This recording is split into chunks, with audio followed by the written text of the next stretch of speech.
Oh, yeah, yeah, yeah.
I've been coming up hot for a minute.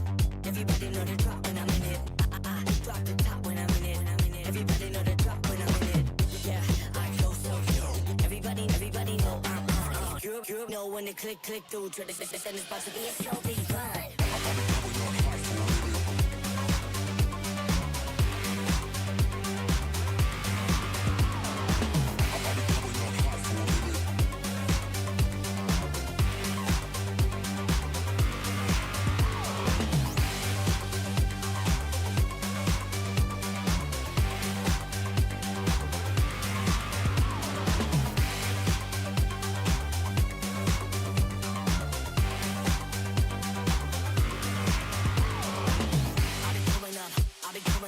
Everybody know the drop when I'm in it.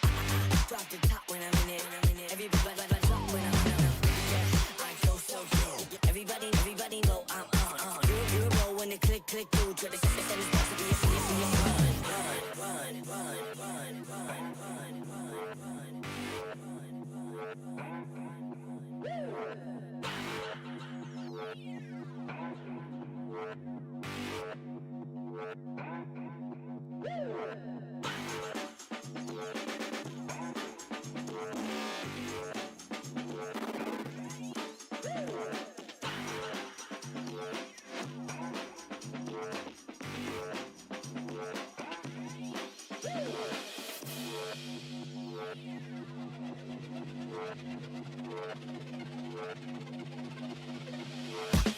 I've been coming up hot for a minute.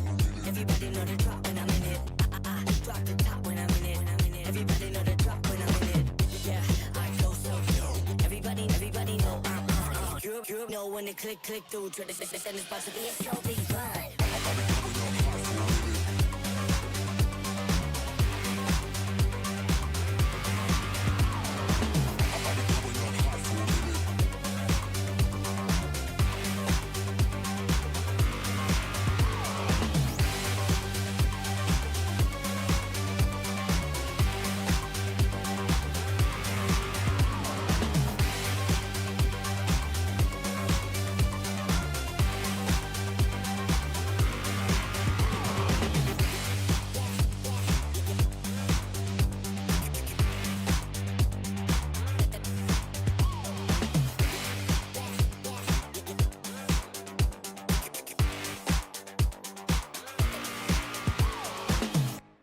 coming up hot for a minute.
What is this awkward silence?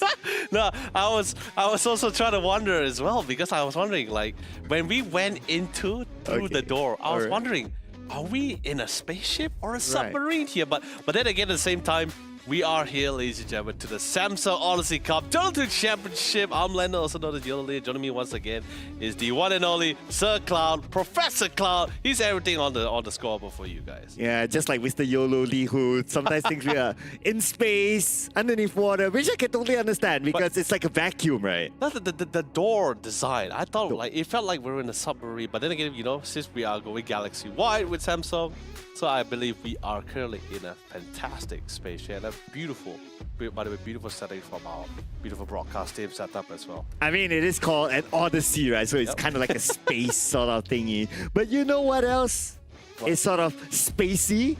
What, spacey? Spacey. It is our code here, ladies and gentlemen. And here we have it, an exclusive discount for all of you out there. Do key in this code when you make your redemption or when you make your purchase, but according to your respective region, depending on the starting of the code. Yeah, exactly. If you guys notice as well, it's all the codes are pretty much similar to Odyssey Cup, but if you notice the first two initial is based on the region. So if you're from Malaysia, then you're only entitled to the code MY Odyssey Cup. SG is of course Singapore, and the rest is history. So make sure you're applying the right discount code in your respective region if you ever want to utilize the discount code to get yourself some of Samsung's latest new monitors released for 2024.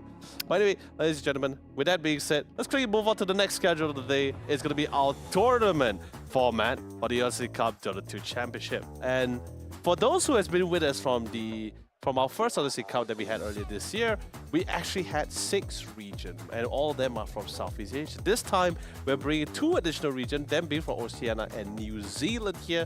We still have the 6 original, which is Malaysia, Singapore, Indonesia, Vietnam, Thailand, Philippines as well, coming to this as they move throughout our entire tournament format. Yeah, so they needed to play at open qualifiers before this, and going through qualifier round 1 and also the C finals, and finally we are here in the grand finals. But this is not the grand finals yet. It's still the group stage of grand finals. But of course, with that being said, you can't have a tournament without that prize pool, and my God, Samsung still coming in really strong for us, alongside with their partner sponsor Red Bull. Thank you guys so much. With a total prize for 20,000 USD, the championship is going to be championship team walking away with 8,000 USD. Second place is 4,000 USD, and third place is 3,000 USD. Yeah, and followed by 4th place, $1,500 US. 5th and 6th will be $1,000 US. 7th will be 8, and 8th will be $700 US. That's a lot of money on the line. It is a lot of money, and let's be honest, right? Do take this into account, ladies and gentlemen. The fact that this is a tournament that's not only revolving around amateur teams, but also allowing pro teams and pro players to participate in this tournament as well. And usually in this kind of casual tournament, you just don't get this kind of prize. So if we are looking back 10 years ago, right, to be more focused to cater of all 4 series in our upper bracket round 1. Yeah, and only the grand finals will be a best of 5, ladies and gentlemen, and it will be a double elimination. And focusing on today's matches, we're gonna start off the day with Manta Esports versus Soy Milk. And the second match will be Castlewick versus Homo and Friends. And then we have Dominator Esports versus No Cylinder. We'll end the day with Team CSC versus Myth Avenue Gaming. And you mentioned earlier about like which team logo caught your eye the best. Yeah. And which one was it? I actually think Soy Milk was pretty cute. I think that was really nice with the pink carded box. But I think the one that really hit me on the first go was really just No Cylinder. I did not expect that kind of logo. I thought Castlewick and GSC was a pretty cool logo. I think that's what Rojo and I saw during the SEA finals. We never got to see some of all the other teams logo because we had separate broadcasts during that day as well. So, and some of the team were also going. Most of the series are happening concurrently as well. So we didn't really get to see all of the teams' full gameplay. But then again, seeing No Cylinder with that icon, I think like that one really hits home. Well, I think CSC caught my eye though. Right? Because that's the anime Shin-chan Yeah, thing. It's a bit of a throwback for myself. I know, that's what I'm saying. Like both CSC and Castaway was something that me and Rojo were slowly gravitating towards too, right? But ladies and gentlemen, with that being said, finally getting into our first series of our broadcast here today and finally jumping into the drafting. And we're gonna get a more meme sort of logo team versus a team logo that is a little bit more serious. That's Manta Esports. So do you think that that's like a factor to decide like, okay, that more serious logo team is probably gonna win this? I mean, I can't make that kind of assumption with that alone, right? Because there are times as we've seen teams. I guess the logo just somewhat shows how dedicated you are to your whole team members, right? The showcase to the world, hey, this is our unique logo. This is for our group of members. We are coming in strong with all kinds of vigor and love. But of course, with that being said, look at the first few bands, seeing a couple of priority bands, which is pretty common among this current patch as well. And we can talk a little bit more about the patch once we get into the game, but again, they allow Sand King to go through, and Manta Esports not gonna miss on this opportunity, secures the Sand King for himself. And he has been, sure, Sand King had some nerf in this in the recent patch. I believe it's on the 1st or 2nd of October towards his Sandstorm from the facade, but he's still just as good. Because they didn't nerf the items. They nerfed his skill slightly, but they didn't nerf his items. So the Bloodstar's still great, the Shiva is still fantastic. Sand King is still definitely going to be quite the menace. Although the radius of his Sandstorm may not be as large as before. Shadowfiend, let's be honest, this patch, or at least this past 2 patches, even back in TI, ranged carries are the name of the game here in SoundCloud. And what better way to pair with a ranged carry is one of the best post-5 that we ever seen so far. It is the Tusker. Yeah, I really love Tusker. It's very versatile. Yes, especially with the drinking buddies facet. You can use it to engage. You can use it to save your teammates together with the snowball. So it's very, very versatile. So I'm liking the pick here by Soy Milk, especially bringing in the Tusker in. Manta Esports, you call it. Sand King is going to be really solid, especially when it comes to the laning phase, especially with the new facet that allows the Sandstorm to follow him. Oh, yeah, that was great. Like there was at one point we saw a lot of Sand Kings in pubs. Then they removed the idea of the fact that okay, now the Sandstorm doesn't follow you. Like, I mean, it follows you, but it doesn't instantly teleports with you. It gradually goes towards you. So the Blink Dagger didn't work as well. So we saw a slight reduction, and also the nerf to his 3rd skill. Didn't see a lot of him. But once again, he came back once more. And love the pairing, coming with Snapfire. Sure, you got damage coming in from the Shadow Fiend, but it will take a while for it to really come online.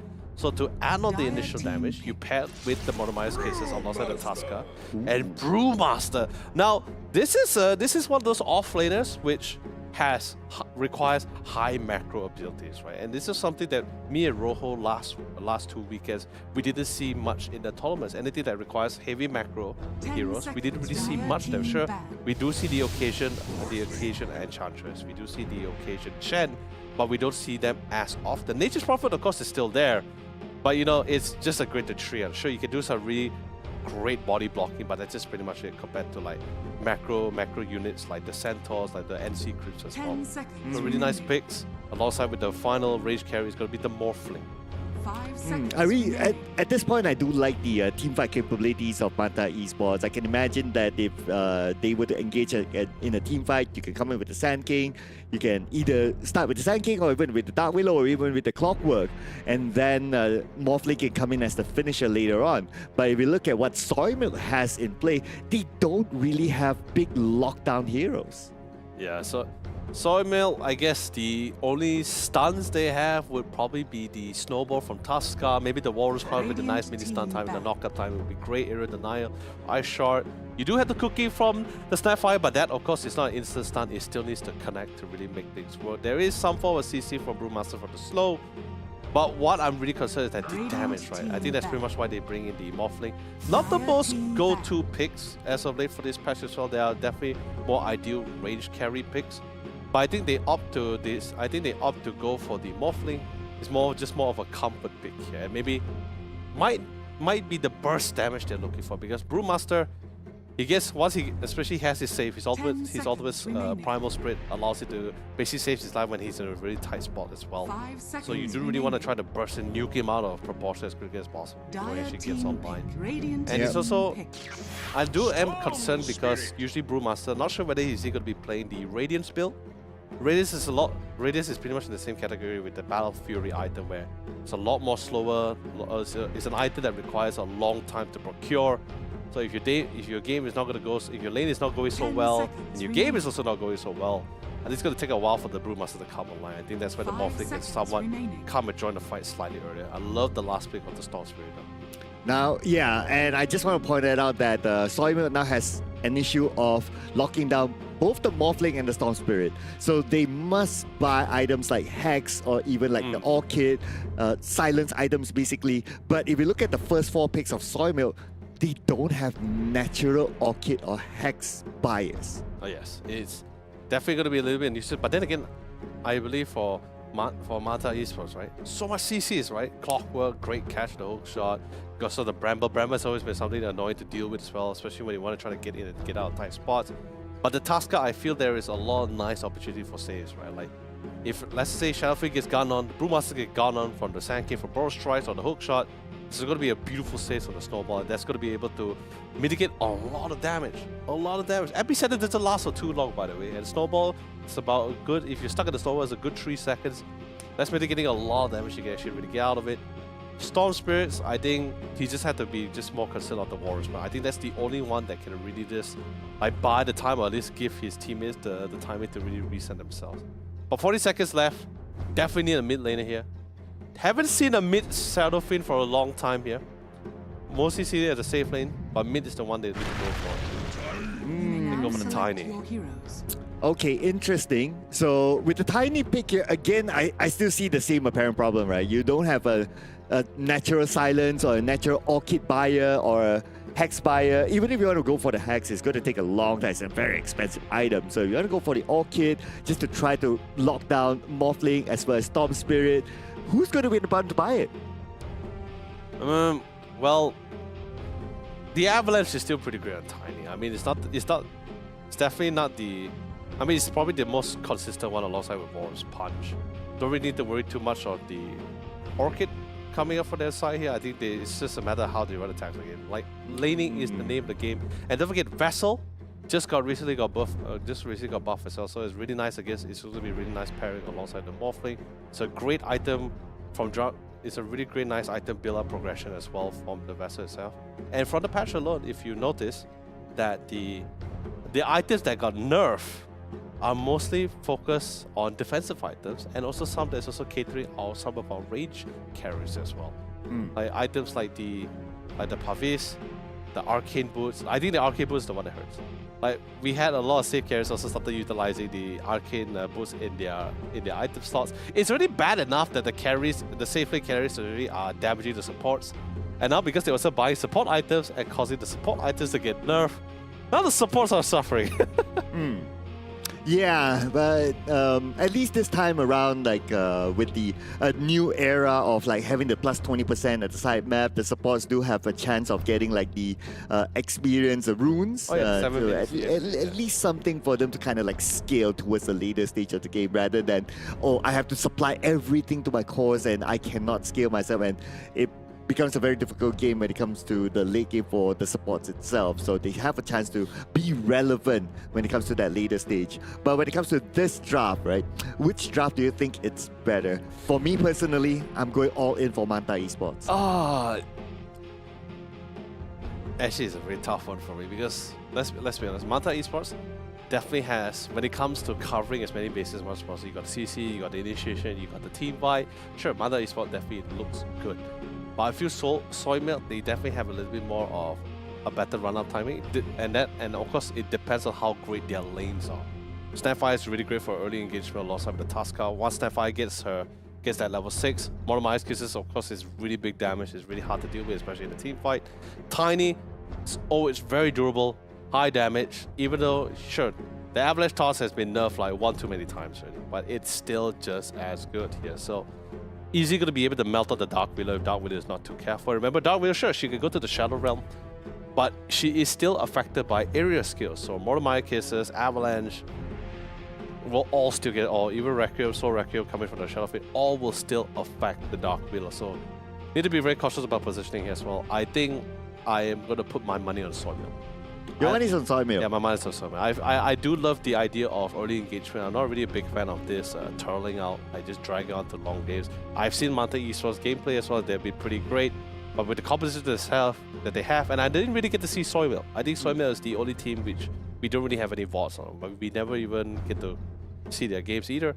So I'm really interested to see how Soymil will play out this game with the drafting that they have. Right. Okay, so I'm still sticking with Manta Esports. I think that Manta Esports, number one, they do have a better team fight composition. Number two, I don't think Soymil has a direct answer to Storm Spirit as well as the Morphling. Morphling, late game hero, will be a big problem for them. Storm Spirit, somewhat of a mid-stage sort of hero. And one of the lanes that I always look forward to is the mid-battle. I still see Storm Spirit being a very strong mid-battle sort of a hero as compared to the others. Whether you want to put the Shadow Fiend or whether you want to put the Tiny at the mid. But the key thing is that when they start to reach their power spike, there is no catch for those two heroes. I would have liked a mid-puck instead for Soymil, but nevertheless, there's no mid-puck. Here we go. Game number one. All right, game number one, and of course, yes, you are right. There's no Puck. Puck got banned out, which is natural. Puck is exceptionally strong in this patch as well. A nice warding. They're going to be having a great, nice view, but of course, Mata Esports did manage to get smoked up initially, so they do manage to get the first initial vision. They have no idea about Q. Smoke eventually breaks out, finally gets put down in the river, and their goal is to de-ward. Want to see if they can get the first shot, and they will find success. Here we go, there's a brawl. We might see the first blood here. He has nowhere to go, nowhere to run, and the first blood will be given to Soymil. Ward or life. That's the definition we haven't used in a long time. Yeah, sure. I guess you deny the mid vision for your opponent's side, but at the same time you gave first blood away. They do still have their own personal smoke, so they are going to smoke out and try for a second attempt to see if they can see how. They want to see if they can better their luck this time. Oh, no, Young God may not be able to see it in timing. Oh, okay. He doesn't know that they're actually behind him. Okay, he's on the lower ground right now. But is he able to get away? Okay, he does not have the waveform, so he uses the ability to gain strength instead. So he's definitely not going to get away from here. The body block. Bramble Base does come in, but still, he will go down. Man, good attempt, especially with the rotation coming in from the Dark Wheel. Real fantastic job with the Bramble. But now that 2 for 1, now Soymil feels like they have a really great start. And the worst part of all the kills went to their. I believe it should have went to the Shadow Fiend. Just go. Yeah. Okay, not all the kills. One went to Splice the Shadow Fiend, one went to the Tasker. So Shadow Fiend gonna be having a nice thing, but the bonus EXP gained from 2 of those kills definitely gonna elevate them a little bit more inside that lane. Well, now that we are done with the very, very early phase, of which I thought that Manta Esports could have kind of saved the first 2 kills though. but they took the risk of dewarding, which is like, okay, I guess that's like kind of like a 50-50 trade there, which is still kind of okay. But the second kill could have been avoided. Yeah, definitely for sure. But that bottom lane, I'm very concerned. Like, sure, don't get me wrong. Sand King, pretty durable, but you're going up against a Shadow Fiend as well. Not going to be able to withstand as much damage also. So Kimetsu is definitely going to be losing out a lot of that regen to really try to sustain in that lane here.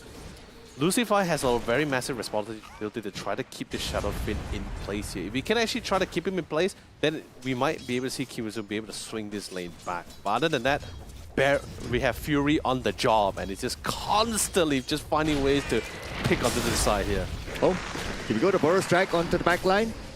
Onto Split Go, no. but Kimetsu takes a lot of damage. One last hit, and looks like Fury will get the next kill, but they're not done yet. Snowball in onto the back line. Lucify has no chance, and the double kill will be given to Fury. Oh, he was fast and he was furious, and thank God for, of course, from our dear friend Splice the Shadow Fiend to doing the quick happy feet away from the Brambles, because I think we would have been seeing a little bit of a different outcome if the Bramble actually hit there. But since the additional damage didn't come in, getting a lot more confidence actually to push forward with their offensive, and they found great success. Double kill here.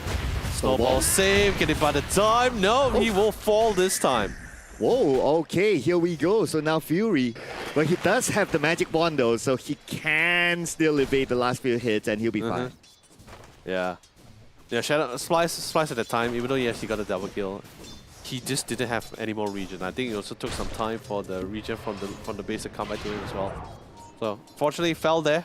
Bramble is still a massive caster alongside the Burrow Strike. But at least he comes back fresh, fully loaded with all the necessary items. But now you got a Null Talisman alongside with a Circlet. That's a lot more stats here. A lot more right-click damage coming in. And a lot of more harassment, that is. Okay, so we can see the pull here for them to try to win back the lane for themselves. And so far, it's... I would say it's kind of like a 50-50 still at the bottom lane, because if we talk about like the lane equilibrium, it does favor Manta Esports a little bit more, though the kills are given to Soymail. Yeah, they're definitely still trying to find their ways back. And like, you know, with like I said earlier as well, the patch, we had nerfs to all the most commonly picked range carries that we've seen in the, or basically mostly picked heroes back the patch. Yeah. Oh, hold on. Oh, okay, here we go. Bramble Maze will be called upon. Try to buy a bit more time, but then to get the snowball. Oh, nice snowball there. Bringing in Split Go together with him, and that's how they get that kill. Yeah, man. Like, they don't even need to worry about Kimetsu. They're like, you know what? He's the beefy guy. He's the beefy Scorpion. Leave the king alone. Go for the softer target. Especially since he actually used the Shadow Realm a lot more earlier to put damage in, so there's no way for him to escape for that one. Escape with the Burrow Strike though, at least. So he will still be fine. But we're going to put back focus on the top lane. So it looks like top, Manta Esports have control. Yeah, it's definitely pushing out the lanes, but it's also not easy for them to kill Rain either. The Brewmaster is very durable as a strength hero, and Morphling in the early phase, he doesn't have as much damage yet, even though he's paired with the Clockwork. Sure, you can get some harassing, but I don't think there's not going to be much kill potential that top side unless a mistake can be made here. Bottom side is probably where the most of the action we're going to be witnessing a lot more. Oh, Shadowface, 21 stacks. Oh, where's Kimetsu going to go? Okay, he's stuck. There is a ward there. He is not going to survive that. Yeah. They already know what the flow is going to be like for. Soymail already knows what the flow is going to be like for that bottom. The minute he Burrow Strike, there's just no form of escape. That's why you see Fury saving up that Ice Shard. Didn't use it too early. He knows for the fact that, okay, if he has no Burrow Strike, there's no way he's going to be able to get out of this area denied. He's going to be completely locked down. Then Lucifer can't really do much about it as well. Sure, Bramble buys some time, but Kimetsu is currently in the thick of things. So, and like I said, it's a Shadow Fiend. He's also got area splash damage, so no way for him to hide. And then there's always going to be a sentry at hand. And Kimetsu, again, is put in a very difficult position. It's just a matter of time right now. Okay, Snowball comes in, he gets the Burrow Strike out, he evaded that Snowball, but still the chase is ongoing. No, that's fine. He's just forcing Kimetsu to waste a lot of time here. And that's because just currently back in the lane, just going back to the farm, and just constantly being harassed back. Lucky for Kimetsu that Fury doesn't have the mana. Yeah. If not, the snowball will come in and he'll get stunned. And look at the damage onto Lucify. Yeah, because as the longer the fight progresses, as SF gets more normal base damage attack is, the more damage the Shadow Rays does as well. So that hurts a lot. Dire's bottom tower is Yeah, under take attack. B, survive that. Radiant's middle Yep. tower is under attack. You know, his name was something that Rohan and we actually found great joy about. It's Teehee. Oh. Okay, okay, now I see that. Now I see that. You gotta say it that way. T? Hey, but don't underestimate this, man. Like him playing with the Shadow Demon back the past 2 weekends was absolutely insane. He's a fantastic support. And so far, great zoning with the assault battery. But look at what happened at the bottom. Splico gets another kill. Yeah, this is rather concerning. But the mid is also doing just as well as expected. The Storm Spirit doing fine, but now he's going for a quick rotation to see if he can get any nice pick off. Nice assault battery, but here comes the cavalry, ladies and gentlemen, all the way from the mid. Fury goes onto the back line, but he's the one that's taken down. And here we come, the chase onto Rain. Where is he gonna go? Quick gets a double kill, all the way rotating from the mid to get the double kill. What a great move that was. It really was, and it is a perfect timing as well for him to secure the EXP rune too. So not only did he get the EXP rune, he also reset his bottle. So he's able to really keep the fight going. He's got a triple kill, or not really triple kill, but he has 3 kills on this belt here. Or sorry, 2 kills, I believe. Oh yeah, sorry, 2 kills and 1 assist. Oh, I thought he got the 3rd one. Okay. Never mind, but regardless, that's a lot. He's already succeeding in the lane. And all this bonus net worth is definitely going to allow him to be more, he's going to allow him to snowball a lot more better. Because that's exactly what you want from such a high mobility or elusive mid-hero like the Storm Spirit as well. You really need to be able to get to that back line, and that's where the Shadow Fin is most of the time. I also look at the net worth of the players, right? So far, the top 2 net worth is given to Manta Esports, and it is their 2 top key carries. So this is something that Soyman needs to be aware of. Like, you cannot allow these 2 key heroes to scale. Yeah, I don't think they're not too worried, because like they know for the fact that they're scaling towards the late game is also just as good. It's just a matter of damage control, right? Sure, laning phase for the mid between Storm and Tiny is a little bit back and forth unless some form of assist comes in from rotation. But it's very hard for Lucify to also come towards the mid as often as he wants to be, as well as the post 4, because as you saw bottom lane, Sand King against both Shadow Fin and Tuskar, that's a terrible combination to deal with. No? Oh, I love the positioning. Onto the back, onto Lucify. The toss comes in. Lucify takes a lot of damage, gets into the Shadow Realm to save himself, Oh, no! but on the behind, we do have Lucify counter-firing back. And Lucify, last tick of health though. Definitely Lord Bones will be able to deal with that. Oh, Lord Boons had the best of intentions when he tried the cookie to save his teammate Tuskar, but actually cooked him into the bramble and he just died after that. But you know, like I said, he had the best of intentions, so didn't really anticipate that one, but a good attempt though. They still was able to at least get some really great revenge pickoffs after that. Dire's structures are He, fortified. he's not at level 6 yet. If he does have the hook shot, that's it. So Rain gotta be really, really careful in case the level 6 kicks in. Okay, it's gonna be Rain. Young God is gonna come in as well. It's gonna be a 2v1. But then again, the Primal Split came in as well, so he's A-OK for now. In fact, he is now countering upon Teehee, and Teehee got sent back. Okay, he had to stick for the waveform. Oh, With the stage, they pull all the way back, but the snowball comes in. He pulls them all the way back, but they're on the lower cliffs! Oh, no! Oh, young God! If they were on the higher ground, they would have got it, but because they were on the lower cliff down, man. No, but you see, that's the thing. Young God purposely positioned himself at the side of the cliff because he knows for the fact that once the snowball collides, their position is based on the base part of the cliff.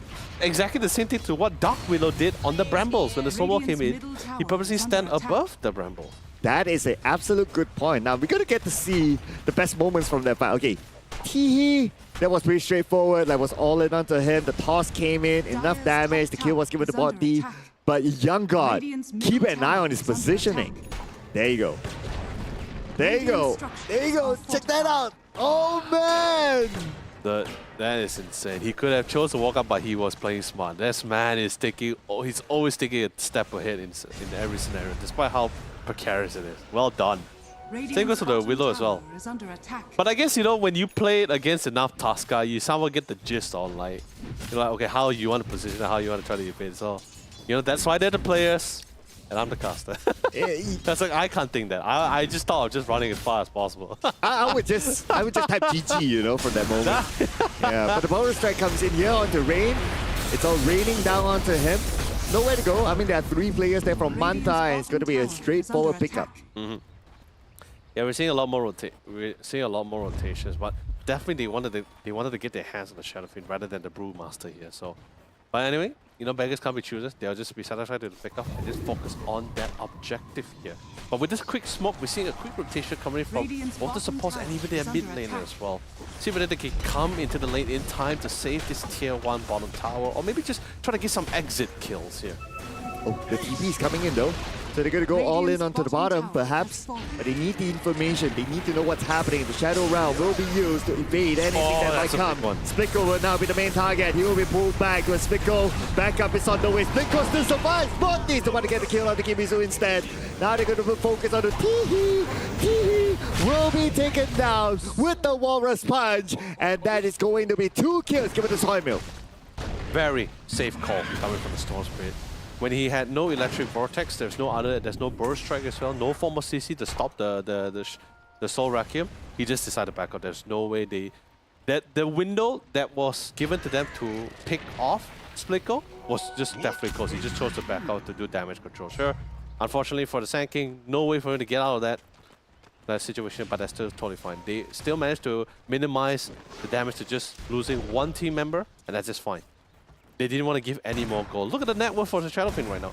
Uncontested, hasn't fell, been getting kills after that, and assists as well, and still racking up in farm. Interesting. Though when it comes to the late game, definitely BKB is a big must here. He's actually already queuing out the BKB as his next item, so he has to get that BKB before Manta Esports realize it, and they put a lot more focus on them. Yeah, that's because right now in the early phase, or even towards the mid game, towards the late game as well, majority of the damage right now is just mainly just magical. So one pipe would be great until the Morphling comes in with the right click base, with the right click physical damage. They spot him though. Okay, they do. Oh, here comes the rocket, and here comes the hook shot from behind. Only focus onto the Shadow Fiend and Spiko with the first on the fall. You will be used to save Young God. But now the focus will be on the Lucifer. Oh, Lucifer, nowhere to go. He will be caught among them, and there will be a little bit of a trade there. The snowball will come in, go up to the high ground. It's going to be Queen next. Walrus Punch onto him, but they don't have enough damage. A lot of skills have been expended earlier on. They don't have damage to burst down Kui, and Kui will zap away. Radiant's bottom tower Still is chasing. under attack. Okay, can they make it done? No! This is a good opportunity. No battery assault to stop them. But now Young God, okay, he should be able to waveform away. Okay, waveform is still on cooldown. 2 more seconds, not enough time. Young God will bleed.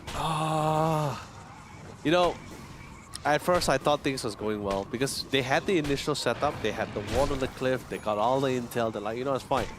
Everything was prime perfect. They got the tower, they got the Shadow Fiend finally, that's making him have the second death in this whole game. I thought that was great. They only lost Darkwind in the process here, but I'm sure Manta still got the benefit out of it because it's a very fat Shadow Dire's Fiend. middle tower But is then again, under you also attack. lost your Morphling, that also did slightly sucks a little bit.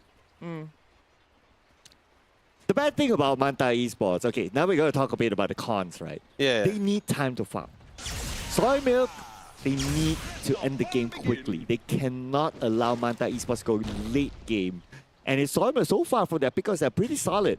Not gonna lie there, but they need to be able to push as well. God, I love money. It's rather Radiant difficult because both side benefits the scaling here. So there's no one have this massive loss. It should. There's definitely going to be one that has more damage than the other. But speaking of which, Okay. that okay. timing. That timing. That timing. Okay, now we play guess. Will he survive?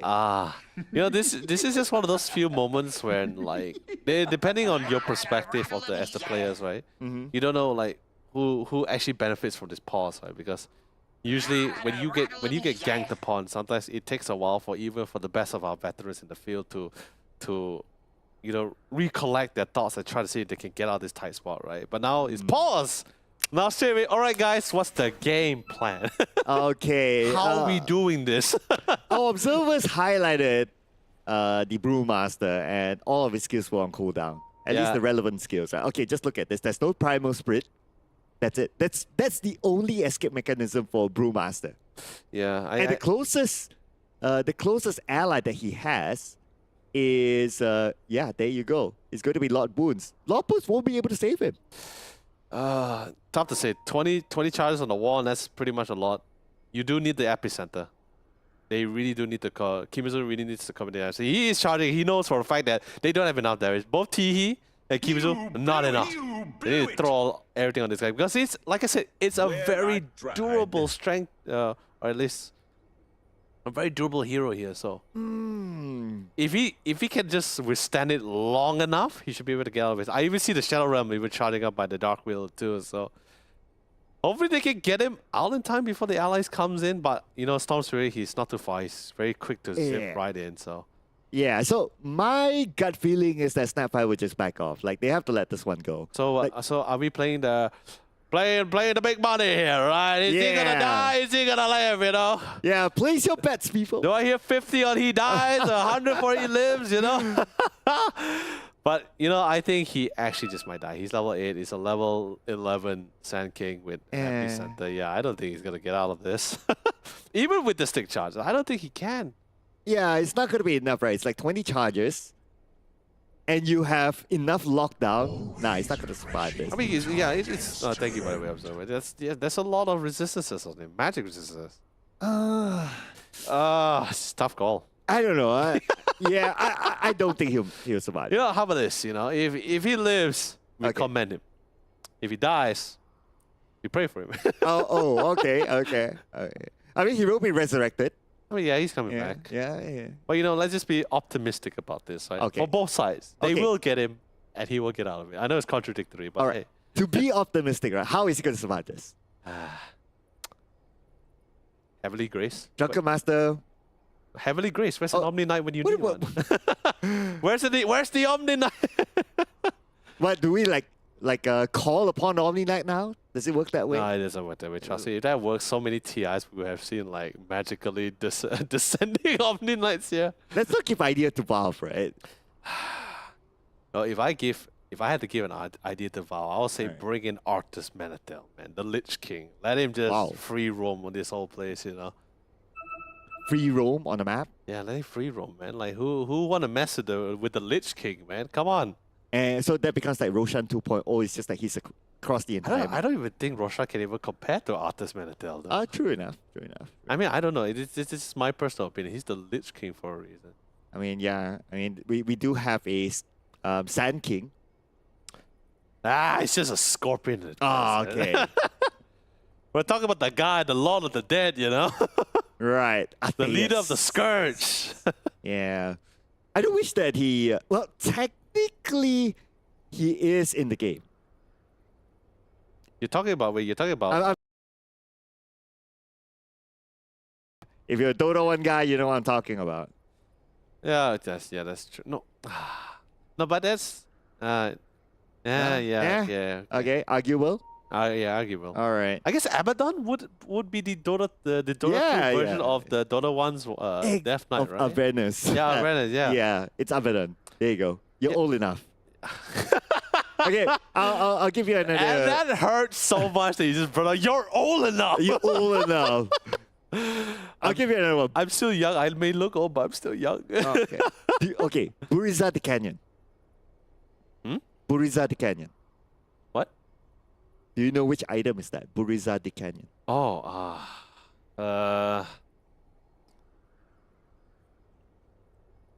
Nah. Okay, that means you're young. it's a Dota 1 thing. I know, but no, I can't remember. Okay, I Yeah. can't remember all of the Dota 1 items. No, fair enough. I can't remember all. Fair enough. I mean, there were so many changes, and all that. Even now, even if you were to compare character design, take Tidehunter. Tidehunter in Dota 1 looks like a guy with a giant egg. Looks like a giant dwarf with a beard, and now he looks like a giant watermelon. I mean, watermelons are yummy. Yeah, not this watermelon. This guy is Oh. like causing ravages and constantly cursing out at mean- Kunkka. Well, but you wouldn't know. I mean, if you met him in person, he's a nice guy. If I ever met him in person, I'm pretty sure he's still screaming Kunkka. Is that how it would sound like? What you mean? Like if I had the voice tight hunter, Yeah. I think it would be like Kunkka. No, I cannot. That sounds so Greek. I don't know. I sound like a drunken pirate, right? No. That sounds more like a Zeus. Zeus? Like Greek mythology. Nah, sort man, of thing. Zeus has like, you gotta sound with that. You need to have that demeanor, right? And Okay. How would it be like? I don't If it know. was your version. I don't have that kind of demeanor. Give it a go. What is usually? God proposes. I don't know, something like that. I That's guess. pretty legit. That's pretty legit. I buy that. I buy the Leonard voice pack for that. Oh no, man. No way, man. I'm gonna check out some of the skins. By the way, thank you so much, Azor. And of course, ladies and gentlemen, thank you all so much for your time. And speaking of which, Mm-hmm. have you heard about Red Bull's two new flavors, by the way? Oh, what are they? Oh, they actually have two new flavors, which is, by the way, it is the Energy Sparkling Pomelo and Apple and Muscat Grape, which is actually very surprising to me as well, because I never thought like we would have additional two new flavors. So really cool coming up from Red Bull, and massive bonuses. A very bonus fact for Red Bull to the fact that it has zero sugar. Oh, Yeah, so it's a lot of people have this misconception when they hear like energy drinks or soft drink. The first thing that comes to everyone's mind is like, oh, that's a lot of sugar. That's not good. That's not good for health, right? But zero sugar and it's an energy drink, so that's like, thank you so much, Red Bull, for. and I had the looking out pleasure for of our work. tasting it. Oh, you had the apple and muscat grape, right? Yeah, I thought it was amazing. No, that's what I'm saying, right? So I was having this debate with Rojo because I was thinking like which one was better, the pomelo or the apple. But then again, I was slightly biased to apple because I always like apple juice. I grew up with drinking and eating apples, green apples especially. So I was having this dilemma because the apple and grape was great, it was unique and great, but the pomelo, the pomelo. The pomelo. Well, technically, a pomelo is green as well. Yeah, So- but it's I don't know why it has this really nice aftertaste, fruity. It's like this fruity aftertaste, right? It's a different kind of satisfaction. Yeah, I don't feel as guilty compared to like when I was drinking the apple muscat. Like I love apple, and the apple flavor was very obvious there, alongside with the grape flavor. But the pomelo just had this really refreshing aftertaste. So I don't know why. Can't really put my finger on it, but I think I'm still going with the apple. But you should try the pomelo one. Yeah, It's don't put pretty your great. finger into the drink. I'll be a bit worried there. I mean, Yeah. sometimes when you got no choice, you have no spoon to stir. I mean, Um, why would anyone need to stir an energy drink? Yeah. Dude. The whole of the can is probably not even big enough for you to stuck a finger in. Usually, If you ever put your finger into a Red Bull just to stir it, this is what Shadow Fiend would react. Yeah, But why? yeah, then why? Why? Dude. Actually, it feels like he's just like covered. Sometimes staring at Shadow Fiend's models, right? It feels as if like he's really looking at you. It's just staring down at your soul. Just wondering what's been happening. Morphling, I think recently we don't really have a lot of good Morphling skin releases, right? Like even the recent treasure chest, I think wasn't as cool. I think that there was only that one Morphling skin. I think it was the Immortal set. I think that was the only one that was pretty. Oh. Just look at it, just like I want a bite of that ice. It's hot. Yeah. You guys don't understand the weather here. You know, Actually, it's coming- now from that specific perspective, maybe it didn't look like he was looking for ice. It looks more of the fact that like he's just trying to avoid the sharp edges of the ice on his back. Oh, by the way, ladies and gentlemen, if you're wondering from this POV VOD, right? Our players are actually currently playing in Malacca right now. Oh, they are? Yeah, in the Hatton Hotel. So the Prime View is all designed, set up for them with all the Red Bull they can drink. Whoa. Yeah, exactly. And all the beds they can sleep on. I mean, it's a hotel, right, the other day. Yeah, that's true. Yeah, a hotel with a gaming side in it that you can play Dota, you can play competitive Dota. What else can you ask for? I mean, yeah, that's true. And don't get me wrong. Absolutely no disruptions. No little sister or brother running into your room like destroying everything else, or or their mother to tell you like, hey, take out the rubbish or wash the dishes, right? Nothing. Absolute silence and bliss. Just you, Red Bull, and a beautiful gaming PC setup for you. That must have been from experience. But what, me? Yeah. Like your mom coming in, barging into your room. Too many times. And but of course, I hope it's at the right moment though. but then oh. You know, those days when you forgot to lock your room. Actually, Just saying. I'll be honest with you. Uh-huh. It feels like I'm putting myself on the stand here, but I just want to tell you because you're my close brother. All right. Tell me. My room has no walls. Wait, what? Yeah. Your room has no walls? Yeah, because okay, so basically, when I was younger, You ain't that old. Come on. as a young kid, okay, as a young kid, All right, all right. I constantly went to my mom and I said like, I can't sleep alone. I'm very scared. So at that time, my mom was also planning to renovate the room. So she decided to knock down the walls. So now we're all connected rooms. So how do you watch your animes? Secretly. Got it. Set mom to work. But okay. anyway, yep, there you go. That's your answer. Okay. Yeah. Well done. Anyway, ladies and gentlemen, thank you so much for taking the time here. We're finally back, and of course, if you guys put your money on the fact that Rain actually died, well, you are correct. He did die. A bit of an overkill though. I mean, the epicenter came out as well, and one came flying in for one hero. All right. Oh, the Overlord, that's great. No, I guess maybe because they just didn't have enough vision at the time, right? So they didn't want to take the chances, just go in quickly, melt the guy, get back out. Try to see if they can force some kind of rotation, which they did manage to succeed, forcing some of the players of the Radiant from Soymil side all the way back to the bottom side. Fury did manage to spot the Dark Wheeler. Let's see whether he's going to be able to transfer to something, but no, they decided, you know what? Too many people to the bottom side. Let's go to that top where there's just only that one lone guy. Yep, but they saw that one lone guy though here. And it is going to be Kui. It was Kui work of him. Really? I try. We're doing this today? Well, And you always complain that I try to do all the cheesy punch. Fine. The stakes are off, okay? let's go. But Teehee always reminds me of Michael Jackson. Maybe that was what he was going for, maybe? Oh, we have that old of a player now? I mean, they're not Dire's middle that tower old. is under attack. Are they? No. Or maybe they can Dire's appreciate, you know, structures are fortified. pop culture. I mean, he was the Radiant's king of bottom pop. tower Michael Jackson is was the under king of attack. pop. There Like, you no, go. how does Dire's one middle forget it? tower is under I attack. mean, yeah, sure, there is the concern where, our next future generation might forget certain pop cultures, but, we'll cross that bridge when we Dire's get there, middle We're tower has still young. Yeah, we are still young. Yeah, we are still young. We are still Everyone's still young, yeah. But you know that one pop culture that we won't forget? What? It's you. Since when I became a culture? I didn't even know that. Oh, you are to me. Oh my god. Okay, I'm trying. Oh, thank you. Don't get me wrong, I said thank you, man. Well, let's see if Senki can try to get out of this, but they don't have the information. They don't know his there, but they're heading towards his direction Radiant's though. top tower is under attack. Oh, by stealing away all the creeps here, so Yep, good stuff. Yeah, but he has the Blink Dagger, so not too worried. Unless there's a friendly Tusker that's positioning on the other side of the ridge, so still totally fine. Rain is slowly building up the revenue, but he finally has the vessel and is slowly working towards the pipe of insight. And like I said, Dispatch, a lot of the defensive items, the go-to defensive items, was heavily nerfed, very nerfed.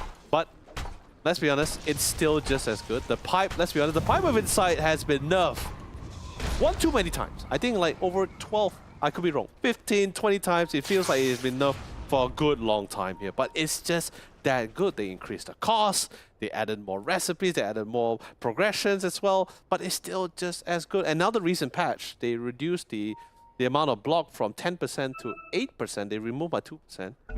But you still can't deny the item. It's just that good. You still want to have it. Especially when you're up against a team which majority of the damage is magical. So that's going to help them mitigate some of it, and the stats that comes with the pipe is of course fantastic for any offlaner. So, do we have any pipes being queued? I don't think so though. the Brewmaster Oh, actually. the Brewmaster is The queuing the Brewmaster pipe. is queuing up the pipe. Right. Yeah, it's on the way. Oh, Okay, there you go. same goes to the Sand King. Yeah, he's waiting on it. Right. So even though you've nerfed the pipe, but you don't have a replacement for it. You just can't, yeah, you can't deny Yeah. it. No, and even if there was a replacement, it had to be either better.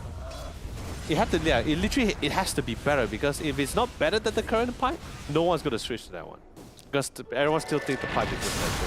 Oh, but Kimizu has to get away though. Snowball to him. I mean, he's out of mana, skills on cooldown. Yes, he does have the magic wand. And Mortimer's kisses come in, and still able to come up with another Boro strike. But this should be his demise, and there you go. Yeah, he's just constantly burning. Oh, drunk a little bit too much Red Bull there. You can never have too much Red Bull. Oh yeah, that's true. Yeah. I mean, zero sugar. Which is, yeah, that's what I'm saying, right? So great for health, you don't have to worry about it. And 2 new flavors. Radiant's top tower is under Check out the attack. amplified damage here. So yeah, they'll easily take down this bottom tower. Dire's bottom tower has fallen. I'm just most likely, yeah, I'm most likely concerned as to how they really want to start things out here. So Radiant's sure, the top prime tower initiator is for under Manta attack. is still going to be the Sand King. Not sure whether Dire's he wants to bottom go with the tower is epicenter under first, then attack. blink in, or blink then epicenter. Probably blinking and epicenter is going to be pretty difficult, because there's a lot of CCs going to get counted here. Oh, I love it. There's just switch. Oh, wait, they actually got it in time. Oh, they got it in time! Wait, can he? Wait. And Young God, he's pretty low on health right now. Ah, no, they didn't. Okay. Still on the way. Yeah, okay. Yeah, strength out, he's fine. No, I was actually looking at Tormentor, but the first. Look at what's happening right here at the bottom. Looks like Kimizu just got taken out by Splitgo just like that. I mean, he went up to the high ground where the Tormentor was at, and a Soymilk, the entire team was still there. Yeah. No, so basically what happened was Is under attack. when Tusker actually TP'd all the way to tier 2 tower, I thought he was there in time to actually stop the Morphling from sniping the other Tormentor. Okay, but couldn't get in time. It would have been cool. Here comes out the Splitgo right now, but then again Zigzag's back, and the hook shot comes out of the back line, going over the first side to fall to the hands of 40, and at the same time Splitgo is still dealing a lot of damage. That Splitgo gives himself up, but he still got the kill onto Lucifer. Young God has nowhere to go, and this is going to be a wipeout to Manta Esports. Soymilk, they tanked all that damage. Manta Esports did not have enough damage output. Yeah, no, that's what I'm saying, right? It's Dire's bottom so tower much is under output attack. out towards Manta Esports, and although yes, we see the damage graph, it's not the fact that Manta Esports wasn't really utilizing skills or anything, it's just on the fact that there's so much CC. Sure, no epicenter unfortunately. Oh. But he actually fell much more earlier. Sand King was already there in the fight. Yeah, Sand King did not even come out a single damage in the fight. Yeah.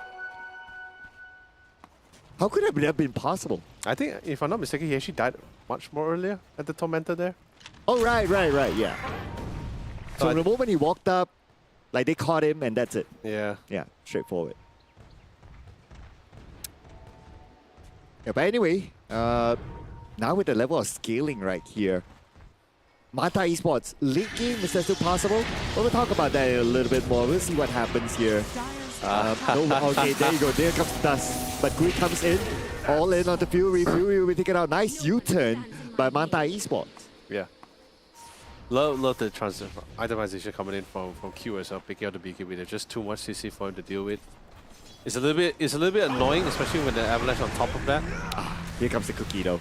Cookie with Underneath the tower. It's not Sentry. an issue. Don't really have to dash, but drop the sentry though.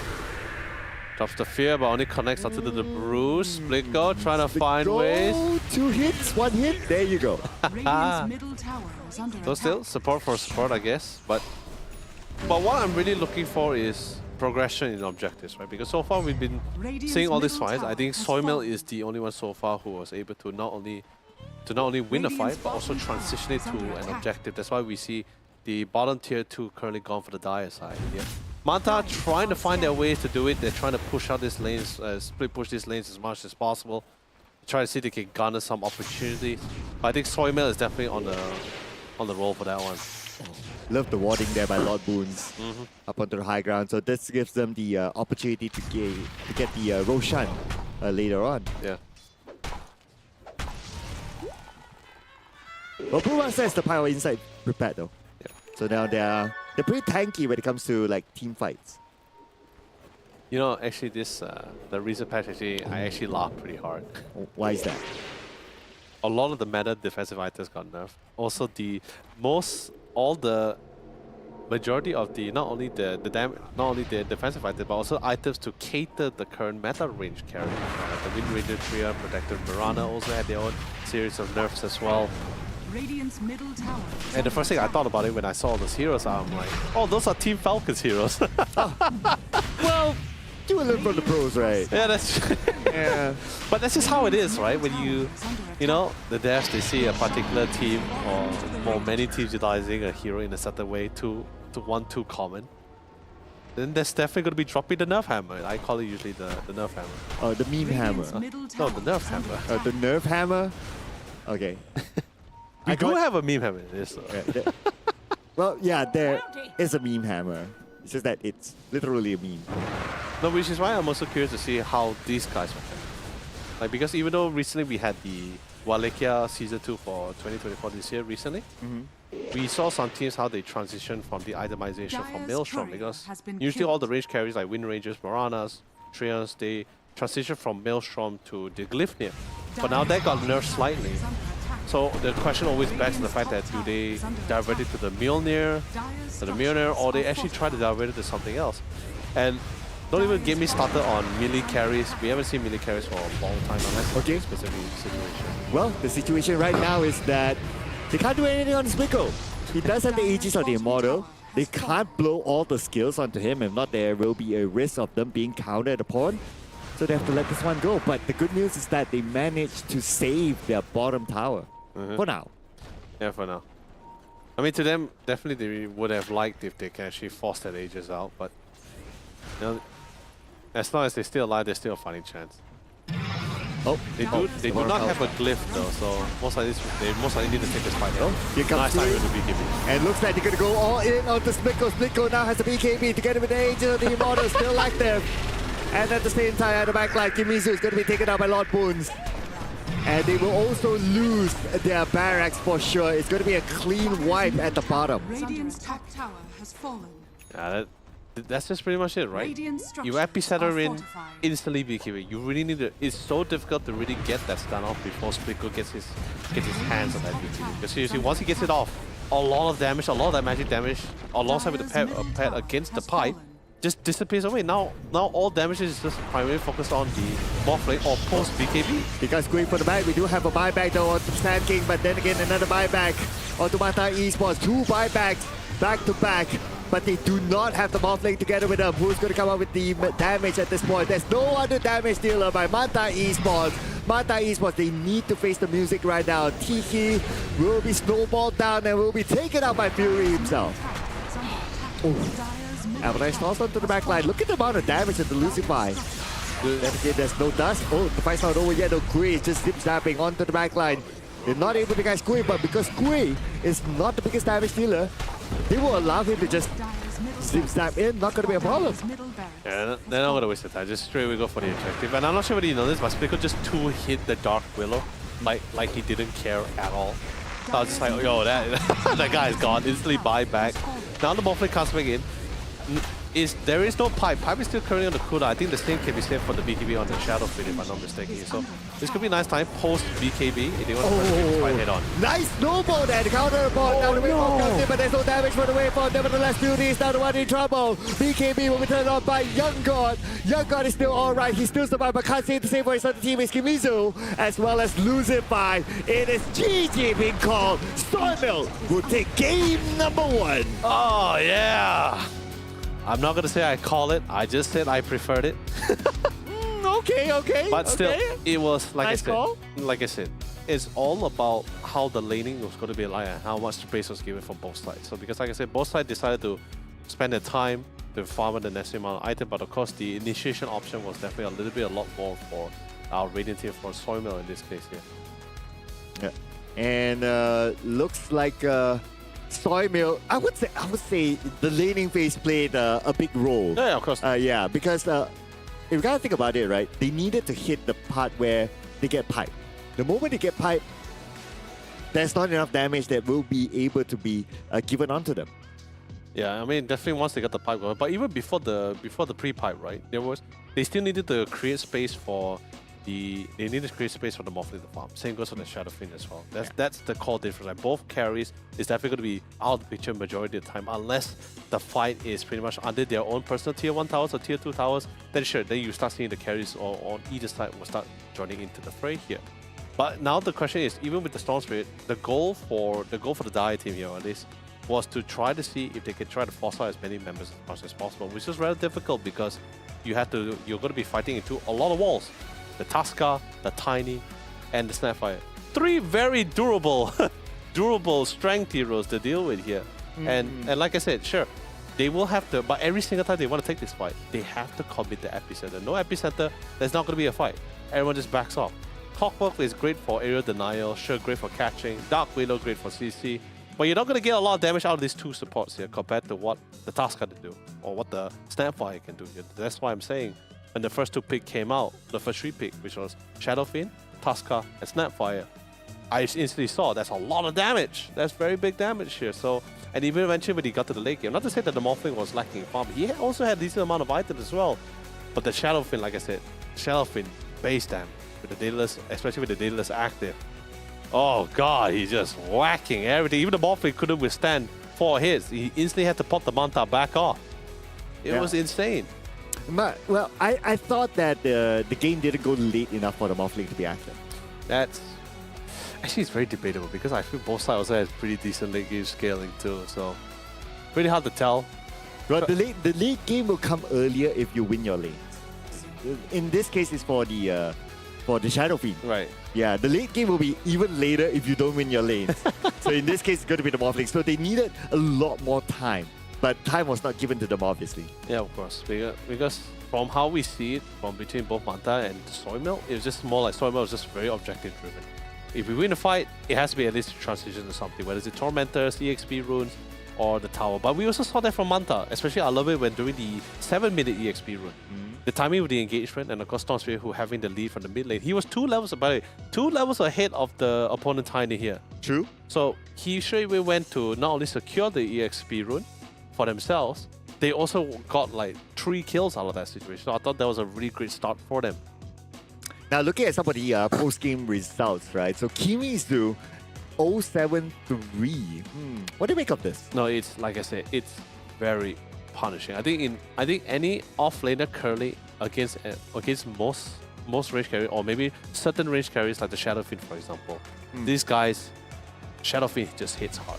Right. It's pretty much in the same category with the Ursa, where the longer the fight, the more damage you do. You're going to be able to outcut. You're going to be able to output for these kind of heroes as well. So no matter how durable you are, if you are not able to, if you don't really have a nuking support to pair with you to also to pair with the damage, I don't think you're going to be able to sustain it. So Sand King definitely really had a rough lane against that, against both Tusker and the Shadowfiend. Lucifer had no time to even leave the lane to support the lane. That's why the Storm was, or Q in this case, was very thankful that the mid lane was going pretty smoothly and doesn't really require Lucifer as much. Yeah, and now that we're checking out the highlights here, right? So I would also say that this is a gameplay that is shown by Soy Milk to show their pick-off capabilities. And if we look at like a lot of like the early fights, even on the highlights, there were a lot of like single target pick-offs or even like dual pick-offs, and that's about it. Not really dependent on team fights, and they did that really, really well with their rotations. A lot of, there's definitely a lot of flexibility how they really want to tackle the fight here. So compared to the Sire for Manta is with the build. Don't get me wrong, Sand King is still just as strong here. But I think it's also the kind of heroes how they play the game also somewhat dictates how the game will somewhat outcome too.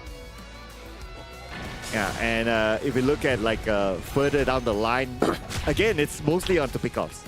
And I also noticed that when we were shown the stats, right, like when it comes to GPM, the Morphling had a 3-digit GPM as compared to the Shadowfiend, it's a 4-digit GPM. Yep. So that also comes into a theory of like, okay, if your late game will be even later if you are not able to farm. Oh. Yeah, this is the unfortunate one because this was the one where the Sand King actually died at the Tormentor early. So they didn't really have the epicenter to really cover to put all the extra additional damage here. But frankly, even if he had the epicenter, they had one other issue. is that they don't really have a lockdown for the epicenter to perform. No, it was difficult already because Shadowfin already had the, as you know, at that time he hasn't had the BKB.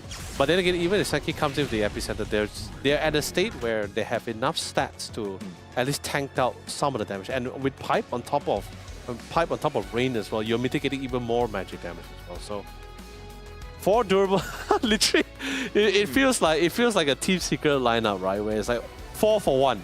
You got four massive walls here, 4 strength heroes, and then you just have one Shadow Fit to just do the massive damage. Well, we gotta give our MVP here to Body though. Interesting. Clean 6-0-10 KDA. That okay, I agree. That KD is absolutely insane. Why, especially once he gets a Kanda. So I believe we saw towards the end of the highlight he literally melted the Morphling, but I think at the time he had this Aston shift shifting through halfway. But still, the damage was absolutely insane. I feel. You know, besides Porty, I think everyone did an exceptional job. But I think Fury was the one that was a little bit more formidable. I think whenever there's a Tusker in the game, whenever you see a team member pick a Tusker, you definitely will be expecting a lot of great things from that Tusker. Because like I said, a lot of varieties, a lot of options you can play with. Even for his skill combos as well, you have a lot of variation how you want to initiate, how you want to save, how you want to utilize it as well. So I think Fury in that game did a really great job in not just in the bottom lane, but throughout the entire game as well. Yeah, gotta agree with that. Engagement, and we didn't really get to see. I'm not sure. Did he take the facet of drinking buddies? Yeah, of course he took it. Okay, we didn't. Well, we didn't get to see a significant use of the drinking buddies. They were mostly like snowball, and that's good enough. I mean, it is because like they had control of the engagement. Yep. And that's why we saw more of that. Yeah, but still, you know, other than that, right? Like so. Now, because like I said, I think Soymail was one of the few teams we didn't really have like an online bot for a lot of teams to go through. I think this was one of the few, I won't say biggest problem, but it definitely is a factor when you come into this kind of tournaments where you don't have much information or videos for you to really research upon your opposing team for or to the prep for. So you pretty much, so the only time you got that first chance is usually that first game in that best of 3.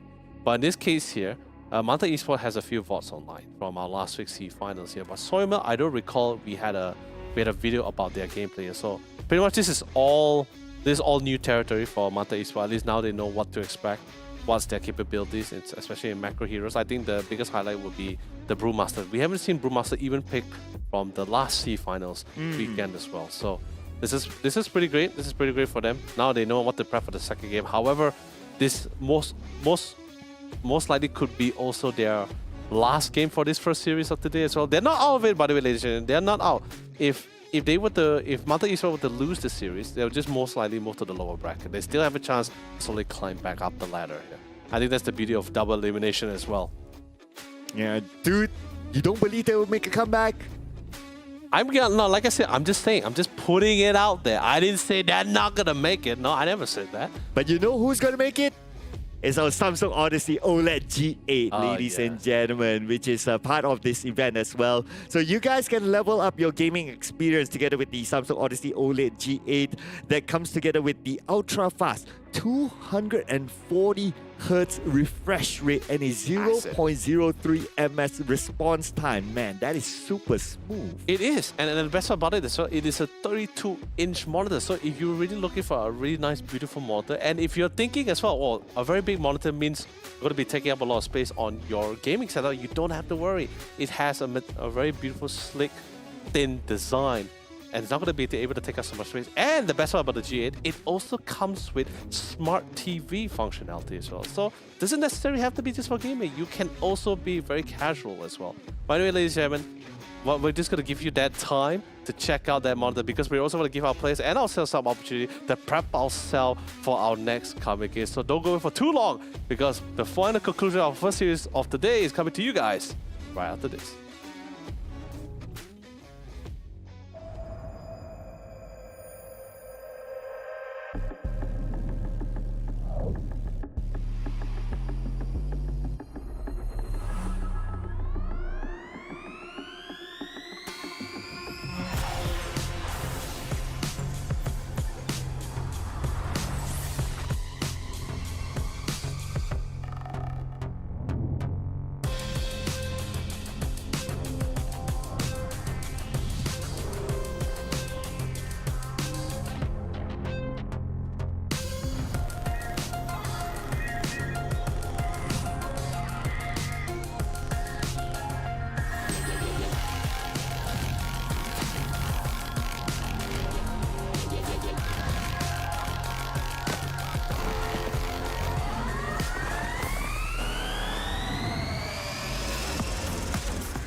And we have just seen the first series won by Soy Milk in the Samsung Odyssey Cup Dota 2 Championship. And that was our first game, ladies and gentlemen. We are still here as your storytellers. My name is Sir Cloud, together with the wonderful Leonard YOLO Lee.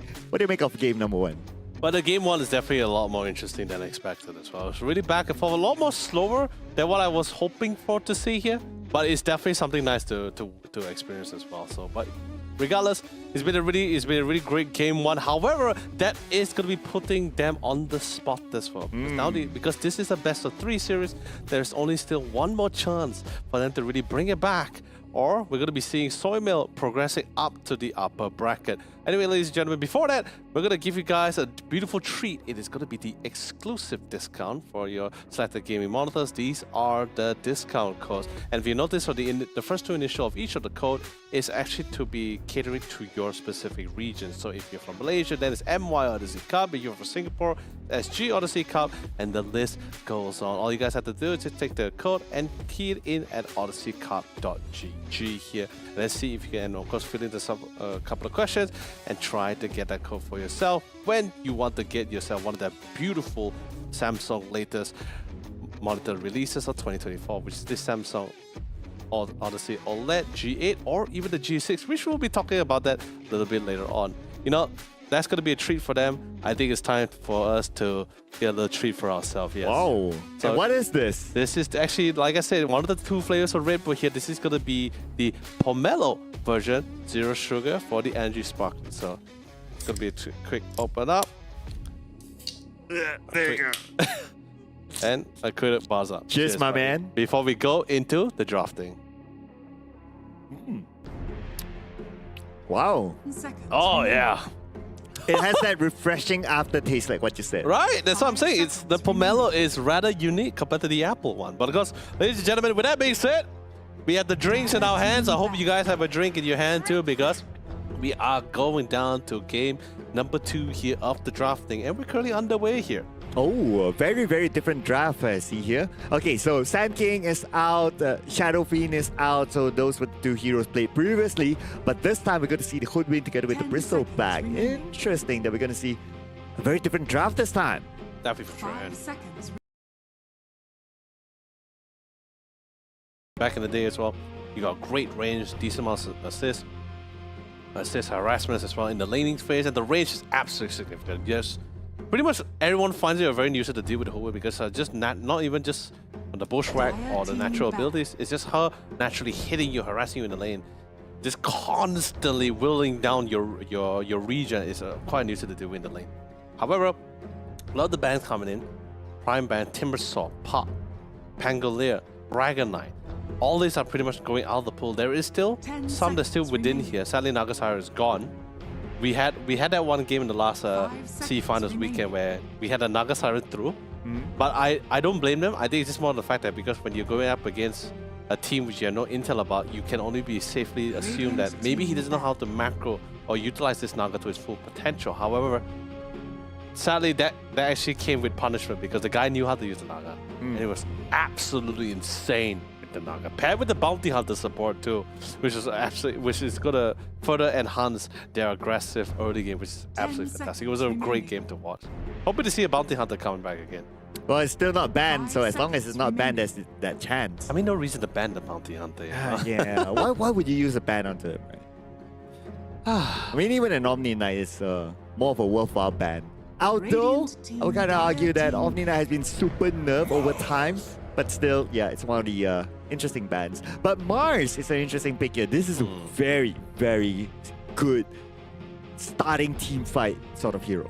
It's also a very interesting opening as well, because like usually, sure, it's not the first time we see an offlane being one of the first two picks here, but like this is what I'm saying, right? You still have more prime picks in the pool that's left. Tusker being one of them as well, and they still let it slide through here. So I guess they do value the Mars as the offlaner a lot more over the Tusker here. So they will lock in the Mars for themselves. But there's still a lot more prime offlaners still left. Centaur being one of them. The Underlord as well. My god, I love the Underlord. It's been such fantastic aura item buyer. Sure, so like I said, the defensive items recently have been nerfed. All the aura items particularly, like the Pipe, the Guardian Greaves, the Parvis as well. But it's still very usable. It's still very optional for them to buy. So when all these items are still available, so does the heroes. I think a lot of people have this misconception, right? Sometimes when you read the patch, you assume like, oh, they buff a hero, that hero must be buffed. But at times, it's usually when the item is buffed, that's only when you see the hero being buffed because of that item being buffed. But of course, finally, another safe carry.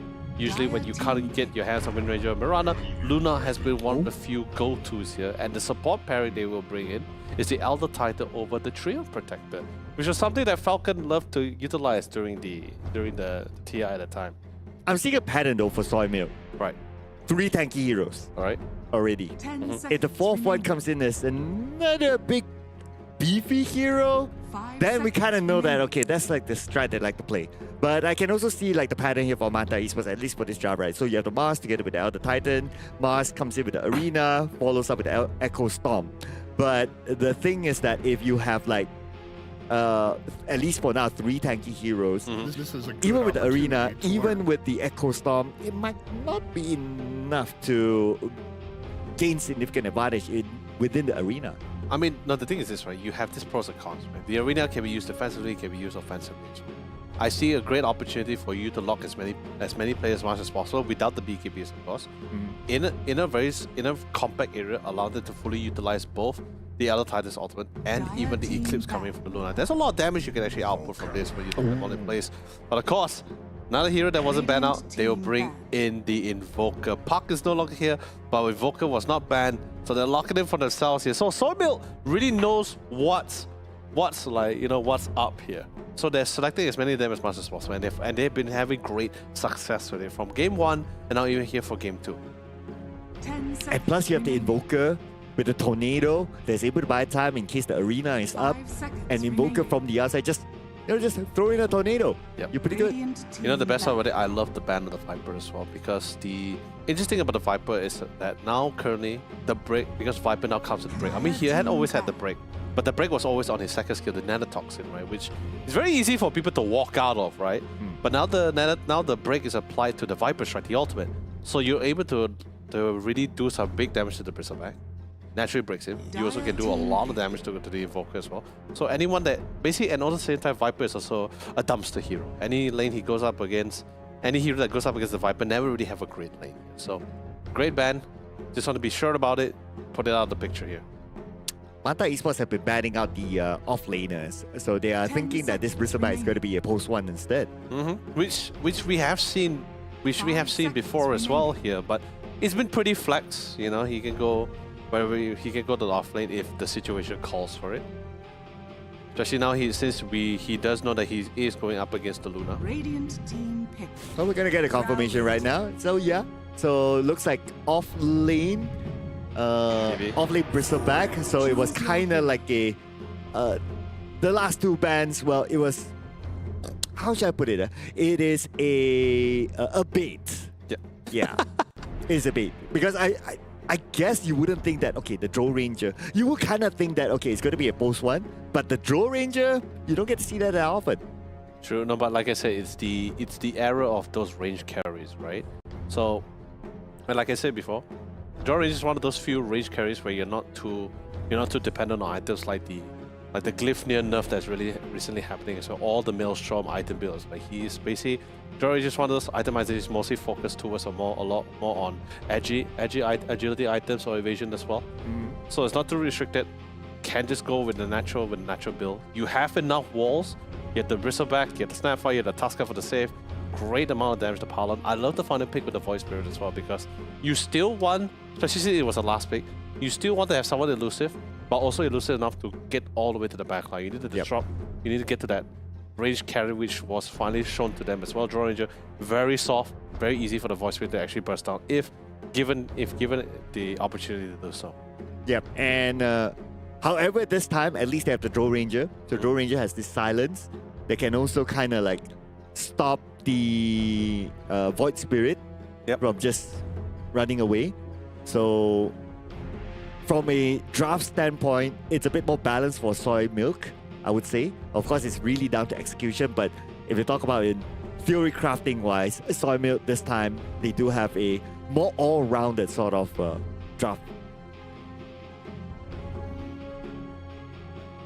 Pretty hard to tell because What's your call? No, yeah, it's really hard to call. I will say this is one of those few composition which determines on how well the lane is going. Because, and don't forget, Luna is one of those carries which is just a flash farmer. Even if the lane is not doing so well, or even if it is doing so well, she'll still hit the jungle, and magically she'll come up with so many items that you start questioning life. You'll be like, how did this happen? Where did we go wrong? How did she get so big and hit so hard? So it all comes down to how much space they can create with the Manta Eastward. But same goes to Soymel. How much opportunity they can catch for this. Bristleback is our hero that can run down other heroes. He's so durable, especially once he gets his necessary item, Crimson the Pipe. Just runs you down. You have just nothing you can really do to stop him as well. Tusker is great for catching, great for knocks up, great for engagement as well. The pair with the Bristleback. And then you also have the Invoker, who was also given the title as one of the best early jungle invaders as well. Yeah, and also it depends on whether he is able to win the lane. But if we were to pair the Invoker versus the Void Spirit, it's quite a 50-50 matchup, I must say. I'm more curious to see how the rotation is going to be like between both Q and the Invoker. Yeah, how they want to interact with this. I feel like I believe both sides definitely need a little bit of garnering, a little bit of assistance as well. More focus compared to the mids here. Well, it looks like it's going to be a 50-50 for the bounty runes. Unlike the previous, so I guess this is where the learning happens, right? If it's best of 3 series, like you know the capability of your opponents, you don't want to overextend, and this time Manta Esports, they play a little bit safer, which is fine. Because earlier in round number 1, we saw Manta Esports giving away, in my opinion, the first 2 kills shouldn't have happened, and this time, at least they kept it 0.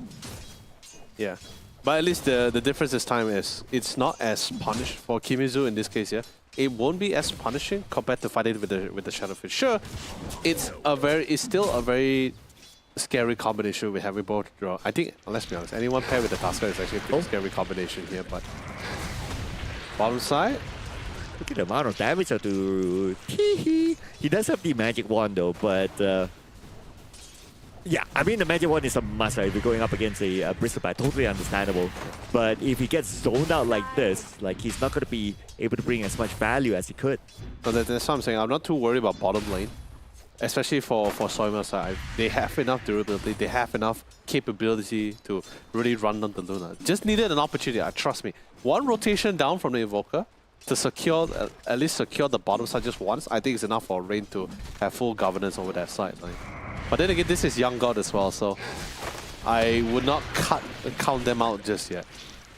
A lot of Boons taking a bit of damage, which is absolutely fine. Support, that's what you kind of need to do for your carry. That rotation that you mentioned will probably happen like level 4, 5?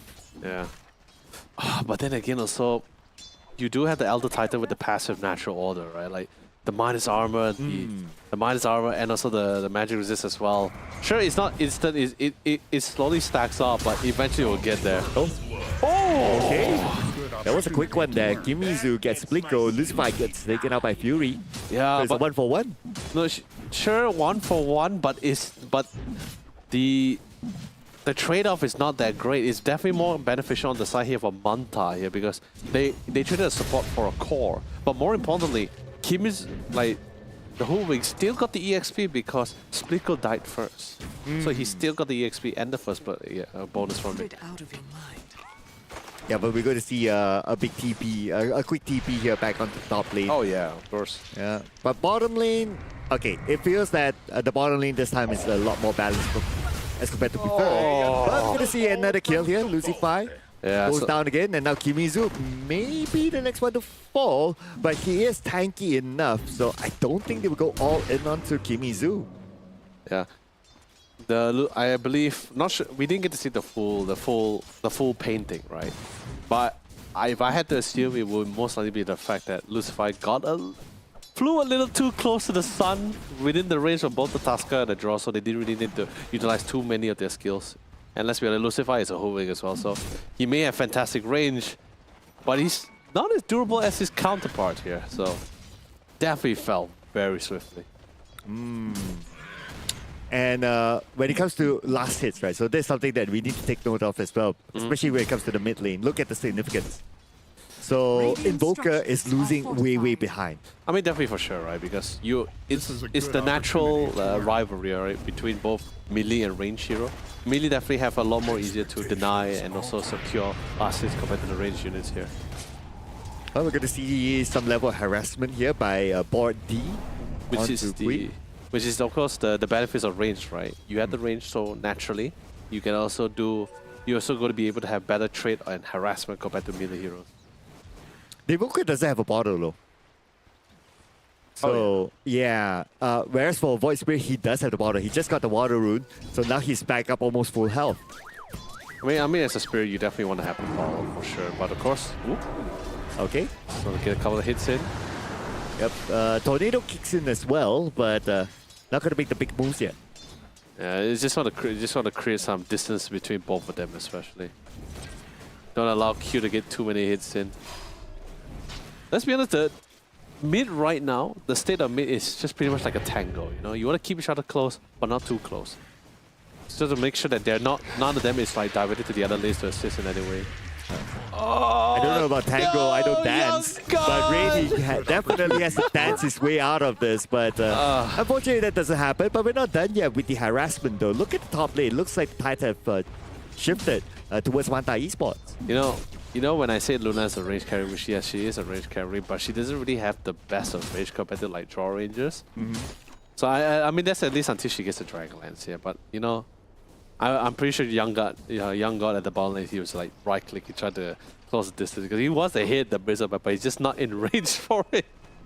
Yeah, and if he gets too close, then well, he'll be harassed obviously, right? Yeah, but I think it's fine. You know, I think Rain was just more prioritized to try to get out of there because he was just literally one hit away. But so far, like I said, Luna, although yeah, Draw Ranger having a nice top lane, but like I said, this is a Luna. He's a flash farmer. Once he gets, even if he's not in lane, he just goes to the side bottom jungle. He just clears it so fast because of the moon glaives, and then he just gets back to the lane again. It's a beautiful rotation pattern, which cannot be denied. Now, speaking about beautiful rotation, look at this. Amplified damage brought up by Kui. So he just needs a rotation from beside the teammate, whoever it is, to come and help him out, and he should be able to secure the kill. Yeah, but it looks like he's the one that's going to make the rotation. He's going to make the TP.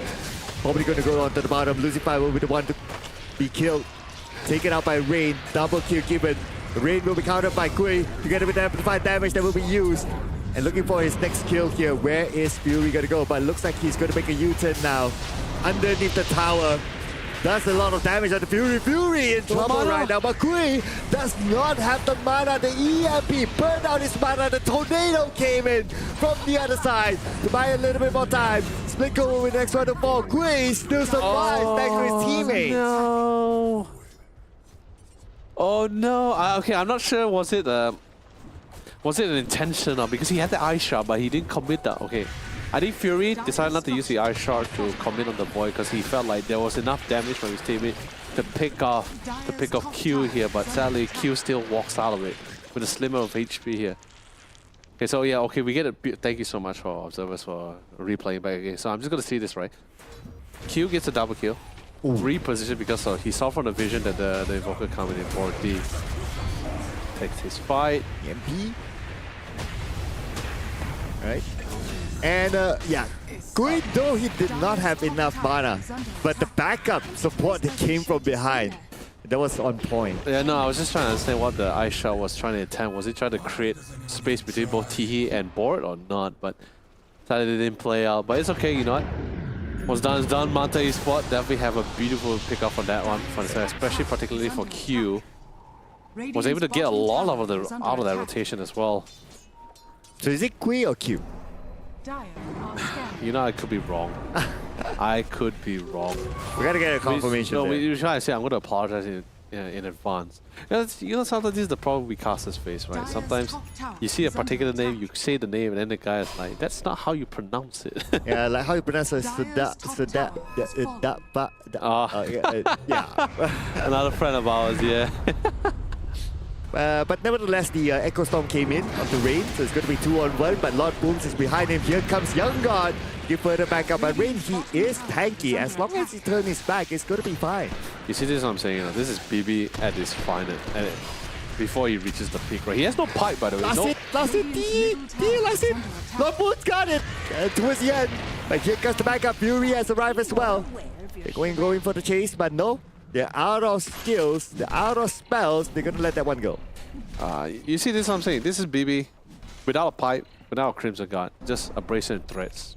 And he's already like withstanding a lot of these things as well. I mean, there was enough to braces, like you cannot get the double stack stats at level 25. Oh, sorry, at the 25 minute marker. But you know, you still definitely want to have the braces and the null transfer early. The stats initially is just staggered. Well, we're back onto reset right now. And, the double win lace. Double win lace on the Bristleback. Okay. One is not enough. Two. Two makes a good pairing.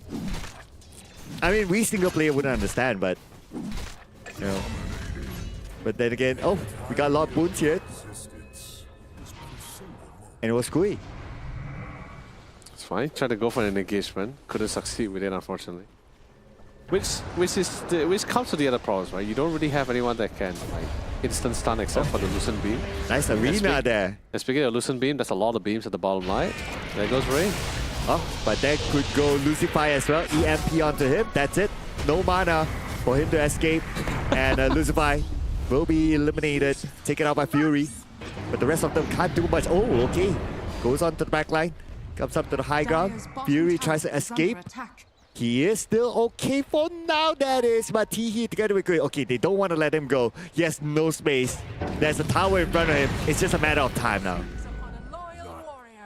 That's totally fine. They still got the kill in the end. They also had the TP at hand as well if needed, but you know they have enough time to just walk all the way back to the lane. Just trying to see if they can stop that T1 tower. Draw ranges so far uncontested, but like I said, it's if you're talking about the farming speed between both a Draw Ranger and a Luna, it's very significantly different. So even though they're given the same amount of time, we already see the Luna already hit by about 2,000 gold. Sure, I mean he did get like 1 or 2 kills from the last initial team fight, but still that's a lot of goals. It's one to be expected as well. Which is why you see that's why you see Soyman a little bit more on the offensive here, right? Because they know like, okay, we cannot win this farming race here. The draw can't really keep up with this race here. We need to try to see if we can create the space here. Can we at least garner some form of lead so at least we can try to focus down some of the areas, or at least limit the amount of areas of farm for the Luna to farm in on the radius side. You go rotate to the mid though. Spear comes in onto the back. Beautiful stand onto the tree. And now time will be on with the soul ball. Arena will be used, but then again the Arena will not bring him dividends. At this point he will be taken out. One tornado EMP. No EMP though, but that is not needed for them to take down Gui, and the unstoppable streak will be ended. That is good. Great T1 defense there for sure. Did it feel like, okay, the fight was not going to be able to succeed in that race? Straight away just join back the fight, secure an objective for themselves to open up the map slightly. This is the kind of offensive you're someone looking for with this kind of composition that you have. Beautiful cookie with the creep. Nice cookie onto the creep. Beautifully executed. But check out what's happening under the mid. Lucifer gets split go. And now the Earth Split comes in, but then again, nobody is going to go down from there. Lord Boons is super duper low. He will definitely go down to the hands of Young God. Looking for more in the back line. Kimizu pushes back board, and Young God comes in with the Eclipse to get that kill. Double kill will be given to Young God, and they will take down the tower at the same time. Fantastic, really fantastic. Great way to punish too as well. But before I talk a little bit more about it, Observer, can we check on Mars? Does he have a Blink Dagger? Oh yeah, okay, he does have the Blink Dagger reveal. So basically what happened was, they thought that, okay, they thought they could leave it to the draw to secure the tower, right? And he was in good positioning as well. No one can deny that. So that's why they went for the cookie. They went for the Elder Titan. But the Mars came in with the blink, revealed, got the spears into the tower, melt them down, and then instantly they continue forward with their aggression. So really well done from Manta for the punish. Great blink reveal as well, I think. We don't really have too many like item reveals that will somewhat lead to such great success. Sure, you get 1 or 2 kills, but I think this is one of those few moments where you're like, wow, you actually got a lot out of that. Ah, there you go. Kimizu with the blink. Sending Rain back with the spear. And now stun. That will buy time. Okay, Rain. He needs backup though, but backup is just too far away. They even expanded the arena for Rain. It took them so much time for them to take out Rain. And now Fury, who happened to be there, will now be the next focus. Instead, they will choose to back out. Yeah, not all the main damage dealers were currently present as well. So, and plus Mars, don't get me wrong, Mars yes is a DPS tank, but he's more like damage periodically. Well, Tornado EMP, and now Kimizu does not have the mana. Kimizu will be the next target to fall. Thanks to the hands of Fury. Earthblade will come in from the other side. And Lord Boons, he will try to hold the front line. Lots of damage on the body. Body should be able to get away to safety. And now Lord Boons will be the next target. 2 onto him, giving himself up for his carry to survive. Oh, you're not done yet though. Ah, there you go. That's great. 2 supports out. Definitely get as many kills as much as possible. They're in the lead as well. You must say try to garner that lead. Although despite being the lead, not really much objective has been. Actually, wait, hold on. Let me do the math again. Oh, actually, yeah, they do have one objective. They actually taken down 1 objective more. So sorry, scratch that. Manta Esport, ensuring all 3 fields has been in their lead. Well, zoom in onto the Drow Ranger pick, right? We don't get to see Drow Ranger that often because it's a very squishy hero. And the fact that you have like the Mars with the arena, who's able to catch the Drow Ranger easily. What do you make of that pick? Well, there's really not much else left in the pool. The Shadow Fiend was banned now. You can't really pick a Medusa either. You don't really see much Medusas either unless very unique scenarios.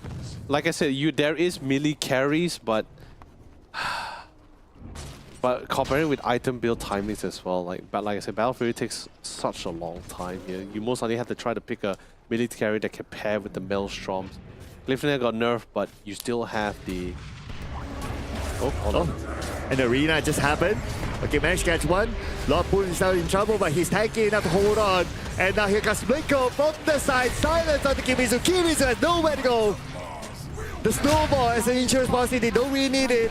And now the Walrus Punch on the Teehee. Teehee goes up to the high ground, and now they'll chase on the Teehee. Stun strike on the Teehee. A lot of damage. That should be enough to do the job as Rain will get the double kill. Fantastic job.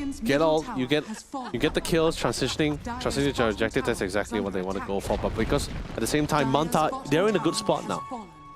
They have somewhat of a lead. They now have confidence and also a reason to not give up this game as well. So with this kind of lead, they're also ensuring they're securing objectives on the other side of the map. And yes, coming back to your question, there is still the Nature's Prophet, but he's the kind of hero that doesn't really scale very well against the Luna. Unless but it all comes on how you utilize it within the game itself, catching, playing alongside with your team here. So I think for Soymel, this last pick, it felt more of a comfort pick. It wasn't really about meta, it wasn't really about like to cater with what the item is currently like. I think it's just more the fact that he felt comfortable with the draw and just went with it. Right, and it's also, of course, depends on the players themselves, right? Yeah. Like, you can drop anything, but the player says, like, oh, I haven't been playing that hero, like, forever, then... Correct. You know, then it comes... Even in the recent Wallachia Season 2 2024, right? We still see some people not opting for the meta hero, just still picking whatever they felt comfortable with among the pro teams. I mean, sure, The priority is still one of the meta heroes, you know, Tasca Lunas, you know, all this as well, Pox. That's of course still up for Gander for sure. But once in a while, you know, we see things like Dire's top tower Bounty is Hunters under being picked attack. out, Treant Protectors as well. Also just coming out of the woodwork. For good reason. But for good reason right now, Manta Esports, they have control of the map and also they have control of the network. The only thing that probably if they want to add more to their current control is stacks for Young God. Dire's We haven't bottom seen tower like is under supports attack. doing many stacks so far. I think we had 1 or 2 stacks, so I'm just pretty sure we just missed it out on. Radiant Because are there were a moment on the minimap he was like playing around Dire's the certain area bottom for tower quite a is long under time. attack. Okay. Oh, but anyways, smoke. Oh, okay. Goes up to the high ground. Teehee is there. He spot out Teehee though. Oh, Teehee. Nowhere to go, nowhere to hide. Look at the lower ground. It's going to be Rain there waiting for him and he will take the kill.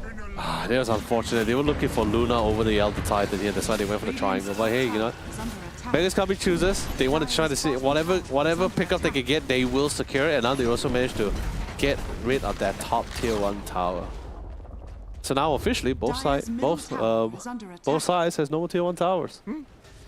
And at least in that mini fight, Sawmill did not Mini expand. fight. Yeah, I'll call it a mini fight. That's a small skirmish. Sawmill did not expand their big skills. So they Oh, still yeah, have it in the utilities. They can take the Roshan, even if Manta Esports was to come a bit too late. I mean, yeah, totally fine, right? Like you have more than enough control, more than enough damage, and Goo coming in from Arena. Rain with the minus armor is always fantastic. Oh, Kimizu. his blink it cancels. Kimizu. Okay, comes in with the arena. Managed to catch 2. He'll take out Rain. And that is the tanker. Eliminated from the match. For now, that Oh, is. no. And behind, we do see the snowball by Fury. Oh, no. And they will manage to get 1 more kill. Yes, they should be able to get it. Longboot's trying to get away to save the Longboots. Pretty low right now. Kimizu is low as well. He cannot continue joining on to the fight, but still Kimizu got a double kill from that. And Sawmill will be wiped out. Not yet though, but here it is. It's official. Splinkle cannot survive this. The Droll Ranger pick.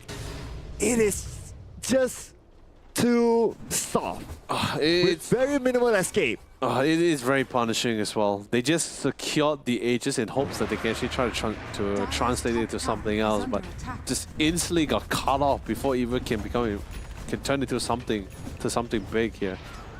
And Young got completely uncontested. Everyone was just so focused on just defending that draw, just creating the space to make sure he's getting all the free hits, which he was. He was doing decent amount of damage. Q almost fell.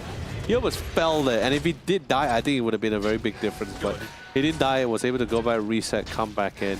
And Mars, the spears, his initiation so far has been absolutely on point here. So much area denial, so much isolation. Fantastic job coming from Manta Esports offlaner. I also want to point out that the arena was not used to target on the Droll Ranger. Oh yeah. Yeah, so he targeted straight onto the bristleback. So that means to Manta Esports, they don't even worry about the Droll Ranger. The Droll Ranger is the final target, in fact. But now speaking about targets, they found one. And looks like it was a nice escape there. But the tornado did hit. Okay, second time around, goes down to the lower ground. Sunstrike will arrive in time, but not enough damage. That was unfortunate. The gust came in by the very last second, just enough time for the Void to ult himself out, phase himself out of there. You know, that would have been a very dead Void Spirit. Dire's top tower is under attack. So how is the Droll Ranger going to be online right now? I think this is going to be a very important point, right? If the Droll Ranger doesn't get online, Sawmill, they can't play the late game. I'm actually curious what's the defensive items on the supports currently. My amazing observers, can we check on Tasca and Snapfire's items here? Pretty sure there should be a Pavis on the... Okay, so there's we had the Guiding Grace on the way with the Snapfire. Barry is... Oh, he didn't go for the Pavis. Well, he went for the drums first. Okay, interesting. Guess he wants to give the bonus stats. Radiant are scanning. Huh. Guess the game was going a little bit differently when he went for it, but So it's all for the Droll Ranger. Yeah, literally that's what exactly you want to do, right? You just build the necessary defense item to secure that draw range. Oh, great arena. Speaking about the Draw Ranger, that will be the first target that they will take down. And not only that, Draw Ranger, together with his bodyguard, Rain, will be eliminated just like that. He needs... Radiant like, structures there's so many items that the Draw Ranger needs right now. BKBs, Hurricane Pie, just something to really keep himself alive and really in the fight. Because right now he just keeps getting bursted down. Not too much on physical damage, but just mostly just magical damage. So the Draw Ranger is going to have a hard time right now. Okay, if we look at the net worth for the Draw Ranger, being a Dire's bottom post 1 tower carry, has fallen. somewhere in the middle. Oh, something just happened here. Looks like Yep. Fury got taken out. On the other side. Now Luna with the BKB, there's just absolutely no way for them to really stop Young God in this case. He could just literally at any time just walk up the high ground. Things get dicey, he just activates the BKB, just hits the tower. And also to take into account, not only is Luna a fantastic flash farmer, he's a fantastic tower hitter, yeah. Multiple builders at the same time because of a passive, so it is very detrimental that they are literally forced to commit to defend their high ground. Because you give Younger a little bit too much of an opportunity, she will shred those buildings. At this point, probably Manta Esports, they're just waiting for the next Roshan. They get the next Roshan, they go up to the high ground, and if they can get a good amount of kills, maybe a wipeout or something like that, then probably they could end the game. True. Observer, can we check on Bristleback? He's saying it's the pipe.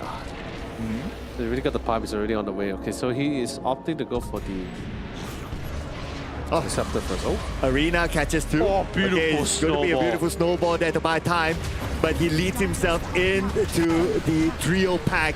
But still able to get down to the lower ground, so he's still staying put down. But on the back line, there is Botny there on the tee here. And Fury is in trouble. Fury will be the next one to fall, but look at the back line as well because Splinko there. Being caught in between all the players on Manta Esports. Young God will take it out just like that. And he's not able to do anything at all. Oh, courtesy of Kimizu. Express delivery. Spear of Master draw off the high cliff into the range of the Luna. My God, Kimizu, you are fantastic, buddy. And the worst part about it, draw, even though he had the guts, there's nothing he can do. It's a BKB mask. There's nothing you can really do about it except just watch. He has no defensive items. Doesn't really have the 4 staff either. He went for the Banta and also the Dragon Lance first for the Draw Ranger here. So there's nothing for him to really save him. Oh man, it is tough. And there's the only defensive item on the supports right now is just the mechanism. That's pretty much it. Sure, maybe the jumps of endurance you get a bit of movement speed, but not exactly what Draw Ranger really needs. He needs to be repositioned. 4 stars are great. Carve is also fantastic. But now Draw Ranger, oh finally he actually opted to go for the 4 star instead of completing the Manta. Yeah, much more necessary because if you go for the Manta, Oh, Hurricane Pie now. yeah. Alright, great. Well, okay, you need some sort of a defensive item for yourself. It's definitely not the biggest fan, especially when you're a damage dealer. You don't really want to go for a defensive item first, but it's just one of those situations where you just don't have that kind of choice. Yeah, because right now, Soy Milk can play the protect the VIP. Cool, right? Dire's But middle tower so far he is has been under attack. failing. Like, they don't have enough bodies to protect the Draw Ranger. Dire's middle tower. Like at has been this state, yes, it's Manta Esports is too far. But if we're talking about like 2 or 3 fights before this, I think Soy Milk still had an opportunity. But I think now Manta is just too far ahead. I think Young God is literally absolutely wrecking this. They might, depending on the situation, they might even need to commit the modifier cases just to clear the waves here. They still do have the glyph though. I mean, if they're at the stage that they need to commit the Mortimer's Kisters just to clear waves, that you kind of know that it's desperado moment. Yeah, that's why I'm saying that it's just a matter of no choice anymore. Okay. Oh no! All the another people arena. they get caught. The moment Splinko shows up onto the lane, that's it. One arena, you have nowhere to go. Yeah, okay. Now I get why Kimizu, of all the other offlaners that's still available, why he picked the mask. He is absolutely rocking this hero. So he picked the Mars first, and then the Draw Ranger came as the final pick. Second Yeah. pick mask, last pick draw on Soy Milk side. Yes, in the drafting. So in my opinion, the last pick Joe Ranger, that was kind of tough. But anyway, they still go up to the high ground. One spear beautiful back down onto the spear. low ground for them to get this kill for sure. Plus, Kui has the amplified damage. He's dealing a lot of damage right now. Look at the amount of damage. Straight onto the back line. It's going to be Fury. Fury taking it in. But then again, they don't need to chase in for the kills. They don't need to be greedy. But this is great. It's a very good high ground defense. Soymel didn't lose anybody out of the situation, which is very surprising to me. BB survived. Everyone survived. Not a lot of ultimates available in the hands of Manta Esports. I mean, we'll get the arena shortly. It's not a long cooldown, and draw finally comes up back in time. So now just somewhat resets. They just figure out, you know what, we don't have our ultimates abilities. Don't really want to take that fight. Q on the other hand, he's pretty confident, especially now he has the scepter, so he can silence anyone within the mix. He knows there's nothing to really push them out either. Dude, Mars has a Hex. Yep, That that is very scary. and he's queuing a refresher. Okay, but anyway, we're going to see the smoke here by Soymil. But they're going to make an engagement right now. Hopefully they have enough damage though. The tornado will be used. Tiki will be caught by the EMP. The arena will be used to save him. There's not enough damage. He is tanky enough. Kimizu, in fact, got the kill instead. Well done. Really well done. He also knows that his arena is also somewhat of a lower cooldown as well, so he doesn't mind. They will commit the glyph for this. I didn't believe it. Oh no, okay, he's just using losers. Just check out any TPs coming in. They will prioritize the Roshan first, but I do see a smoke out coming from the radius side of Manta Esports. Oh, Young God still being chilling there though. A lot of boots can't do anything. But anyway, we're going to see a fight here in the Roshan area. And at the back, oh, that's a beautiful spear there onto the back. Where are you? Because Young God is still there though. Young God, who's going to stop him? Splitgo will lose the Aegis on the Immortal for the second time around. And Young God is now beyond godlike. Who is going to stop him? 3 heroes onto Young God. Now with the BKB. What does it take to stop Young God right now? Send another hero. Long push, but BKB still active and he TPs away to safety. Yeah, there's nothing to worry about. And eventually he's gonna disassemble the Mass of Madness to convert it to a Satanic, and then that's just pretty much a done deal. There's nothing you can do about the Luna. It's so difficult. Now with the if the Luna finally gets a Satanic, even if he doesn't have the BKB, he's just gonna be able to just reset everything just with the Satanic alone. So Oh, arena up onto the high ground. We had the Tornado EMP combo onto Kimizu, but before even the EMP had its effect, Kimizu got a kill. this is great. Also, you see the high ground, no more glyphs, not enough members, no Snapfire with the Monomized kisses. So doesn't really have anyone to really clear out the way. So you have the draw ranger, but you're going to be risking yourself with Kimizu. He's durable enough, he's confident enough as well to land those spears, so draw really can't go too far forward. Same goes to the Evoker. Everyone's just really trying to keep their distance, but this is the last set of racks. It will be Megas. Oh, look at this. Caught in the middle, caught in between. Rain takes a lot of damage, but he's not able to tank it out now. The snowball goes in onto the back line.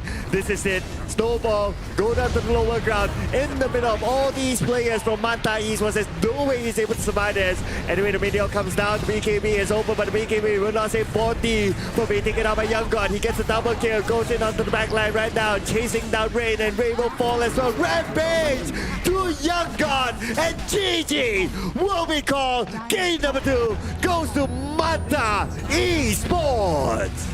Now there is a reason why the Luna has always been the next go-to picks if Wind Ranger Mirana is not someone available for them, or the trio has been banned out. Even before the patch back in 1st and 2nd October. Still so strong, still just as good.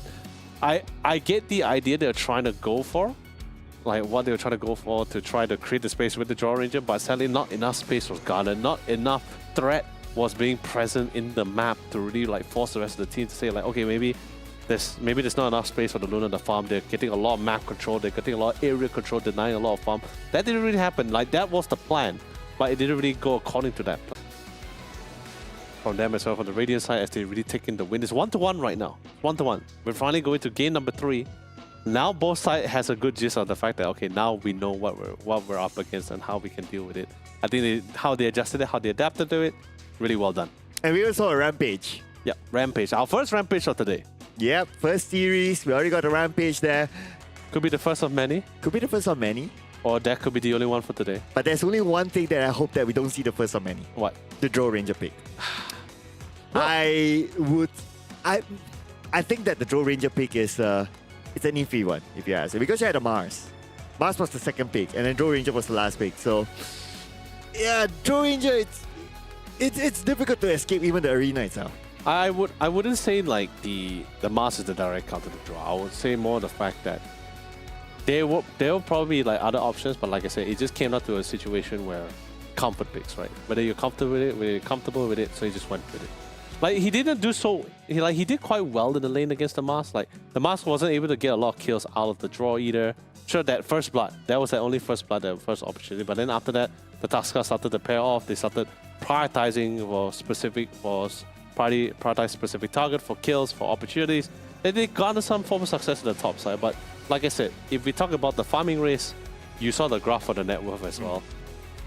The Luna was just constantly just racking up the money, while the Draw Ranger was just slowly making its way there. Yeah, no doubt. Once you get the Master of Madness on the Luna, that's it.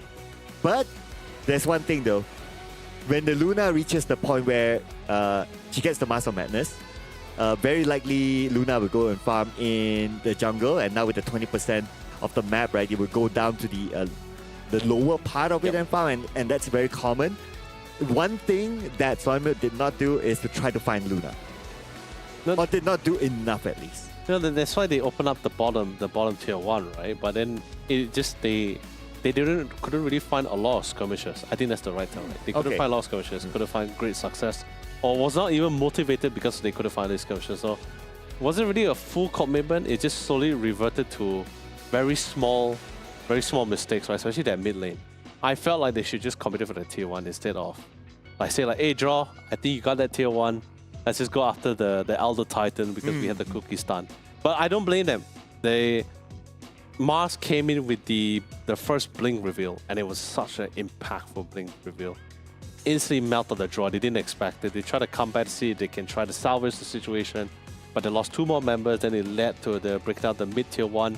That's when the mindset was already set in. Like, okay, guys, we need to calm down a bit. A small hiccup, but we still can come back with this. Let's just take a breather. But then taking a breather means it's a win for the Radiant side, because oh great, you want to give us some space. Luna's just gonna keep farming. She's just gonna keep farming, getting more stronger. Same for us. We are like there was no losses for the Radiant side in this kind of tactics here. And more space, they take another fight.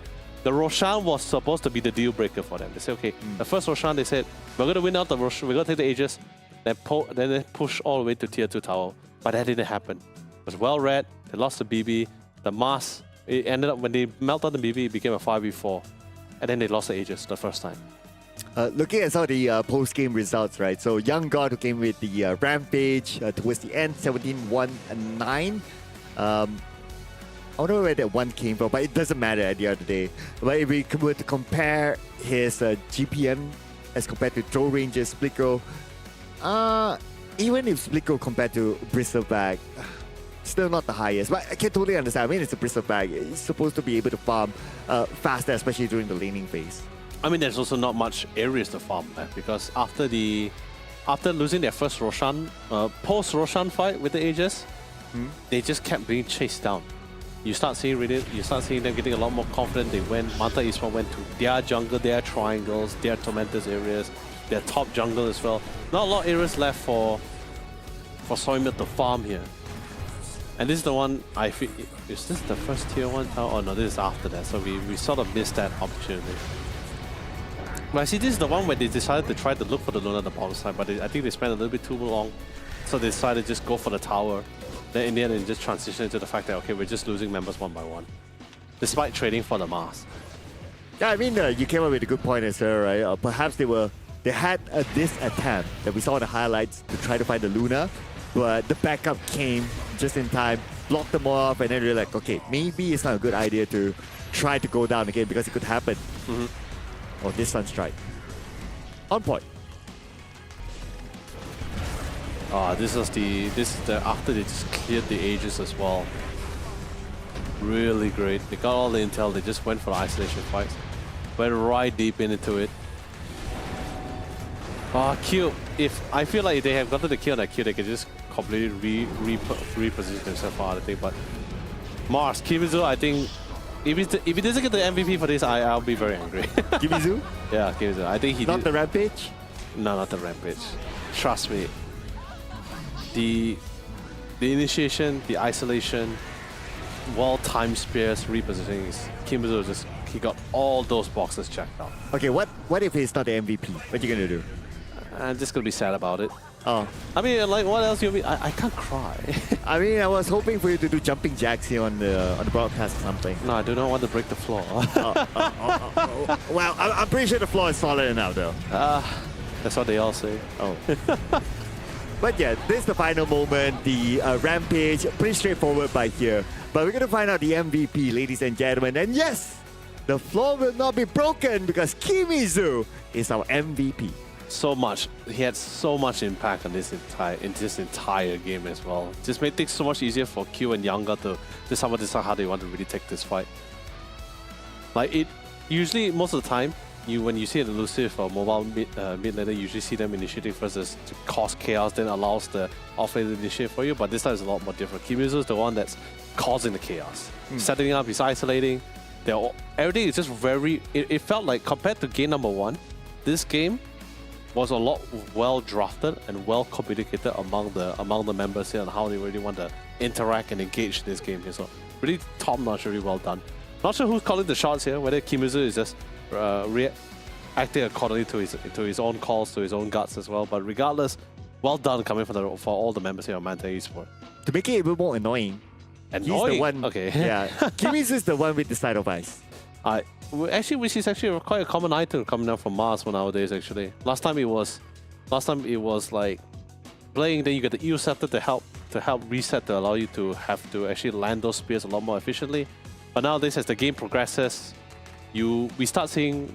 I mean, that's why I can never get enough of itemization, right, coming from these pro players, because depending on the situation, you can't have the same item build in every game. You have to change it up to cater for certain needs here. So in this case, the side of ice is great. You just want to get as much control as much as possible. Really don't allow them to have any opportunity or a breathing room here. So yeah. Really well done. Normally you will see a refresher a bit earlier, but he left the refresher for after the side of ice. Yeah, which I think is also fine. Which is fine. I mean, based on the situation as well, they were doing absolutely great. The side of ice was just like, okay, just to make sure that whatever other potential escape mechanisms that you might have, you cannot use it. Definitely for sure. But of course, ladies and gentlemen, just want to let you guys know, we did talk about the Samsung Odyssey OLED G8 before. We also mentioned it was a beautiful 32-inch 240 Hz.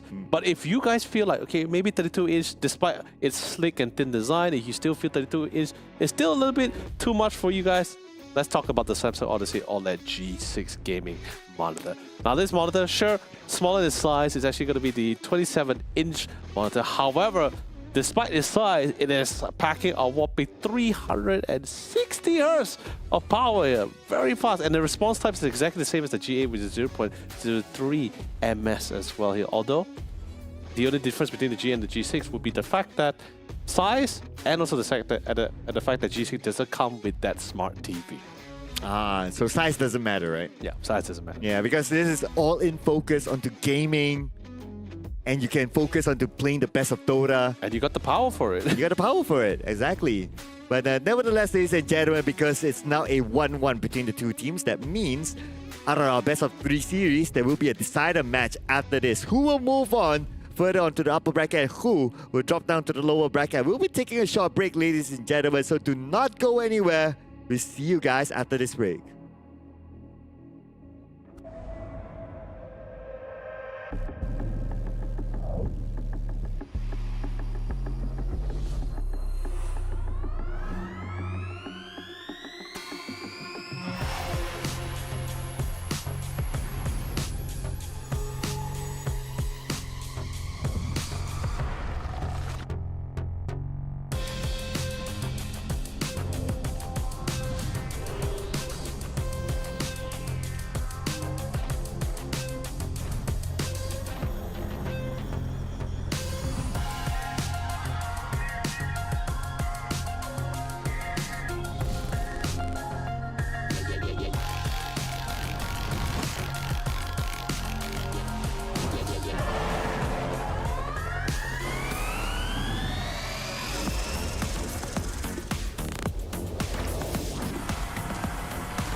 Ladies and gentlemen, welcome back once again to the Samsung Odyssey Cup Dota 2 Championship. I'm Len, also known as Yodeli, and joining me once again, or gracing us at the caster's desk, it's going to be Sir Cloud. Sir Cloud, my friend, we've been through at least 2 games today. Right. 2 games of our first series. That's right, we're not done yet. If you guys took a break and came back right after the second game, if you thought like we were about to hit the second series, you're completely wrong. We're currently going to game number 3. We're still in the first series here. Manta Esports not willing to throw in the towel just yet. Anyway, speaking of which, before we walk through forward, let's going to have something nice for you guys. It is going to be the exclusive discount for you all for your selected gaming monitors. Yes, these codes are up here for grabs, but do note that these codes are based on your respective region. So if you're from Thailand, then it's going to be TH Odyssey Cup. If you're from Indonesia, it's going to be ID Odyssey Cup, and so on and so forth. Use this code at the Odyssey Samsung Odyssey official website, answer a few questions, and you can take home one of these amazing monitors with a discount. And this is an actual monitor, by the way. I'm actually touching it right now. So it's not one of those like, graphics, green screen stuff. This is an actual thing in front of me. True. But also at the same time, if you feel like, hey, you're getting all these points, if you have a friend in those specific regions, you can actually ask them to input the discount code, get it for you, and ship it over. That is a brilliant idea. I mean, you gotta multitask this, right? Oh, no wonder you're so smart. We have 8 regions. No, I learned from the best, right? So we have 8 regions. You have 8 friends initial those regions. You can do it. And you know what else you can do? Get a sip of this amazing Red Bull drink. And this is the pomelo flavored. Pomelo. I do like this flavor because it's very localized. So cheers to this. Cheers to that. Ladies and gentlemen, we're about to go into the drafting, so let's spice things up. Oh, yeah. Oh, yeah, baby. I could do that all day. I agree. But of course, speaking of which, ladies and gentlemen, we're finally down to the last game of our first series of the day. This will conclude who's going to be moving up the upper bracket and which team is going down to the lower brackets here. And to start things off, I can't believe my eyes. I can't believe I'm seeing it as well. Once again, Soy Milk has deduced the fact that, okay, we feared a lot of things, but Naga is not one of them. And that's going to allow Manta Esports an opportunity to lock down that Naga support. And Soy Milk going to be locking down that DK here. But let's be honest, DK is pretty flexible. We haven't seen the mid DK. We still see the off-lane DK, but we also commonly see the carry DK using the Fire Dragon facet. Bring on the Tusk, ladies and gentlemen. It's up for grabs. Oh no, it's banned out too. Wait, the Tusk? Oh yeah, it's, oh man. Right there, the 3rd ban for Manta Esports here. But you know there's this one hero that I'm quite surprised that's not being picked. Oh. The Wind Ranger.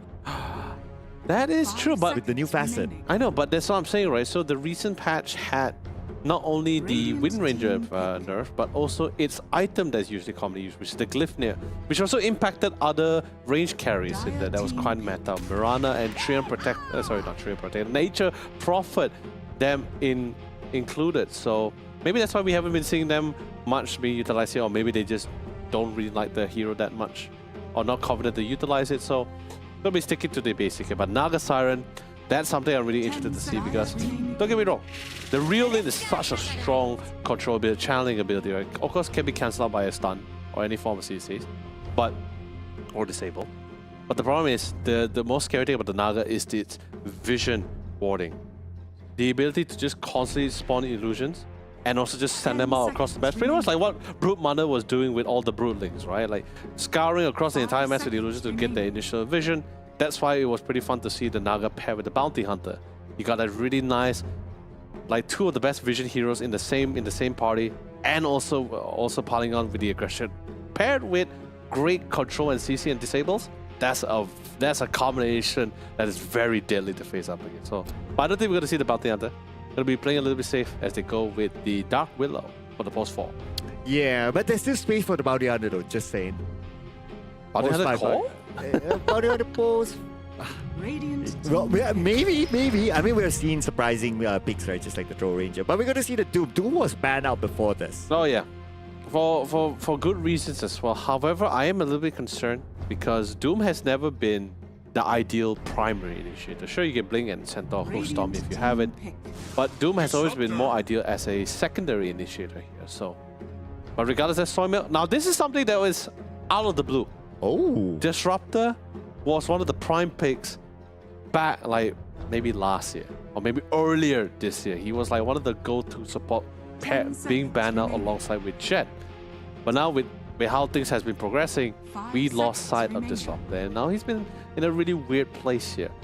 But now coming back to the mixer, so there's no saves, and it's also pretty great with the Static Storm. It's always great for a team fighting ability.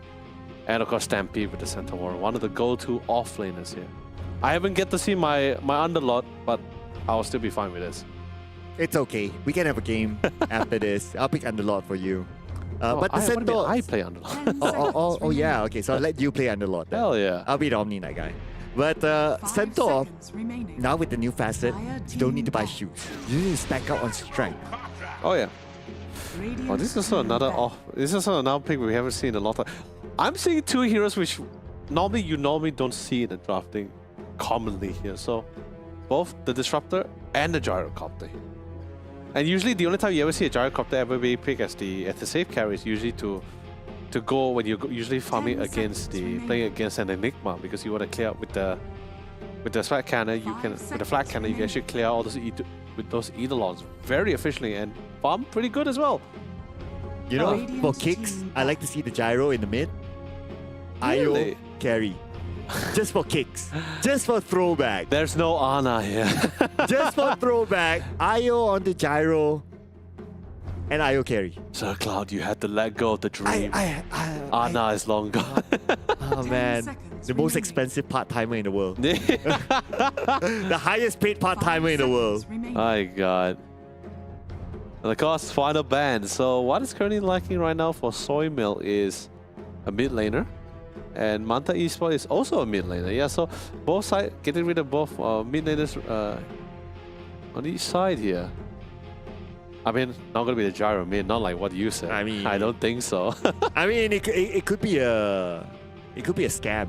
There's still the Storm Spirit. They can ban the Storm Spirit if they do not want to let the opposite party take it. Or Soymilk can also try to get rid of the Void Spirit. I mean, this is going to be somewhat of a gamble, because eventually, regardless of the ban, Soymilk will still get first pick here. So they will ban out the Storm Spirit. But what about the Void Spirit here? Void Spirit. That's going to be a bit difficult because of the Doom, right? So you gotta consider like the mega silence from the Doom 10 seconds So remaining. high mobility heroes will have a difficult time. I think, no, honestly, any elusive 5 heroes is not going to have a remaining. fun time with the Doom, of course. Dire team pick. But I think that's where the Naga song comes in, right? It's a great counter initiator as well for the ultimate. So interesting, they went for the Medusa ban. Okay. Yeah, Huh. so they're thinking that this is a mid DK. Still find a pick. 10 Manta seconds comes in. remaining. Yeah, sorry, not Soype had the first pick. Manta has the first pick. My bad. 5 seconds remaining. Huh. What's on your mind? No, I was thinking if they want to go Void Spirit. Manta is want to go for their Void Spirit like what they were playing just now. If Q, like what Q was playing just now, he can. It's mobile. The only thing you have to worry about is Static Storm. So, which will, I mean, let's be honest, any illusionary or high mobility mid laner definitely need to have that BKB just because of Static Storm. Yeah, BKB is definitely your mind. Unless you want to pick a high mobility like Voice Spirit to be able to close the gap and melt the Disruptor first. But there is the Stampede for counter initiation. Radiant team. Really see the situation how you want to play this out. He goes for the Keeper of the Light. Now that's, you know, I'm seeing a lot of heroes that we see. Let's just call generation, okay? Okay. Kotal mid, Gyro support or Gyro carry, and Disruptor 10 post 5. seconds These were the same gen. This was the same generation. Right. They were the 5 three seconds sort out remaining. heroes back earlier this year. So I mean, Doom is of course on and off. I mean, Doom has always been an option pick. There's nothing wrong with Doom. yeah, has always been a solid one. Santo as well, but not as much. But didn't receive as much love compared to now. 50 seconds. What's left? You can't jump into the fight because you're gonna be dealing with the real in from the Naga, Doom. This Kotal you really want to try to get your hands on. You need a big This is DPS a good hero. opportunity to learn. Actually, if they want, they can actually just if they really want to greed, they don't even need to have a high mobility. They can just straight out go for sniper. Great at controlling the river runes. Great range. Although scatter shot, they nerfed the damage early, but still scales pretty great late. Still high damage the facet. If they want to go for it, they have a lot of walls. So they pick the sniper, they move the DK to post 1. But we're Yes. gonna get a confirmation. You now Tiny. select Okay. your Okay, hero. Tiny mid. So it's a bit of a scam there. The fact that Manta Esports they focus on to banning out the post 1 heroes, and with Splico taking DK. Splico is a post 1 player, so a DK is going to be the post 1. Yeah, definitely for sure. I mean, it's what to be expected as well, right? I don't think we have seen a mid DK for a long time, for good reasons as well. So, Tane comes to the mix. You have an additional layer of control, a great initiator as well, great for melting the collar. I think particularly, you're able to get on top of it. I'm sure once he gets the scepter, once he gets all the stats, I think he's going to be pretty durable. But that's of course if we get to that once we get to that late game. Early game wise, I feel like they have decent initiation, decent counter initiation, and also disengagement and team fight for both teams, both Manta and Soymill here. So,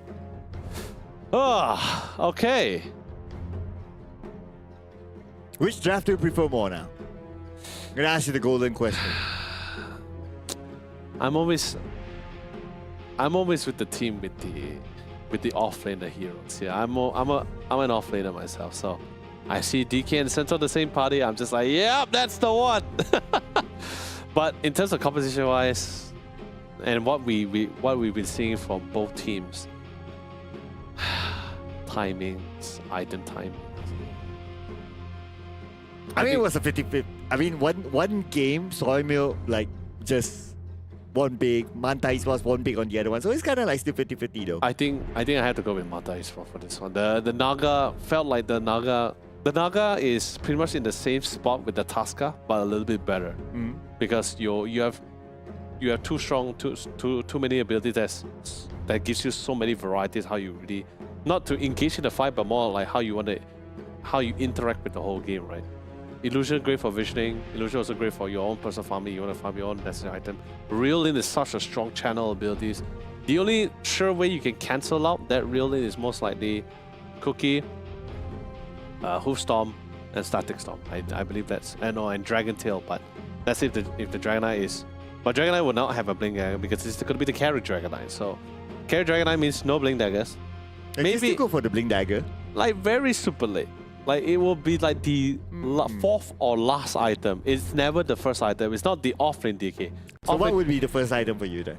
Armlet, depending on the player. Armlet, basically damage items, basically, or stats items. That's the carry DK now. Right.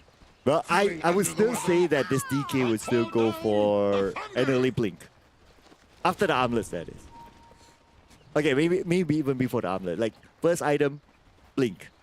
I doubt so. I think. You doubt so? I doubt so. I believe it's going to be the fourth. At least. Fourth item that It's late? definitely not the first three. It's definitely not the first three. It's going to be a stat items, then after a BKB, then he's pretty much set set the walker to the fight. And plus, he got Stampede to. He has the center Warrunner. He got Rain Stampede to help realign, or Board D with the Tiny with the Blink Toss combination to reposition enemies as 30 well. So seconds to battle. this will be fun. Bottom lane, I'm not too worried. It's two durable heroes, but I have seen the matchup between Doom versus DK carries before. It all comes down to how much damage the post 5 and post 4 is outputting. Dude, we've seen this before. We have. Smoke, U-turn, try to catch one. Let's see who will be the target. Okay, Tihi is underneath the tower though. So having the tower protection, they won't go in on it. Haha. Get off my lawn, they say. Handsome devil, aren't I?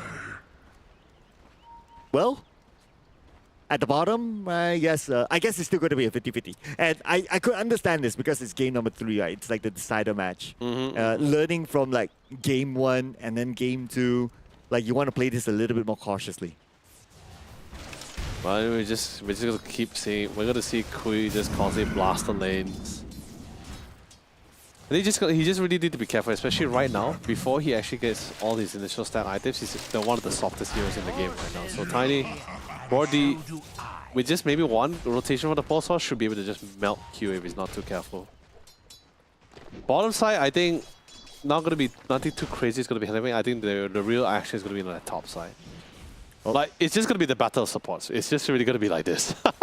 Top side is the one where we'll see a little bit more action. Lord Boons, first split within the first minute.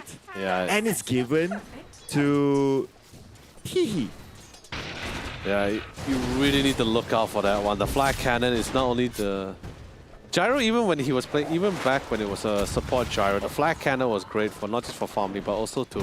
You're not only farming, but you're also harassing at the same time. So you're basically getting the best of both worlds. And remember, as a carry Gyro, you are pretty much a hybrid DPS hero, right? You have magic damage from the rocket, from your rocket barrage. You say your physical damage from your flag cannon, and your normal base attack damage as well. So you're basically going to be able to output all kinds of damage onto the Centaur. And doesn't really have to worry too much about his passive because you're doing magic damage, so it doesn't really apply too much either. So pretty great for the top side and the reel in again. This is what I'm saying. There's nothing he can do about it except Cookie, and now he's dead again. Okay, no, dead for the first time. The one who died first was Lord Boons, but regardless, top side is going to be where the action is going to be a lot light. Bottom side probably needs to be an overextension. Then we might see actually a potential pick-off. Other than that, it's just a 1v1 between Lucifer and the Disruptor. And at the top lane, so it's going to be pretty much Manta Esports full control. I mean, we look at the last hits, obviously. Manta Esports will have that advantage. Yeah, but wait till you see a Centaur with 3 bracelets or 4, depending on his... He's at 2. Yeah, he's actually queuing up for a 3rd, which I don't mind as well. More strength, more mobility. But you see, I mean, absolutely no problem. If physical attack is not enough, then just pop in the rocket barrage and you just can't contest with this at all. It's very painful. Yeah, and sometimes you don't need to force the kill, right? You just need to like zone them away, keep them at low health, and they can't do much. I mean, technically, you would love to go for the kill. Of course, yeah, of course. If that's an option. That's a lot of gold and EXP we're throwing out there. We're wasting that. Now you see again, flag cannon farm and harass at the same time. Yeah, but the barrage is rather costly though in terms of mana. True. But Fury, okay, now this is not one that you want to go for. But again, it's very costly in terms of mana. So at the early phase, yes, you can use a few of them, but at some point you'll be like, okay, I'm out of mana. So that's where the normal stuff will happen. I won't say it's that. Yeah, it's costly, but I won't say it's that costly. I mean, remember, this is him taking 2 kills on 2 strength heroes, right? So that's the, and he doesn't really have like, there's no arcane boots yet, or the Ring of Bass here as well. So no natural mana regen. Beautiful. Right. Yeah. This is where they start to get a bit more tanky. Yeah, sadly the fish he reeled in was not a small fish. It was a very big fish. Brought him all the way back down to the Davy Jones locker for sure. Okay, if there was a Kunkka, then it would be a bit more relevant. Yeah. What do you Dire's mean? middle tower It's fishing. It's a fishing metaphor. And Naga is a fish.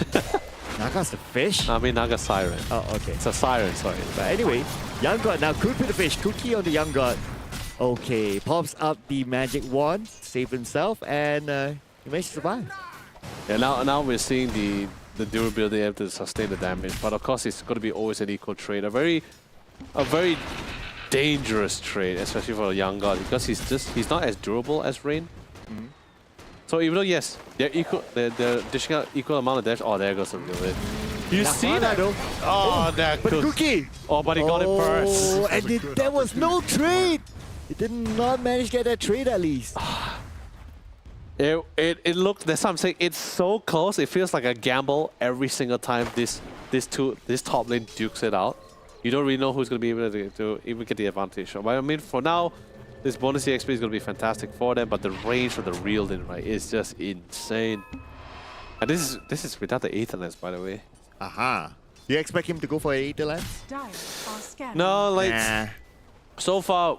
I mean, depending on the situation, it has always been like defensive support items, right? Like Glimmer Caves and such. Okay, Centaur is queuing out the Blade Meal though. And that is definitely going to be good against Young God. But speaking about against Young God, Cookie used, but not enough damage output yet. But at the bottom lane, we have Splitgo in trouble. Kui with the rotation onto the bottom lane helped them get the kill. It's great. That's how they break the ice. The rotation is. They're not really, nothing much is being done to the mid lane. He's just constantly just pushing out the waves as he blasted out. Once an opportunity, rotates down. This is what I'm saying. Spotted the ward, did manage to spot him too, but the Watcher and the ward. So instantly Dire's backs middle off. I think they tower realize is that under he actually just walked past the Watcher. Don't think he assumed it's a ward. I think he actually spotted the Watcher here. Okay, but So the ward will still stand. Unless they want to, just for a little bit of reassurance, they'll drop another sentry there. But oh no, kill. Okay, that's it. I mean, anyway, they do have the glimpse though, so Queen Yep. Nowhere to will not run. be able to get away. Yep, there you go. It's going to be given to Radiant board structures with the are toss. fortified. Which is why I'm saying, right? Like that mid lane, the Tiny has enough CC. Decent amount of damage, but we'll still need a little bit of assistance here. So 1 is great. 2 support additionally, that's a guaranteed kill. There's no way Q is going to be able to walk out of it. And as long as Soy Milk gets to Dire's that top point of the tower is game under where attack. they're in the lead, they'll always win every catch just because of the glimpse. The glimpse range is insane. If you're Dire's leading, middle tower anyone tries to is under run from attack. you and you're within range, there's no way you can run. There's always going to be a guaranteed kill every single time, just because of the disruptor here. So I think right now that's what Soyma is trying to aim for. Just try to garner the lead. Even though the top side is slowing down, but you know it's a Centaur. Doesn't really have to worry too much about it. He just needs to get those levels out. Sure, with items makes things a lot more easier. Any heroes with items is always going to be great, but it's just one of those heroes where EXP is somewhat a little bit more better for him. Lucy is alone in the mid though, surrounded by Soy Milk, and they'll definitely go all in onto him. Netherell comes in, now with the Bramble Mace as well, but look who's in trouble. Oh, the toss onto the backline, and that is a beautiful one. Take down Fury. Yeah, great time in rotation. I managed to isolate and cut them off. Then there was just no way for Fury to walk out of it too. And I'm not sure you noticed, Fury actually opted to go for the fast set for the static wall instead of static field. So on the Thunderstrike one. So that was a very cool one. So now it's a 2 against 5. Okay, there you go. Kinetic Fence. Yeah, if the other fast set would be the Thunderstrike one within the static field, but Kinetic Fence has also been pretty great. I mean, people have their preferences here, but Kinetic Fence is great because you have 2 charges here. So you lock them once down, you have enough CC, you can lock them down, Dire's top you can tower is deny under them in the attack. area even for the second time too. Oh, but Tihi is up on the high ground. Oh, there's a ward there anyway. But there's any illusion. Yeah, he's not bothered by it. Yeah, he just seeing Tihi is not really much of a concern. He sees an additional person, that's when it becomes a concern. Okay. Looks like Lupizi still got the ward. But are they gonna go in onto Fury? I mean, No. no, he can. Just Yeah. need to wait for T to be in position for the real thing, because I don't think he wants to commit the Doom for this. Is under attack. It's not gonna be worth it for a support, especially at this stage. I mean, if he's alone. it's definitely worth. But if got 3 people there, I think is like in your word, overkill. True. And plus they don't have like clear information on Radiant's where the bottom tower DK has is at. fallen. No, they somewhat know. He's at the side jungle. Oh, that Bramble. Okay, Bramble Maze, that's a beautiful one. Now it's time for them to go in. Yeah, but And look at the Barry- kinetic fence. kinetic Well fence. placed from That bought a Fury. little bit more time, but still Kimizu is able to chase him down, and Fury will be taken out. But top lane looks like Youngko is in trouble, but the one that's in trouble is actually going to be Rain. Cookie onto Rain, but Rain is slowed down significantly. He has nowhere to go, nowhere to hide, and he will be eliminated. But we will see another kill here onto Lord Boots. Nice chase down by Manta Esports. Such efficiency as well. Didn't waste any moments, spare any moments at all. They got the bottom lane. Radiant's They got a top kill. They got the tower is bottom under lane. attack. Straight rotate to the top side to see if they can get it garner a little bit more as well. And the solar bind. Oh, that was phenomenal as well. That slow is insane. You know the Stampede was active as well, but it still Is under attack. didn't really help as much as it's hoped for. Nope. Quick boss. I would ride out on Headset? any quest you Alright, name. Mike. Oh, this Mike. time. Okay. Yeah. Technically, it's the headset. we're going down the list of hardwares here, but Gandalf. You know, every time I see a Caudle, it always reminds me of our buddy. Which buddy? The one that will buy a Dagon 5 as the first item. Oh, Flavor. I didn't mention it, but okay. That's pretty obvious. Dagon 5 first item, could you believe it? I mean, he's him and his coddles. He Yeah. loves coddles. But I grieve playing with him whenever he does that, but we still win the game, so... I want to complain, but I can't complain at the same time. okay, but now you see what I mean. On LT, just constantly just spamming illusion, just spread it out. Blocks camps, farm camps, or just getting the necessary information without risking himself is absolutely amazing. And the illusion actually lasts for a decent while as well. You see a rotation to the top lane though. Yep. But Rain is rather tanky. They should be able to survive this one. Okay, then onto it. And we can see the call down, but call down is not the biggest amount of damage type of skill. But they're gonna do that toss. Oh, nice toss to the back line. Immediately calls out the Song of Siren to save himself. And now here's the setup here. They're gonna make a counter engagement. Backup is here, though. Split Go is there. Fury is inside of the bush. And now they're trying to get that one kill. Cookie onto one. They will definitely get a counter kill here onto Lucifi. And the rest of them have to disengage. This is great as well. Although yes, not a lot of abilities was utilized. It's mostly just a Stampede. And I mean, Dragon Form, he has already been active with the Dragon Form initially from Splico. He was farming the side ancient, so that's still totally fine. No static storm. Radiant's You don't bottom just tower primarily is under just focusing on the glimpse, putting more points in the glimpse, as you know. More points means more range, so definitely something you would like to have. And like I said, Radiant's middle this is the tower name of the game is for under Soyman. attack. Just hunt, Dire's chase, top tower is catch. under And let's be attack. honest, there's no one going to be able to outrange the glimpse here unless he's a little bit too far behind. And now the tiny with the blink dagger, catching is going to make things a lot more easier for them. Wow, it was a 4-on-1 onto Rain. Having too much for him to handle. Oh, the reel in. Okay. Yeah, there's just no way you can get out of that, especially since he's alone. I think they managed to got the gist of it. And even if there was a follow-up for it, doesn't matter. I think they'll still be able to get the kill. Yep, and that's going to be a kill onto Kui. Yeah, he didn't want to run. The reason why he stood there because he just know there's no point in attempting. The disruptor is there. Yeah, you're just like, okay, I give myself up. Yeah, just give myself. If you like, I guess if they notice if anyone attempts to run, will most likely be like, okay, his teammates are on the way or nearby. But he just stood there, it's like, hey, you know, don't worry, I'm alone. Dire's middle tower is Oh, under Here good comes Dragon the Tail. stun. Here onto Young God. They chase him down. Stampede will be used. Backup is on his way, but T-Heat does not have the Song of Siren. Song of Siren is currently still on cooldown, and they will get the kill. But the counter came in from the other side. The Doom will be used immediately by Kimizu, and they will get the kill on the Split Go. It's a trade 1v1. Yeah, safely, but guess what? The cavalry, I won't say not too far behind, but they are literally behind. Behind enemy lines. Not gonna be able to find anyone. They're gonna be smoking up. Oh. No one's really revealing themselves in the lane except the illusions here, so they can try to attempt to go for the side can and wait for the Gyro to respawn here. He's here, but is he TPing? So the Oh yeah, he TP to the Dire's top tower The is triangle under already, attack. So the idea of the smoke was just to check the top sides. No, the idea of the smoke was to see if anyone was going to TP in, because they're trying to anticipate Gyro's farming pattern. If he TP top, that would have been a kill. But since he didn't TP top and no one didn't really reveal the lane, that's why they even had since they took the opportunity to put a ward at the, you see the minimap, they put on the deep warding at the side camps. So they just try to get a general idea of where's everyone. Since they didn't notice anyone, they're like, you know what? We didn't get anyone from this smoke, but that's fine. We'll farm their jungle. We'll limit their area of farm, but that's totally fine for Gyro because he was farming stacks at the bottom, triangles. He's going to the side entrance. So no stacks there, unfortunately, but he will at least secure the XP rune.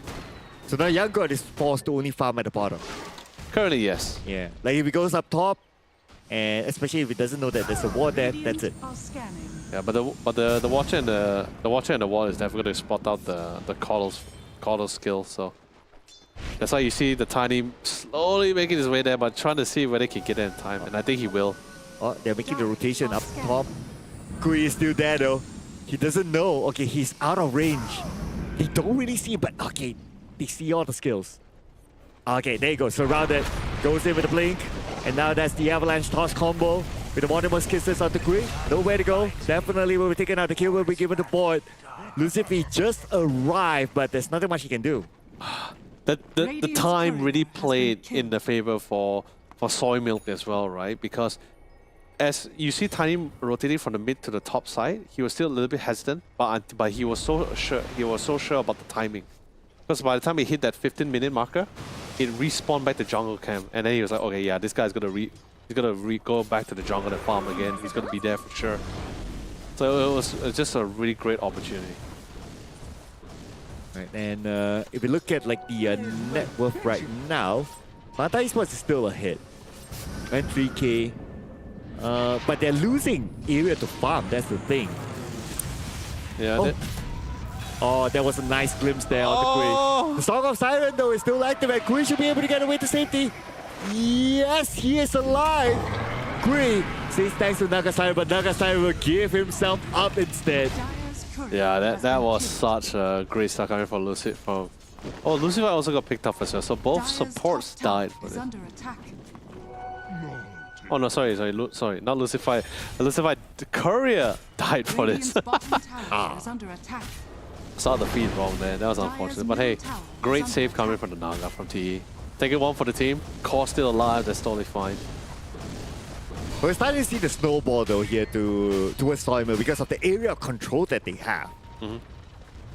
Like the moment they clear off the top jungle, they planted a ward up there, they start to take control of the top jungle, and now all they need to do is put focus onto the mid and maybe a little bit on the bottom triangle at some point, and they will have complete control of the enemy jungle.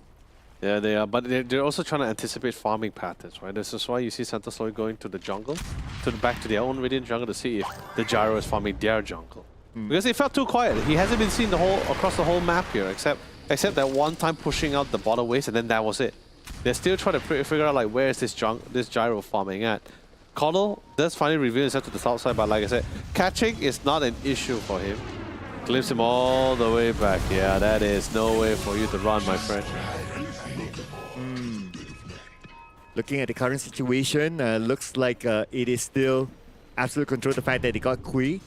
And right now we're probably going to see a mid brawl here. But before that, we're going to see Tihi in trouble. Tihi tries to go up to the high ground, but then again, here comes the blink from the side. Bord is the one to get the kill on the Tihi. Now with the Stampede open, they're going in for the chase. And they will try to catch one. Okay, they should be able to get this one here. Where's he gonna go right now? yeah, Lucy buying enough time, but still, they're able to get the toss in, and Lucy goes down. Bot gets a double kill. Yeah, this is rather troubling. And like I said as well, Doom is not really a primary initiator, it's always a secondary. So it's going to be quite difficult for them how they really want to engage in the fight. I mean, he will have to be the first primary initiator. He has no choice here. No one else can stop the fight except for him. Unless they're looking for a counter initiation, but I don't think they're going to get a lot out of that. Well, looks like a soy mill. Now look at this. The Devil Swing is onto them. Right. That was right after they had complete control of the top. Correct. Yeah, there you go. There you see the rise of the net worth. Then bring it back. It's literally all about winning these small skirmishes. Right? Oh, there you go. It's a small, not really the guy you want. Kinetic fence, absolutely brilliant. But the Bramble setup was just as good. Okay, that's rather a lot of skills, including the call down there. True, but it's fine. They wanted to get the kill, they will secure it. They want to see if they can get a couple of balls. What about Lord Boons? Oh, Lord Boons, TP! Oh, the stun at the Lord Boons! He was gambling on that. I mean, that was his only choice, right? Yet, it didn't really happen thanks to the stun. Yeah. Couldn't really outgun it, but then again, think of it this way, right? They only lost the supports, not the core, so... Soyma is still pretty content with this. They're like, you know, fine. You know, we offer our supports. You can have them, as long as you don't have us. Split go? Split go, TP! Oh, he played with the trees magnificently. The fog of wall. And it was like, what, only... it was 10 more seconds before daytime? True? Oh, yeah. What a glimpse. Glimpse into static style and then... oh, no! On the T-He, take it out. Yeah, this is Fury. This is Fury literally telling T, go to the corner, young man. You've been a naughty boy. Because he put the fences like a corner. Oh. That was like one of those cone hats. Yeah, with the naughty boy corner. Detention. The detention corner. Detention corner. Oh man, that was hilarious. But anyway, it's okay. It's a support. You know, so far all these skirmishes is just support for support. We haven't seen anything major cores being picked up. But finally, the favor for the gold lead is finally shifted to Soymilk's favor, but it's only by 1,000 gold lead. So, but it's still a very massive swing. It is. It is. Look at the win probability. Okay, thank you so much for showing that to us. Gaben has dictated. 74%.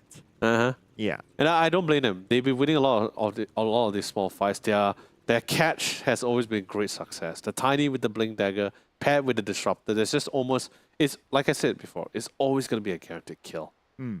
Unless, you know, Eel Scepters or something. But Gyro... But then again, at the same time, Gyro hasn't really been caught in any of these fights. He's been really casually farming the bottoms, at least the right side of the map here. Hasn't really been disrupted too much. Sure. The network-wise, we're seeing a slightly better skill performance on the side of a Soymilk, but Manta Esports has been doing pretty fine. Now I'm thinking about like the Cordo, right? Like you know, I don't know why, but for some reason with this helmet on Doom, he doesn't look like a... He looks like a very happy guy. Okay, maybe not. It's a happy Doom? Like observer, go to the left. Look to the left angle or the right angle. Yeah. Yeah, you see, he looks like a happy guy, right? Oh, you mean like he's smiling, like that kind of thing. Oh, you mean the armor or the face? Not the face. The face. Oh. But of course, if you look directly at the front of his face, then he's not smiling at all. Okay, that's a happy Doom there. Yeah. Yeah. Yeah. This is definitely happy. Actually, in recent years, the Dark Widow skins has been really great. I think we saw some really great sets being produced here. What is that? What? The last one before we panned out. Where? What animation was that? Where? You look at the observer, it's like, where? Oh, here. Yeah, okay. Yeah, this one, yeah. No, this is the gyro. Isn't this the gyrocopters?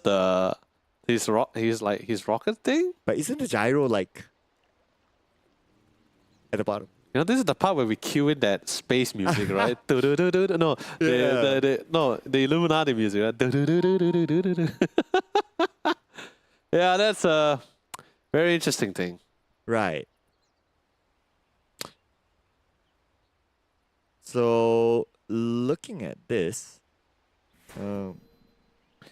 Actually, I prefer the... I love the... Make it look like Raizo, the Disruptor skin set, yeah. But anyways, ready to go and ready, ladies and gentlemen. Once again, thank you for the time. And we're back with more Dota 2 shenanigans as the game is here and ready to go.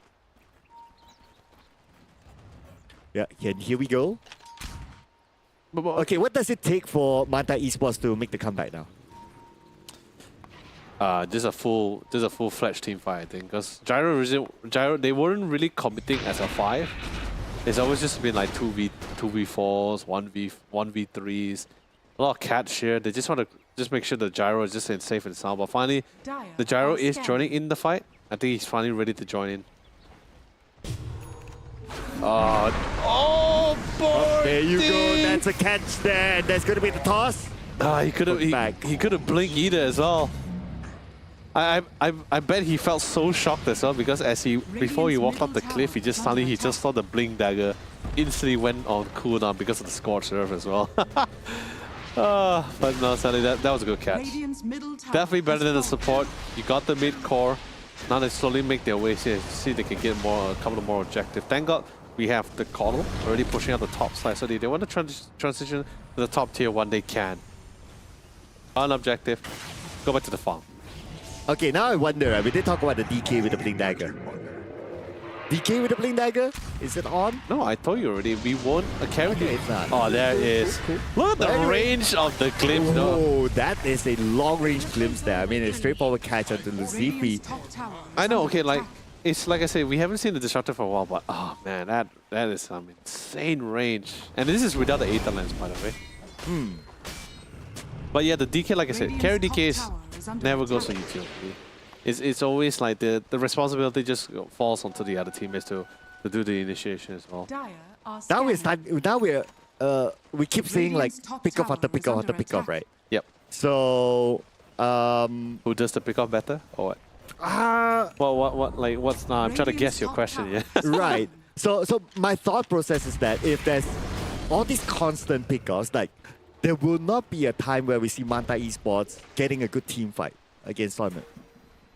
No, trust me, we will see that team fight because Okay. the reason why there is just pickoffs, right? When it's funneled in, then we'll see that. Yeah, the reason why we're seeing pickoffs is because right now Manta Esports just decides to turtle in, right? Like, you know, Cordo wants to farm, the Gyro wants to farm, we want to get big, we want to get strong. And trust me, eventually the Gyro will get into a point where he's going to be able to start shredding, especially once he gets the Satanic. There's really nothing he's going to be able to sustain for quite a long time. But then again, there's a lot of durable heroes, but finally we're going to be seeing the very big fight now. We will see. This is going to be the deal breaker now.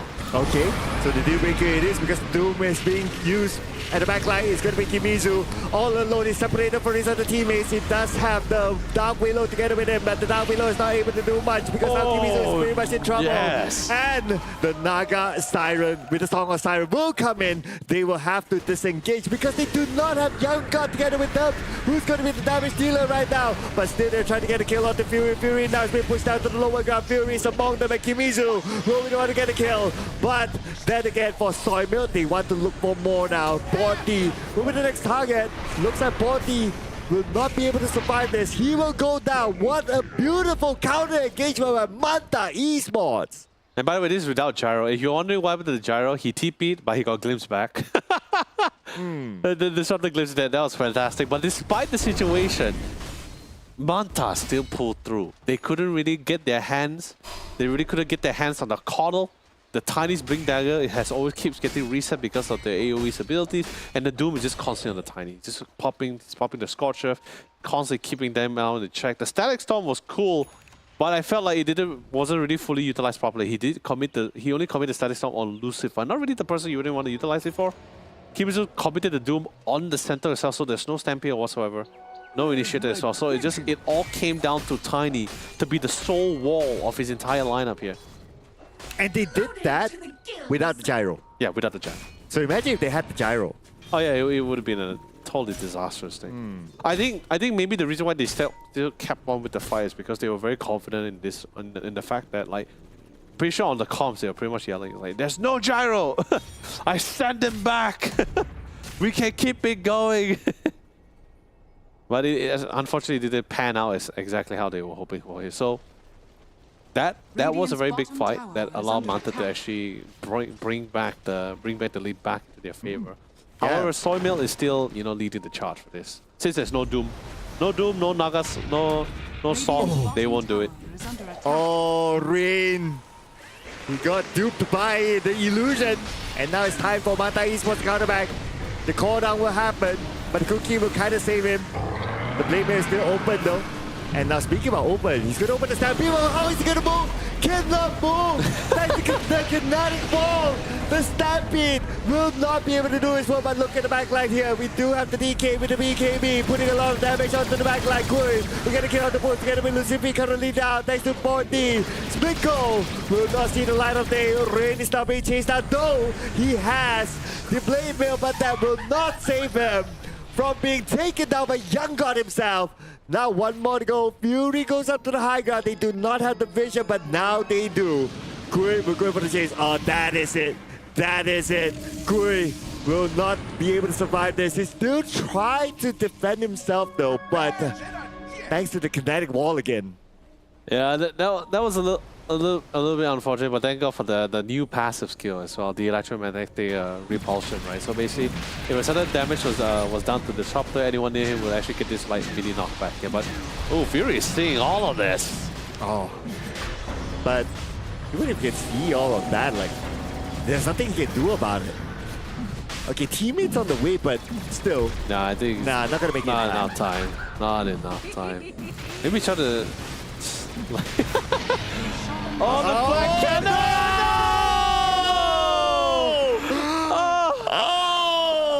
Oh, dude. Yeah, the funny part about it is because he actually threw the kinetic fence and it gave like vision on him, so the Flak Cannon started hitting. Flak Cannon hit on top of the Bramble. Oh, God. I can't just believe what I saw. Oh, man, that's... Oh no, to make matters worse, now the Gyro has one of the best DPS damage neutral item on this hand, the Nemesis Curse. So yeah, it's gonna hit a lot harder. It's gonna be able to shred all these beefy walls. By the way, my amazing observer, can we check on Gyro's item? Yeah, dude, he is loaded.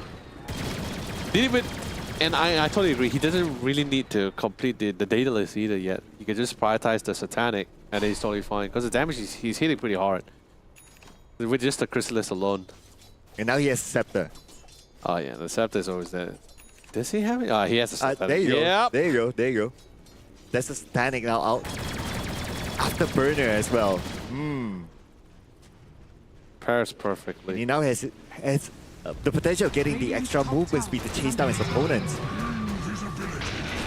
Chrysalis on his way.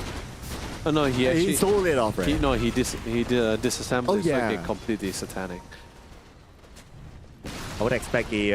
Radiant's top tower has fallen. Bruiser the Cannon to be done later on. But anyway, Young God will go up to the high ground. Definitely he can do that because he does have the Aegis on the Immortal. And how are they going to stop it right now? They cannot go all in onto him, but still, they're going to try to do something. A toss onto the backline immediately pops out the BKB, and now he's in the middle amongst all of them, able to deal damage. That is what he wants. He wants to be the middle of the fight, and that's exactly what he will get. He will get the first kill. Ray will be taken out by Kimizu as well, and they will find Kimizu as a counter. Kimizu's mega kill streak ended. The Song of Siren will be called upon for them to disengage. Oh, still managed to get a catch. Okay, that's going to be a toss. The fallout is going to happen here. The kinetic ball is up and Splitco will get a double kill. Yeah, that was nice. A little bit of an overcommitment on their end as well. You know, when you have the adrenaline running, you just kept going at it as well. But they felt content in the fact, even though they did not lose Aegis, they did not break the Radiant top 3 tower. They just felt content in the fact that, like, you know, hey, we forced buybacks. We got a couple of kills. I think we're fine. We don't feel safe, especially since they lost Kimizu as well. They had to back off. No Song of Siren as well.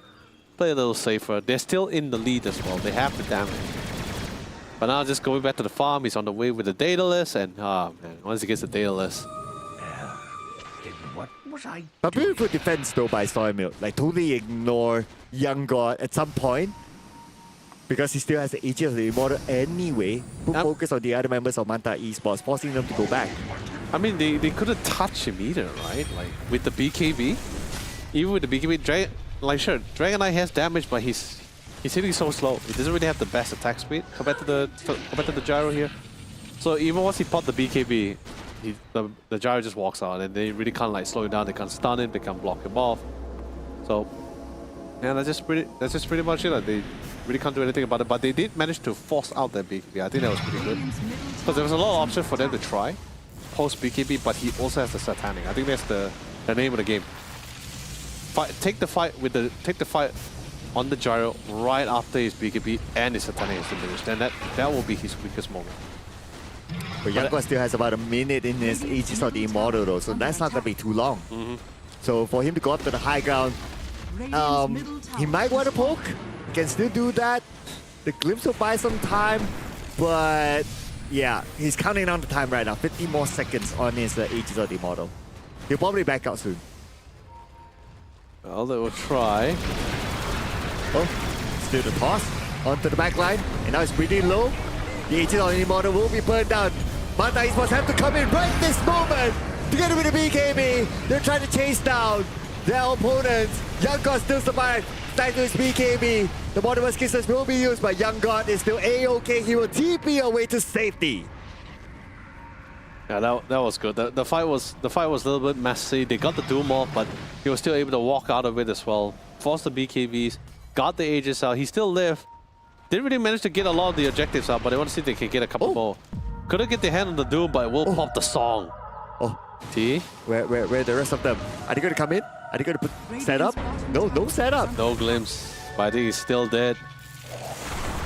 Ah, that's it. Yeah, it wasn't really a setup. He had nowhere to go, nowhere to hide. Okay, by the way, they re-smoked again. No Doom though. They will be taking this fight head on without the Doom, but I'm also assuming they know the fact that there's also no ultimates on the hand of Soy Milk. Centaur blink? Did he blink the safety or he blinked the farm? Oh no, he blinked the farm. Oh, he saw Rain. Okay, there you go. All in onto Rain, taking it out. 50 seconds. No buyback. Still making their way forward. Up to the high ground, you think? Yeah, they definitely will. There's no reason that they can't go up the high ground here. Unless they want to really wait out for the BKBs here. I mean, it's only 10 seconds. I don't think they'll go to the high ground though. Because it's like 20 more seconds before Rain comes back into the game. Might as well clear out all the entire jungle. And by that time, maybe consider the next Roshan. Could be. It's in a minute's time. Or 2 minutes, I guess. Let's see if anyone just want to go for a little bit more or on a passive route here. It's back to the farm. Get more items here. Yep, and that's where they will continue to farm. Yeah, I would say that now they're just playing out for time for the next Roshan. Because now they kind of know that they have the jungle in control. But they're not really like, okay, all in onto the jungle yet. They're like, okay, we go in, we go out. We go in, we go out. They don't really stay and farm around the area. Yeah. But I can tell you this for sure, Sir Cloud. The minute that Disruptor gets that scepter, then the big, let me tell you, that toss, Avalanche toss is going to be a guaranteed kill on that gyro. There's nothing you can do about it because what the scepter does, and the Static Storm will be muting not only his abilities but his items as well. So the gyro will not be able to be as bold when he gets tossed in. He doesn't really have the sense of security of the fact that, okay, I can BKB and walk out of it, or Satanic and heal myself out of it, but he can't. Not with the Static Storm with the scepter here. So slowly he's like, oh, I guess he's partially there. He's about 30 gold short for one of his, or one of the Blades of Agility here. So it's about lacking of 1,000 gold left for that scepter. But quick smoke. They want to see if they can catch someone outside, and that's a prime target. Yeah, they saw Fury. And all of the Fury, Young God is going to get a mega kill instead, and that sends a signal to the other members of Soy Milk that they're being invaded now. Now they know. Okay, no Static Storm, pushing the waves. So now even if with the Avalanche toss, there's just no Static Storm to follow up with this. Yep, time to go up to the high ground. That is. Hit the towers. Yep. Young God, as usual, will lead the charge. The Rainbow Mace will come in. But that's not going to do much to stop Young God. Does still have the BKB though. I love that he's positioning himself within the bramble, so at least the Tiny or someone will actually get caught if they were to blink in. Yeah, and so far, a good clearance by them. The tower is still alive. I mean, they have decent wave clears as well on the side here for Soy Milk. So their high ground is going to be able to clear out those creep waves. But as you can see, they're slowly eventually getting choked out here, right? The tower has taken a significant amount of damage. The same goes for the top and the bottom as well. Now they want to re-engage to this fight. They smoke up, see if they can find someone outside because they do have a ward outside. And they spotted it all. Oh, that Bramble was great. High ground Bramble, but that will not save TET. Immediately buys back, and now the Monimus kisses from afar will put damage on the Yango. Yango still with the BKB, still like them. And look at the amount of damage that Yango is able to absorb. Not going to be an issue, still gets the kill on the rain. And the chase is happening right now, but split call will fall to Lucify. Song of Siren be called upon. The setup is coming in. Mata is prepared for it. They will go all in right now on the Lord Boons. Lord Boons moving the next target after Lucifer gets his double kill. Young God is on the wicked sick. And they still manage to catch one more to make this a wipeout to Soy Milk.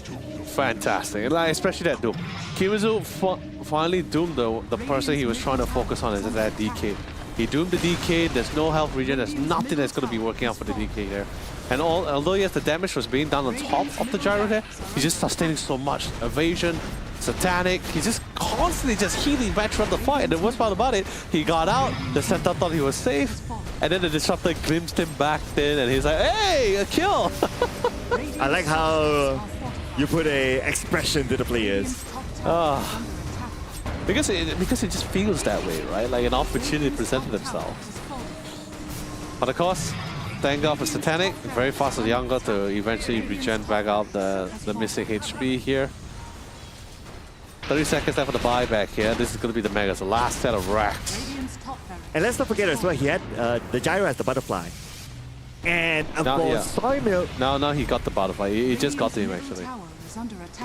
Right. So he got to after the fight. Yeah, after the fight, like here at this instance.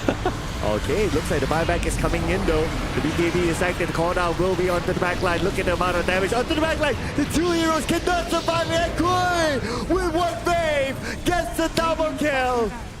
Two buybacks right now being expanded by Soy Milk. And it's an immediate dieback for Board D. Kimizu is the one that got him. This is go time right now for Mata. East was still with the full team. They will go all in straight into the fountain. They want to get more kills when they don't need to. They can end the game right now. And it is another buyback here by Soy Milk. What can they do about it? It's only one Fury left. They know there's nothing more that they can do. A GG what we call. Mata Esports will progress on the upper bracket. That is insane. Once again, like a very good attempt. I love the idea coming from Board D for the tiny, right? Like, didn't really play out like what Ana did back in the previous TI, where saving the buyback, he instantly committed to join into the fight. But I also think there was the concern of the fact that the DK cannot afford to be doomed. He cannot afford to be doomed, but he wants to get into position. He wants to really try to hit those backlines. But the minute he gets doomed, there's just absolutely no fear coming from the rest of the team, especially for the gyro. There's no scepter. Although as many times as the static storm was perfectly well placed, the toss avalanche was also perfectly into the static storm on top of the gyro, it still wouldn't matter because he still has the BKB, he still has the Satanic. The scepter was pretty much the most crucial item for Disruptor to obtain, because let me tell you something, if he had that scepter, there was 3 of those team fights with the gyro would have just been dead. There was just no way he could have gotten out of those tight spots as well. Really, honestly, if I had to put an analogy, the gyro really got away with murder for that situation here. So Splicker got away with murder, so that was really great stuff from the team. Yeah, and I wonder, do they realize that the scepter was on its way though? Yeah, it was on the way. I mean, for themselves as a player, like, did they realize it? If it was the case that they did not, and they were to look back at this replay, right, or this VOD, or to themselves like, luckily we ended the game quickly, or at least before the scepter was done. Yeah, no, but I also think like there was also really good decision making being made by Manta Esports, right? Although yes, toss avalanche, BKB fallout for the defensive. Didn't really got too greedy. He didn't really tell the team like, oh, okay, let's just stay and fight. No, they made a lot of really safe choices. Or I would say good choice. I mean, yeah, it is a good choice, but it's also a safe choice where they decided to just fall back, reset.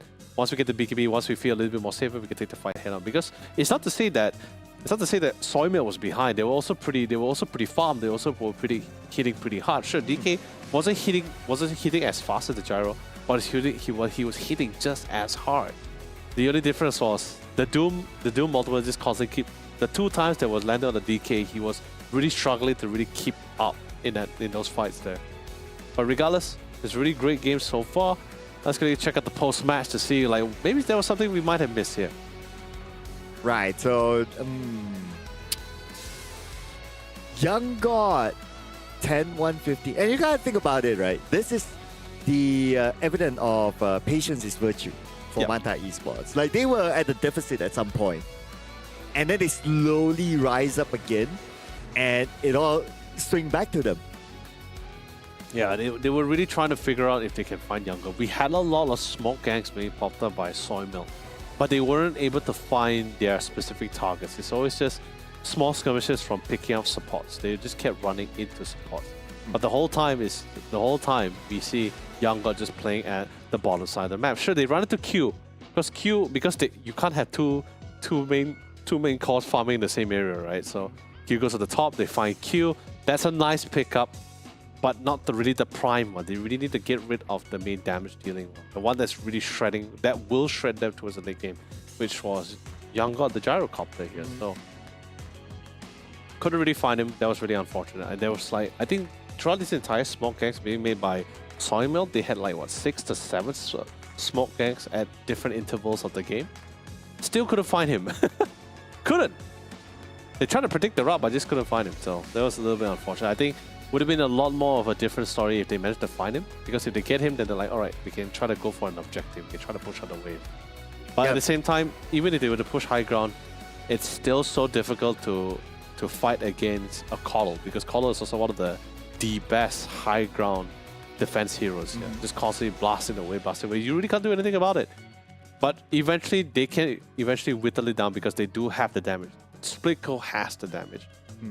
And even with the Tiny as well. And since, like I said, with the competition that Soy Milk has, fantastic for catching, fantastic for initiation as well. With Younger out of the picture, they don't really have to worry too much about this. Yeah, they tried to rotate to find Younger, right? But Younger, at some point we see him farming at the top, at some point we see him farming at the bottom. So he's able to like navigate that. And to a certain extent, it felt like Gui was like the decoy. Yep. Yeah, like, okay, they would catch Gui, use all the spells on him, and then they won't like go around the map to find another because all the skills were needed to be resetted, to be refreshed. But we're going to check out some of the best moments here from this round. And this was the stage where it was still very 50-50. Yeah. This actually was the breaking point because there was the lead. There was a slight lead in the hands of Soy Milk. But then after these two fights, that first fight at the Tormentor and the second one here, they really couldn't find any of their core characters. They were so isolated away. They already committed the Static Storm. They committed all of their major team fight abilities. Now it all comes down to just flat damage, which was something which they didn't have to follow up with it because the Gyro just comes in, BKB, you got no stuns, you got no Static Storm. What's there to stop him here? But this way there was a little space guarded, right? Like a beautiful toss avalanche. You got the Doom in, they weren't really focusing on towers anymore. This is the part where they just started being a little bit greedy. They chased down, they got the kills, then they forced buybacks. Then they decided, okay, no more BKBs, no more abilities, no more ultimates, let's just reset. Yeah. So they didn't really get much out of that. But at least they managed to force out buybacks. Yeah, that was the part that I thought that they could have just kept the Gyro in front because he still had the Aegis. Oh, so this is the one, right? So the DK was taking the fight head on this classic 1v2 with the center, but once the Doom drops down, then he's really like lacking in the damage here. And don't forget, he's being timed out. He's also being controlled by both the Dark Below and the Naga Siren as well. Yeah, when the Song of Siren came in, it was more like a setup, and they still had all their players still intact. There was pretty much a straightforward counter for that, and there were a couple of buybacks, cool, but interesting enough when we reach like this stage of the game, right? Yeah. Not all the players are prepared with buybacks. Especially with the time interval, right? There's just not enough time in between the farm anymore. Now, after you win these fights, they're just constantly on the progression. They're on objective, they're picking up. And of course, your MVP is going to be none other than Teehee. Oh man, the Song of Sirens on point. The setup and also the saves. Yeah. The setup was definitely at the very, very end. We saw that nicely done. The saves as well. And let's not forget, as a support, he's willing to give himself up. Remember there was that one save in the mid lane that he opened the Song of Siren just to allow Gui to get away. And it's like, okay, I'm the post 5 guy, you know, take me, brother, take me. Yeah. I could be mistaken, I could be mistaken, but you should see him when he was playing his Tusker or Shadow Demon. Right. Because I tell you, that last weekend with Rojo, he just gave us an absolute show. Just the timings of saves, utilizing abilities, catching. Tusker, of course, had a lot more variety, you can see. But Shadow Demon was also just as perfect. But of course, anyway, ladies and gentlemen, we do not just have the Samsung discount code for you guys. We also have the Steam wallet code, which is going to be appearing right below us right now. Exactly, that's all you're going to do. There's going to be the Steam wallet code. There's going to be one after every series of the day as well. So do not miss that opportunity. And what you have to do is very simple. You take the Steam wallet code, you go all the way to the website odysseycup.gg, you input a code, you answer some question, and see whether and you can be able to get that beautiful wallet code for yourself. Arguably, this is the easiest code I've ever seen, ever. It's like just 3 digits and that's it. 254. Yeah. It's the shortest one. But we're also going to give an award to our MVP for this round. Oh. And, who's it going to be out of 3 rounds? It's going to be Fury. Yeah, Fury. Yeah, Red Bull rookie MVP. Yeah, it's Fury. I think Fury did a really great job when he was playing the Tusker. So got really great saves, utilizing the abilities, positioning as well was fantastic. But sadly, in the end, we're going to be seeing them a little bit later as well. But of course, ladies and gentlemen, this is going to be the fresh off the block rookie MVP, courtesy of Red Bull. And if you guys notice from the picture, we have 2 new flavors from Red Bulls here. It's going to be the Energy Sparkling Zero Sugar. This is the pomelo one, the one you and I we were testing out. I have tried the apple and muscat grape. Have you tried it yet, or? Oh, I had it before the show. Oh, you had it before. So yeah. I can't bring it out if not, you know. Yeah, but what's your invisible. final pick here? That's the thing. Oh man, the pomelo one. Really? Yeah. Ah, okay, that's a very interesting one. Because I feel that it's unique. You don't get that many pomelo flavors. Yeah. Yeah, so the pomelo one is unique. It's different. That is true. Yeah. But the main thing that I like about these 2 drinks is that it's both zero sugar. Oh yeah, I think that's the best thing, right? That's the best thing ever. But also the best thing about it, just a fun fact for you guys, the Red Bull Malaysia is actually the #1 energy drink here as well here. So that's something really great. They're also providing you guys, and also zero sugar, good health.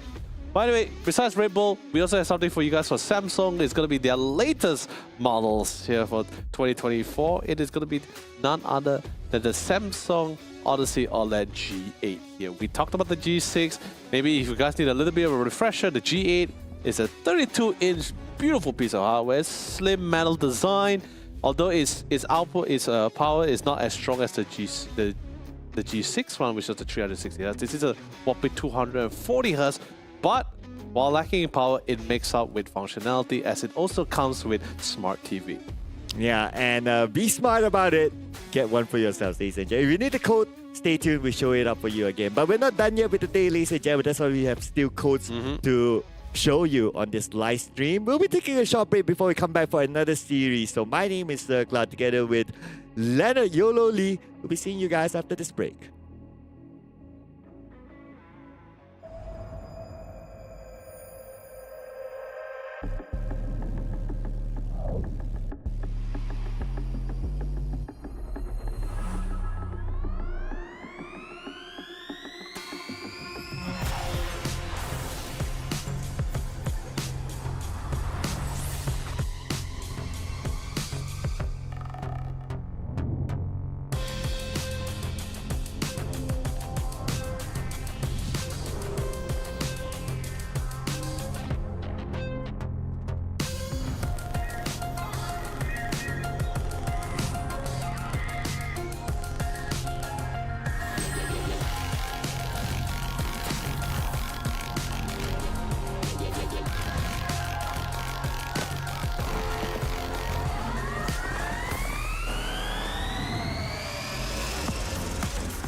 What you gonna do?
We're now into series number 2, ladies and gentlemen. Welcome back to the Sounds of Odyssey Cup Dota 2 Championship. I'm still here with you. My name is Sir Clark, together with the amazing Leonard Yolo Lee.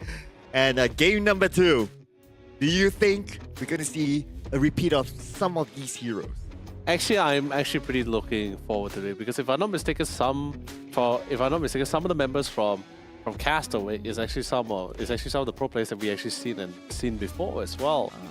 So, but like I said, I could be mistaken, but we just have to see the name, the in-game name as later as we go forward with this as well. But as usual, it's always a pleasure to see great Dota names as well. Although I know some people love the long methodical thinking as well, but I love those really fast-paced, aggressive ones because that's where all the action is at. And speaking of actions, we have something for you guys, amazing viewers. This is going to be the exclusive discount for your selected gaming monitors as well. So as usual, this is going to be the code itself. And if you notice, the first 2 initials of the code is relatively different. Don't worry, because these codes are mostly tied to the region itself. So if you're from Malaysia, then it's MY Odyssey Cup. If you're from Indonesia, then it's IDO ID Odyssey Cup. And as such, so we basically have 8 regions for these codes to be utilized on. You cannot use another region's code in another region that will not count or not even qualify or fly. Unless you get your friend to buy it for you. Yeah, exactly. Then there's going to be another story. But nevertheless, the story continues here, ladies and gentlemen. We are going to see the playoff brackets, and we just saw Bata Esports. They won 2-1 against Soymilk, sending them down to the lower bracket. Yeah, it's while it's unfortunate the conclusion of that long series of the day. When it really went distance, right? 3 games for that first series. They want a start that we have. Now we're slowly moving on to our next agenda. It's going to be Castaway versus Hung and Friends here. Now, if I'm not mistaken, both Castaway and Hung and Friends were actually in the same group stage back in CE finals here. Exactly. So Hung and Friends was I believe, Castaway was the one that was playing in the bronze match to decide which of the 2 teams going to be moving forward. Hung and Friends, I believe they were one of the first 2 teams to solidify here in this playoffs itself. So good to see a little bit of a grudge match coming back from 2 of the teams from the same group stage back in CE finals. Let's see who's going to be able to take the lead for this one. Of course, reminding again, it is not the end of the world for any of these teams here. It is a double elimination, best of 3 here. So even if a team were to lose in this upper bracket round 1, there's still the lower bracket to try to bring them back and climb up the ladder once more. Well, speaking about logos, right? Yeah. Hang Hang and Friends, I wish their logo was like the 5 friends together. You know, maybe Like Hang Hang is like the middle guy, and then it's like the 4 other players like behind him or something. yeah, I guess. But you know, maybe they just want to keep it clean and simple. Their love for Dota, love for Dota 2, and just use the logo for themselves, because it's not the iconic red logo as well. This is actually the white one. So they could have chose to opt to go for red, but they went for white. So you know, this could be something to say like, you know, this is just us. Right. Like at least they designed it. Not really. That's what they can claim. It's a choice, right? It's inspired by. But we're going to see the first draft in our best of 3 series. So looking at some of the bands, popular bands here, we're going to see the Shadow Demon out. We're not going to see the Tusk as well. Yeah, and we're going to see the Monkey Kingpin band. Yeah, so this is something that I've seen from Castaway and another team as well, who has been banning the Monkey King for good reason as well. It's definitely not the most priority band for. It's not like the most priority vote for all the teams, but it's definitely something that Castaway and some of the teams have very similar mindset when it comes to this banning of this hero. Invokers totally understand what these are. Invoker, Tusker, and Shadow Demon, like you mentioned, these are one of the prime picks, and of course priority bands for their end here. However, Naga Siren is still in the pool here. And Castaway is gonna lock in the Enchantress. Okay. So first time we're gonna see an Enchantress. First time we're gonna see a Pet Rider. Wow. It's almost all our games here. We're gonna see very different picks. Actually, for you will be the first one. For me, it's not. I've seen them actually playing both the Bat and the Enchantress on their lines up as well. And with the same matchup, like between these two. Oh no, just like in between their matches so far during our broadcast. All right. But the thing is, I'm not too worried about Castaway, because they are somewhat experienced when it comes to micro heroes as well. So Enchantress is definitely going to be something nice coming from Castaway. And Hunger and Friends, the Bat Rider has always been great. If you want, I don't think we have. It's been a while since we saw a mid Bat Rider, but support Bat Rider is also pretty great. You're going to be able to clear stacks Junkers pretty efficiently as well. Your ultimate is a BKB piercing ability, so you're going to be able to get some really good hits in. And it's still a dumpster hero with the napalms here, so always something great to have. Enchantress, if you want to beat the Enchantress, you gotta have a good burst damage. Oh yeah. Yeah, you cannot depend on only physical. I mean, you know, maybe we'll get to the point where after you got the first hit, then after you can finally start hitting. Yeah. Let's not get there. Okay, interesting. So I'm hoping... Okay, seeing the bands, I'm assuming that Castaway is going to try to attempt to get the puck, because we haven't seen the puck ban, but I see the Nyx Assassin ban, which is something that Castaway did, if I'm not mistaken, from last week, last C final weekend. It was something that Castaway did where they ban the Nyx, and if the opportunity arises, they will try to pick the puck on the 4th pick if it's allowed for them. If it's not, or if they're confident their opponent team is something that they can handle, they will actually second pick the puck here, or the 3rd pick here. But because I think maybe Hunger and Friends someone read the situation, decide to go with the puck ban. Nothing wrong with the puck ban either. It's always better safe than sorry. You got rid of the puck, there's going to be something nice for them, and they will lock in the Mars. I love a Mars. I mean, you can combo that together with Bat Rider, and you can deal a lot of damage inside the arena. But of course, the main target that they want to catch, at least from the picks here from Castaway, is not going to be the Enchantress. They'll rather catch the Luna, but they will be better targets for them to catch as we go through the picks. I would love to say Treant Protector as their support here, but I think they, if I'm not mistaken, they want to run the Enchantress as post 4. I could be wrong. Could be a post 4. But like I said, it's something of a variation that we've been seeing like as of late, right? Like Mirana with the Treant Protector, the Luna with the Treant Protector as well. We have seen the Luna with the Tusker. I think that was a more scarier combination here. But no, they're going to stick with the post 5 Enchantress and go with the post 4 Hoodwink. I mean, that's why the Tusk is being banned out, right? It's so versatile. Either side can use it in almost any situation. Yep. Yeah, so just don't want to think about that. 10 seconds and especially since that Castaway has the first pick, that's why the Tusk was banned by Hunger and Friend. Definitely. But I wouldn't be worried about hero pool. I think it's somewhat available for them. But Naga's, by the way, Naga is still in the pool. So this is what I'm saying. Like, this is just one of those situations where you're somewhat confident in the fact that may not even need to ban certain micro heroes, maybe because you are so sure that the opposing team doesn't really know how to fully utilize the hero efficiently as well, or comfortably. So you can still save that ban for a more priority one that will actually hurt the opposing team a lot more better. So this case here, although yes, Naga is not banned, but it doesn't seem like Naga is picked as well. It'd be nice if the Naga is being picked by Hunger and Friend.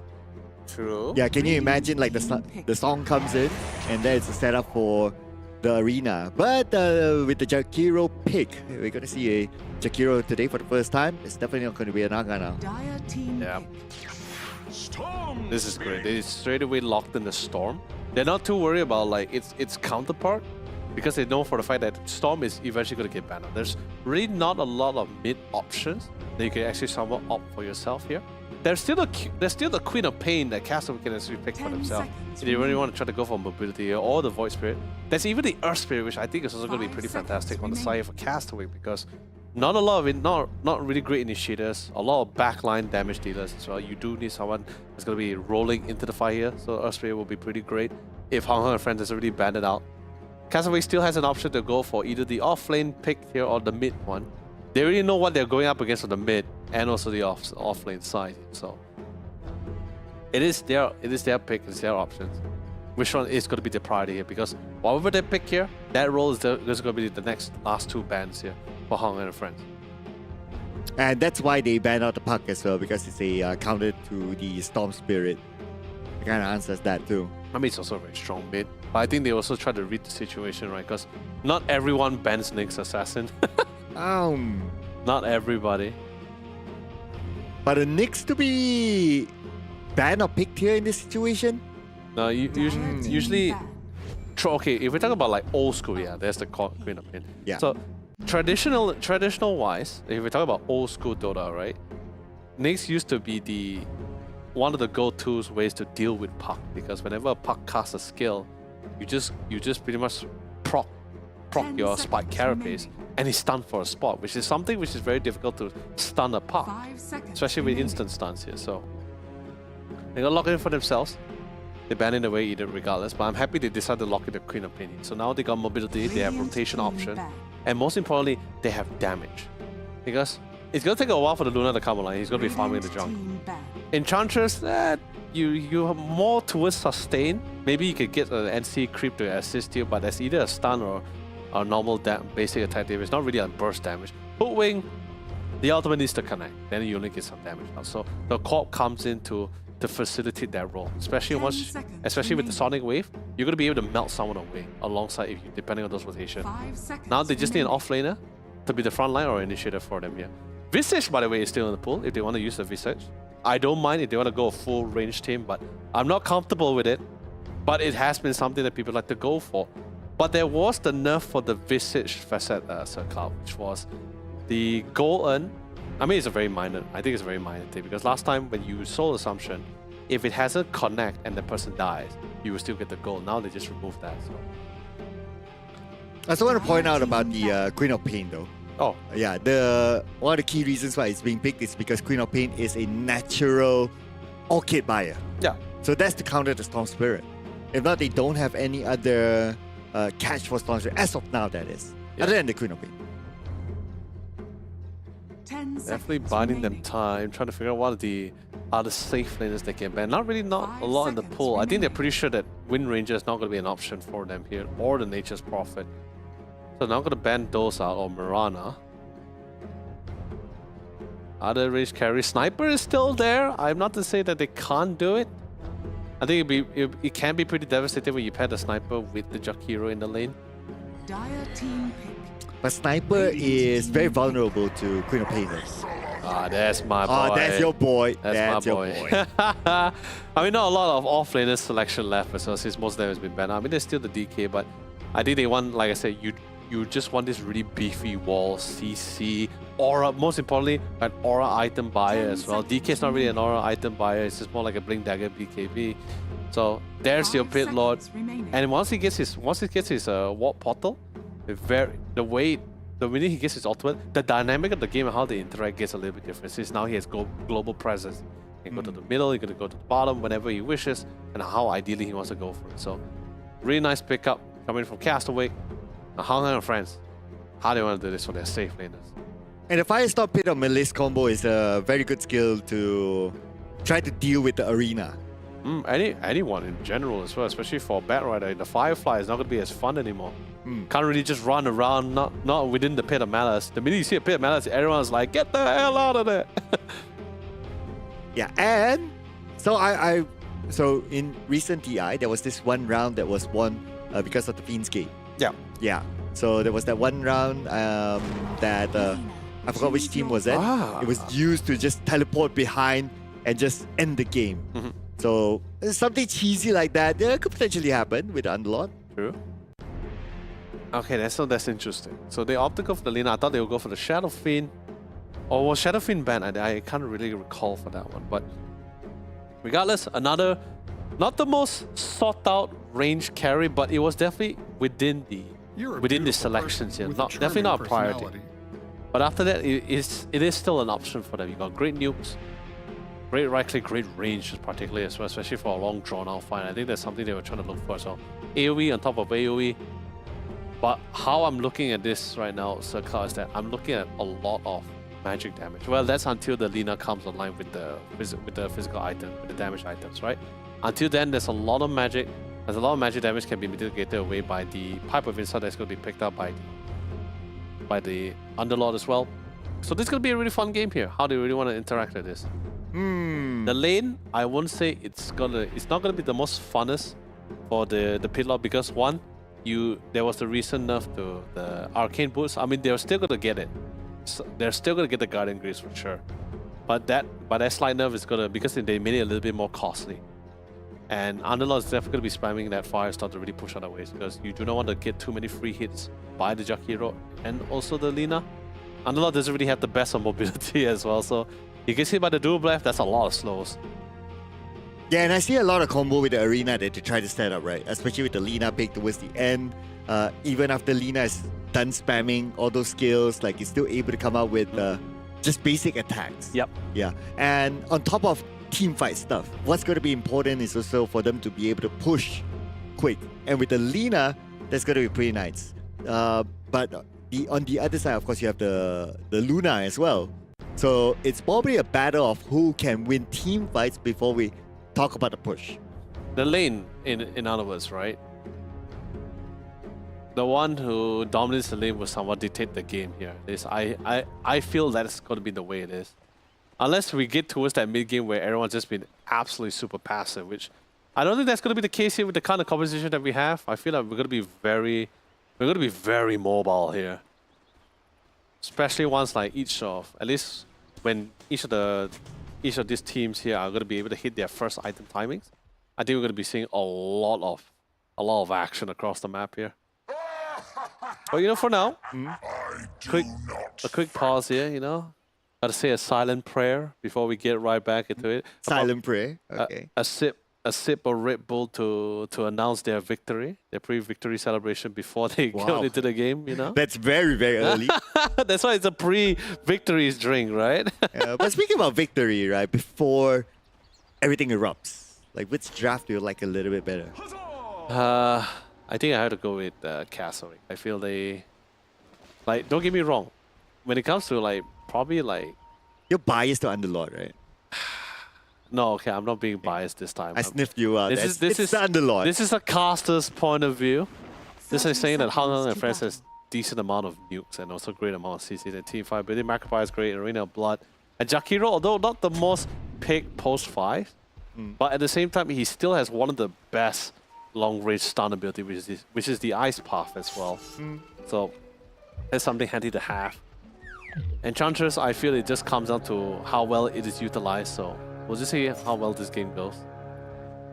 Well, for both sides, looks like we're going to see a respect at the start. It's not going to be a big challenge by either side, though. But yeah, when it comes to bounty, it's going to be 50-50, so it's got to be okay. Now, when it comes to lane matchups, right? Lane matchups? Yeah. Well, do you see like a particular lane that might be tipping? But look at Castaway. Sending 3 down as a start. Yeah, they were trying to see if they can get first blood. They can try to bait it up, but Lloyd is not falling for it. He felt like it's rather odd that JG is so far forward. It's just like, hey, what's going on here? But I think bottom lane is gonna be facing a lot of harassment. Like it's gonna be a very standard one, because since he's dealing with 2 range and magic damage dealers as well, so he's gonna get harassed a lot. Kishka has a lot of responsibility to try to keep them at bay.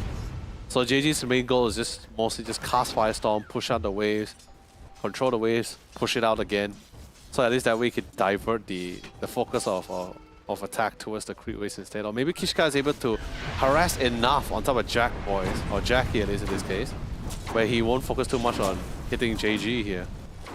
Nice leg strike array though to get the two targets at the same time, so that's a bargain. Okay, but top on the other hand, I'm actually a little bit curious on how that lane is going, because there's some pretty decent pokes as well. And I'm really curious to see what Castaway does with this, right? Because even back in T1, I've seen Enchantress support send Centaurs all the way to the mid lane. He's playing in his own lane and also controlling Centaur towards the middle lane, and they brought so much success as well, so it's pretty cool. I'm confident that Castaway should be able to do equally the same thing. But Chidori is putting a decent amount of pressure, but it's still at the very early stage. But the mid, look at this. Oh, okay, Wonder Boy is playing, aka Dennis Volker. These are a few of these players that are at least DPC players. Yeah. Yeah, for Castaway. No, that's what I'm saying, right? Some of them, like just from the namesake, I believe they're from Team Neon, right? Like previously they were playing under Neon. And Wonder Boy has been around. Used to be with Atlantis. Yeah, back in their glory days. Oh, by the way, this is the origins of their team, right? Or at least the center of their team, Hung Hung.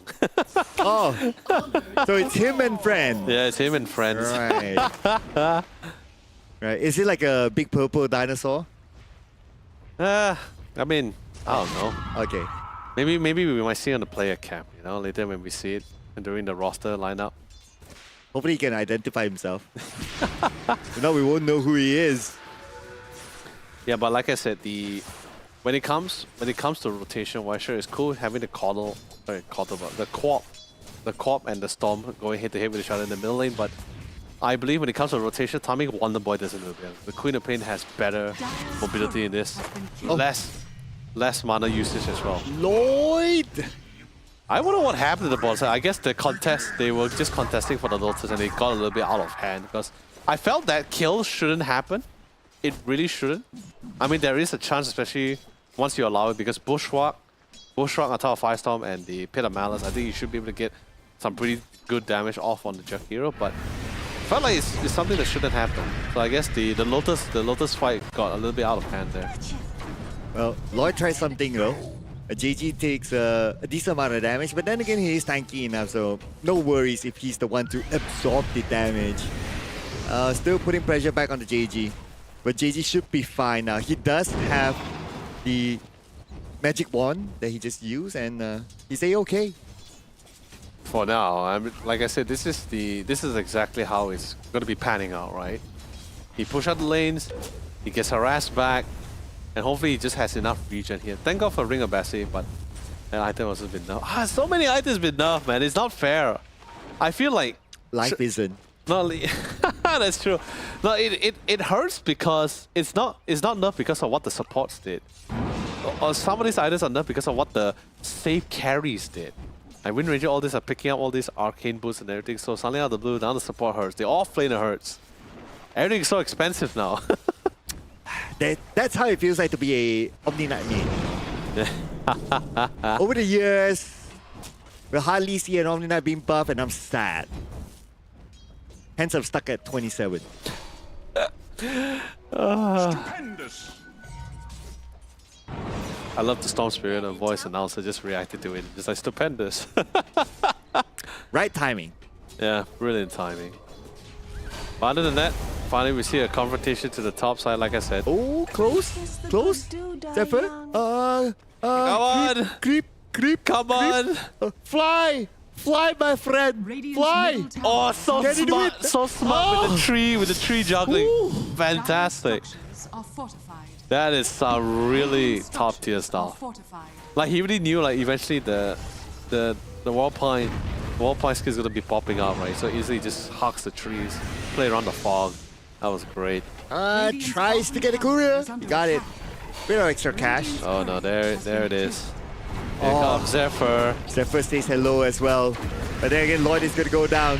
Can he trade back with JG? JG will not be able to survive it. Like Oh, straight away, no! will force him Oh, to still turn back fine. anyway. And at least a little bit of a trade between the two, but a bit more advantage to Hong Hong and friends. Yeah, slowly trade, right? Oh. Yep. Fell in the end. That had a giant Got picked off. parasite. Kishka didn't really go back to base. He still hung around. Radiant's middle tower is under attack.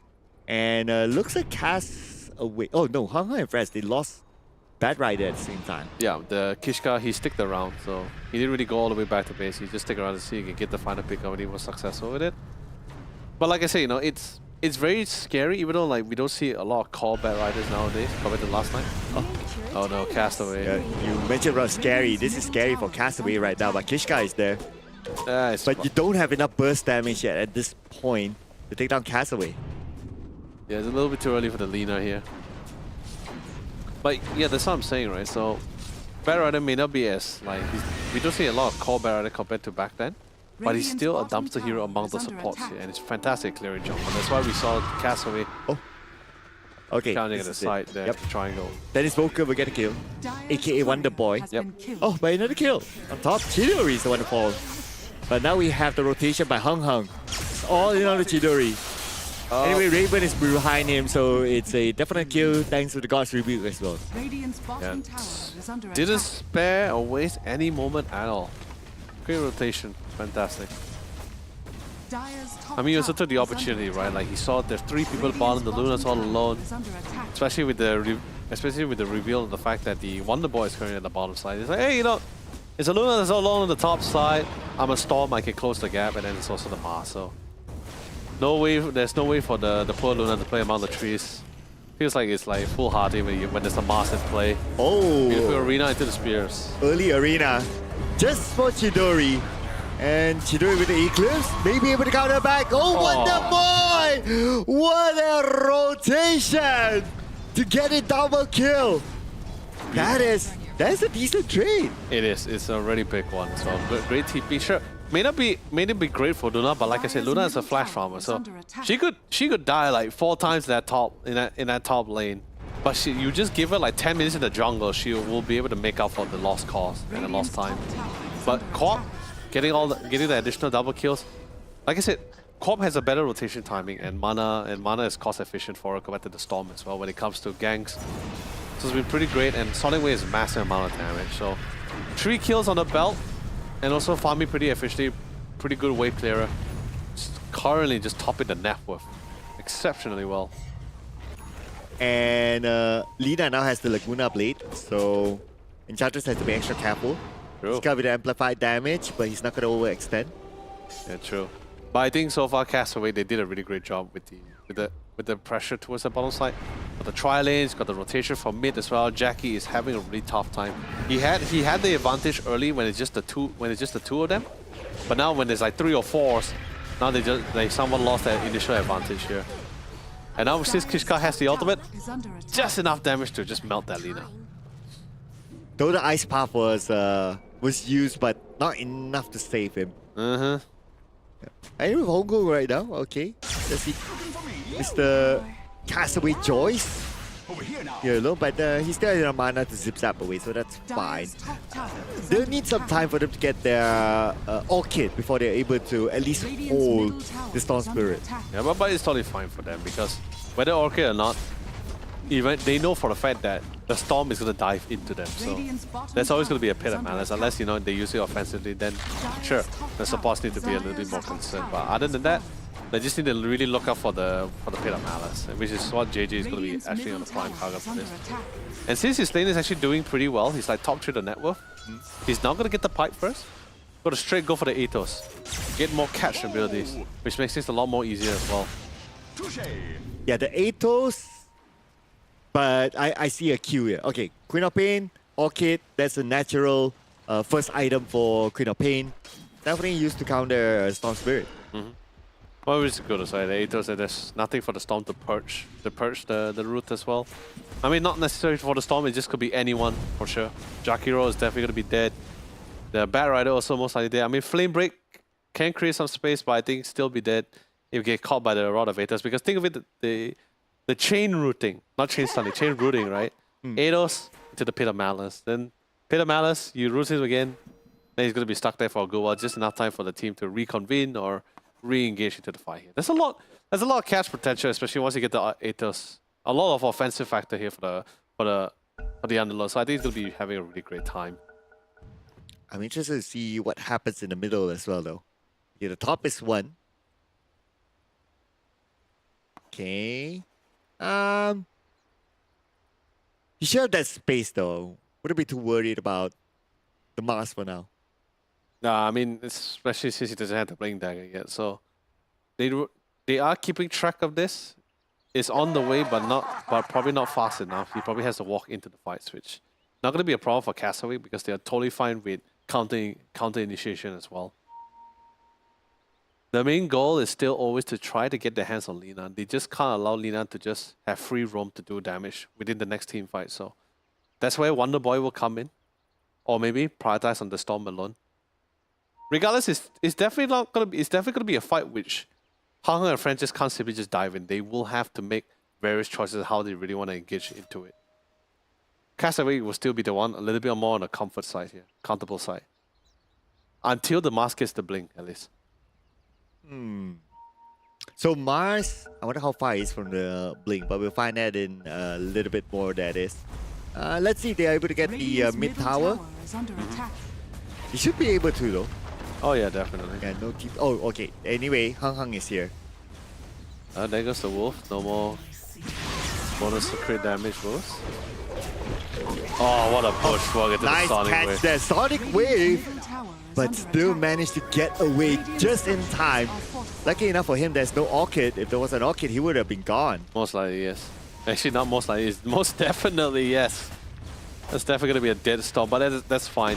The point is just to, even though they couldn't get the kill, it's fine. It's just the cement that just try to keep them back. Jackie won't join any of this fight until at least he gets the prime items at least. Wait? Oh, the boat. Oh, I love it. Do you know what happened there? Oh, what? So he put the Pit of Malice, right? And then he dropped Hoover dropped the tree down and tried to bushwhack it. But what happened was Lina had the Quilling Blade and cut the tree first. So the bushwhack could have root the Lina inside the Pit of Malice and still be able to walk out. Yeah. I was wondering, I was like, wait, should he be root? I was like, oh, the Quilling Blade. That was a really nice touch. That was cool. That was a quick move. Very quick move. Oh. And this was after he got out of the root from the Pit of Malice. So there was like a few seconds. If he stayed there a little bit more longer, Are scanning. would have been a second root from the Pit of Malice. So that's good. Stack respawn out. And now the Aethos is ready. Not gonna get away here. Definitely gonna get a kill on the Jakiro. The arena will be called upon. And only Raven is inside of the arena right now. He has to get away. Hong appears. He tries to get a kill on the JG. JG will be the main target. I don't know he's tanky, but they try to get JG. JG still at the last tick of health. Step up, but it gets in. But Wonder Boy will get Hong. And not only Hong, Kishka will go down as well. Castaway looking for more targets. Zephyr goes up to the high ground, tries to get away to safety. And Cataway tries to go in for the chase, but Lloyd is there with the TP, so they will back up. But the stacks have been cleared off by Castaway. Yeah, this is a really beautiful thing. Really big fight. That's exactly what they're looking for. Because like I told you before, until the Blink Dagger comes in, they can't really, Hang and friends can't really dictate how the fight is going to be. Castaway will still have the comfortability because they don't really need to blink into things. They can just walk into the fights. But good, you got, especially with the Aethos, that is going to further enable their catch capabilities. Well, speaking about catch, there you go. That's the catch that they've been looking for. Raven just got taken out, and now Lloyd is in trouble. Lloyd with the scream of pain from Wonder Boy. Nowhere for him to run. Oh, they ping now the Jack Boys. Jack Boys, run! Jack Boys, run! Run with your life, but Wonder Boy is there. Oh, there goes the dagger and the scream of pain. And he will be rooted with the Aethos. And JG will get a kill. Yeah. Well, let me tell you something. This is how the rotate. This is how the plan, the flow is gonna be like for them, right? It's like Ados, Bushwhack. If Kishka gets into range, which is not a problem, since he gets walk through trees, and then the Pit of Malice, and the Corp comes in with the poison dagger. Or Atos, Corp TP blinks in, especially when he knows there's no one nearby to reinforce. What we saw just now, then the Pit of Malice. Really good option, especially since they have this lead. They don't really have to worry about them being like counter For the high ground. Okay, that's going to be a spear by Raven. Ice Path comes in onto Castaway. But check out the back line, it's going to be JG there as well. Arena will be used, but there's not enough damage for them to counter back. Chidori causing the Eclipse instead to take down Raven. And that's going to be a clear off here onto the top. Yeah, they're not ready to take this fight at all. At least not this early. And of course, beautiful. Thank you so much for our observer. Fantastic job as usual. Also ensuring that the fact that the Underlord was able to secure the XP. There was two reasons why he actually he walked onto the high ground there as well. Got the vision, try to deny the route of escape, but also at the same time, a nice bonus, he secured the Wisdom Rune. Yeah. Got the Wisdom Rune, got the kills. And now they're looking for the next target. They're making the rotation down to the bottom jungle. Right now, this is what I'm saying from the first series that we were casting today, right, Sir Cloud? This is exactly what I mean, where you just keep, when you have a lead, you just keep hunting. Doesn't matter whether you have the opportunity, you know you're the strongest. Right? You give a little bit too much space, then they might be able to bring this back to this game. Yeah. Although finally the Mars had the blink, I think that's great. They did engage on top of Castaway, but I felt like it's still a little bit too early. Especially when they have no intel on where's the rest of the squad. Team fights is a little bit out of the picture for them here, out of the plan. But if they want to go for individual pickup, I think it's still possible. But for now, they just need to create space, or at least create a safe zone for the Lina to farm, because he's still a little bit far behind. I think he's like level 8? Or am I mistaken here for the Lina? Oh no, okay, yeah, I'm mistaken. He's level 11. Okay, that was so far back, sorry. I wonder if the Orchid is ready. It should be ready by now. Oh yeah, definitely ready. Yeah. On the Queen of Pain. So, Queen of Pain, Orchid ready. It's going to be a big issue now for the Storm Spirit to just find that space to farm. It's already bad enough as it is that he has no way to purge the Ados. Now he also has to deal with Bushwhack to follow Bushwhack, Lucent Beam, Orchids. Now the fight gets a little bit really precarious unless the Mast start things out for them. But like I said, they're a little bit behind. They can't really withstand the damage, nor can they dish out a lot of damage against Castaway's team right now. So safe call. Abandon probably had to let go some objectives. Try to build back that revenue that they lost. It's a 6,000 gold lead on the hands of Castaway. It's not too crazy, but definitely the damage output coming from Castaway members is quite insane. Yeah, and they have like tons of lockdown, right? Like even the ATOS as well. So not only individual pickups, because they have so many of these utility items, like they can even like do like a 3-man pickup. It's not going to be a problem for them. Yeah, but don't forget as well, the Enchantress has a slow, which is it's actually very slow. It's insane. Like you can't count that out, and it gets so punishing too. But of course, a 4-man smoke. They don't really need the Underlord to be part of this smoke because he has the warp gate. So anytime, just warps right in, and the fight gets a little bit too hectic. They're going in for the bottom. Oh yeah, they see the Storm Spirit. They saw him. They saw him with the creeps early on. They know that he's going into the jungle. Zips away to safety. He knows he's being tracked down. Teleport. In time. Kishka. Not able to stop him. The attempt though, that's the thing. Wanna go JG? Doesn't have any fear at all. Oh, pizza, man. Gotta make me crave for some pizza. But do you know what's best to pair with pizza? Red Bull energy drink. Oh, yeah. I like that sideway. I like that sideway. Yeah, it's really great, right? Because especially with the 2 new flavors, which is the apple and the muscat grape paired alongside with the pomelo. It's a very big debate here because it has a really nice, refreshing aftertaste. Really nice to pair after when you eat something really oily and really heavy. You really want to try to wash things down to have a really fresh start. Something like a palate cleanser, right? So, okay, I won't say this is a fantastic palate cleanser, but it's definitely something nice to follow up with it, you know. Like it is. Like how people, like how in Korea, people pair fried chicken with beer, you know, that kind of thing. Oh yeah, it's a very It's a very, I know for some people it's a combination that doesn't sound so great, but it is actually pretty refreshing. That's so Korean of you. Yeah. Are you a descendant of Korean? I mean, you should know I'm half Korean. But, Oh, okay. Yeah, that's true. That's true. That's true. but still, these are the members of Castawick playing at the Hatton Hotel in Malacca. Great to see them all there. Alongside with Hung Hung and friends. Sadly, we don't get that facial view. We only got that back view, but you know, can be pretty satisfied with this. I mean, we get to see the decorations around. Oh, the room that they hotel. decorate, Yeah, it right? looks slick. It's a very cool gaming. Oh yeah, I wouldn't mind spending like a month there. I also wouldn't mind either. Like mine is not really a gaming room. It's just more like my bedroom with a table. Time to go to the hotel, man. Maybe we should go together. You know, spend a couple of nights there together. I mean, yeah, sure. We can play Dota all day. I Yeah. don't mind for that. Absolutely. Playing on that beautiful, you know, Samsung Odyssey monitors, whether it's the G8 or the G6, and you know, a sip of Red Bull aside, that'll be a nice touch. Oh, you're speaking my language, my friend. But okay, they just took down the bottom tower. Right now they're in control, and they have what they're really, really good at doing right now is rotating as a team. Oh yeah. Nothing to worry. This is what I'm saying. This is when you are in a lead and when you're somewhat behind. Oh. You don't really have this comfortability to really turn things around. When Ooh, run, little birdie, run! it's okay. It's just the whole way. I think it's just the whole way chasing him. It's just scare him off. And scare off the birds. Radiant's But with that, middle tower it looks like is they're gonna under get attack. the mid tower unchallenged by Hong Kong and friends. Huh. Pass away. Dire are scanning. They're all ping.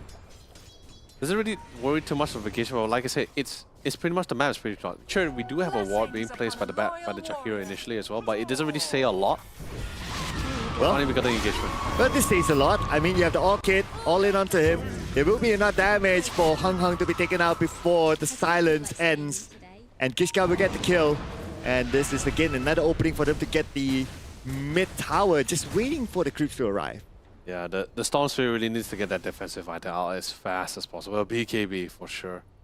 And this is a lot of trees for him to play with too. Not sure whether he has the Witchblade or not, but other than that, still great room. And do you see like the bits? Oh yeah, I saw. Yeah, like that during the promo video. Uh-huh. Looks amazing. But yeah, I mean, it's a great hotel, you know? Yeah, I can imagine myself just being in there, not leaving the Right. place at all. Right. Maybe with pizzas, you know. Pair with Red Bull, I'm down for that. Oh yeah. Down for that. And Dota. And Dota. Could have a better pairing. Best game in the world. Oh man.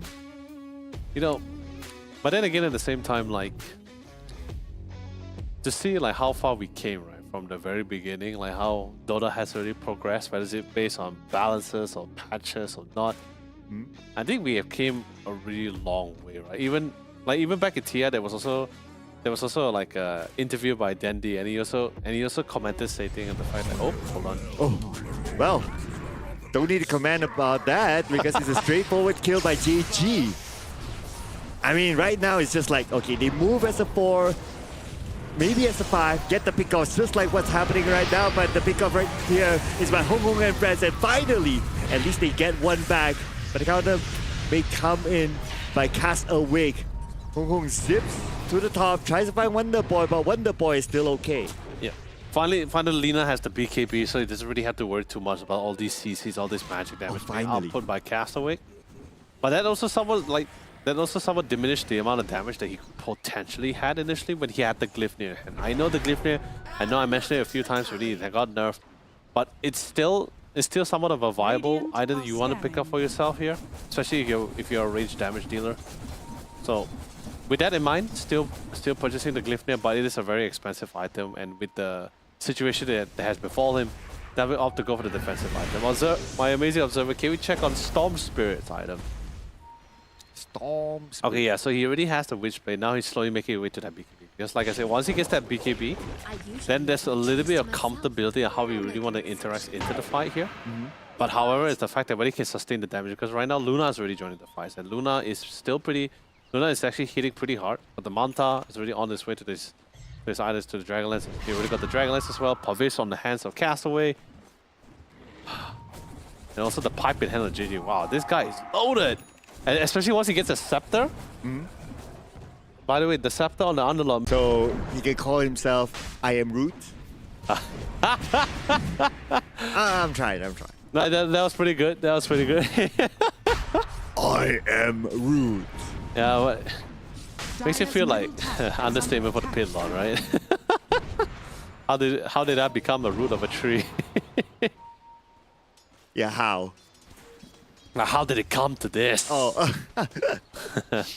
I was the lord of the pits. and now he's the Lord of the Roots. Yeah. But nevertheless, they're still gonna get the Roche. Just imagine, picture his face at the leggings of the Treant protectors, right? Oh, we should have a Treant protector there. But okay, let's see here. This could be a thing now. Lover and friends coming in. A little bit too late. Not able to stop the Aegis of the model from being taken away by Castaway. But Castaway will start the fight here. We could see the arena be open, but look at the amount of damage onto the back like Castaway. Will be the first one to go down. The Aegis of the model immediately burned away. But Chidori is back onto the game. He does have the BKB. He's going to target out the Lord. Stitch is target out to Jack Boys. Jack Boys will need to run away. Jack Boys will be taken out. We got Zephyr there together with him. But Zephyr can't do nothing. They're going to switch the target out to Raven right now. Raven 50% of health. Look at JG just stalling Raven, not letting him go at all. And Wonder Boy will land the final blow to gain the double kill. Really great job. Especially like when, like, although it feels one-sided initially, but mainly because of the fact that they just wanted to burn the agent. They wanted him to come back to the fight with the BKB in hand, fresh and ready for the combat. The best part about this, when he respawned back, all the BKBs on the hands of the Radiant team, Lina, everything all timed out. There was nothing that they can, like, Lina could do when all the Disable starts coming back off cooldown. None of they just ran out of this. Oh, Storm Spirit. The amount of damage that he's able to dish out is very, very minimal. Not a lot of option as well, if I'm not mistaken. Maybe we can see it back in the highlights, but if I'm not mistaken, he dove in, BKB'd, and then after that he just walked out. His BKB is not even set up yet. No, I'm saying like the dire side popped the BKB. Oh right, and he can't do much. Yeah. Yeah. And it doesn't even have the BKB yet. I guess he really need to farm. But yeah, without the BKB, it's going to be the all-kit that silenced him. There will not be enough damage. The sharpshooter came in from the back and Kishka gets the kill. Yeah, that's gonna slow down that BKB recipe again. Not for too long, of course, but it definitely slowed down. They would have loved to have the Aegis before they switched this item, but can't really do about it. Hunger and Friends had a really great back hit. Sadly couldn't really win out the team fight for that one, but at least they managed to burn out the Aegis, I guess. Yeah, I believe they kind of know that the BKB is on its way. So all they are doing right now is to put as much pressure as possible and try to get maybe the high ground tower before the BKB is ready. Well, the Underlord is actually one item away before the Blade of Alacrity as well from his Scepter. About 600 gold, yeah, about 600 gold. He should be pretty close. Then we can really see some damage coming out of him. Yeah, there you go. One more item to go before it's complete for the Underlord. And now the next objective. Okay, let's say Castaway right now just needs to get control of the entire jungle side of Hunger and Friend. It's pretty hard, especially the Storm. He's willing to take that risk. I mean, he can somewhat escape as long as it's not the Quap, but he needs that BKB. He knows the importance of that BKB. Definitely prefer to go a little bit more damage items for sure, or stats items, but this is a situation where, you know, beggars can't be choosers. Yeah, because if you don't have the BKB, like, damage items doesn't matter. If you're silenced and you can't move away. Yeah, correct. Oh, I think the smoke or the glimmer timed out before he actually got out of the range of the ward. I think they might know he's there. I love the ward spot. That gave the information that Kishka actually went down. But they don't know that Kishka moved up to the top lane instead. Yeah, but it's totally fine. Yeah, just right now, just choking them out, denying them all the jungles here, pushing out the waves. But they're also being a little bit precarious because Lloyd, like I said, Jakiro and Lina, they have really great high ground defense. Makopai is of course it is the final bastion of defense here if you were to utilize it. But I still try to hold it on. Dual Breath is pretty great. Alongside with Dragon Slave, that's more than enough to clear out a wave. Or even the Spear of Mars if needed too. So they're not too worried about the high ground defense. They're still respecting it, despite the lead that the Castaway has. So I think that's something that's really good to see. I love the rotation by Castaway. From down to mid to up, just confusing Hong Kong and friends. And they're just playing catch up right now. Hong Kong and friends with the smoke now at the top. Probably going to make an engagement. Looking for their target. Lasso comes in onto the back line. But will there be enough damage? Yes, there will be to take out Castaway. Castaway with the first target. Zephyr, who would next on the fall to the hands of Chidori. Looking for the chase. The Atos now onto Jakiro Lloyd. Still survives. Not enough damage to take him out. It's going to be a 1-for-1, but the fight's not over yet. The arena will be open. JG will be inside of it.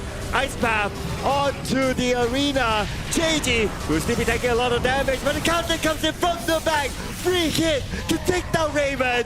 And they're looking for more targets. Look at that. The next one to fall is going to be Hong Kong. Nothing much you can do about that.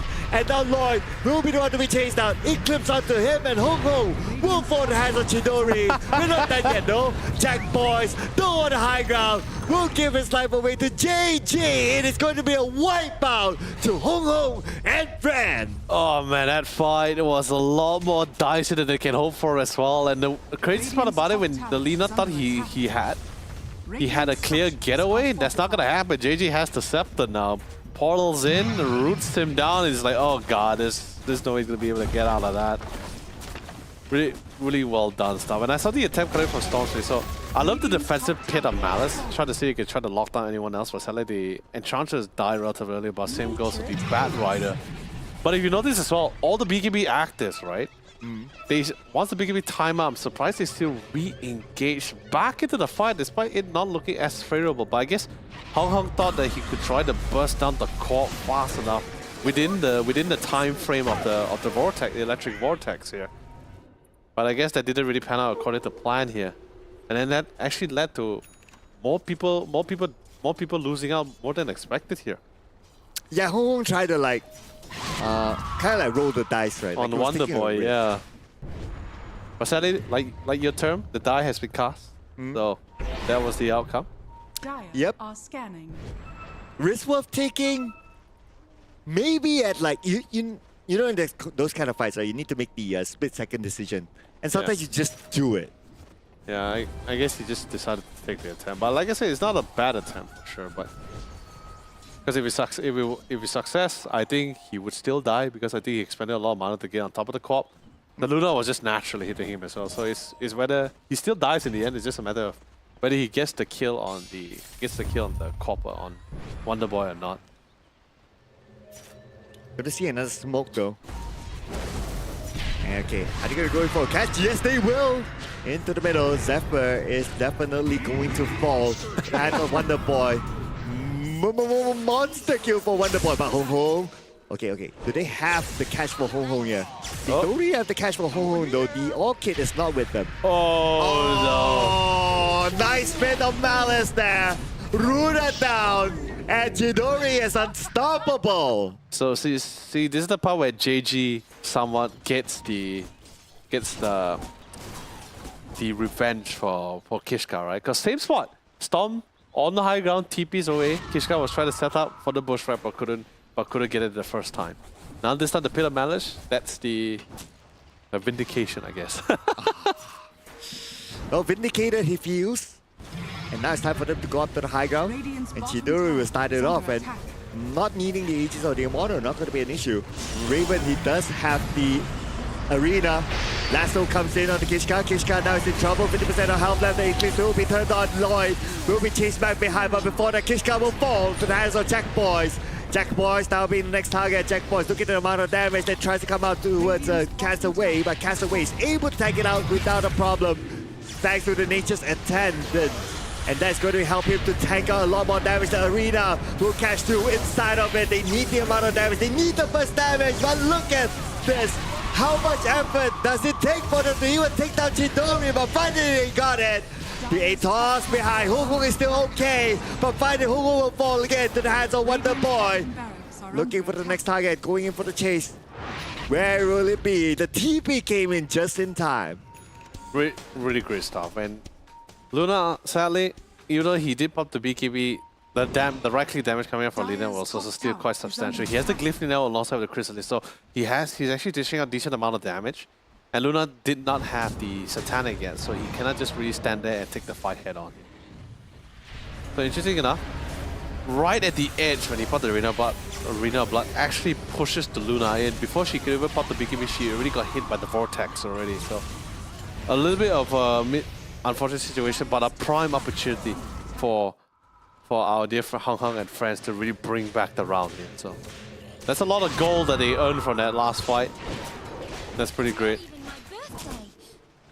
But the fact that it took so much for Hung Hung and friends to get those kills right just shows that in terms of damage output, they're definitely not there yet. I mean, definitely for sure, the pipe was reducing so much damage. Like, it was reducing so much of the initial magic damage.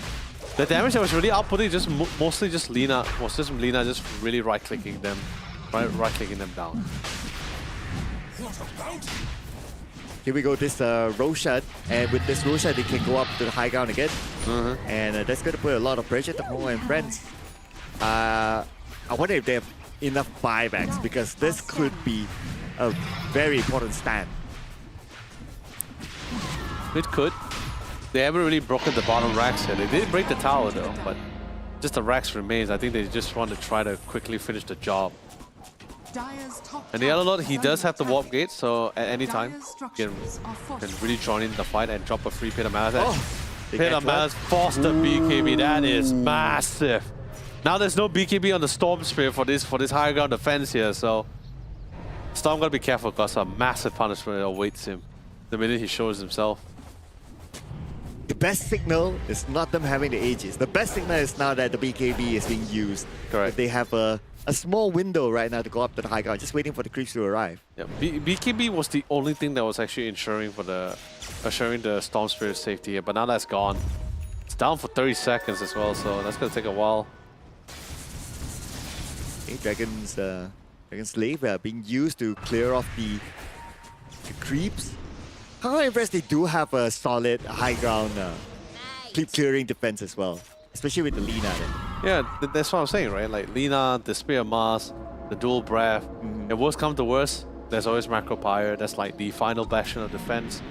So there are ways for them to really deal with this too. So not too worried about the high ground wave clears. But I think right now they don't want to seize the high ground. They want to at least secure the Tormentors first. And of course, Wizard Room is always nice. It's always welcoming.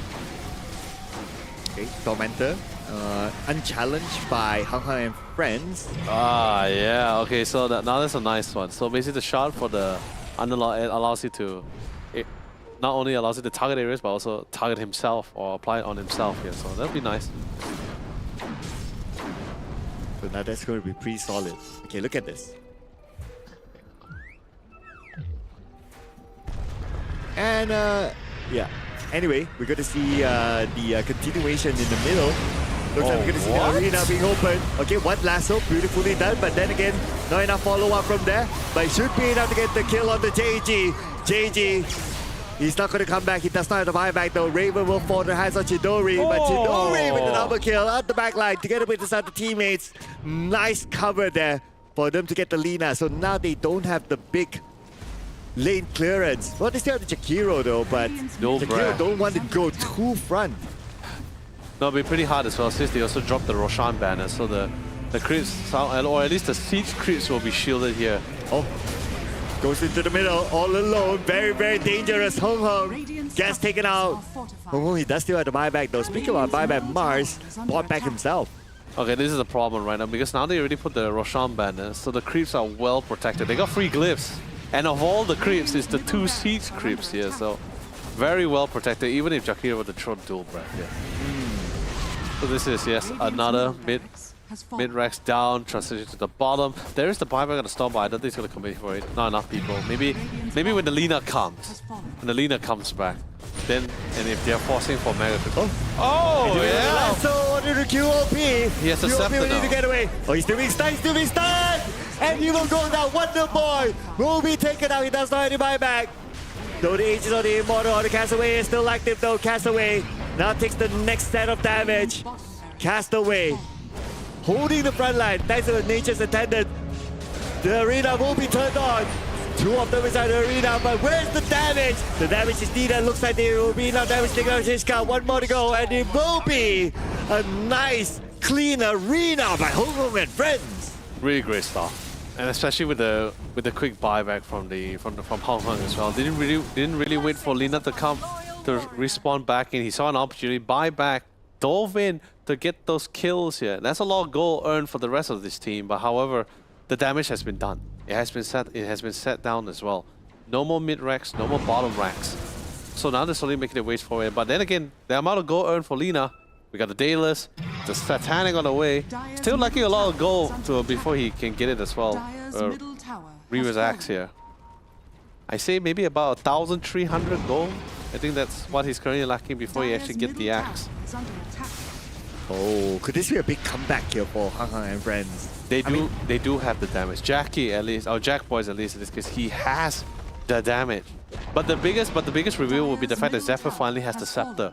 With the flaming lasso, he is able to now pull two people at the same time, if anyone close vicinity. So I think that's actually pretty massive, and it's also BKB piercing. So it's gonna be it's a pretty nice thing to have.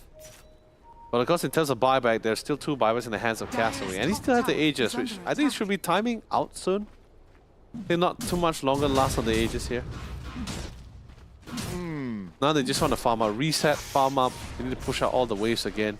They did manage to push out the mid, but the Luna's counteracting with her own Manta illusions. Oh. And then Lina's here for the Satanic. Okay. That was scanned by the Radiant, so it's fine. Yeah, I thought it was the Dire scan. Yeah. Anyway, that's going to be fine. So definitely they're going to put all in focus. Castaway is going to put all in focus onto the top lane right now. Wait, how many Lincolns are there? Let me see this. Okay. So the Corp has a Lincolns. The Hoodwing has a Lincoln. Oh, okay, so just two. I thought I saw 3 Lincolns for a second. My eye is playing tricks with me now. You need to change your glasses, my friend. Oh, Jack Boy has enough for the Satanic now, so he should be able to stand and take those fight head on. Okay, looks like they're going to put back focus onto the bottom. Again, what I really like about Castaway is the rotation that they have. It's like, one moment you see them on top, next moment they are all in the bottom. I mean, especially with the warp gate, it's not a problem for them to really just get across the map very efficiently too. Yeah, it's more of the decisions that they make. Yep. To like, just confuse the opponent.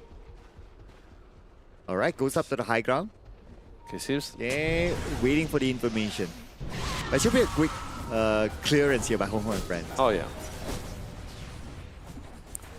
Still biding the time. No one is being greedy too about it either. In terms of map vision control... Oh no, okay, so it's just only for the radius side, it's just merely just a triangle. Wait, it's just a triangle for the radiant side. Other than that, their own personal jungle on the bottom right. No intel at all, just only the mere assumption that they're there. Yeah, so looks like they're going to back off. Okay. Potentially waiting for the next Roshan before they go up. Oh yeah. Yeah. I don't see them going up without the Aegis or the Immortal. Unless, of course, if they can get pickoffs before that, but it looks unlikely because Hong Kong and friends are the ones to seem to be interested to look for pickoffs. I mean, of course, that will win it in the game. Because it's not to say that they can't turn this around. If they win a very big fight, they can literally just run down mid because Lina just has the damage right now. Now, it was a little bit late, it's a little bit slow, but Lina is finally here. So Jack Boy is here. Good old Jackie, gonna be able to bring back the fight. Now just need to find a prime opportunity here. It's all about waiting out those BKBs. Once those BKBs are off cooldown, and the Satanics, the cards are all off the table. And this is where we see again the massive rotation by Castaway. Now they're on top. One moment you see them at the bottom, now they're on top. And this I can imagine, just confuses Hong Kong and friends. True. Now there's a Roshan. Roshan is finally out. Is it Roshan? Oh no, so sorry. Not the Roshan is finally out. The Aegis Not yet. time out.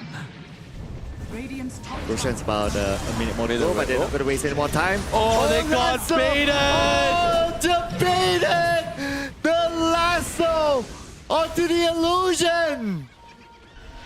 Oh no! Oh, they know they don't have the lasso now. Because there were 3 lunar illusions there, and they pop and they drop a Linkers on one of them, so they're like, okay, so they expect 2 of them is gonna be a Manta illusion, and the other one's not. But I could be wrong. Later, maybe if there's a highlight, we'll see it. But that was pretty good. Man, yeah, that deserves a replay there. That- That one, that would be nice. That was pretty cool. I mean, Lasso's not a very relatively long cooldown as well, especially with how the movement that we're seeing across the map as well. And Roshan's about to spawn, so they want the Roshan. Oh, Hong Hong. Castaway sees him. Oh, forced the Okay, BKB. Hong Hong now. BKB being used. Like what you say, he's forced to use it. Is he up on the high ground? Oh. He should be though. Nah, it's still he TP while ulting out. So, Oh, okay. so couldn't really find the main body. But it's fine. They force a BKB, but we see a counter smoke gang coming in. Okay, Mars, he does have the refresher. So refresher, Mars, double arena. Pretty nice. Okay, Chidori. This one, Chidori. They're going for Chidori. Okay. Very, very close. But they're being extra cautious because they don't have the information smoke of where break. the other members of Castaway is at. Kishka have been caught out. Oh, the Arena leader. will use, but Zephyr takes a lot of damage. At the same time, look at the backline. Jackpost is now in trouble, and so Jackpost will be able to TP away. The TP is coming in and trying to get out of here, but they will still lose Raven in the process to the hands of Kishka. Dude, Kishka is a mad lad. He just, because he has the ability to go for tree runs, right? So he hugged the trees, he popped the glimmer, instantly broke the smokes, and while they're still trying to find, they're still a little bit confused and trying to react upon it, a bushwhack came in and locked down the Lina, forcing her for an early BKB into the sun, forcing her to get hit by the Sonic Wave, forcing the BKB, and she had to disengage. And when your main damage dealer is been out of the picture and the storm was never there, he TP out much more earlier with no BKB, the rest of your team is literally isolated, and unfortunately Mars is the one to have to take the fall for it, meaning it was a free Roche at the cost of only a Sonic Wave. That was pretty much it. At a cost of only a Sonic Wave. Yes. 22k net worth. Actually, wait, hold on. Did the Luna... my cool observer check on Chidori. Yeah, you see, he never used the BKB either. That's what I'm saying. So at the cost of Sonic Wave only. Wow. And a bushwhack. That's it. Forces out BKBs, forcing out TPs. Oh, that was such a fantastic trade for Castaway. And no buyback for the Mars though. Yeah. Oh, but I heard a lasso. Okay, the lasso's happening somewhere. Who's up to the high ground? They're gonna get this kill onto Castaway. Castaway immediately buys back without hesitation. Hold on. Oh, Chidori now is the one to go up to the high ground instead. And now Chidori will lead the charge. He does have the BKB. He popped that out. But the creeps are not there. Okay, now they're feeling a little bit antsy about this because yes, the Luna has the Aegis, but he doesn't have his BKB, he doesn't have his Satanic. His Satanic's coming back in 10 seconds, but there's no BKB for 70 seconds, so I still want to try to figure out, like, do they still want to seize this high ground? There's no Markiplier. A bit of an overkill BKB early on. No, he thought he wanted to try to take the fight on because the arena popped up. He also got the root. The Storm had no BKB because he BKB TP back out. Because the payload actually put oh wow. Nice spear. Managed to get the stun in. And now he might burn the Aegis on the Immortal. No, Chidori is still in the game. He does have the Satanic. Chidori is still holding on for his dear life. And look at this health.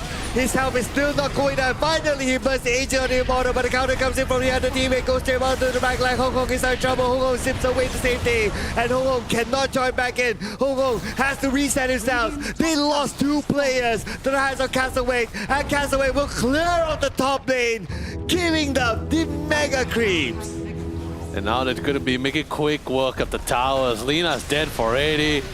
Can the Storm do it? He has the BKB. The Link is all powered over Orchids as well. Boom. Can't withstand the amount of damage. So no BKB on the Luna. Oh, but on look Chidori, at but the doesn't back. matter. Yeah, Log and Zephyr taken now, and it's going to be only one left. GG has been called. And game number 1 is given to Castaway. Very wide away, but what a game coming from Castaway. Was very methodical though. A lot of methodical sticky really went into their games here. Didn't really take any too drastic measures when they had the lead. When things started slowing down, so did they. They really kept track on how to really react to the game, which I think it's, well, I guess you could say a very reactive gameplay coming in from Castaway. So I think this is pretty nice to have. Yeah, and for Castaway, they did a lot of good micro moves. Like we did mention it along the way, like how they bait out the BKB and things like that. Just for them to have that window for themselves to counter engage the moment they know that the BKB is being used for nothing. But at the same time, I'm a little bit sad that we couldn't see some crazy Enchantress micromanaging with NC towards the mid lane as often. But you know, I'm still totally fine with this. This game was still pretty fun. I still think that we haven't seen the full potential of both teams yet because, you know, it's still first game. Sure, there are some VODs from last weekend, but the patch came in, a lot of things changed as well, itemization as well.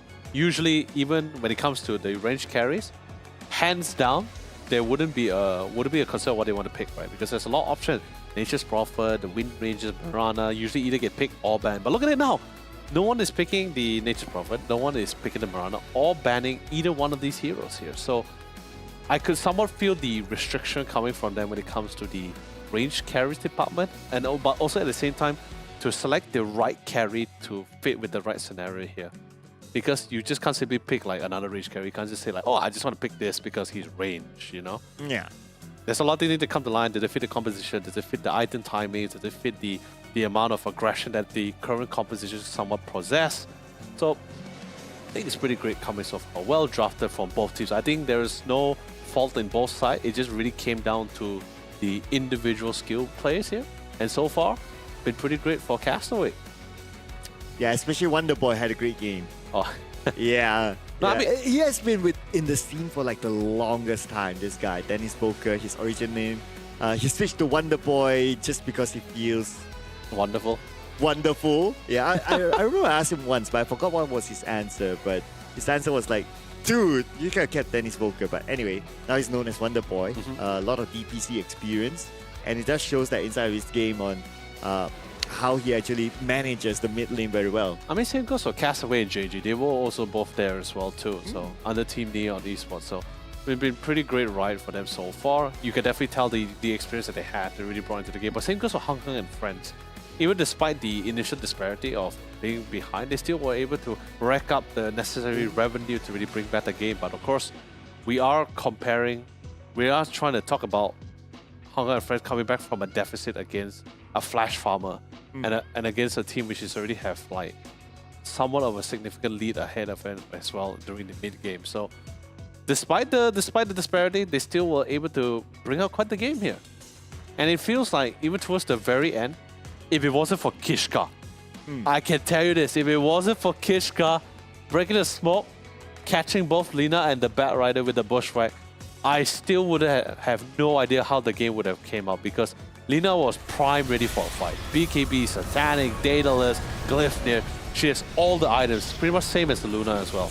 Hopefully we get to see that in the highlights here because we're going to show you the highlights from the recent game, ladies and gentlemen. Yep. And starting from the highlights, we're already seeing that Castaway is already in front. Oh yeah, this is the one towards the end where they forced out the BKB. Oh yeah, this is the one where I felt was a bit concerned. The Storm thought that he could try to burst out Wonder Boy, even though he knows he's inevitably going to be dying there. But sadly, he just couldn't really get the pick off there. I know why. He really, really hates Wonder Boy. Because the moment Wonder Boy got the Orchid, it's like he can't play until he gets the BKB. But this Arena of Blood was just nice. If you notice as well the positioning of the Luna, he wasn't like walking into the arena, it's just more like he was in mid-animation of the Lucent Beam. And the minute the animation came down, the Arena of Blood actually knocked him into the field. So I was just like, wow, that is unfortunate. pretty much similar to like what the Clockwork Cogs nerf as well. If you notice now, the Clockwork Cogs, originally it would pull everybody, whoever it catches, into the center of the cogs. Yeah. Now it actually just knocks them back in. Like a slight mini knock. And this is the part where it kind of looked like, oh, okay, Ho-Ho and friends, they managed to defend this, and it kind of looked like, hey, you know what? Maybe they could have something up their sleeves, and maybe we could come back. But this was the final moment. Yeah. Oh, yeah, okay, so, so three, and you see what I mean? 3 lunar illusions, one with the linkers. They assumed that was the Manta illusion, and it's like the gun for himself. That was amazing. But of course, sadly, it didn't really transition into anything because there's just no creep waves on either lane. So they played safer, they went for the Roche instead. But our MVP? MVP. Definitely, come on. Has to be Wonder Boy. Wait, why Wonder Boy? dude. He made the Storm Spirit not able to play. I mean, okay, so Okay, I know you're a lover of Underlords. I know, okay, please, state your point. Not Underlord, I'm just saying offlanes in general, okay? I feel like offlane and supports are not getting a lot of love here, but I felt like in this game, the MVP could have gone to either both JG or Kishka. I felt like... Not even Wonder Boy? I mean, Bruh. he did his job as a bias. Hey, not about bias. He knew what he signed up for. He knew what he could do with the Queen of Pain as well, so... He pretty much did what he had to do. Oh, so it's like what? Business as usual. Yeah, business as usual, you know? Okay, fine. But Kishka and JG, impact plays. I think that's the one. Got great amount of control. Top side, if you didn't notice towards the end, he actually used the Warp Gate to intimidate the Storm, to stop his TP, and he had no choice but to pop the BKB to TP back. Yeah. But you know what else we need to pop? What? Is our Samsung Odyssey G6, ladies and gentlemen. And of course, these players, they're also using the Samsung Odyssey OLED products. But now we are going to share with you the benefits of the G6 itself. Oh, yeah. Yeah, that comes together with a 360 Hertz refresh rate. 360 Hertz, my goodness, that is so smooth. Massive amount of power. Response time is also the exact same thing with the G8 as well, with the 0.02 response time. And of course, if it comes with a smaller size as well. It's not the 32-inch like the G8, it's going to be the 27-inch one. Slick metal design, of course, and don't forget, it is ergonomical. So in other words, if you're not too classic with the landscape, you can always go portrait, depending on how you want to design your gaming setup. But you know, that's going to be it. Hopefully we give you enough time to think about between both the G8 and the G6. But with that being said, we're going to be taking a quick shower, but don't go for too long. The conclusion of our second series of today will come to you guys right after this.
Fellow Dota 2 enthusiasts, just give me us a quick second, okay? Yeah, that's the way to start it out. Of course, fellow Dota 2 enthusiasts, welcome back to the Samsung Odyssey Cup Dota 2 Championship. I'm Landon, also gracing us with the castle next one against the Sir Cloud. How was your pomelo? It's energetic. Mine was sparkling energetic. Wow. I can see the sparkles in your face. I see the sparkles in your eyes. Wow. But of course, with that being said, let's quickly get things underway here, right? So of course, once again, discount code for all of you fantastic viewers. A sweet treat for you all. And once again, for any of you guys, someone missed the first initial explanation, it's going to be a very simple one. If you notice on the first two initial of the discount code, it's actually represent the region that you're allowed to apply the discount code to. So if you are from Philippines, then it's going to be PH Odyssey Cup. If you're from Australia, there's AU Odyssey Cup, and so on. And by the way, yes, interesting enough, just a fun fact, we have 8 regions this time, with the 2 new regions, them being from Oceania, Australia, and New Zealand as well. Oh, we have 8? Yeah, we have 8 now. Wow. Yeah, it's insane. It's a very lucky number. Oh, yeah, it is true. And the best part about it is that we not only have amateur teams, but also some pro players and pro teams into this competition. So now the players, the amateur players, are getting the full experience, the total prize pool, the ambience, the pressure, the competitiveness, and now a fantastic challenge, all rivals. And with that being said, now we're jumping to our second game of our second series of today. It is between Hong Kong and Friend and Castaway. And now we have our initial bans and picks. So we're going to see the return of Tusk again. Oh. And we're going to see Phoenix making his debut today. Tusk, versatile, can be used to engage, can be used to disengage, drinking buddies, safe friends, versatile, just take it. No reason not to. Yeah, of course. It's also, I'm also pretty surprised that we might see a ban, we might be seeing a Snapfire ban after this, but mainly because they try to cater for the egg, because like, you don't, for now, they don't really, for Castaway, they don't really have a lot of good, I mean, it hasn't been picked yet, but they don't really have a good egg hitter yet. So Snapfire would have been the sure, easier way for them to at least give them a little bit of freedom on how they want to deal with the egg, coming in from the Phoenix.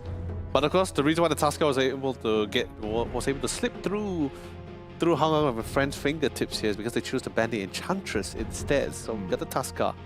And now the fifth and final ban coming in from Hong Kong and Friend. Decide to ban the Timbersaw. Final pick, are they going to get rid of Snapfire or take their bets on selecting Snapfire for this time? But no, they got rid of the Pit Lord. And of course, locks in the Luna for themselves. Now they don't want to be in that. Now it's their turn to not be put in the spot on deciding which carry do they want to select for themselves here. So locked in the Luna, now they have a Flash Farmer. How will Castaway respond to this, Sir Cloud? 10 seconds remaining. Number one, they need to find a way to deal with the Phoenix, right? 5 seconds remaining. Snapfire would be great. They need another support. Snapfire would be great. Even if they want to go for a Lina, it's pretty okay as well because it's a fast hitter onto the Supernova if it shows up. So are you suggesting switching up the the range carries between the two teams from the first game. Yeah, I mean, frankly speaking, the both carries in the previous game wasn't bad. Oh yeah, Yeah, they're pretty decent. Okay, this is another answer to it, right? You see the supernova, you run out of it, you run out of it. You turn on the stampede, you could. right? You see the eclipse, you also run out of it. Yeah, so it's like 2-in-1 solution. That's until Hunger and Friend locks in the Mars off lane, right? And then everyone just smiles and waves, you know. That's It's why like, they banned the Mars. oh yeah, that's the Mars. they, Oh yeah, they good call, thought yeah. about it. Yeah, good call. Yeah, a lot of great combination. I mean, it was something Hunger and Friends also was very comfortable as the off lane. So pretty sure that's why they also locked in the Centaur too. Not to say there's no other off lanes available. There's still the. Let me take a look. No Kunkka, no Underlords. Owen is here for the post Oh. war. Oh, okay, so That- they're not gonna go to the Snapfire path here. There. That's your boy, the Hoodwink. I mean, not my boy. I mean, It's not my squirrel. you, you prefer that to be the MVP earlier. Kishka. Now, I mean, yeah, I'm talking about the 10 player, not the seconds hero. The remaining. player. Kishka, I think he did a really great job. 5 seconds. Let's remaining. see. There's still the Dragon Knight if they want to really try to follow up with it for the off lane. Great, decent initiator. Blink Dagger, BKB, durable late game. That is an option, but Visage, but we haven't seen much Visage picks coming in so far. very micro hero. Not- Seem to be thinking. How do they want to pair with this? I mean, they could go with the Tide Hunter with the Invoker, Cataclysm into the Phoenix Egg. There's a Tide Hunter? I know, it's been a while since we saw the Watermelon, but I'm just trying to see what are our options now. Because there's really not a lot of offlane options here. A lot have been banned out, has been picked as well. Sure, there's still some options, but they're not as viable in this patch. Or decently able to pair with those aura items, at least in this case. I thought Watermelon was... Tide Hunter has been pretty great aura item buyer. DK, like I said, is also another option. Not really an item buyer, but Blink Dagger BKB is always great. They're really thinking about this as well, how do you want to tackle this too. Oh yeah, there's still the Sand King. Right, okay, cool. Now, the only thing they could use to do better is that if they have, I wish they had the chance of getting a Mars. But if 10 not, seconds remaining. they locked in the Luna. I mean, 5 seconds okay. remaining. At the back of my mind, I'm thinking that Hunger and Friends, they need a hero that is able to hold down team fights. Yeah. Like Group CC sort of thing. Like Sand King, Team pick. yeah, the power strike, but I'm not sure if it's enough. Oh, okay, so interesting. Okay. Tiny. Tiny will be, of course, nice, but like I said, it depends on the situation. That's if Storm is not available, if Puck is not available. Actually, if they want Castle, we can actually lock in the Puck too. The only thing that's really locking down the Puck is Lucent Bane and the Sand 5 King, so seconds with the Burrow remaining. Strikes. It's all instant stuns, of course. But most of the time, they're going to be dealing with the Centaur and the Tusker, so the Puck has a lot of options now. But like I said, it's up to them if they are willing to bring forward with this. Yeah, Puck's pretty nice. Could be a mid or a safe laner. You put in the Puck with the Dream Call. If the Stampede happen to reopen, like, where you gonna go? The Puck's pretty nice too. Actually, Puck is good for both sides as well. This is Castaway's last pick before we head back into the second round of bans.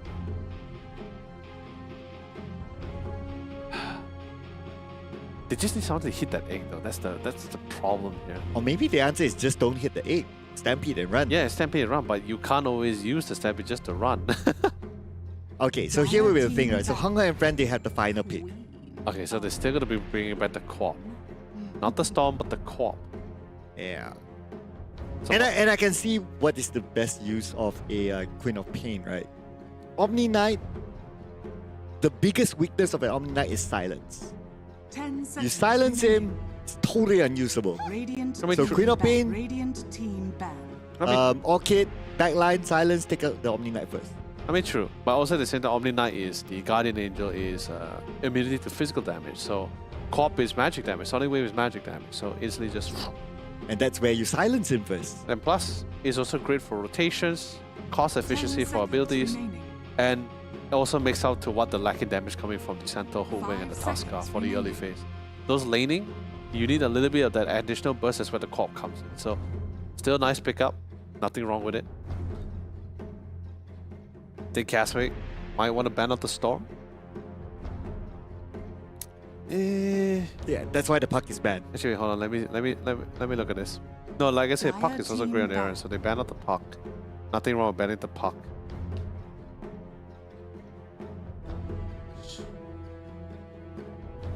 Can't go storm unless they feel like they want to bring the storm against the corp again. 10 seconds remaining. But it's the only one. What about Earth Spirit? I feel Earth Spirit also be pretty great. 5 Quite durable, seconds can remaining. withstand the corp. But this outside magnetism will be a nice pairing alongside with all this hero. Can easily get to the back line. Silence is also a nice touch. You don't get it? Full touch from the Earth Spirit. Dire team But no, they decided to ban what they did ban one of the spirits. Radiant team picked. They locked in the gyro. Yeah, they needed a post-1 core. I mean, yeah, definitely for sure. Like I said, gyro, hybrid DPS, you got both magic and physical. So it's definitely going to be able to assist him a little 10 bit in that lane. seconds remaining. And Sand King has to be very careful when it comes to burst striking. And even 5 if seconds even if the gyro gets hit by fire spirits, the attack speed slow doesn't really it's not going to really affect the gyro too much in the lane because most of his damage will be coming from rocket barrage. So doesn't really have to worry too much about it. Sure, fire spirit is still one of the best level 1 damage dealing spells in the entire game. It's still gonna hurt. Still gonna hurt. Last one, Hung and friends. What are you looking for here? Sand King is great, but you definitely want someone to also initiate as well into the fight. Yeah, probably going to pick a mid. Yeah, of course. Yeah. But what kind of mid? What kind of mid? I say Earth Spirit. Bring it in. Oh, Spirit mid? Come on. Tiny? Unless you have to bring a Ricky. Okay. Oh, that's right. Now that's someone we haven't Not in seen your in a pick. long time. Okay, cool. Okay. Lots of tower pushing capabilities here for Hung and Friend. Luna and Leshrac. Yep. Oh, You got 2 of them. Pretty solid. Yep. So I'm looking at Hung and Friend. For this round, they want to play a fast game. but then again, Leshrac isn't really the... Okay, if we were to compare between the rotation, who's a better rotator between Wonder Boy and Hung, Queen of Pain still does it a little bit better. Although yes, Leshrac is still going to be detrimental once he gets to the lane, especially once he gets the right runes. If he gets a haste rune, yeah, that lane is gone. Hung is going to be sticking to you like a gum stuck at the sole of your shoe.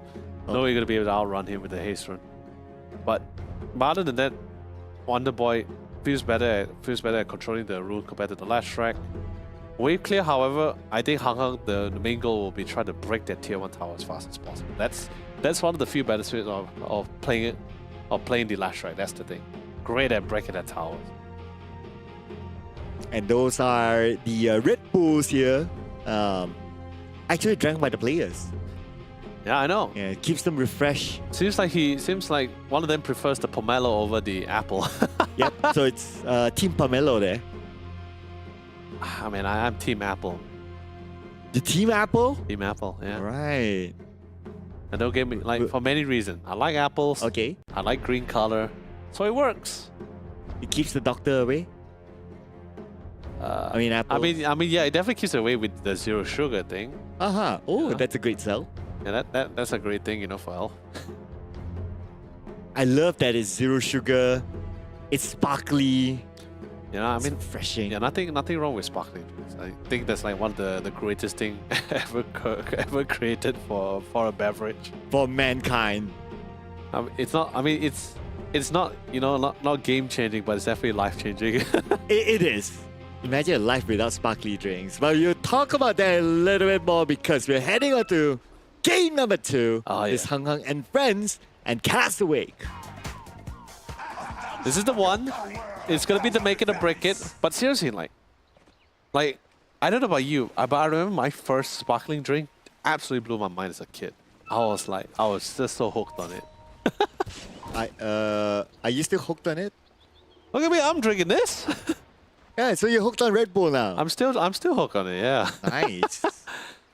But of course, either way, like my good friend Sir Cloud has mentioned as well, this is the one. Let's make it or break it. Cassowaries, if Cassowaries secures this win, they will be moving up to the upper bracket here. Unless a friend brings it to the game number 3 here. Won't be too surprising though, because this is the playoffs. A lot of things are on the line. A beautiful, massive prize pool awaits them, and of course, with all the glory and honor. And whatever happens, Okay. there will still be a lower bracket. Oh yeah, of course. Yeah, so it's not all doom and gloom for whichever team that loses this series. We're That's gonna true. see a early borrow strike. Did Kazuri manage to get it? He got it. Oh yeah, of course. What? He got it.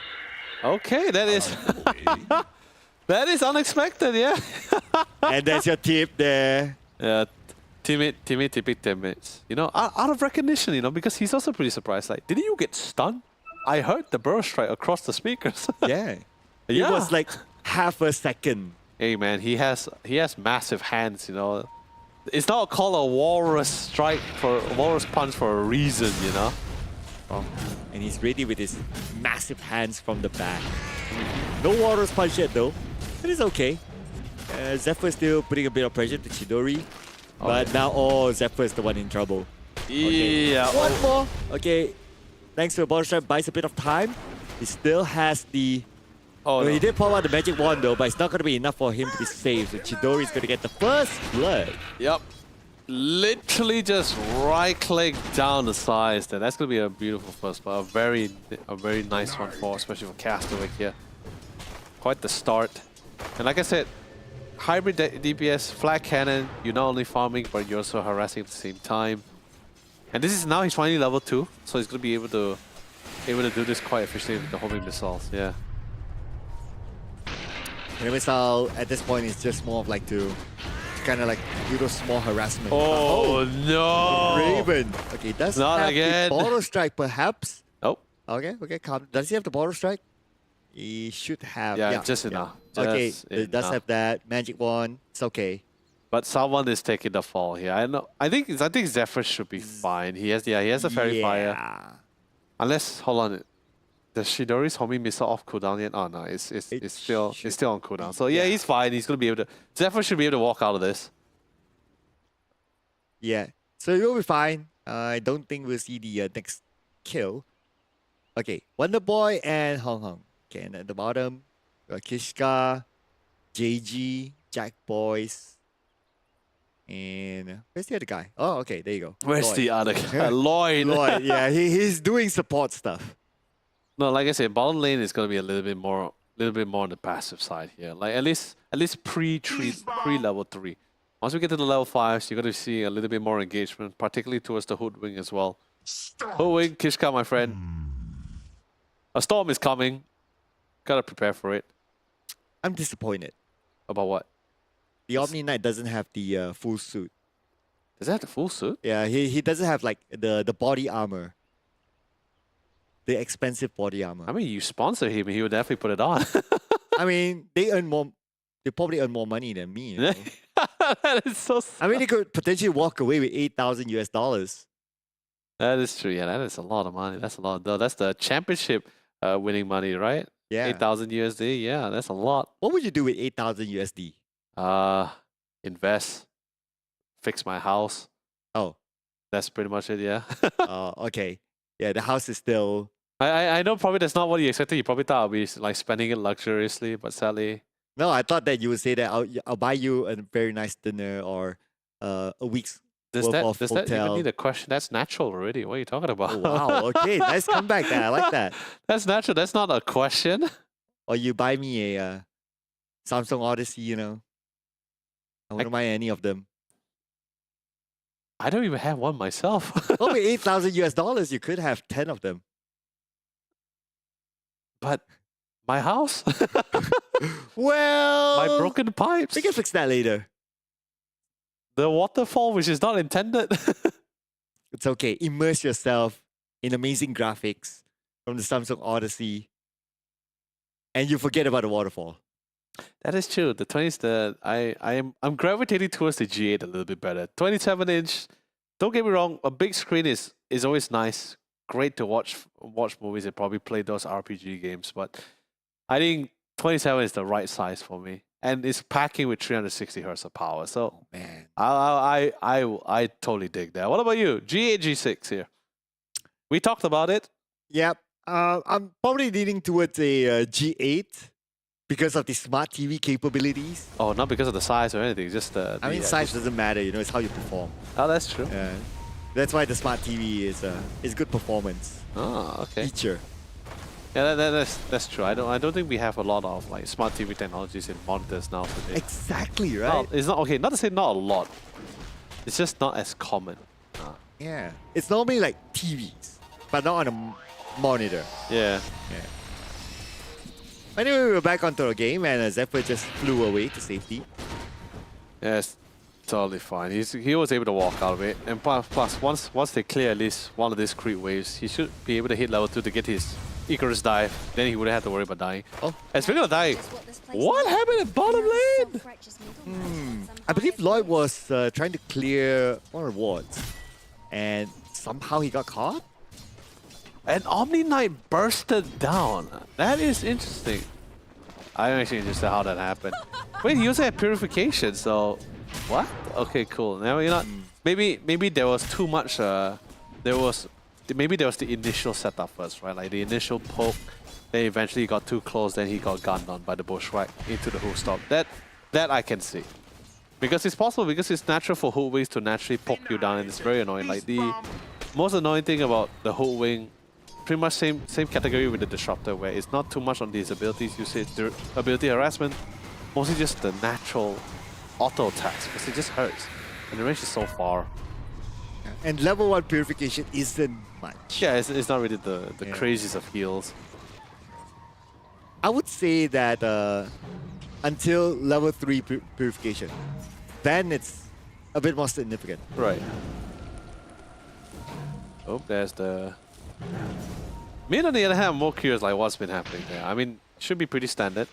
Pushing out waves. And then Wonder Boy just throwing a casual poison dagger. For a couple of rests. Floating out home. But fun fact. Fun facts. I love fun facts. Oh, fun fact. Well, I've seen Wonder Boy play for the longest time. Okay. And his QOB stands the test of time. And why are we missing all this? well, he almost got it. Yeah. Not enough. Yeah. Not enough. He's spamming it. You know, he has to verify if it's necessary. But of course, station down. just love the idea that the fact that it's Castaway and not the Hoodway. It's not Kishka but Castaway instead. Like, but okay, I guess he's just come in to just inspect his there and his stacks, and he didn't manage to notice it as well. And just want to make sure that the... it's not blocked, yeah. The Castaway is still chilling there, though. Yeah, he's trying to find an opportunity for Wonder Boy. Love how they're both in the same trees, you know. Like, they sing hi to each other. Can they see each other? They're probably having a conversation now. Right? Oh, there's the engagement. Oh. Drinking buddies? Drinking buddies, but Wonder Boy! Oh, no. Okay, so the idea of the drinking buddies, he saw the animation of the splitter, so he thought he tried to pull him out of the range. Like go to him. Yeah, but he cancelled it and he recasted it again. Yeah, so that was a bit of a Well, they're gonna have a long conversation later. Right? No, well played coming from Hong. No, Castaway did nothing. It's just something well played by Hong. Really great stuff. Oh. But Lloyd now with the repel onto himself together with the purification. But 4 braces onto Centaur now. That is beautiful. Dire Sadly, are the stacking stuff ends at 25 minutes, and in 25 minutes, so he will sell it off eventually. So, but until then, it's probably one of the fastest Centaur ever seen on the field of Dota. He got the one of the kills, if I'm not mistaken. Oh yeah. Yeah, so they kind of help him to get the extra bracer. Against on Lloyd, which we're still theory crafting on how that happened. But like I said, maybe the initial damage was done, then after that he was just caught out by the bushwhack. Because the cast range, like the attack range, the cast range for the Hoodway is still exceptionally insane. There's Luna. You got any favorite heroes, by the way, Sir Cloud? I'm an Omni Knight guy. Omni. Oh, okay. Yeah. Oh, no wonder you've been talking about so much Yeah. about Omni Knight. Okay, cool. But Omni Wait. Knight has been nerfed like forever. The Omni Knight from Dota 2 or Uta Lightbringer from Dota? Wow. Okay, I wasn't a Uta Lightbringer guy. I was a Dota 2 Omni Knight onwards. Okay, cool. Yeah, there you go. That's why I could judge. This is not the most expensive skin. My skin is more valuable. Flexing to the guy now, really? Well, this is my only chance, right? I mean, you can always like DM him later. I mean, yeah, it's Lloyd. So I could. Oh, I thought that's pretty cute. I thought you're calling the courier Lloyd. The player Lloyd. Yeah. Yeah. There you go. It's a G for him. All right, he's back. I got a cat courier though. I Oh yeah, okay. wouldn't change that. Oh, I had the. Oh, my courier I'm currently using now is the old school Navi courier, the dragon one. Radiant structures What? are Yeah. fortified. Dude, time to move on with time. Why? I mean, it's still a nice courier. Man, Navi is not even in TI anymore. I know, but it's like, oh, like I like the courier. Navi was cool back then. I mean, still cool now, but I just like the courier, the dragon. You know, the Chinese dragon. You're supposed to be Korean. Half Korean. We have the same dragon. Are Korean dragons the same as? Yeah, pretty much. Okay. Yeah, it's just that how it's drawn, because the Chinese dragon likes to have this I like to call it like the googly eyes, like the really big round eyes. Okay. The Korean dragons has a lot more sharper eyes, Oh. like to showcase fierceness, you Ah. know. That's why that's why like Korea, like their national animals, like if you notice all their patterns, it's usually like tigers. Because they like the idea of an animal that's very fierce. That's not fierce. That's googly. That's the googly eyes. Yeah, that's the googly, not the fierce one. Oh man, dude, he looks so happy. Oh my god. Oh man, dude, he looks such a happy. Like, you know, he's that kind of pet when you come back home here. You know, it reminds me of like how like an auntie usually talks to a little kid at a candy store. It's like, hey, boy, you look so cute, boy. Oh, you, boy, you're so good, boy. I'm not worried the fact that you know how they talk to little kids. Because that's how they talked to me back then. I feel, even though like I'm like 28 this year, they still make me feel like a little kid, you know. Aren't you? So boy, or they sometimes say like boy or like that. They like Zai, how are you today? Like Zai. I feel like a happy kid, you know. I am a like Zai. Just like our seal. They're so happy. This is the happy face. I mean, seals are always seals. Oh. Like baby seals are cute. I think otters. Okay, seals or otters? Seals. What? I think otters are better. Oh man. We're gonna have a debate about this. There's no debate right now. The fact that they're gonna start a fight here. Oh, what? Okay. Surface gonna start off with the back line, but in the front, we're gonna see a sonic wave from the Hong Hong. The Hong Hong has a bit of backup with the repel. That's unfortunate. Decent attempt, but at least should be able to force it back. But it wouldn't be forcing it back for too long. But it is a slight minor setback as well, since that regen room would have been absolutely perfect for the last strike. Radiant's middle tower But now we have is under 4-man attack. mid. Wow. Dire are scanning. Now we just need the centaur, then we can have victory. Everyone typing in all chat. 5-man mid, let's go. You know what? I'm seeing a similar pattern here. About what? 5-man Take mid? the mid tower and open up jungle space. Yeah, that's the goal, right? It's just what we didn't expect is how early we're losing this top tier one. And this is not like, this is not sniper, this is not dragon knight, this is not a lash strike. This is normal heroes. Yeah. Not one of those like Natural tower hitters, right? yeah, natural tower hitters, those strong pushers. In fact, we talk about strong pushers. Hong Hong and friends, they are strong pushers, but they need to be activated like mid game onwards.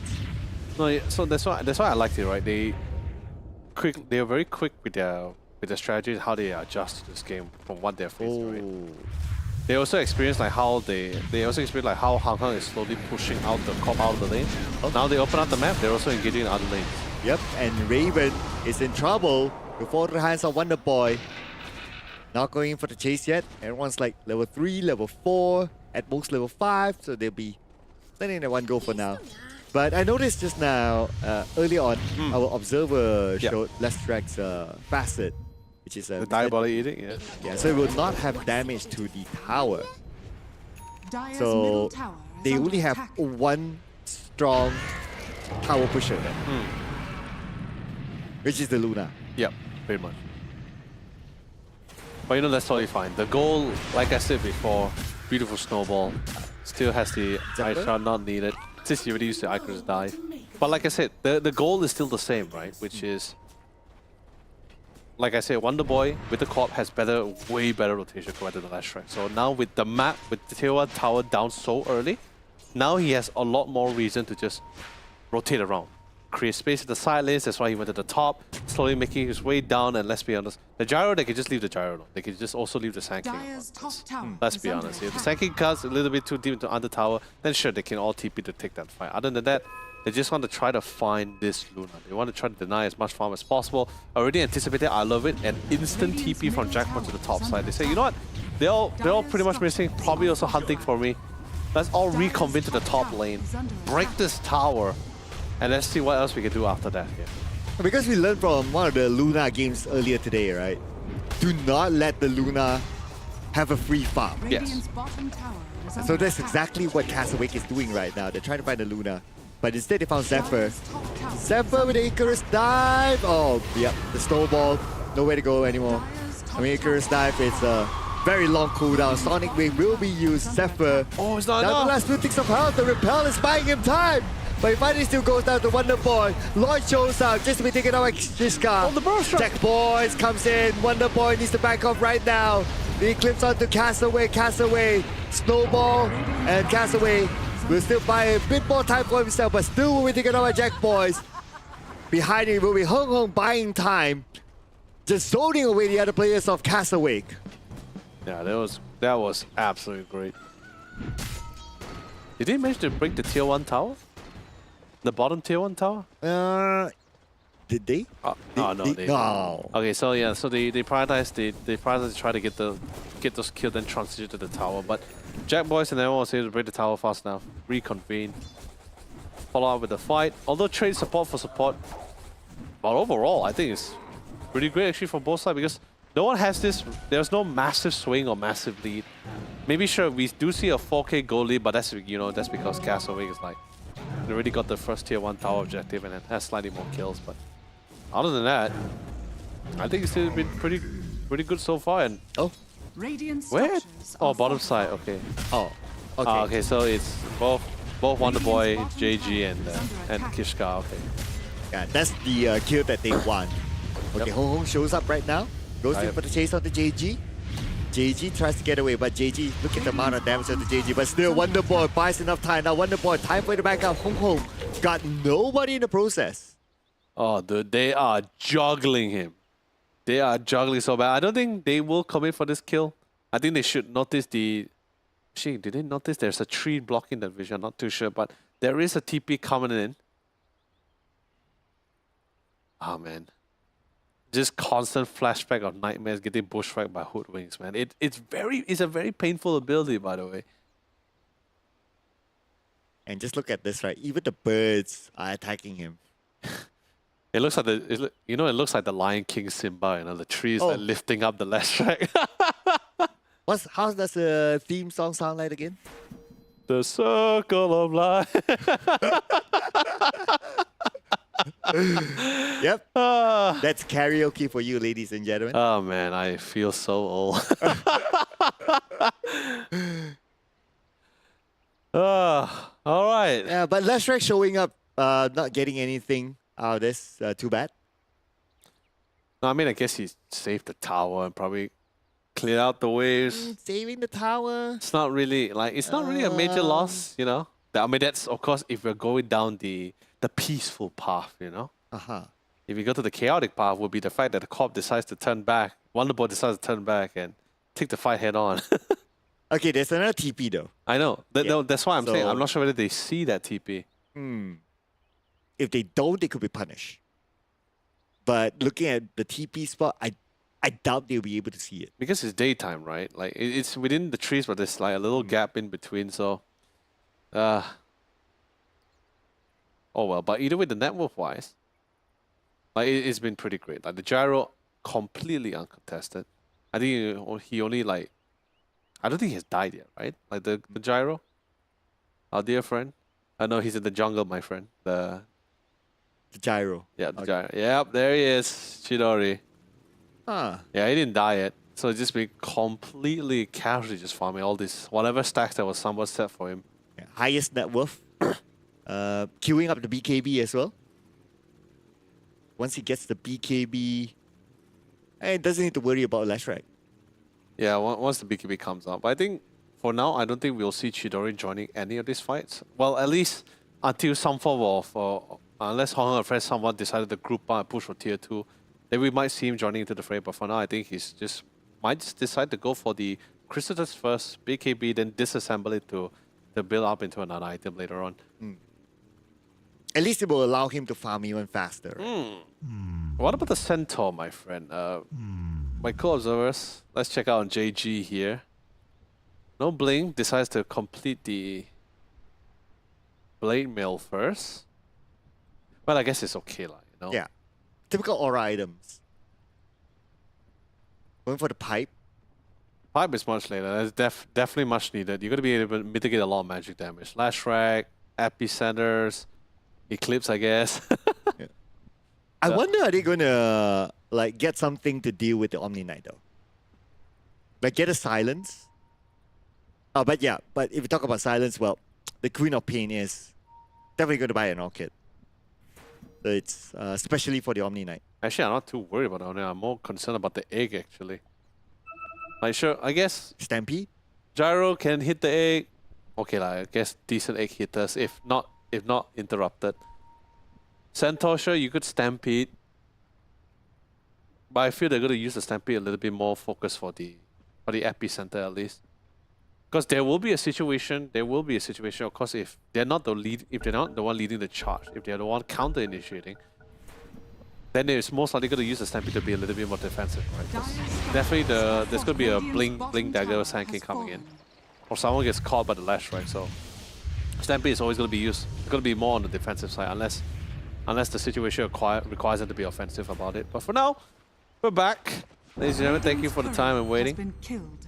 And Lloyd and Hung Hung walking hand in hand in the bush, right? It's absolutely fantastic. Follow up. Okay, but nevertheless, they got the bottom tower. Yeah. They got the bottom tower, they got the mid tower, so now they have access to Luna's typical farming spots. Oh, Kishka really not letting them go that easy. Oh yeah. Purification onto Hung Hung, it would be okay. I mean, not like Kishka can get a solo kill at this point yet.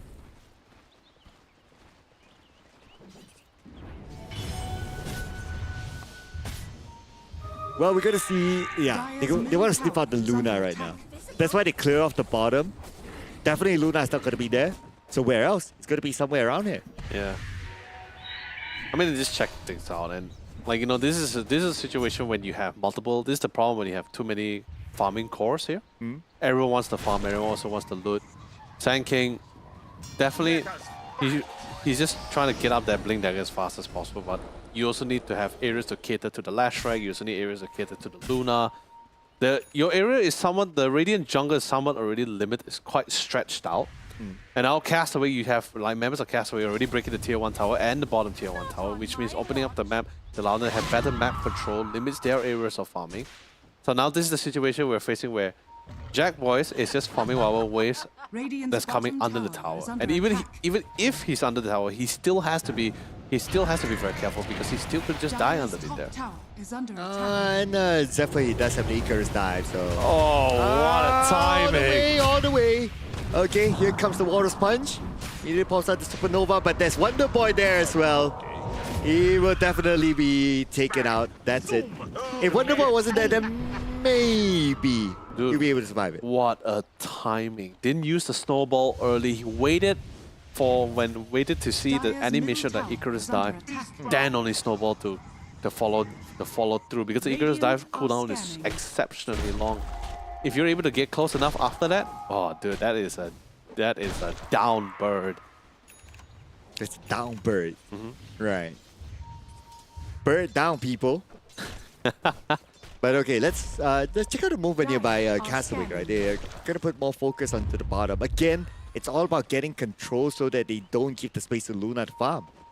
Oh, smoke's broken already. JG spotted it out too. They know a smoke is happening, but they're pinging.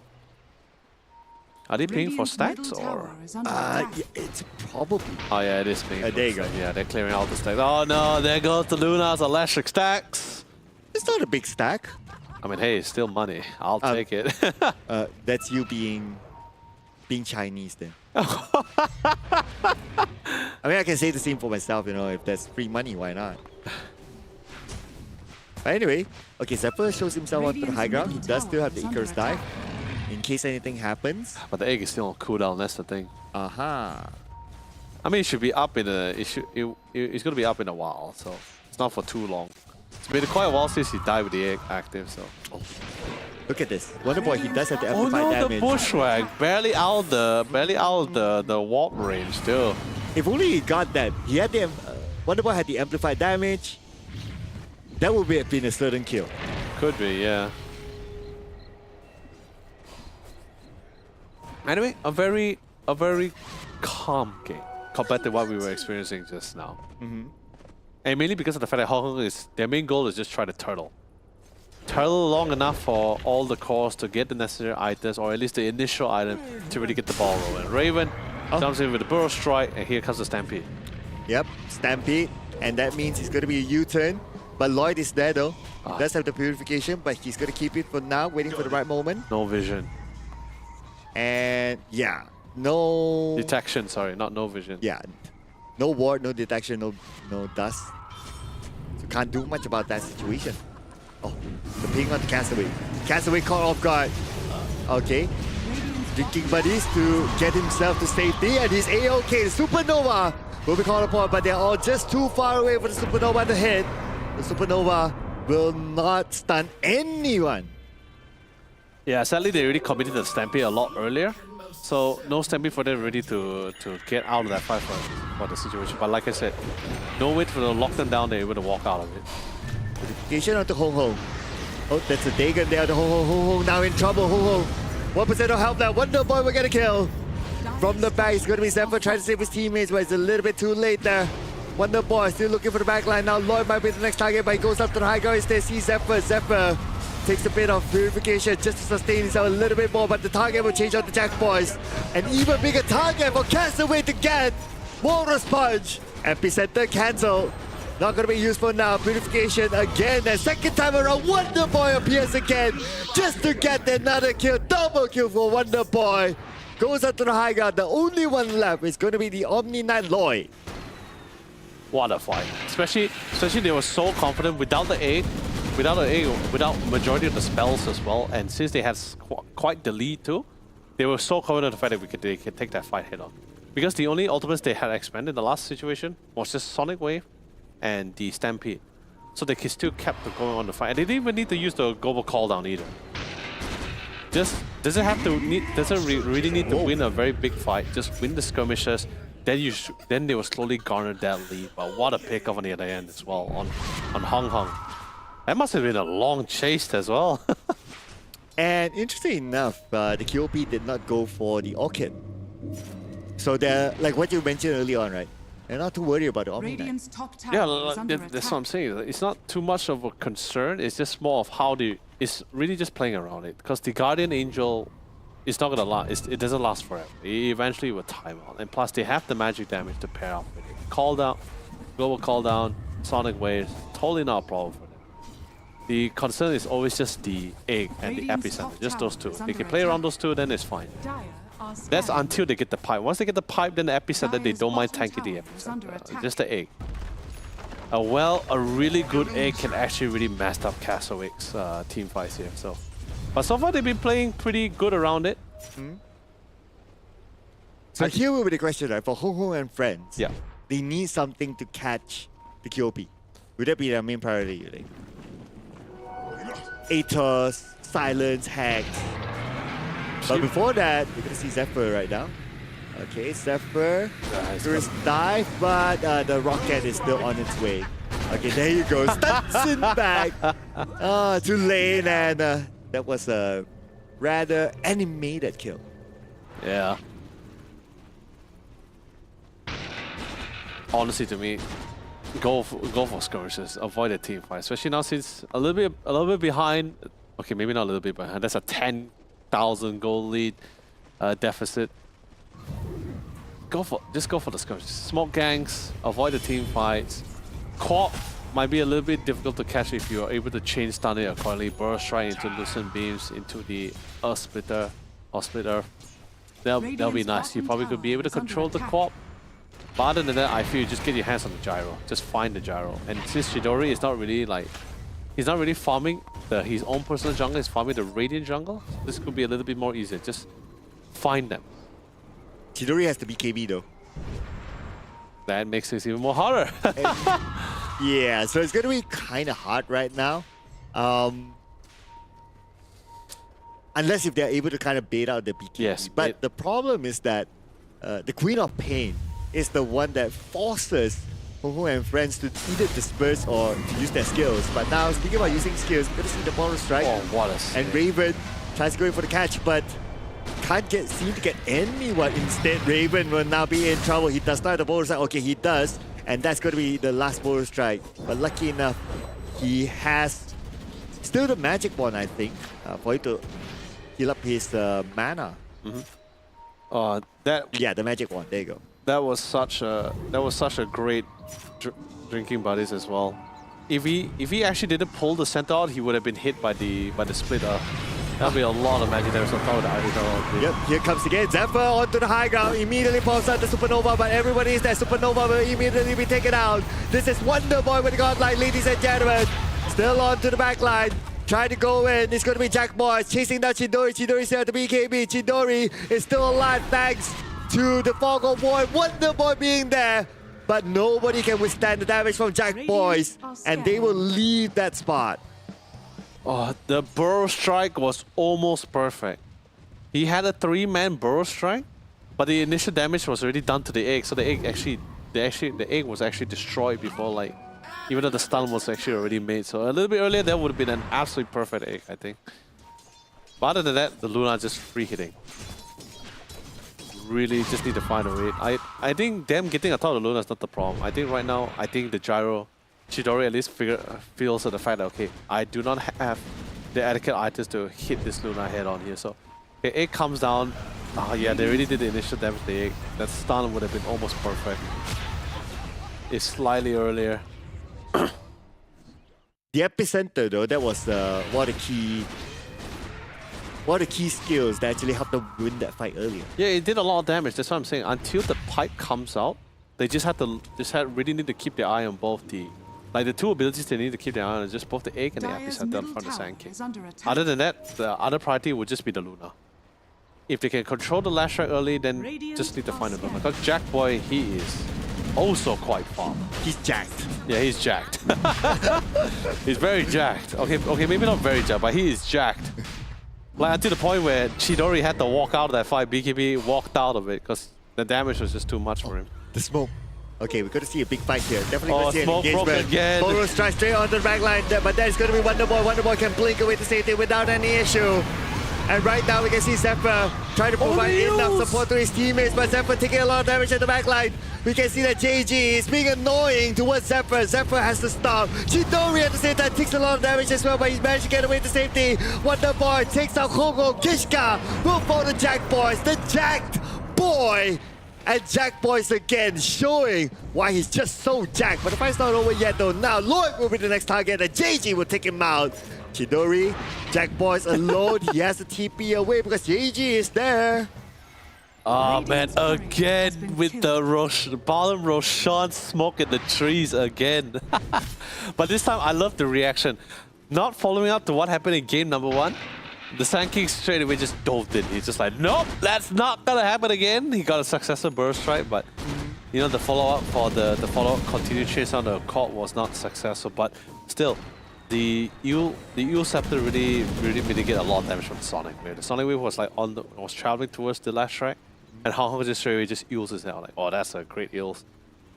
But again, the team not able to just simply just walk out of it. We really need to time those skills or chain those skills.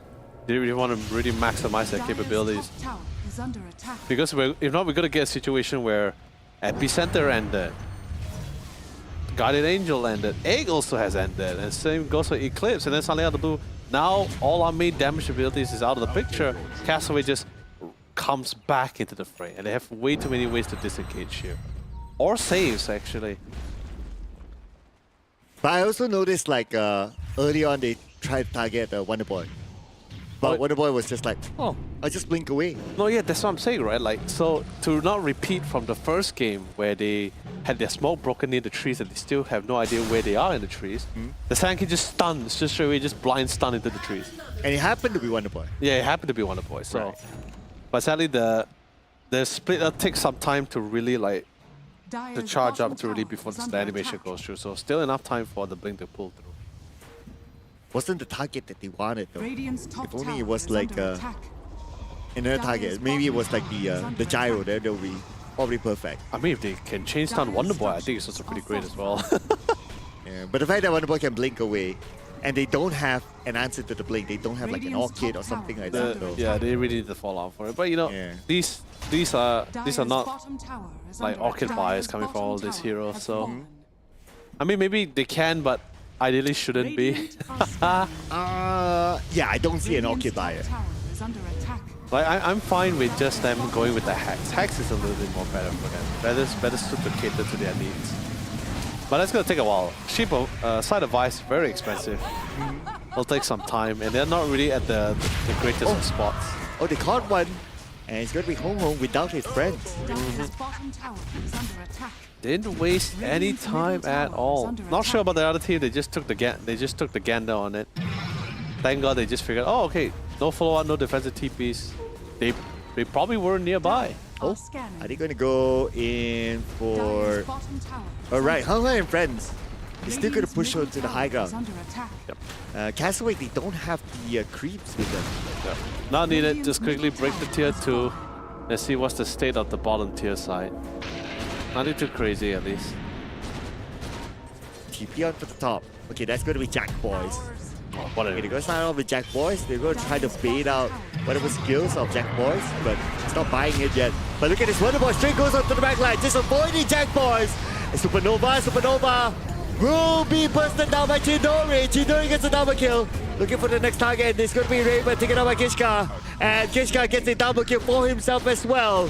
One more to go, and that's gonna be Hong Hong. He is up in the high ground. He will not have any participation into this. Oh, the positioning coming in from both Wonder Boy and Radiant's JJ top is tower under absolutely attack. insane. Stampede, you have a guy that's engaging you from the front, and then you have Wonder Boy blinking all the way to the back line on the high cliffs as well. They were really taking a fight between the battle of two fronts here, and then the Sonic Wave just pushing them all the way back in. Sure, great reaction coming in from the Luna. Instantly pops the BKB, mitigates away from the Sonic Waves. But it wouldn't matter if there's no teammates to stick around, right? Yeah. And his BKB was going to time out as well. So by the time timed out, he was slowly walking back, but instantly get caught up by Wonder Boy with the poison dagger. So. All right, so right now, right, it's 524. Yep. 13k net worth to Castaway. What does it take for Hung and friends to make a comeback? If you ask me this question 10 kills or at least 3 team fights before this, I could give you an answer. Now it would mean they need a miracle. Wow. I mean, When I mean a miracle, I would mean like either Castaway makes a mistake or get a little bit too overconfident and just make a lot of mistakes. I mean, they had the overconfident moment before, right? Oh, but before that, looks like another pick off here. Okay, Icarus dive. Shouldn't be a problem. Oh, Look, you see what- JG was ready for it. You see what I mean? Like Wonder Boy and JJ's positioning is just absolute bliss. Predicting, identifying, and adjusting is just so quick. It's insane, man. Yeah, he thought about that like 2 steps ahead. Like, or 1 flight ahead. The fact that Phoenix doesn't step. Never mind. But anyway, high ground time? Radiant's I middle got- tower I is got under time. attack. If they Oh, but want, before that, it looks like they're giving signal to each other to get the Roche instead. yeah, that would be nice too. A little bit of reassurance, a little bit of safety doesn't go along with. You see, this is what I'm saying. So, them being overconfident doesn't seem like it because they're still thinking about things like even though they are Dire's bottom way tower ahead, is they're under still thinking about attack. things like Radiant let's get are a Roche, scanning. a little bit of let's put the Aegis on, or maybe on Wonder Boy, or maybe on Chidori if necessary. Then we can just straight away push the high ground here. And they're not in a hurry. They're in a cozy hotel anyway. They're all in the cozy hotel. What are you talking about? Yeah, true. And that's why they can like, okay, let's chill. You know, we can take the Roche before going up to the high ground. You know, we're in a cozy hotel. We want to spend as much time there with this amazing Dota game. And here goes the Roche. Shaman has fallen to the dark. And it goes down. Oh, Paladin Sword. Found by Wonder Boy. I wonder who's gonna hold that. Is Gyro gonna take that? Actually, the neutral item he actually selected for himself here. Oh yeah. So the Paladin Sword is great, especially since his Poison Dagger will also trigger the lifesteal, so you get that nice consistent one. Burst damage also gives a lot of lifesteals as well. Because the Paladin Sword works both on physical and magic damage, so it's a really nice thing. And plus like lots of burst damage for Wonder Boy. Okay, epicenter, where we go? Alright, they found one target. That's the But Centaur. will JG will be able to tank this out? The answer is no. You got a big one there. Dude, this is a very big fight for them to join. That's why everyone's just disengaging right now. No, everyone needs to get out right now. There's no BKBs, there's no ultimates, everyone needs to go. Where's my pension? Everyone left. No, they have to leave. No Eclipse, no BKB, no Epicenter. You better book it out. Because if you still stick around, Castaway was ready for that fight. They were saying like, oh, we lost our Centaur. Doesn't matter. He ate every ability in the world. He forces out BKBs.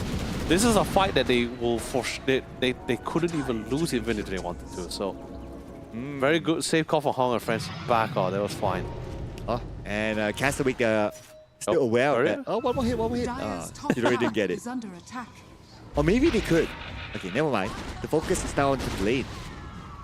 Yeah, but now with the Skadi in the hands of the Chidori, there's not gonna be a lot of lifesteal coming in from both the last Shrek with the Bloodstone, or even if Luna were to use the Master Madness or Satanic. So the amount of lifesteal is gonna be greatly reduced here. So that'd be nice. So now they still have the Aegis. And welcome back to the Centaur as well, JG. High ground time, because if you look at it, right, at least the mid lane, they are putting pressure there. True. But it feels like they are trying to farm out for that one or two, to at least complete that one or two items before they go to siege that high ground. Complete one or two items. Okay, Yeah. let's see. Okay, Chidori is all alone at the bottom. Okay, that's going to be the call down by Chidori. Chidori is alone. Okay. Wait, Zephyr got taken out by Wonder Boy. Okay. I mean, it's to be expected as well. It's very hard to outrun the Queen of Pain. Stampede.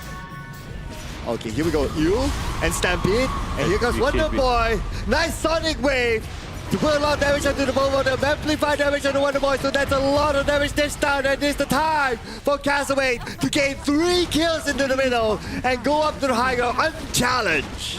This is absolutely well timed. They found an opportunity, especially the only target that they can really try to garner was mostly the Centaur War Runner here. Definitely not the most ideal target, but they just believed they just wanted to melt him his way as fast as possible and quickly disengage. But that's actually going to cost two of the members here, and now they're going to constantly siege the high ground. Sure, they got the Phoenix to the egg, but we have seen many times at this current state of the game, the egg won't last. And suddenly out of the blue, Hong Kong gets assassinated outside the base from the back. What? Are you kidding me? I don't know whether you saw it. I just saw from the observers, the right corner of the screen. I just saw Hong Kong's or the last track staff, the staff, just rolling on the ground. I'm just like, wait, he died there? What? Okay. Alright, this is go time for Castaway. They still have the Aegis of the Immortal. About 1 more minute to go. All in commitment right now for them to take down the barracks at the top.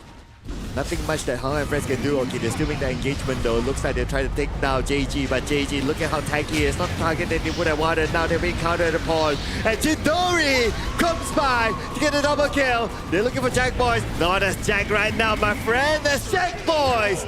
We'll take it out. No buyback. The one and only buyback is being used for the Phoenix, and GG will be called. No way for the defenders, and Castaway wins our series 2-0.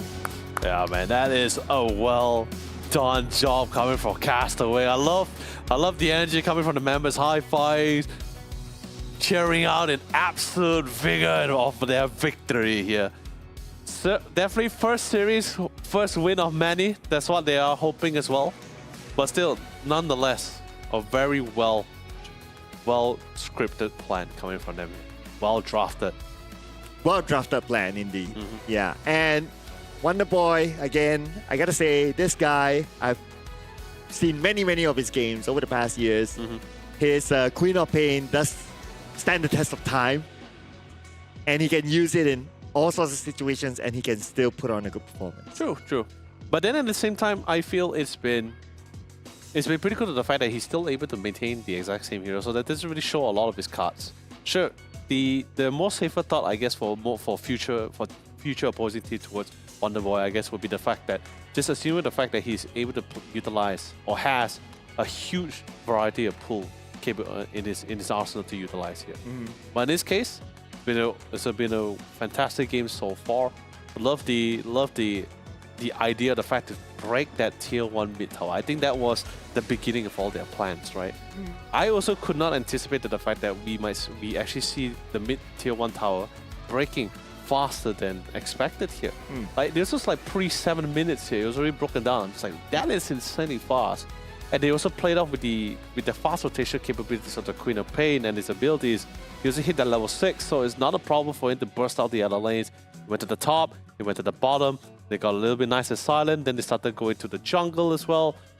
It feels like every choice, every path they make has been all planned already, initially planned. How they want to interact, how they want to engage their opponents as well. Sure, there was some limelight for the Radiant side. I feel like there was a few moments where they can actually took it back here, or at least had a better opportunity.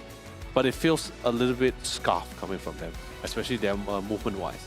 Yeah, and the fact that they took down the mid tower first and very fast, that allowed them access to the entire jungle. The bottom tier 1 also was the next to follow as well. Correct. Yeah, and the moment they got the bottom, that's where Luna has very limited space to farm. Oh yeah, and there's also the impending fear, right? Because it wasn't those kind of teams that they were facing where they break a tower. Oh, okay, let's casually go back and farm in our own jungle where it's safe. There's nothing to worry about invasion or being ganked upon. No, it didn't happen. The real aggressors was Castaway. They say, nope, we are not comfortable with just this tier, but we want blood. We want a little bit more out of this trade. Yeah. Just like how we won a little bit more of our game here, because we're going to check out the highlights, the best moments from the previous round. And I would say that as compared to like the previous game 1, that is, this round is a bigger win for Castaway. It really is. It really is. And the crazy thing about it is, I think 2 games in a row, we haven't seen a lot of deaths falling to Chidori. Like as the safe player, sure, the first game, I think he died like 2 or 3 times. But that's like throughout the entire game. The fact that he hasn't been like engaged upon or even ganked upon just shows the fact that how much work the rest of the team is doing, right? The amount of space they're creating, the amount of attention they're drawing as well, and the amount of pressure they're also pinning down on Hong Kong and France didn't really give them a lot of options to how they want to play out the game here. However, this time they had a different idea. I love how they try to adjust according to it. But I guess it's maybe how they played out those lanes that didn't really take it to the account. Maybe they didn't take it to the account of the aggressiveness coming from Castaway, because maybe they expected a lot more calmer weathers here. They expect like, okay, maybe they just take this satisfied. They'll play the game like a normal player. But sadly, these are not normal players. These are players aiming for that 8,000 USD champion spot here. So this is what I guess, it's not the end of the road for Hong Kong and France. They're just going to be knocked down to the lower bracket. But at least now they got at least a glimpse of what it takes to proceed up to the upper brackets here. Yeah, and the fact that they did a couple of same picks like Kishka with the Hoodwing as well, they didn't really reveal too much of their cards. And today's only day number 1 of playoffs, right? So you have like a whole journey left, and that leaves the other potential upcoming opponents to not have as much data as they would have wanted. Yeah.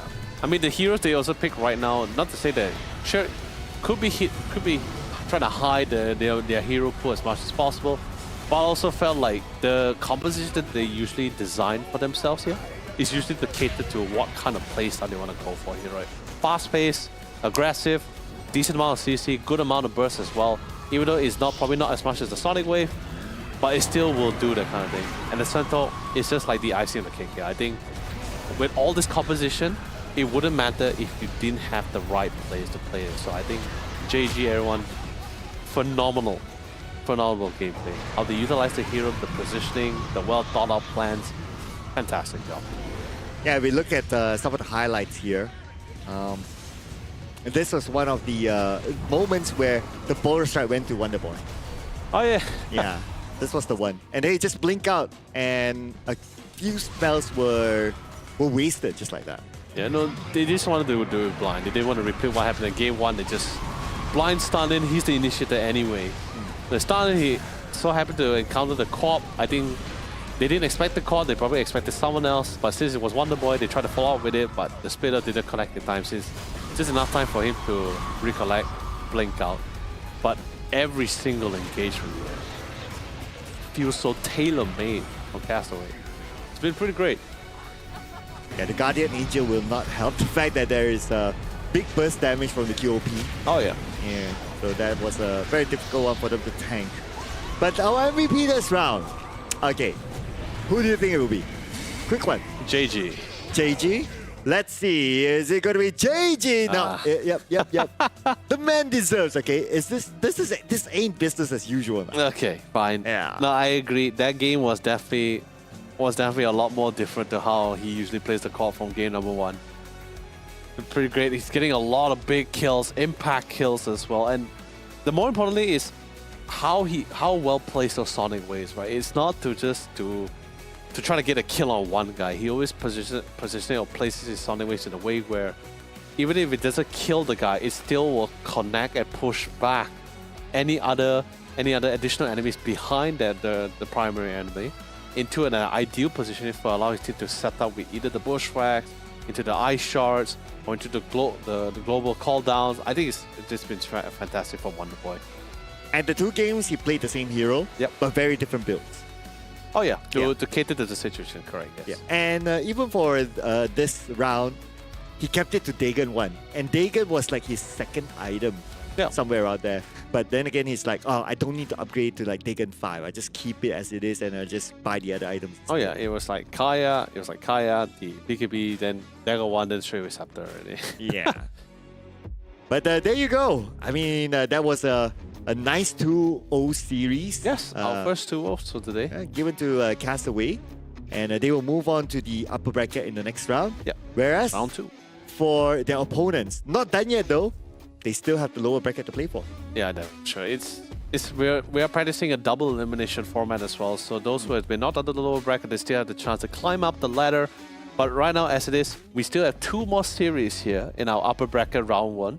And we have 4 days of epic Dota 2 gameplay. But of course, first things first, let's quickly bring up the Steam wallet code for you amazing viewers. We do not just have the Samsung Odyssey, the Odyssey discount codes. We also have the Steam wallet codes, which is this time, it's going to be 7846. And it's very simple. All you guys got to do is go to the website, which is going to be the Odyssey, odysseycup.gg, input the Steam wallet code, answer a series of questions, and then see whether you can get your chance on that beautiful wallet code here.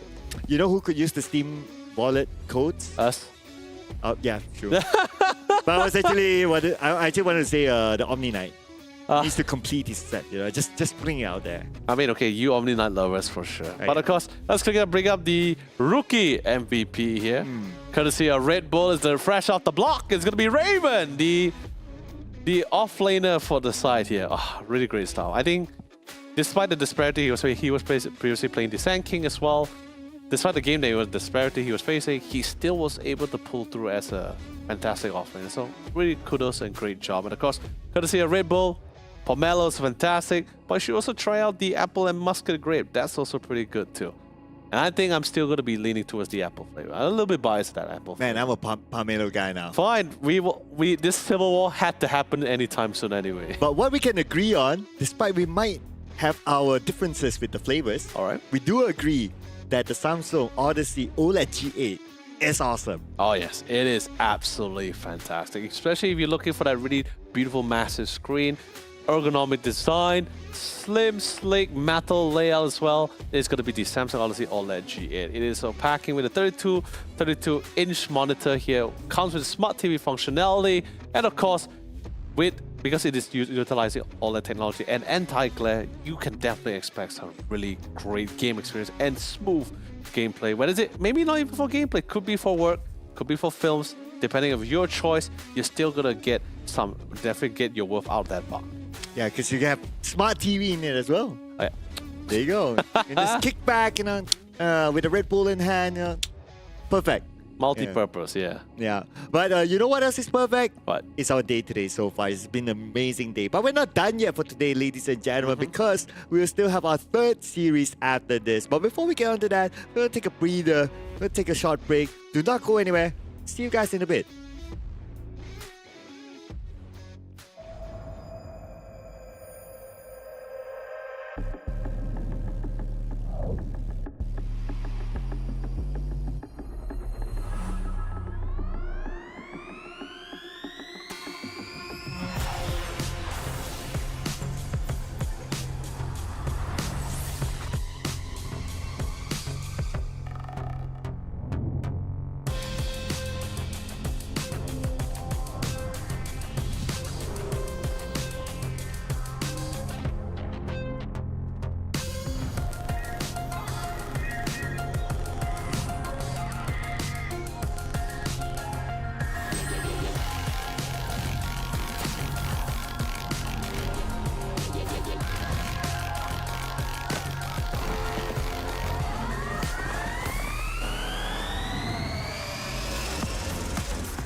What you gonna do? What you gonna do? What you gonna do? What you gonna do? What you gonna do?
when it click through. Try to send this about to be a slow decline.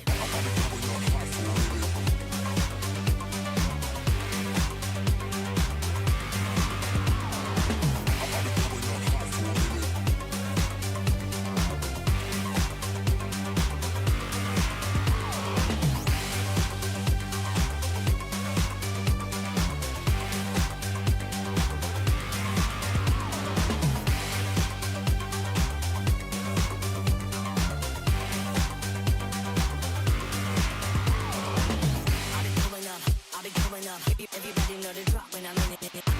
Drop the top when I'm in it. Everybody drop when I'm in it. Yeah, I go so good. Everybody know I'm on. You know when it click through. Try to send this about to be a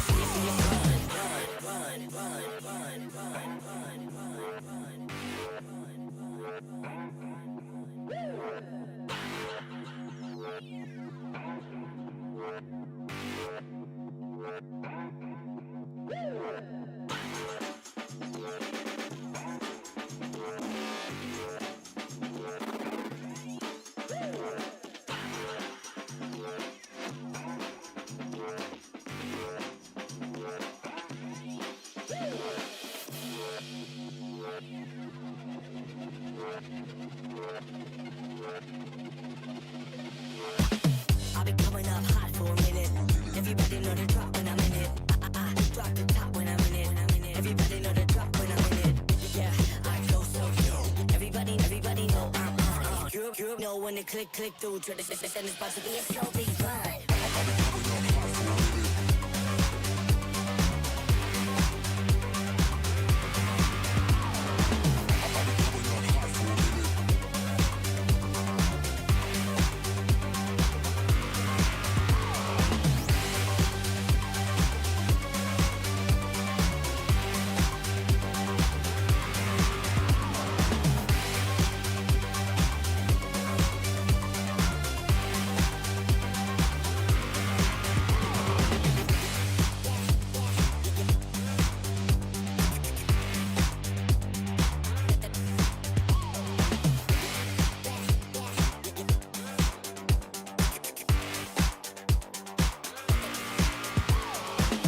I'll be coming up hot for a minute.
I'm feeling high when I'm low. I need it more when you're close to me, close to me.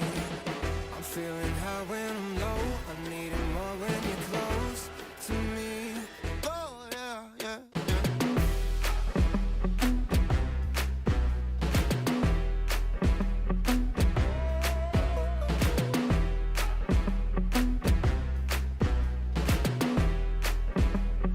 Oh, yeah, yeah, yeah.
We are now halfway through the Samsung Odyssey Cup Dota 2 Championship. Ladies and gentlemen, we're still here with you. My name is Sir Cloud together with the wonderful Lena Yololi.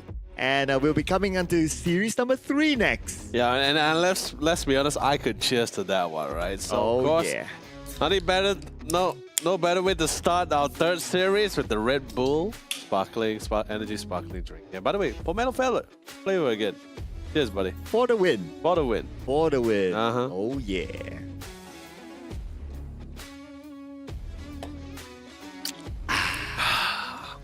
Wow. You got to make the sound effect, you know.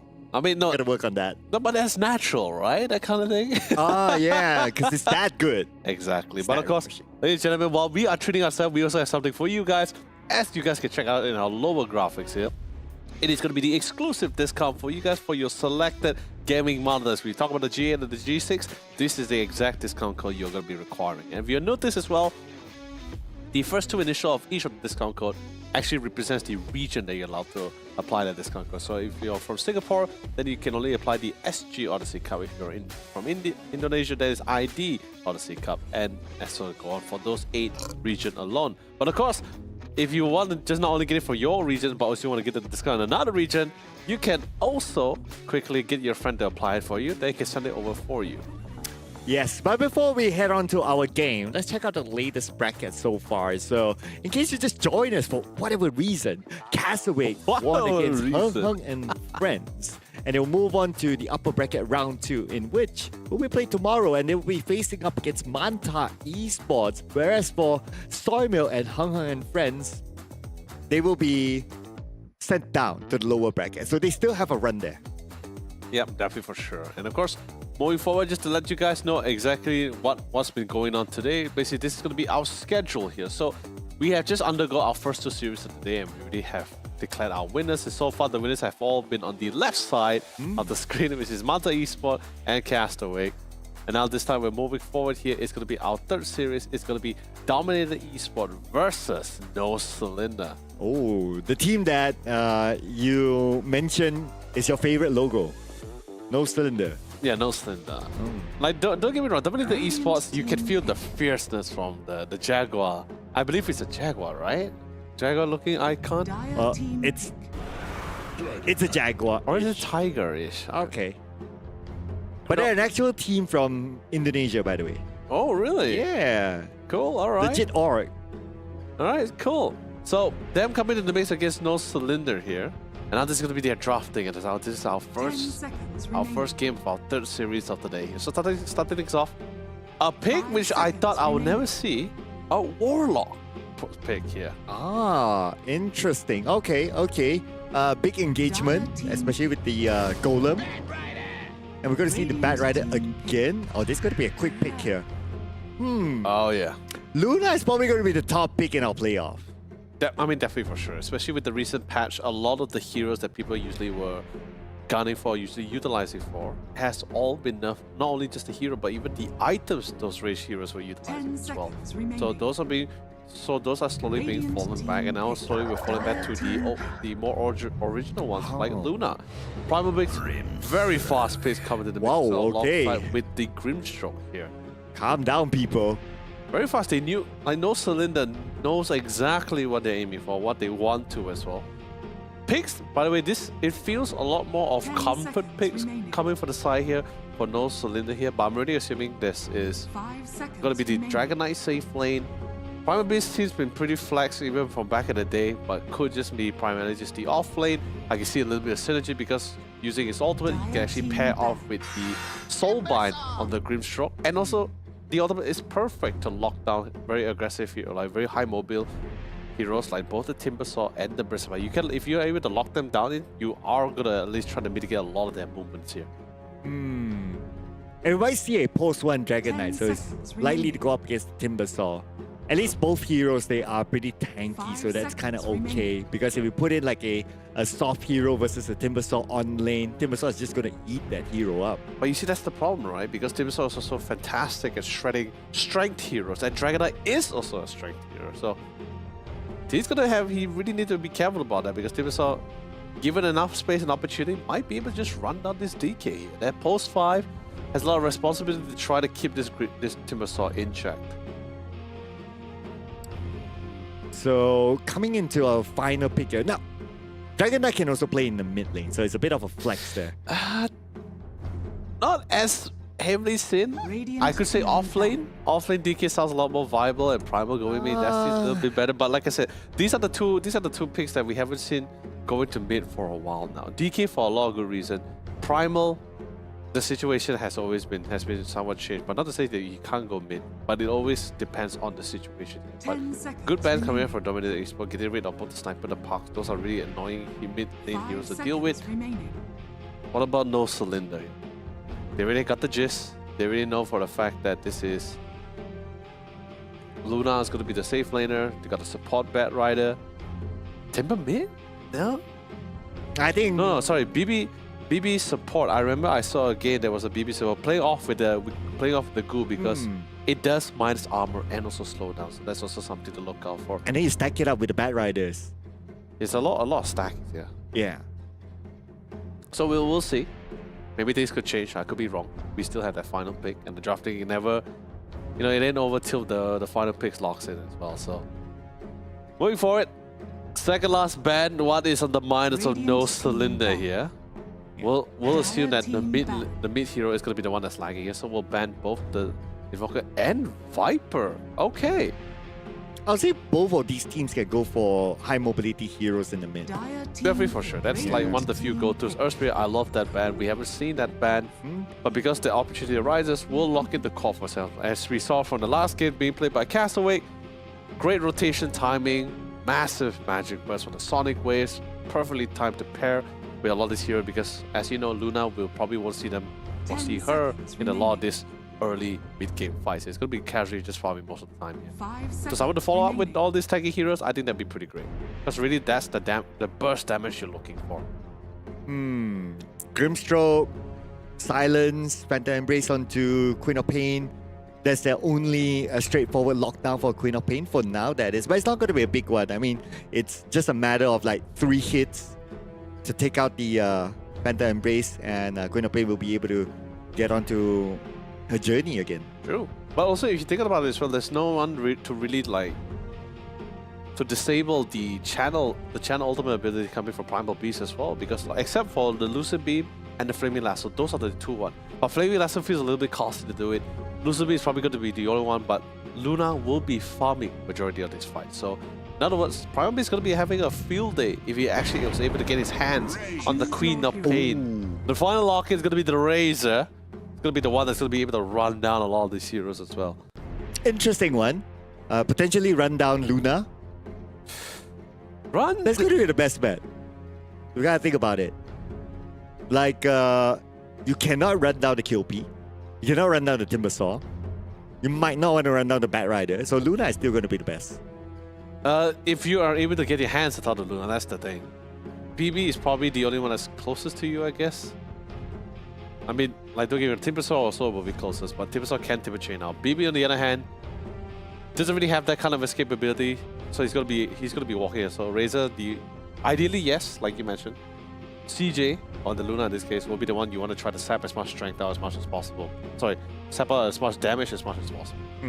But most of the time, CJ is going to be at the back of the line. He's never really in the front unless the situation allows you, or the enough damage or enough, or the scenario has been set up for you. So CJ will never be in the front. Well, means only BB is going to be the next best thing here. Yeah, because I'm not sure about right now the BB as well, since the BB will be playing in the support role. So a bit of a waste there, I guess. So Luna will still be the best. But of course, if you have that situation given to you, right? Because likely the Luna will play a Manta.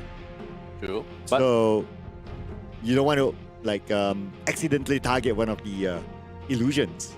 I mean, yeah, but at the same time, we do also need to check on the fact that because these are the two teams which we have no votes on. Even back at the SEA finals broadcast, we never got to broadcast their games, either of these two teams. Right. So pretty much, we're going in with a clean slate. These two has no idea what's the capabilities of the opposing team, same for us. So basically, it's going to be a first time for all of us, and I'm pretty sure it is the first for most of us as well, seeing both the Grimstroke and the Warlock coming back into this picks here in the captain's match.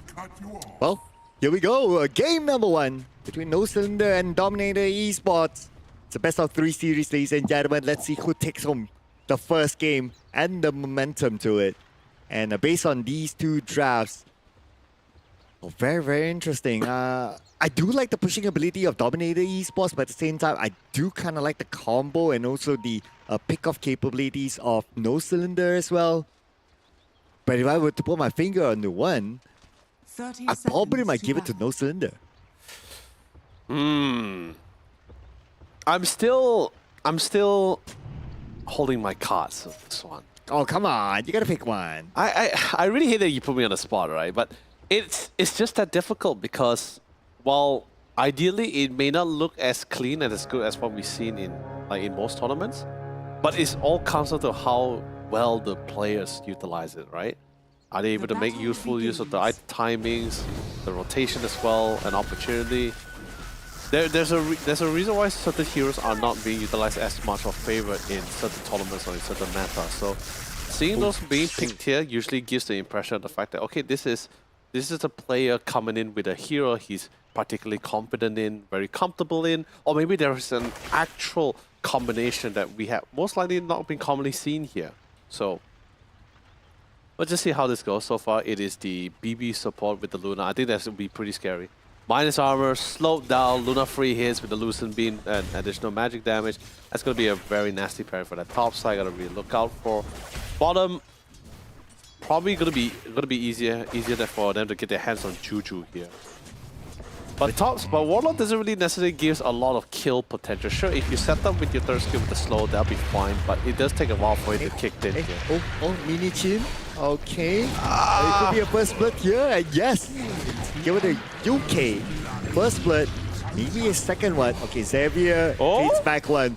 Oh, this could be a U-turn here. One more hit and he got it. Double kill to Xavier. Oh, he got the creeps to assist him as well because the Luna also drawed aggro as they progressively move forward for the chase here.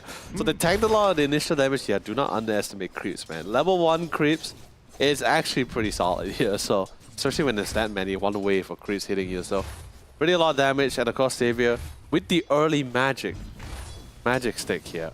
Absolutely pulled through for him. Since you'll see it's also, which is a natural item buy, right? Like when you figure out you're going up against a Bristleback or you're going up to a Phantom Assassin, the natural order of things would be that you go for the magic stick. And that would mean when you have the magic sticks, you can forego a lot of things like you don't have to bring so many regens because you naturally will get charges and it will replenish those regens. So something nice to have. Mid. Oh yeah. Okay. Now it's not gonna commit onto it. No bottle onto Dragon. Not like he really needs it though, so I totally understand that.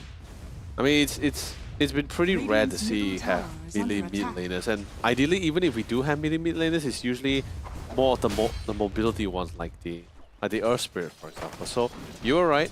The DK goes towards the mid, and it's not going to be the Toxic one because that thing has been nerfed one too many times. It's going to be the Fire Dragon one, which has been usually the go-to here, but I haven't seen a Fire Dragon Knight mid for a while now, so let's see how well it's going to be able to pull off. I believe this is going to be the utility Dragon Knight with the Blink Dagger, of course. I hope it's the one with the Blink Dagger, because that will make things a lot more easier for his team. Because you do really want to get your hands on top of that Luna towards the end. Well, it's the same like I haven't seen a Joe Ranger in a competitive match for the longest time. So we're going to see a lot of more surprises in this tournament. That's true. Oh, okay. So Jandals puts back pressure on the G-Croy, but it's not going to be difficult for G-Croy to really give it back. Yeah. The problem is right now the Dragon Knight, like for his version of harass by spamming Dragon Breath, it's not really the most ideal spell because he doesn't really have the best mana pool. Oh, but this could be the ideal spell though to get the next kill. UK is in trouble and Minichin gets him back. So that's the third kill for No Surrender. So the Inkswell on top of the Trample is just like constant, very consistent damage. Don't get me wrong, the Goo is great. The Goo is great, but the problem is it's not really doing as much damage, just mostly minusing armor, so a lot of damage will somewhat come from CJ. Sure, he got Quill Spike, but he's not going to be maxing that because he's the support here, so he doesn't really want to steal all this creep waves away from his carry. But Jandal, on the other hand, like I say, if you notice his mana pool, probably not really the best of mana pool, and his skills is very costly. 90 mana, level 1 here. So he's very dependent on at least securing this river runes to really keep him sustained in this lane for him to actually keep the damage on. Oh, Flame Break is great. Yeah, Juju shows up from side. Jandals could be taken out, but the Inkswell is there to back him up. Instead, the stun will be on the G-Croy. G-Croy takes a decent amount of damage. Will there be enough for the Fatal Bond? Looks like the answer is no. Yeah, I think it should be fine. It's just I believe it's a level 1 Fatal Bond, so it isn't too scary, but it's definitely annoying to face it, especially when you're that low. Oh, here we go. Slot. Slot comes in, but he is alone. Okay, backup is here. Xavier's together with him. And now here comes the Inkswell. Inkswell will pop, and he will get the stun in. Should be enough damage for him to get a kill. And yes, CJ will be taken out. UK, not the most important target. It's great. Minichin, they're getting a lot of this really, they're making full use of this early burst damage they have between both the Green Shroud and and the Primal Beast as well, as they just constantly just run down the Luna here. Sure. Eventually, it will get onto the point where the Luna will be forced to go to the jungle, but that'll be fine for. However, when you have a really fat Primal Beast, doesn't matter whether you're in the jungle or not, he will seek you out, and it gets really scary from there. So let's see how much like offensive he will be able to get out of that Primal Beast, especially once the Luna starts going to the jungle. And speaking of Luna, again they got the kill on him. He just TP'd in. Now he has to walk into the lane just to go back to farm, and that's gonna waste even more time for him. Yeah, the fact that he's a post one, he needs to farm as fast as possible. That's definitely not going to help. But yeah. Jandal's in the middle takes a bit of risk there. It's not easy at all. He doesn't have equal trades because of his poor mana pool. It's high. He has also all his spells also is pretty costly as well. Doesn't do as much damage as he hoped for. Oh, here comes the Sonic Wave, and look at the damage. Yeah. And they will finally get a kill. That will be Xavier's killing spree ended. Yeah. So Jake Roy is going to be the one that's good. He's having a very comfortable win. The Luna is struggling a little bit to the top, so not burst damage or enough control on the Primal Beast, especially once you pair the Trample alongside with the Inkswell. That's pretty much and a stroke of fate as well with the slow. There's no real answer for him to really get out of this. It's pretty difficult. So this BB doesn't really have a disable, so that's gonna be pretty hard for him. Bottom, I think it's been pretty quiet. I think the attack pattern is usually. Oh wait, hold on. Oh, here we go. OJ is the one in trouble right now. 3 onto him. And looks like the top lane, No Cylinder, is just running ammo right now. Yeah, they just can't. I mean, this is exactly what you want from a Razor, right? You're not going to be sticking that lane for too long. You have a chance to rotate top. I think this is something we noticed that's going to be a natural pattern, right? When you have this side lane portal, that just also allows the fact that, okay, your safe lane can also rotate top, get some EXP, help push out the lane, maybe secure the towers. This is something I like, especially when you have such a high mobility hero like Razor. You have a chance, go for it. Wow. Get the damage there onto Gubala. Yeah, you don't mess with Timber Sauce, man. Like they shred stats, and that is something that Razor likes to have stats. So this is the mountains being stolen away. Couple of damage, not a lot of damage, but he's coming in for a couple of more. He also has his ultimate as well with the Chakram. That's the slow. Yep, and that's definitely going to be a killer to Gubala. Give it to Warmy, and now they're going to find their next target. Pink on the tops, but tops TPs away to safety. Radiant's bottom tower is under attack. Very good, it's fine. Support lives, but as long as they got the core, that's something that Dominator Esports is currently looking for. So Jandals still managed to reset himself back to the lane. He's currently level 7. He's still able to maintain the leveling, which is still fine, you know. Just like I said, if you're a utility Dragonite, what you really want is you just want the levels. You want to get the levels out. Sure, you can. Once you get the Blink Dagger again, then you can start being offensive. Especially since your offlaner, you're also Prime Initiator is also excelling in that top lane. So it's gonna be what a perfect pair that you have for yourself here. It's a very fast-paced composition, but that all depends on them succeeding in their lane. So Primal Beast has met the quota. He's doing fantastic on the top side. Mid, a little bit slower, but he is slowly able to get up the farm, especially with the rotation coming from support. Bottom side, that's pretty casual. Nothing too crazy is happening. So pretty much meets all the quota here. It's now a matter of once they get their item timings and then they start roaming around. That's when things get scary. And whether Dominator Esports can turtle down long enough for the Luna to come online. Well, another Inkswell, and this is going to be a straightforward kill at the top. This time against UK. And UK just made his appearance again at the top after rotating to the mid. And now they're looking for the Luna. They smoke up. They don't want to waste any more time. If they can't find the Luna, then they transition to the mid lane to try to break that tier 1 tower to open up the map. Okay. Amplified damage of the G-Croy. The smoke is still active though. G-Croy still at the higher ground. And here comes from the side. No. 3 of them. Nice pulverize. Wow, that is the combo, ladies and gentlemen. And that is why you want to have that kind of combo here on your lineup. Minichi's going in for the chase now. Womi has nowhere to go, and Toms will get the kill thanks to the Fatal Bond. No, it's definitely one. Oh, we're not done yet. Oh god, the glow. Oh, another stun. Dragon's Tail to make sure that G-Croy doesn't blink away. Yeah, it's a very scary situation now, especially when you have this Primal Beast who's so durable and is doing so much damage, and paired with team fight abilities as well. You just have this really strong early game, and slowly you're gonna have this really strong offensive if they were to continue to advance with this. The Soulbind coming, that's why was my concern. Soulbind, you're locking out a lot of this mobility, high mobility heroes, and also you're also able to amplify with the Polarize. It also works for every targeted spell, by the way. So you will see Polarize, 2 Polarize, you have 2 Dragon Tails, 2 Silence. Oh, that's a lot. There's a lot you can work with here. And if things get too dicey, there's always going to be a defensive golem that's going to be dropping down. Could be an offensive one, but I feel like with the offense that they have, the Tobes here will have a lot of options how or when he wants to utilize the golem. They really have this 3rd skill up just yet, but once he does, and when the fight gets a lot more hectic, the slow is going to be even more insane. So pretty fun to see how they want to utilize this. Luna definitely had a very rough start, a very uncomfortable lane. And now it's now forced to farm inside the jungle. Which is totally fine. Now, like I said, the real challenge is trying to slow down that Luna now. Oh, but next is going to be G-Crow though. Oh, Inkswell. no! Oh, U-turn up onto the high ground. They will say thank you very much for delivering the package to us. Oh, he didn't know. He had the assumption that it was just that one person, but as he blinked, he broke all the smokes, and guess what? Christmas came early, but not for him. And that is No Cylinder getting another kill. And with that, they will take down the tower in the middle. They already took down the tower at the top, and now it's the middle. The top jungle will be open for No Cylinder. Yeah, that's why you should notice the dire ward there in the jungle.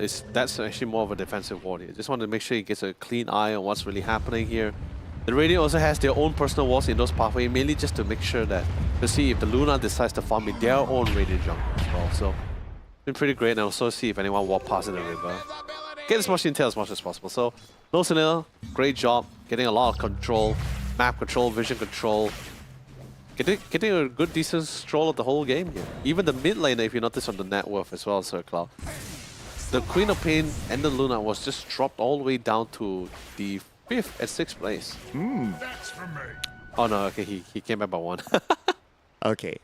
At least for the bottom lane, it's okay. So it's not all lost cause yet. Because at this stage, it's still going to be... they're not too in a rush to try to take down Warming. I mean, if they want to take that Womp, they definitely need the Grimstroke.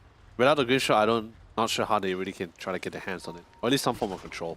Oh, smoke. And find the next target. Okay, they see UK there. UK's all alone.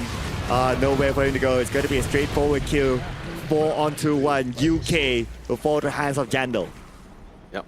He has the Blink Dagger now. Now constantly just that further enhance their offensive capabilities. And Razor doesn't really need to farm too much. Like, not the craziest jungler for sure, but he definitely likes to, but he does have a very fast-paced style here. So he's able to play off with the Blink Dagger DK, with the Primal Beast as well. It requires Janus also making his way towards the bottom line. I think they have a Pulverize? They pulverize onto the Bat Rider, yeah. Yep, that's going to be, again, another gift given to them. That's going to be bad juju. Yeah.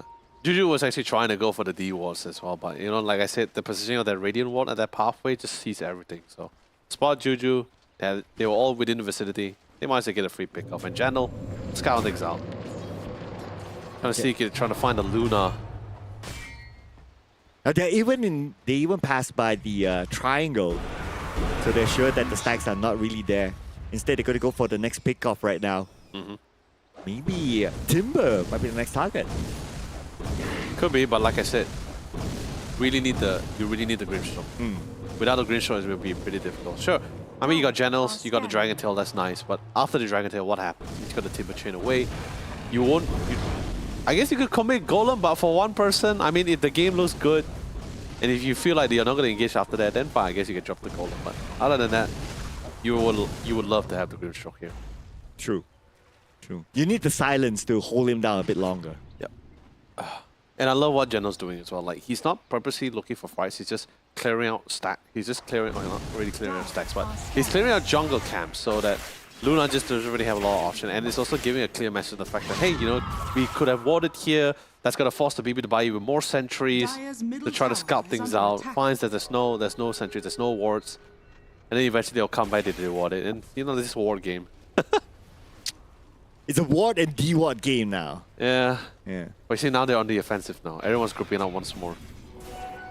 And the jungle has been taken over by No Slender now, especially on the top jungle.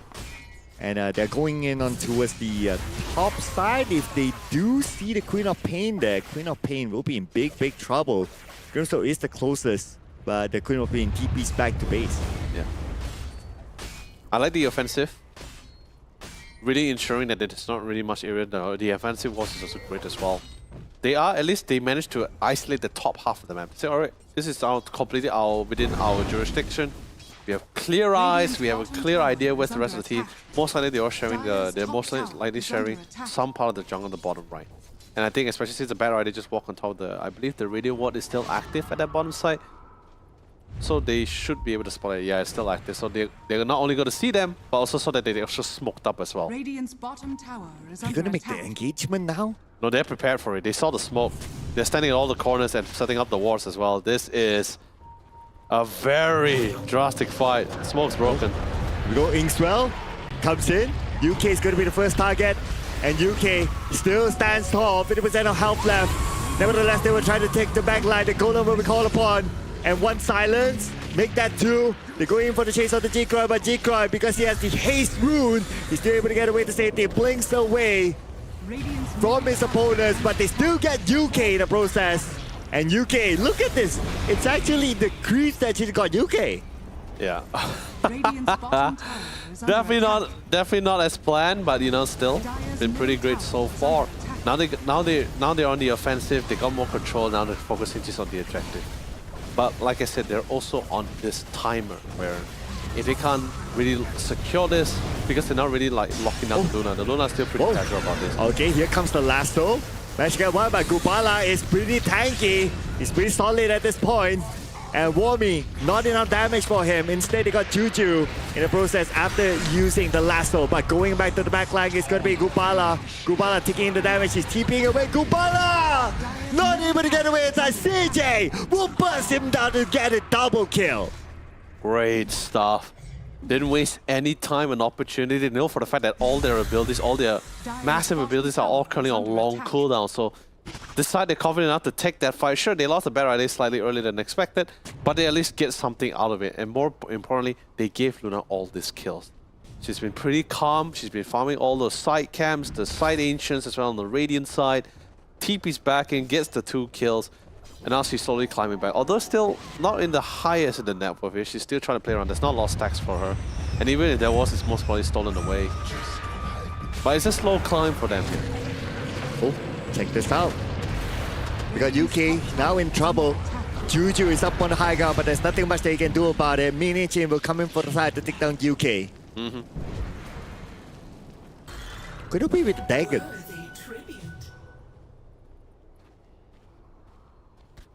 So what do you make of the Dagon here rather than going for an Orchid instead? Radiant's bottom tower is under attack. Actually, Dire are scanning. I guess the dagger is just mainly just to try to melt the Warlock. I think her goal was just try to get in the hands of the Warlock or the Green Stroke, but Radiant I would have so structures preferred are the Orchid. fortified. The Orchid would have been a lot more better. It's a lot more flexibility because, like I said before, the only 2 abilities that can really cancel out the Pulverize. Oh no, the creeps gave Juju's position away, Blinks! Into the Roshan pit. Oh, Roshan! Roshan stunned him! No, Juju!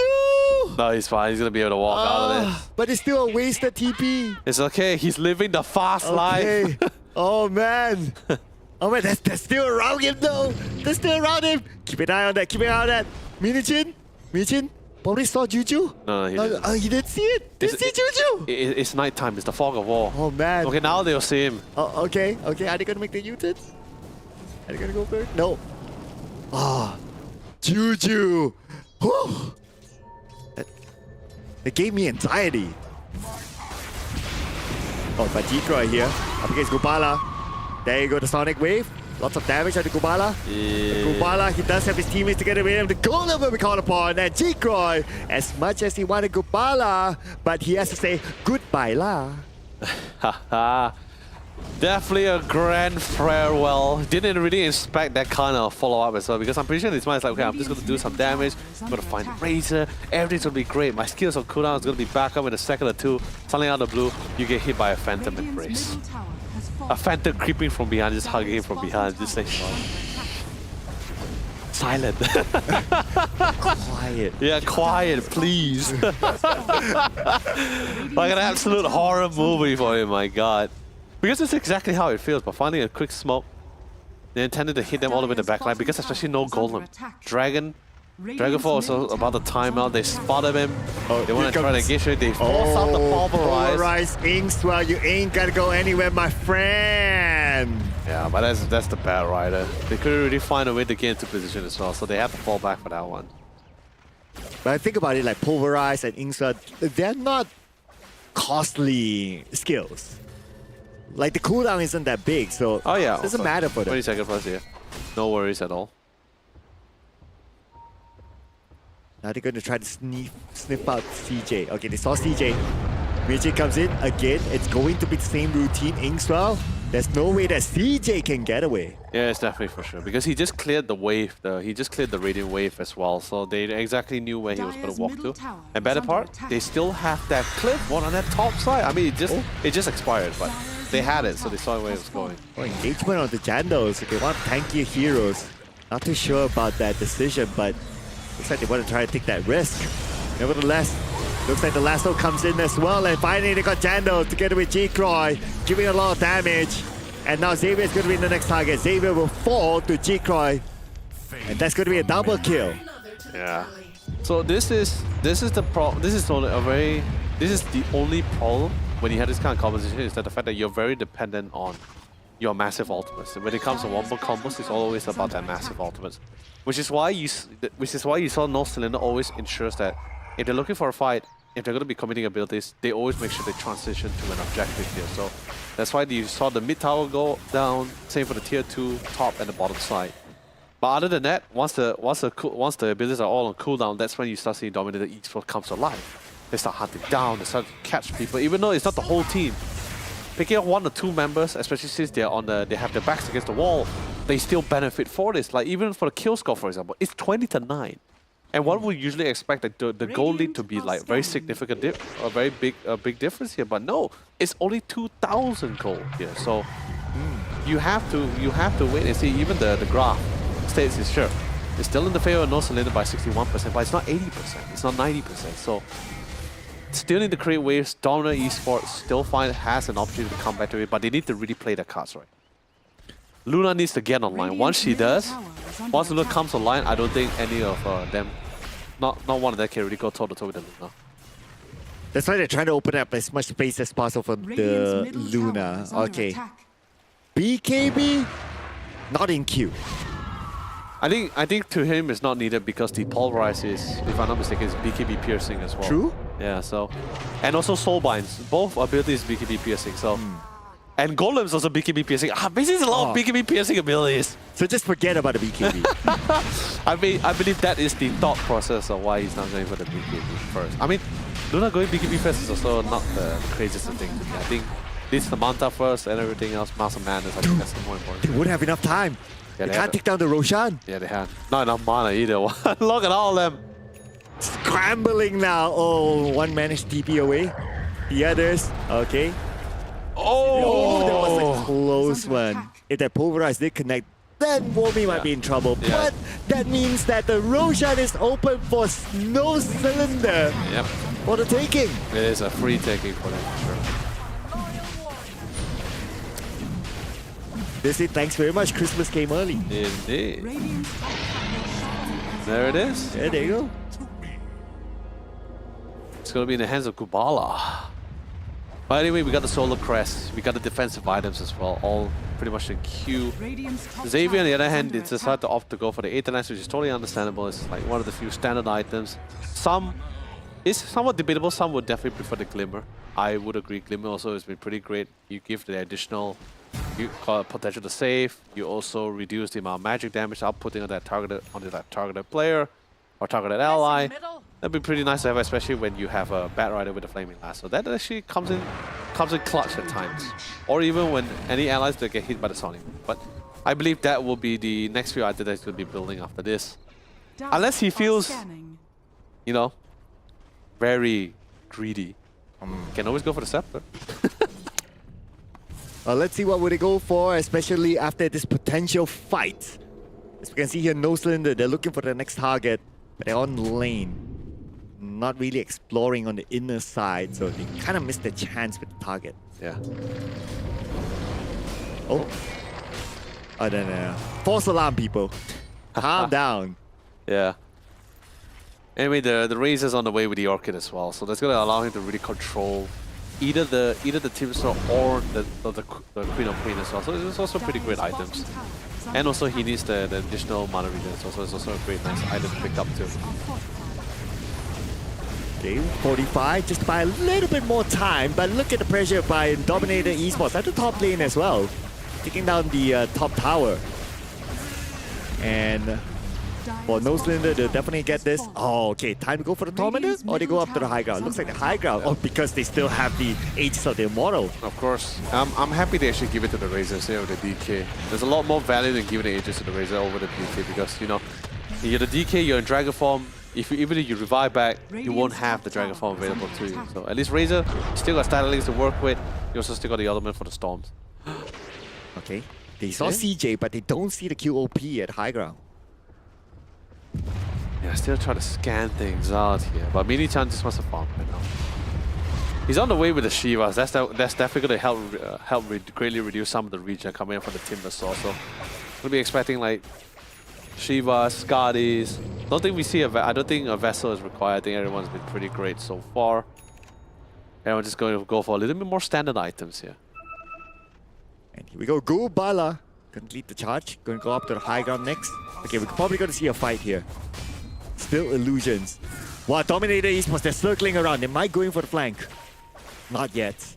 No clear information. No wards on that side. Yeah, pretty much in the dark here. Okay. The name of the games of the supports here. Still with the smoke. Goes up to the high ground. Juju blinks in. And now with the force down, they manage to catch one. That's a nice lasso there to take down Xavier. This time for them to go in, but Gobala is there. Gobala does not have the damage. He is not really on with the static link onto anyone. And Gobala still circling around. Oh, He's going up to the high ground, but both teams not making those big engagements. No, Gubala was trying to get his hand on the Luna, but I just couldn't find him. And the worst part about it, his whole team was somewhat of a disarray. And now without the Golem, without the Grief Shot, I mean, he's coming out in a couple of seconds here. But without the Golem, that's it. They just felt a little bit disheartened. They decided to fall back. It didn't feel as great as they were hoping for now. But Dragonform is still active.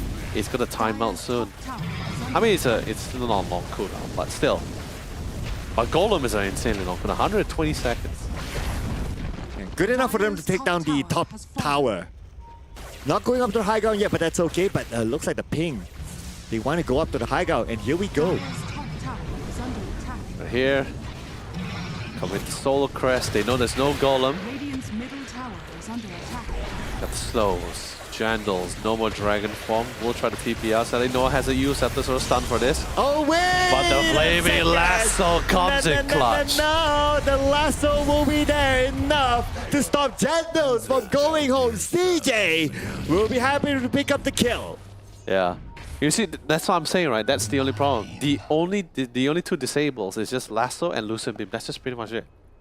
So that's why they have not. Minichin has no worry about the fact that, oh, is anyone going to cancel me out? As long as the Luna's not around, Flaming Lasso has already been committed to someone else. Alright, I'll be pretty fine. I can maximize duration of my pulverize here. Same goes for the Warlock's third skill or any channeling abilities here. Which is why I think a Hex is going to be able to pull in clutch here. I think a Hex is definitely much needed. Orchid is also a pretty nice pickup for the Corp, but I think he went for the Dagon. Actually, what is the current state of the Corp here? Observer, my friend, could we check out that Queen of Pain? Oh yeah, no need to worry. He got the defensive items, so doesn't have to worry about Soulbind or the Pulverize or the Static Link. And he also got the Scepter for maximum Sonic Wave damage. Instead, the one that got the Orchid is going to be Razor. It's going to be pretty interesting. So the Static Link needs to connect long enough for him to come out with significant damage. You had a good drink, my friend. Oh yeah, I do. What drink is that? Oh, that's the Red Bull pomelo flavor. Oh. feeling energized and fruity at the same time. Oh, it looks very refreshing. It is actually very refreshing. Yeah, my throat was pretty parched just now. That's why. I like to see you do that again. Oh, actually, the drinking part. Oh, I can actually. Oh, okay. You guys can't see it, but I'm doing it pretty well. But you have to create the sound effect for our viewers to imagine. Flaming Lasso. There you go. Oh, here we go. Xavier is going to be the one to fall to the hands of G-Croy. Thanks to the border illusion as well. They couldn't help him out. Minichin did not connect. And now Minichin has to back off. So the teammates will come provide him that cover or silence onto the Queen of Pain, but nobody's there to follow up. Jandals is just a big rock right now. He does not have the amount of damage that he would like to come out with. Gobala is tanking a lot of damage as well, and he does not have the target to really connect his static link onto. And Gobala needs to back off. He needs his teammate to get a bit. Flies back onto the back line. Immediately takes out Gobala. Decoy will go down top this right now. Jandals will be in trouble. He will be the next target. But before that, Minichin will fall to the hands of Juju. And the mega kill streak have been ended. Wipe out to Cylinder. CJ, finally, all that pent-up frustration completely released on top of members of No Cylinder here. And the worst part about it, you can see the amount of commitment. Actually, no, not even commitment. The desperation in Minichin's eyes as he was diving in to try to get the double pulverize with the Soulbind. With the Soulbind dropping, he just committed right in, but still couldn't get his hands on top of the Luna here once again.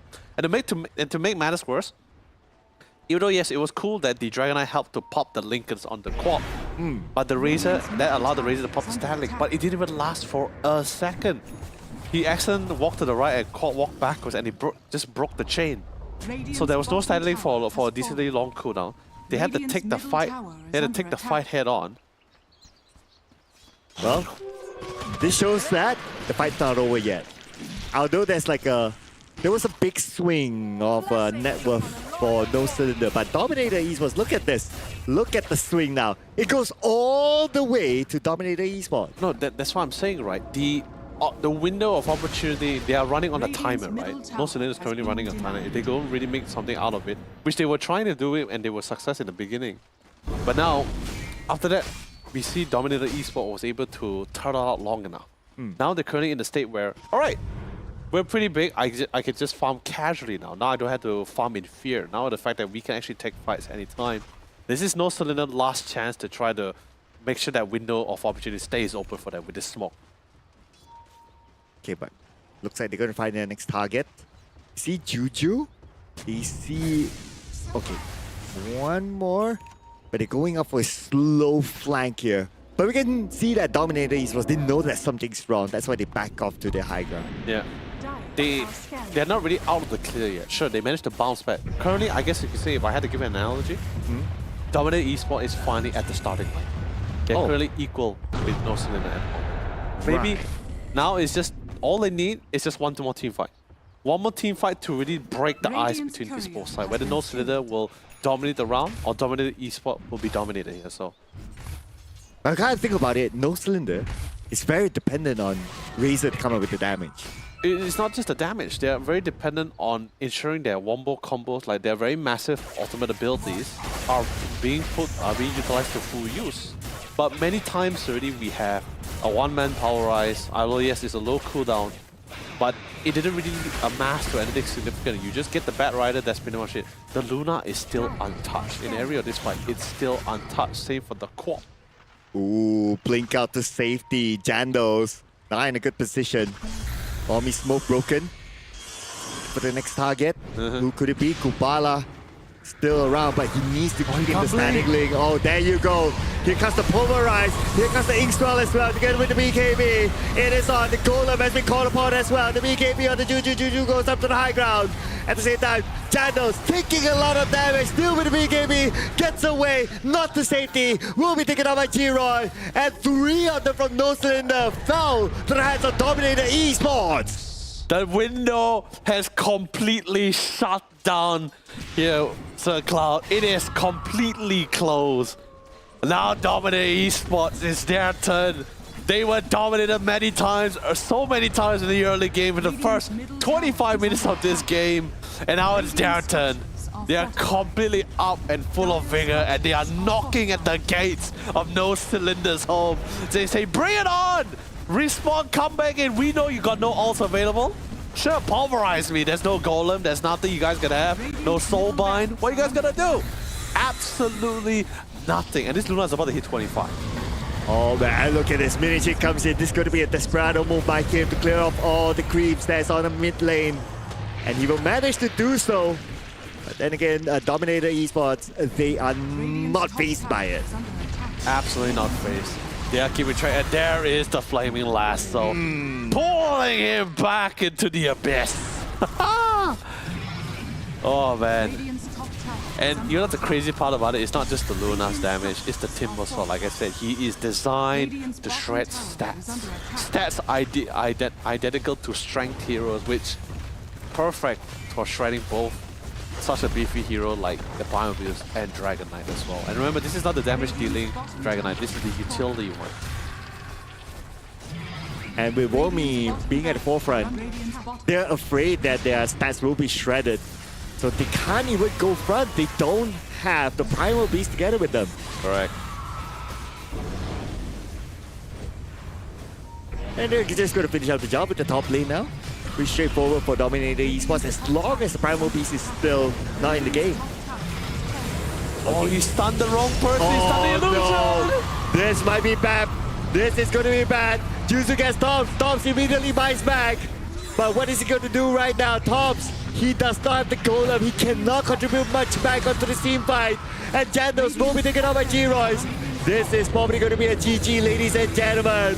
It is almost a diamond, and they even went on to the founder. Minichi shows up, but Minichi, this might be a little bit too late. Calls up for the BKB. He gets a kill on the G-Croy. And that's a little bit more time bought by No Cylinder. And with that being said, mega creeps has been achieved here. Dominated Esport completely destroying their home base of No Cylinder. Everything is just crumbling down. The entire plan, the entire vision of victory for game 1 is currently crumbling down before No Cylinders here. It is definitely a rough fight. And this is a Luna without Satanic, by the way. It's just a Morbid Mass. Just sustaining here. And Womi here doesn't care. You see any strength hero is like, great, more stats. Bring it in. But of course, unfortunately for our dear friend Quap here, silence on top of silence. Now finally, the official Roche for Dominator Esports. And a 20k net worth lead, even though they're down by 1 kill. That's what I was saying, right? Just now when the kill score was 20-9 and 2k goalie, that was the difference. The timing and the interval was just too large of a gap to show any major significance here. So now this is the real example of massive revenue. Massive ROI. Uh-huh. Yeah. And now with the Roche, it's just a matter of time till they close up the game. And now he has a Satanic. There is no one that can stop this Luna right now. Except for Pulverize. Like if they can Pulverize and Golem, that's the just fully commit on the Luna. I think that's the only surefire way they can really try to do this. Fully commit onto the Luna with an Aegis. Post Aegis. Okay. Now with the Aegis, then they don't have any other options. They just got to do whatever at this point. Just play super defensive, try to take opportunities, but the last one will come in. At the same time, Shiva's to be called for by Minichin. The Golem will be on the ground as well, but the Golem will not last that long. But look at the damage of the Savior. Savior taken out immediately. Minichin goes out as well. Buyback immediately by Minichin, but what is he going to do right now? The moment he steps out, he will be taken out. He will be shredded by Dominator Esports. They're not going to let them come out from their own fountain at this point. Look at the damage on the Chandos. Even though he's in this fountain, he still takes a lot of damage. And the Ancient will be taken by Dominator Esports. Well done. Absolutely well done. Understanding what is their win condition, understanding what is required, they are able to turtle out long enough to reach to that state and ensure that to make sure that No Cylinder will garner no lead after that. So well done coming from the Indonesian team. Again, this is the game of patience. Yeah. Yeah. Patience, you know your game plan, you know what to do at the end, and it paid off for them. And if we look at what Dominator Esports is doing is that it's not like they mind losing a few kills at the start, but they know that, okay, our game plan is to play a little bit more later, and then we'll be able to come back. Yeah. That's the name of the game, right? And that's why even in the pro scene, not this kind of competition, but just a similar ideology of this kind of competition. When I mean by similar ideology, I mean talking about competition where you don't really have like a dedicated safe laner. It's just pretty much all just run down early game composition heroes. Sure, we have seen great success, but also there are also times where most of these teams are not able to close out this kind of games, which is going to enable a team, which is going to be enabling the opposing team, who actually has a safe laner, a proper safe laner, who is really great at scaling, with the late game. So in this case, Luna, a flash farmer, despite the disparity, he still had enough space, but of course he played his cards right. His teammates, I think really kudos to all the members of Dominator Esports to ensure that the camps required, the path he needs to take, the dewarding, even though yes, we lost Juju one too many times because he's trying to deward the Radiant jungle. We lost even the Timbersaw and Womi as well because he's also following alongside with Juju to really set up the pace. Basically, it's to set up the foundation required for the Luna to really come back for the farm, to have a very smooth transitioning. So that's exactly what happened throughout the entire game. However, it wasn't No Cylinder was like sitting back chilling the entire game. No, they understand what's the strength of their composition. They understand its weaknesses as well. So that's why we see a lot of smoke games. We see a lot of very targeted, well-placed offensive warding. But the only problem after that is that I saw a lot of pings. I'm not sure was it like the Dire side ping or the Radiant side pings on the minimap. But I felt like if it was the ping on the radio side, I thought maybe they have a very brief idea. Okay, the Luna is farming at the bottom side. They already have vision on the top side. So I thought maybe they might want to change their trajectory and target of area of engagement to the bottom side. But that didn't really happen. Not as often, actually. I think there was only the 2 times when they were trying to push for that tier 2 tower. And then that was it. But by the time they want to push the tier 2 tower, the Luna has long rotated to that top side. So but overall, I think there is no problem how No Cinder really played the game. It's just that the fact that Dominator figured out they really played their cards right. And of course, I guess Opportunity also played hand in hand with them as well. Yeah, and I felt that for Dominator Esports, they were very smart in opening up the space for CJ to farm. Oh, yes. Yeah, so CJ was really unchallenged by No Cinder. Yes, they got the pickups onto UK, onto places like Juju, even onto Jigroid, but they didn't get much out of CJ. Yeah, definitely for sure. But I also think the biggest factor would be also Jigroid. I think Jigroid actually excelling in the speed lane played a very massive factor on the outcome of the game as well, because he was the only one who has more items than any of his teammates as well. Everyone was like under level, everyone was pretty much having very broken items as well. Like probably just like not even a proper initial item as well, just very basic items like bracers, nulls, brave bands as well, boots. They're all just trying to get their way up into the world, trying to build themselves up here. But Jigroid had the most cleanest mid. He was pretty much chasing out the Dragon Knight, but like I said, Dragon Knight is just one of those utility mid laner. Dragon Knight is usually just one of those heroes where you're not too dependent on damage item, you're just more utility. You want to get that Blink Dagger, get levels, and you're fine. Sure, the Primal Beast has already met his quota. He dominated the top side. He's pretty solid, he's pretty strong. And that's exactly what happened throughout the first stage of the game here. However, Jigroid, he was so well fed. He get all these damage items, so his starting wave still played a very massive fear factor in the fact that, like, okay, these guys still do quite a lot of damage. We still need to be, not to be on edge, but we still need to be of concern about it. That's why you see a lot of these fights, after No Cinder already committed a lot of their abilities, they had to rotate back, but by the time they decide they want to rejoin the fight, that's when you see Jigroid comes in with their Sonic Blade. And it's suddenly out of blue, so much significant amount of damage. And I'm not too sure about the itemization. I haven't really seen the itemization on the Primal Beast, but if I have to assume the amount of magic damage being outputted, I don't think we ever saw an aura item or a pipe being picked up by the Primal Beast. But I could be wrong. Could be a late one, could be an early one. Never really got to see, or I never got to really verify it. But it feels like there was no pipe to really mitigate a lot of this magic damage here. So, but regardless, even if it did, I didn't think it would matter, because CJ reached to a state where his physical damage was absolutely shredding the DK. And Warmy is a natural tank shredder, so Primal Beast and Dragon Knight just constantly lost stats. Oh, let's see who's our MVP for game number 1. It will be Jigroid as our MVP with a KD of 8,613 and GPL of 655. One of the players that actually, if we kind of think about it, like, we talk about like not going for the Orchid option. Didn't go for the Orchid at all towards the end, but it still worked out. I mean, definitely for sure. I mean, we only had this discussion mainly because of the fact that he went for the Dagon first over the Orchid first. That's why we had this discussion. But after that, he didn't really like, he didn't progress with the Dagon. It was just kept as the Dagon. Then he slowly shifted out to defensive items. He went for the Lincolns, then after that he went for the Scepter. That's when the game started really rolling, the CJ started coming online. Warmy is already there to join the fight.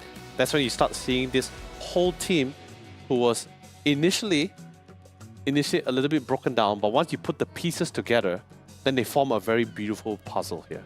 And that puzzle literally allowed it to elevate it further. So now I was going to go for a little bit more aggressive fighters. The BKB comes in along with the Sanshik Kaya. All has been well for them. A great work here for Dominator Esports. They, I wouldn't say dominated the game, but they were very patient with the game as a summary, and they know that the game plan was to play from mid to late. Yep. And that's how they played it patiently. They came back later. Yeah, definitely for sure. Still, a very well thought out plan. But you know what's even more well thought out is the fact that you guys haven't really thought about this Samsung Odyssey OLED G6. I can't believe you guys are not really thinking about it, seriously.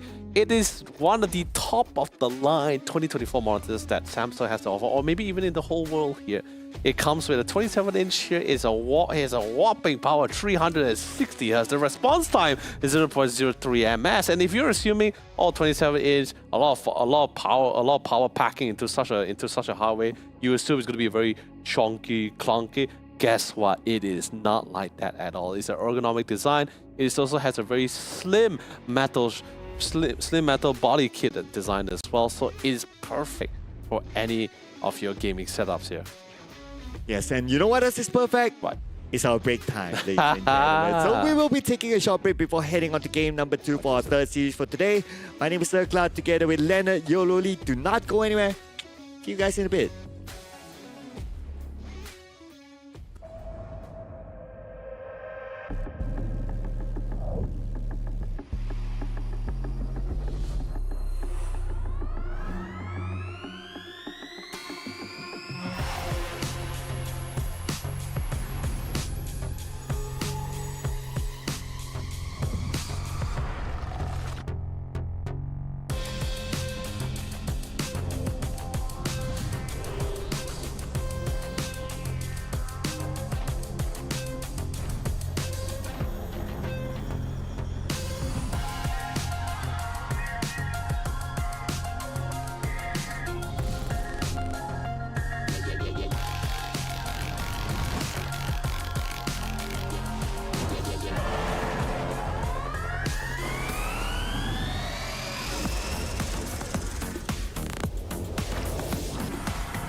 I'm feeling high when I'm low.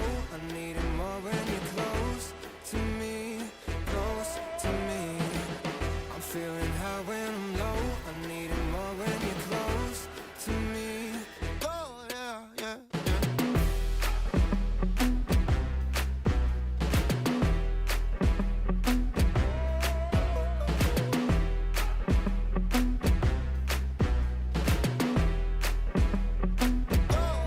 yeah, yeah.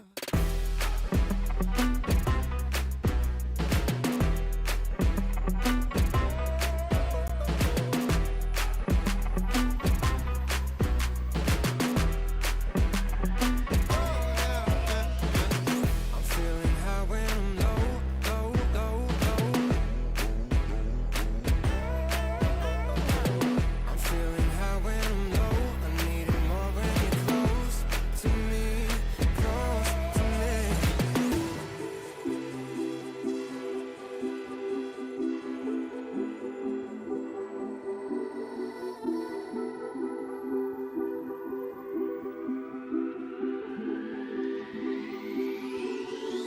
I'm feeling high when I'm low. I need it more when you're close to me, close to me. I'm feeling high when I'm low. I need it more when you're close to me, close to me. I'm feeling high when I'm low, low, low, low. I'm feeling high when I'm low. I need it more when you're close to me, close to me.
What you gonna do? What you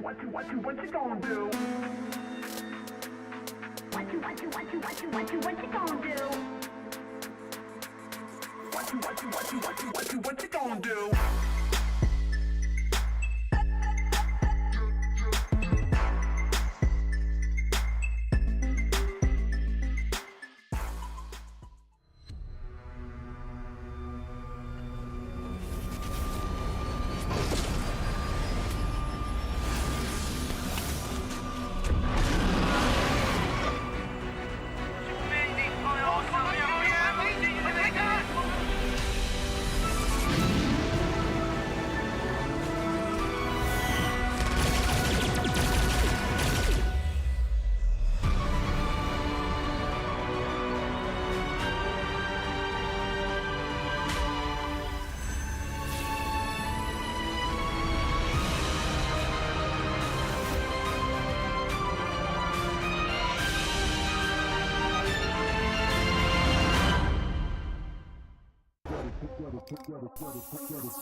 Good evening, good morning, good afternoon. Not sure where you guys are, which region you guys are watching from, but welcome to the Odyssey Cup Dota 2 Championship. I'm Len, also known as Yoli, and greeting us at the castle desk once more is going to be Sir Cloud himself.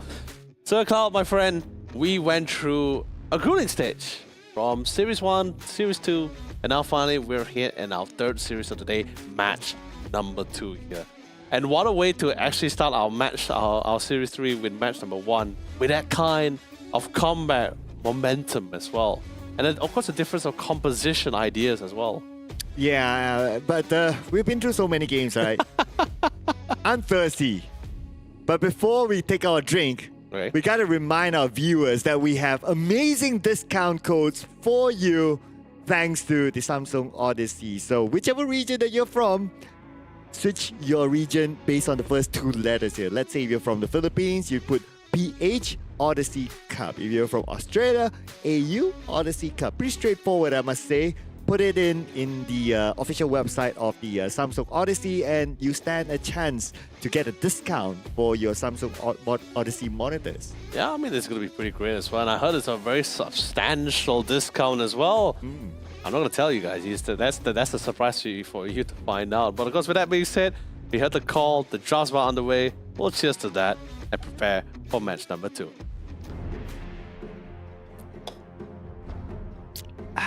Ah, yeah. All right. Oh, yeah, baby. All right. Bring it on. Nothing does it better than the Red Bull Zero Sugar Pomelo flavor. Actually, no, scratch that. The apple's a lot better. Pomelo for the win. Put it in the comment section, ladies and gentlemen, which one you prefer. Hashtag Team Apple. But no cylinder, they still prefer the Warlock pick though. Radiant Yeah, team, no, radiant like I said, team right, pick. it does come down to the idea of comfort picks, right, for a lot of these guys. Because remember, this is a tournament that's also consisting of not just pro players, but we also got amateur teams as well. So Dire team it is kind of imperative, especially when it comes to a Dota 2 competition, where ideally it'll be great if you have players or at least members that have a variety of hero or a significantly large hero pool here, because at least that way it gives a lot of leniency and of course a lot of 10 seconds comfortability to remaining. your team captain to really decide on which hero they want to utilize. Because 5 I believe there's a lot of seconds captains also they wish like, hey, I want my support to play this guy. He's the best. He's the best hero. He's the meta hero. But you know, there are times the guy will say, I can't play that hero. So you know, you have to cater to the needs. So taking one for the team. So at least in this way, you leave a lot of burdens for the captain. Let him be a lot more comfortable.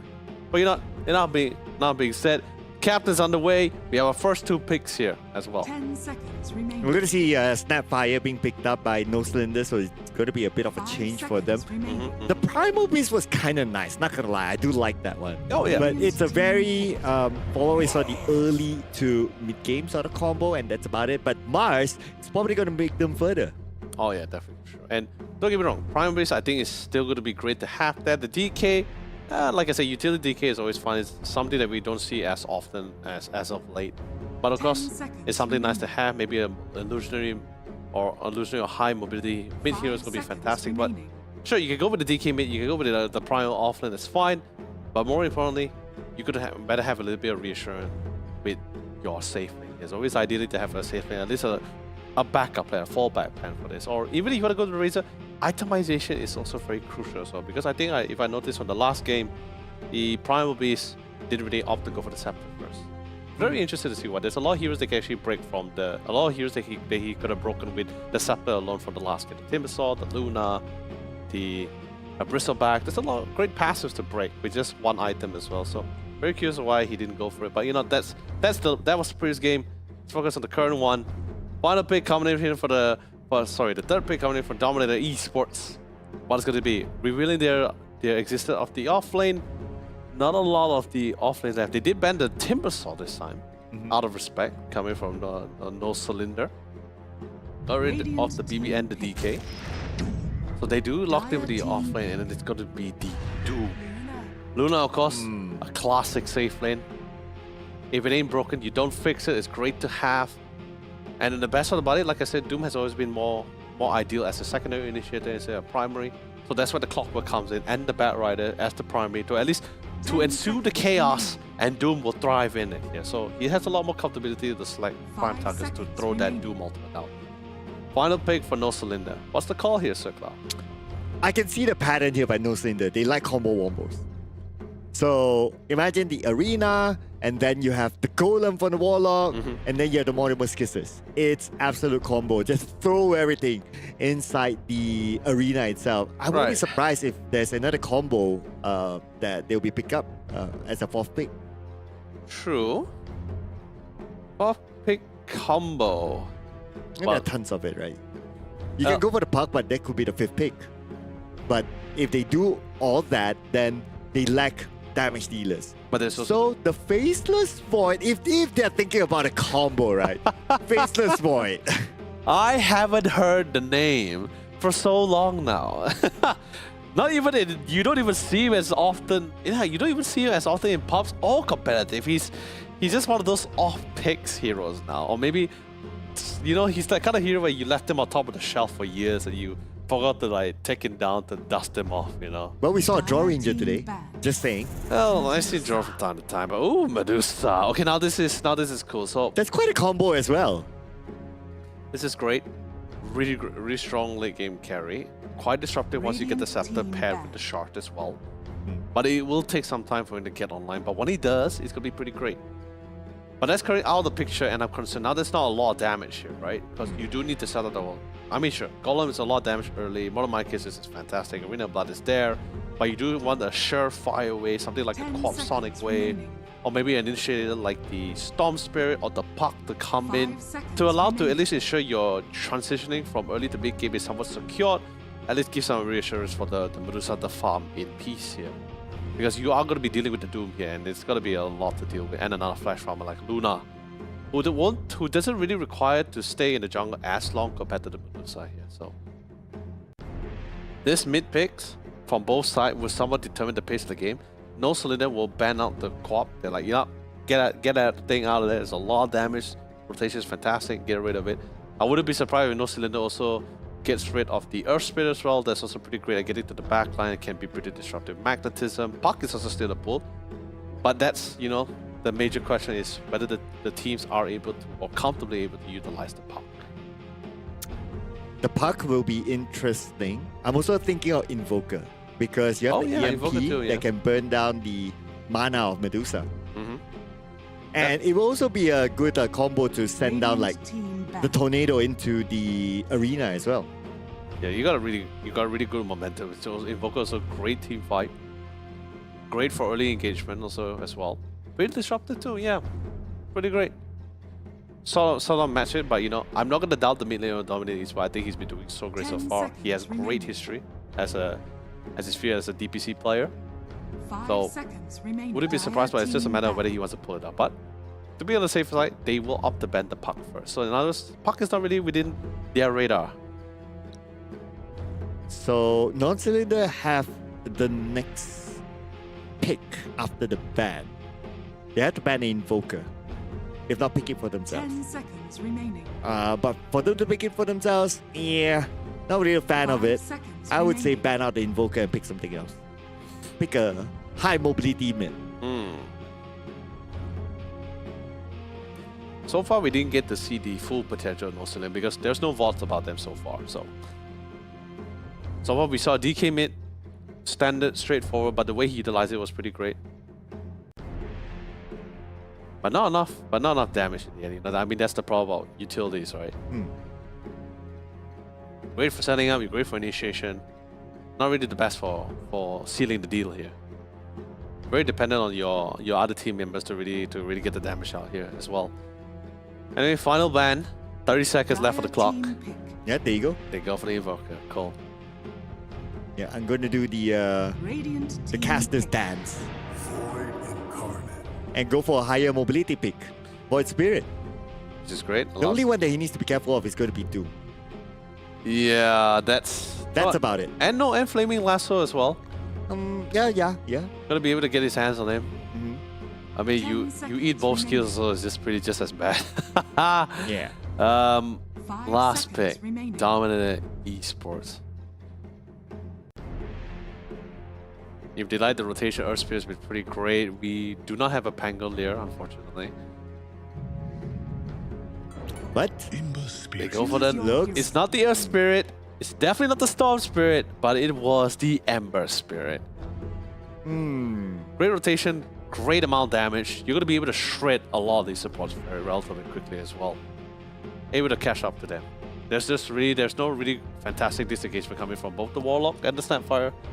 So pretty much everyone has a key target and responsibility, right? You got support killers, you got people that's really great at getting all the way to the back line, you got the Doom Ultimate that's going to be able to shut someone out of the fight easily, making it a 4v5. And of course you got the Luna on the hands of CJ, who will bring in the physical damage to clear things out. And the Ember Spirit is great here because even though there's an arena and he plants it and random outside, Yep. you can easily random away. So it's a perfect pick for them. And you also mentioned about like they don't have a natural silence for Ember Spirit. Whereas for Dominator Esports, they have the Doom. So the Doom can stop the other spirit. The Void Spirit. The Void Spirit, yeah. So I would say when it comes to the drafting and what is thought of, like, okay, lineup versus lineup, Dominator Esports, they have this advantage. Well, regardless, it is got to be the potentially either the last round or the comeback round for No Cylinder here. There's a lot of things you really need to take into account for. Sure, the Golem is definitely the one. Is a very strong AoE or T5 abilities, right? But like I said, it's still a very long cooldown. You also need to keep an eye on the fact on how you really want to catch this Ember, because don't get me wrong, there are disables, but they're not instant. They're not instant stuns at the hands of No Cylinder. It's just the Spear of Mast that still needs to connect.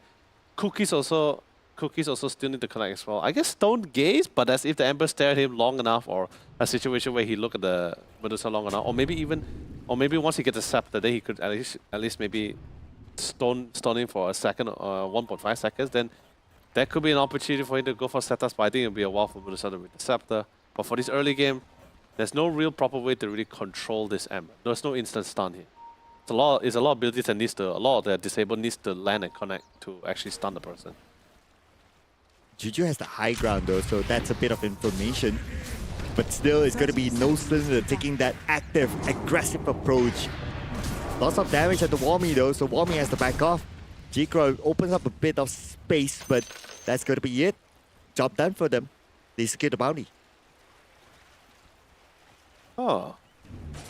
Okay, interesting. I thought the Mars were actually, I guess, went for the God's Rebuke. I thought there's an opportunity for him to actually spear someone in the trees. That could potentially have led to a kill, maybe. But you know, like I said, I am no god of fate, so I can't really determine the outcome. But reviews allows you to farm the waste properly. I think that was just some of the main priority for him. Goes back to the lane. It's a Mars and Snapfire against a Luna and a Clockwork. Add 10 onto Xavier, but that's not going to be an issue. I mean, it's still level 1 for everyone. It's more of like a stamping a dominance sort of move. But then again, do need to take into account, Mars is that kind of hero where he's not very like, not strong burst kind of hero. He's the kind of where he just eventually does damage towards you within a certain time interval, then eventually lower you low enough to actually get the pick off here. Oh, that's Minich's Tango! Undelivered. That's UK. Classic. Right, so great starting move there by UK to get one. So at least would not only not allow the Tango to be delivered, but he got a bit of extra goal for himself.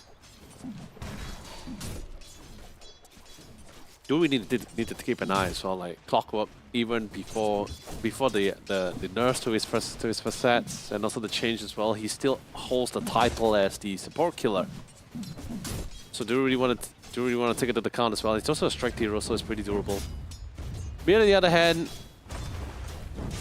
there's a couple of arrests between like Searing Change, Slide of Fist as well. Seems we're going to be able to get the upper hand here.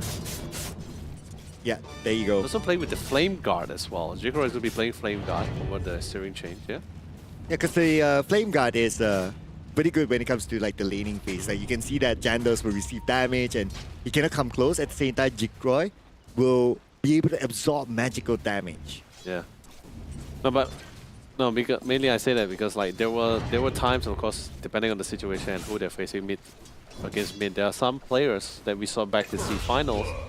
Oh, they didn't really play too much with the flame guard at all. It just mainly focused on Slide of Fist and Searing Change. But bottom lane, like I said, support killer, of course, paired alongside with CJ with the Lucent Beam, a lot of damage. Gonna be able to get the secure there.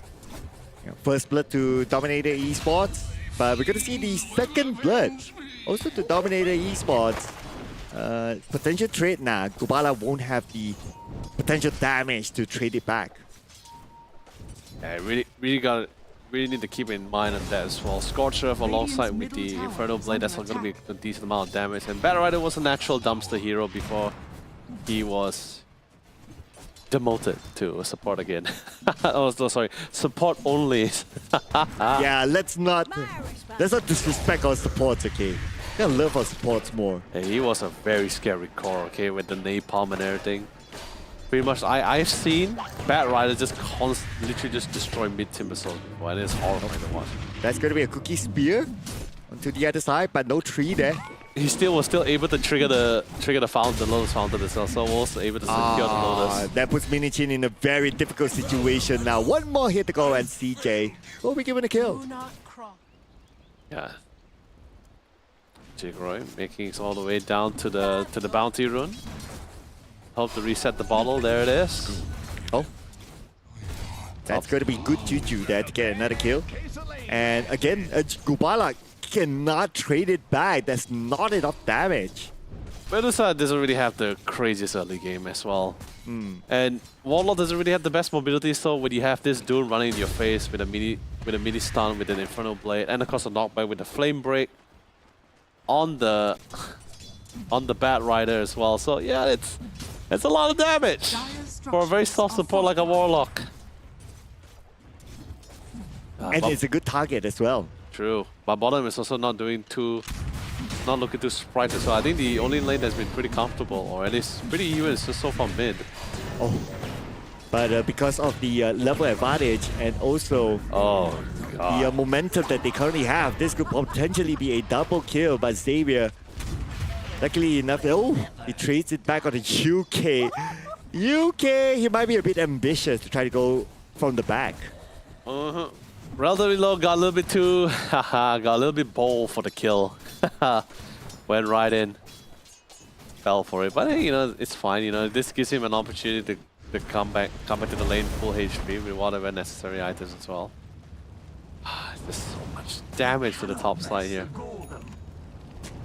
So difficult. But look at Juju, like even though his health is pretty low, but he's fine because he knows that there's not enough damage from the other side to can't take him out. Wait until the Doom devours the movement speed golem. Then let me tell you something, the Warlock will never be able to outrun the Doom. That's where we might potentially see more kills. But let's see how long will that take. At this point, a lot more focus on the side lanes. The mid lane, however, G-Croy, here we go. This could be the moment for G-Croy, but Jandos, yeah, he could still get away, so it's fine, whatever it is. Well, like I said, the mid is probably going to be the one that's a little bit more tug of war. Pretty much, it feels like having two people playing on the sea, so just going up, just going back and forth. Nothing really too crazy happening. Unless the post-rock comes in for the rotation. Might be the edge. Oh, I love it. So the fish tried to mitigate away from the cookies, but the initial damage has been done. He's also quite low. Gonna be able to at least break the ties. Yeah, so J-Croy will fall. Oh, battery assault, 1v2. UK? Pulls out the cocks. And let's see if he's able to get anything out of this. But UK is not really interested. Instead, to go up to the high ground. And UK will be taken out by Jandos. Yeah, level 1 cogs with a level 2 battery assault. Definitely not enough for this 1v2. G-Croy is back. But now Toss made the rotation to mid to just hold the line for the moment before his teammates come back. I mean, yeah, like, just want to get that bonus. Like, get as much XP as you can. Like, since top wasn't looking so good as well. Mid is kind of open. At least you're there to get some farms in. I noticed the amount of denies by G-Croy, so Tops didn't really get much. Oh, CJ gonna prioritize the 7-minute EXP rune. Damn. Run! Race for it! Race for it! Race for it! Race for it! Oh, not only that! You will get the kill in the process, and you will get the rune! Yeah, CJ is like, yeah, didn't really work out as well as you guys thought, didn't it? I mean, it's a man. Great kill. He has a great. CJ is having a great lane, getting a decent amount of kills. Now also securing XP. Yeah, he's bottom's pretty great. Top, I think it's also pretty great as well. Once the Doom hits level 6, once he gets his ult, yeah, the Medusa's probably not going to be able to last for that long. Very soon we're going to see the Medusa transitioning back into the jungle. Now Tops is in trouble. Here comes the Doom. No way for him to be able to survive this for sure. There you go, another kill. But UK comes in for the back. Calls out the Cox. Battery assault at the same time. A spear onto UK. But UK, he's still fine for the ult. Maybe not so. And finally, with the presence of Jandos, they will get the kill. Now all in onto Warmy. Warmy should not be able to survive this. Okay, as many magic wands as he has, but he's still taking that amount of damage. Xavier comes by as well. And finally, the spear by Minichi will take him out. Yeah, definitely for sure. They felt like a need to punish and they had to go for it. So, and by the way, you notice the Doom actually devoured the crease with the mana burner, so which is perfect against the Medusa. Just constantly burning the mana out. Oh, here comes the random. And there's no way that those will be able to survive that. Yeah, this is probably going to be very concerning for the Warlock. Especially with the Ember Spirit on his tail. I think that's going to be the name of the game for him for a majority of this round at least. Now the rotation's coming into the mid, but they're not in a hurry though. So as long as they can maintain their momentum with the side lanes, Dominator Esports will be fine. Look at the Medusa just constantly no mana. There's going to be big trouble there for a Medusa without mana. Yeah, but it's tough. He has the mana burn. He has the mana burn neutral skills as well from the Devour, so making great use for it. And also comes with Mana Aura, by the way. Thank you so much, Observer, for pointing it out. I'm going to put out something, right? Right. Luna Diffusal. Do you see that coming? No, please don't start this. I do not want to have this conversation.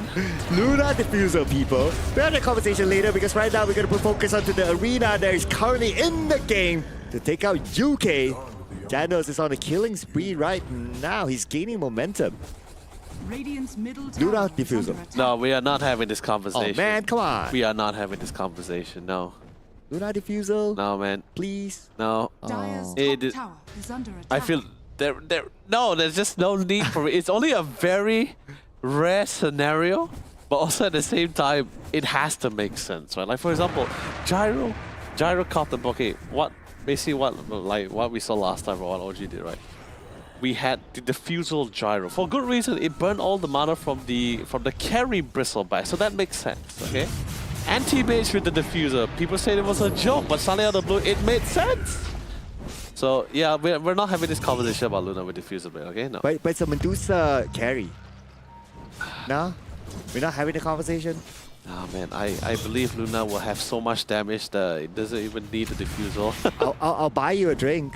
A Red Bull drink. What do you mean you need to buy? I have a box right here. Upon middle tower Toms is have to under get attack. back, but he will not be able to survive this for sure. As long as the Doom is still active, there's nothing that his teammate can do about it. Now Jandos will be the next target. Oh, there you go. That is going to be the last one. 2v1. Will he be able to survive long enough? Yes, he will. Jandos is still okay. But the random comes in. Jandos still able to skip it. But now we can have the arena. Minichi will get Juju. One more to go. It's going to be Jikroy. Jikroy. Let's see if enough. Dire's Okay. bottom tower is under Remnant. attack. Yeah, there you go. I was a little bit worried that his Remnant was still on cooldown, but he had one behind. Pretty much preset it. That's pretty much what you saw. You saw like Jandals just going back and forth. He's just wondering like, is he gonna opt back? Is he not gonna fall for it? So they took the gamble. Dire's bottom tower Couldn't really get has been rich. Nor do denied. they have the mana or the ability to. Those disables are not targeted. They're not instant. Those needs to land. Those needs to connect. Then it actually applies. They're not. Radiant's No one's gonna be able to bottom stop tower this is under Emperor. attack. No one's gonna be able to stop Jikroy. Okay. So, Jikroy. Okay, now he will fill up his bottle. Does have the shield rune. Will that give him the license to continue Radiant's on middle tower is the under chase? I don't think he should. He doesn't really have the randoms. 3, 4. 4 around him though. Uh-huh. But he's still going in for it. He does have one random behind just for escape purposes. That's about it. I mean, even if there's 4 of them, I don't think there's really much they can do. The cookie needs to land. But there is one of my cases where he's going to be able to get out of it. And Topes, he's still level 5 if I'm not mistaken, so no golem yet. Yeah, still level 5, so can't really contribute much. Maybe if the Mars was there, it might be a different story. But I think they best not aggravate him. Just go back to the farm. He's not disturbing anyone, and they don't want him to disturb them either. So fair gameplay, fair play. So now UK alone here. Okay, arena is available. I don't think they want to blow the arena onto only UK. No, but they definitely need to. They definitely need to start. Dire's top tower is under Warlord needs to attack. get his level 6. They need to start maybe eventually start grouping up to make something happen, because this Luna has been casually farming, getting all the jungle stacks. He's been just casually farming. The Battle is doing a Juju, at least in this case, doing a phenomenal job to get all the stacks happening in this jungle. Oh yeah, so it's the same concept, right? But we'll talk about the concept later on, because right now it's going to be practical that the arena is up, and because of the Doom, looks like Mars has to step back. But here comes Jandos. But the Mo does have a little bit of a jump there, and thanks to the spear that will allow Xavier the space to back off. But the lasso came in as well, and this is definitely their chance to finally secure that kill. Radiant's middle tower is under attack. Yeah, there was a lot of priority kills. Could have gotten a lot more, but I think they're just satisfied with just one, because the main goal for them is just Dire's assert top the tower dominance, has fallen. assert the control, open up the map, allow them to get a lot more areas for it, and just keep denying no cylinder at the same time. Sure, a lot of spells did expand. They expanded the Doom, but and Flaming Lasso and the Eclipse. But they know for a fact that it's still going to benefit them a lot more compared to no cylinder here. So now Medusa, very limited, really had to play on the bottom side. Oh, nice hook shot there on the Minichi. And Minichi has nowhere to go. Oh, a cookie will save him. thanks to Xavier. A TP is coming in though. Jandos is here. Yep. Radiant's bottom But tower Janda is not going to under make attack. moves yet. Got to be extra careful with the fact that Jake Roy is there as well. You know, within the vicinity. He also has the Mage Slayer as well, so not all the magic damage that usually is going to be outputted out is not going to be as significant. Oh, Imagine if CJ had the diffuser. I'm just saying. I'm just saying. it wouldn't do much here anyway. I mean, yeah, sure, it'd be a nuisance, but I feel like there are more better items for that now. Stop making me have this conversation. It feels uncomfortable. Okay. I need to give you more drinks then. More Red Bull. That's not gonna help make the conversation better. Not in the slightest. I can guarantee you that. Well, but in the slightest of move here, G-Cross to catch one. Yes, there you go. Goes up to the high ground with the lasso onto Jandos. Jandos will still be able to get away to safety. Oh. Jandos, last hit. And G-Croy, he's not happy with that. He tried to find Jandos, but Jandos is just too far away. The arena will call for the GK. Is in trouble. CJ takes a lot of damage. CJ speared up to the high ground. CJ now being stunned down. And Gubala will let the final blow. Looking for the next target. Stun onto the lower ground, and Gubala out of mana, out of health. UK will get him. Yeah, oh man, that is a little bit closer for comfort. It felt a little bit messy as well because not all the members were somewhat present for both Dominator and No Cylinder as well. It was just constantly, it was like 2v3, then slowly everyone just came in one by one to assist there. I mean, sure, you're able to get the respected trade, but it's definitely a lot more better for No Cylinder. You actually want to kill Luna, that'd be great. But then there's no mana! No mana! No! Oh. The spear! Where did the spear came from?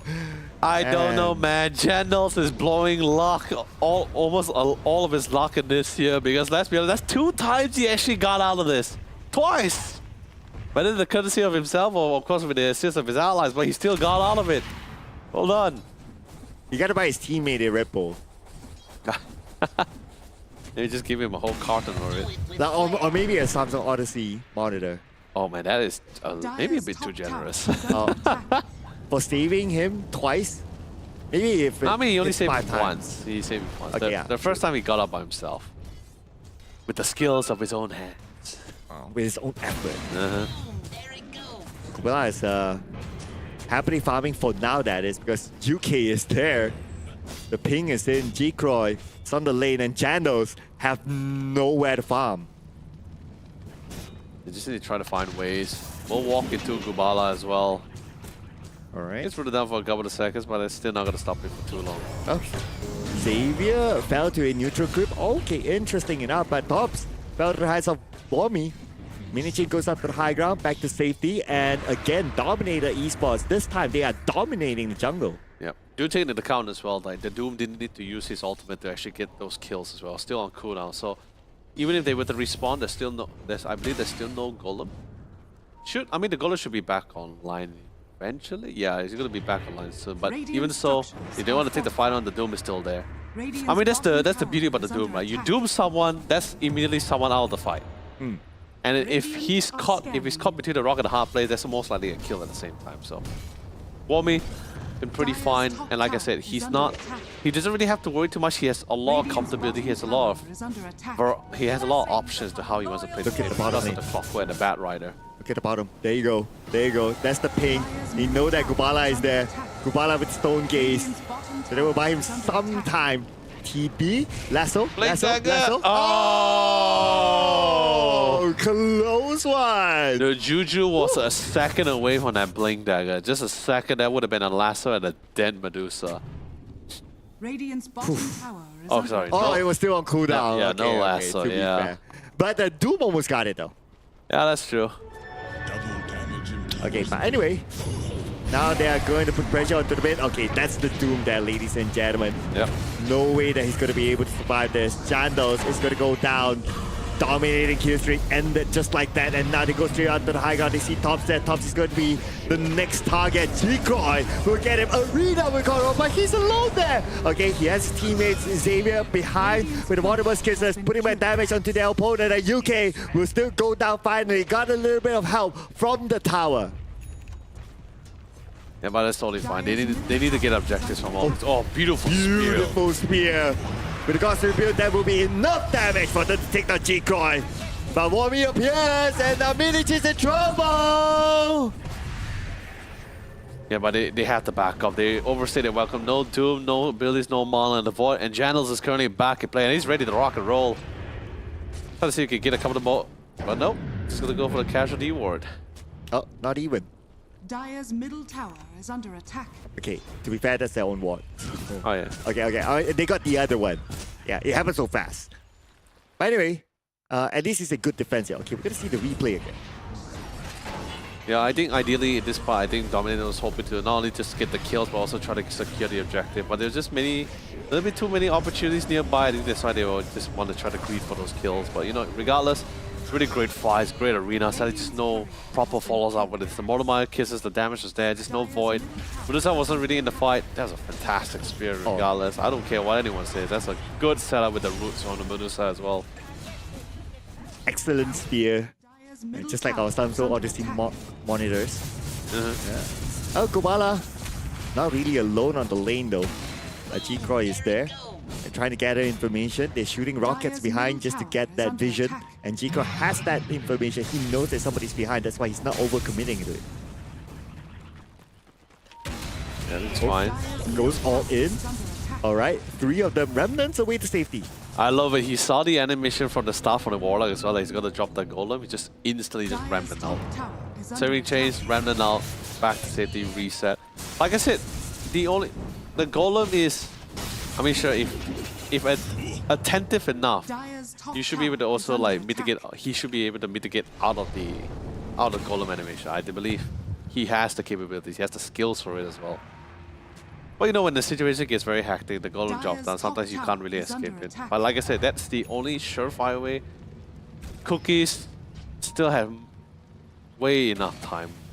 Stone Gaze, I guess it would have to be a very hectic fight, pretty chaotic for you to miss out on the Stone Gaze. But other than that, Jig-Roy feels pretty much untouchable at this moment. So he's also on the way with the Glyphnir. And now finding a smoke setup coming in from the no cylinder. Oh, nice jukes there by G-Croy. But he will not be able to escape here for the second time. His teammates will need to come and back him out. Now the Golem will be called upon. G-Croy will Remnant away to safety. He's fine for now, but for Warmy, he's going to be the next target. But at the same time, UK appears as well. And look at CJ! Coming out the tops. Warmy will be down as well. UK sacrifices himself, but it's going to be A-OK. Now the arena out of CJ. BKB will be on. CJ TP's away. There's nothing that can stop CJ from going back. Yeah, that was a nice fight. Really nice fight. Back and forth. Although a little bit too much expanded coming from the side of no cylinder. Like I said, really attempted to try to melt out this Ember Spear, but he still was able to get out of it. But there's one guy out of the picture, so it suddenly became a fight over this 4v5. Stone Gaze really pulled through. Look at the amount of damage being output by just the Medusa. It's just insane. 4,000, that's a lot. yeah. Everyone just backed up from the Eclipse. Everyone just literally took a step back, went into the trees. Yeah, Eclipse didn't really connect much on any of them. They just mostly on the grids, right? The illusions. What we're gonna see here, looks like an engagement at the bottom, but nobody got anything out of it. Oh. And they expected Golem as well, I believe. Or was it from before? But anyway. No, it's a long before. Yeah, hook shot all the way to Gobala. At the same time, the battery also will be on the Gobala. Gobala cannot move further forward. The Cox will be on. Tops is now in trouble. Tops' last tick of health will be taken out by Warmy. And Chico goes up to the high ground just to check if anyone's there. Same time, the Stone Gaze will be used just to escape. Yeah. But then again, there's still the Flaming Lasso with the Blink Dagger if they choose to re-engage into this as well. But I think the Arena Blast slowly coming up with them. Monobo's case is about 13 seconds away. Not a lot of charges, but should suffice for this situation. There's the Arena. Here comes the Arena. But the follow-up will be from Jandals. Still not enough damage though to take down Juju. Juju is still okay. And look at Juju, wow! Goes down to the lower ground and now swaps his position together with Warmy. At the same time, UK will take the backline, but UK will be taken out easily. But Warmy will be doing his work, taking down Minichin, finding his next target. Now it's going to be G-Croy. G-Croy on the backline onto Jandals. And they switch targets right now. They got Tops in the process. And now the last soul will come in. Where are you going to go? Mana is out. And Gubala will say goodbye. Yeah. Totally a grand farewell celebration for Gubala here as he gets sent back all the way to the fountain here. A lot of skills, a lot of damage, a lot of skills was invested so but the Ember Spirit, because think of it, the amount of damage was up because also Pat lost some of the Glyphnir. He finally reveals the Glyphnir. Got so much value out of it. He was able to latch up the 3 core members relatively close vicinity as well. Beautiful setups coming in. And we get to see the replay again. Okay. I just love the happy feet coming Oh, from look Juju. at that. If you notice, right? Oh, okay, wait, we're rewinding back. Okay, so Yeah. if you notice, Janos popped here and Juju baited him out to the fact that he's gonna go to the right side. So not a lot of damage will through. He's able to blink out. Doom comes and gets a perfect duel on Gubala. This is exactly who you want to go for. I think he's the best one to go for. I mean, sure, doing the voice is great, but you really just want to lock down that Medusa. No, Jigro just shredding them down. Searing Chain, Slide of Fist, rinse and repeat. Beautiful flaming lasso. Yeah, the moment the lasso landed, you know that's it. Yep. He's out. Yeah. Let's see if G-Crow wants to do something here. Up against Jandos, but it's not only Jandos, Gubala is back as well. Together with Tops. So Radiant's 1v3. courier Not has best been of killed. decisions if you choose to go in. Doesn't really have a lot of intel. Doesn't have a lot of vision. He only spots out 2. That's pretty much all for now. But like I said, he's just confident enough for the fact that, okay, I can still be within close proximity because I know for the fact that it's not going to be easy for you guys to stun me. Like, he's pretty confident about that one. And I don't blame him. With the skill and the game and the personal skill set that he's been utilizing so much throughout the entire game with the Ember Spirit, I'm not surprised.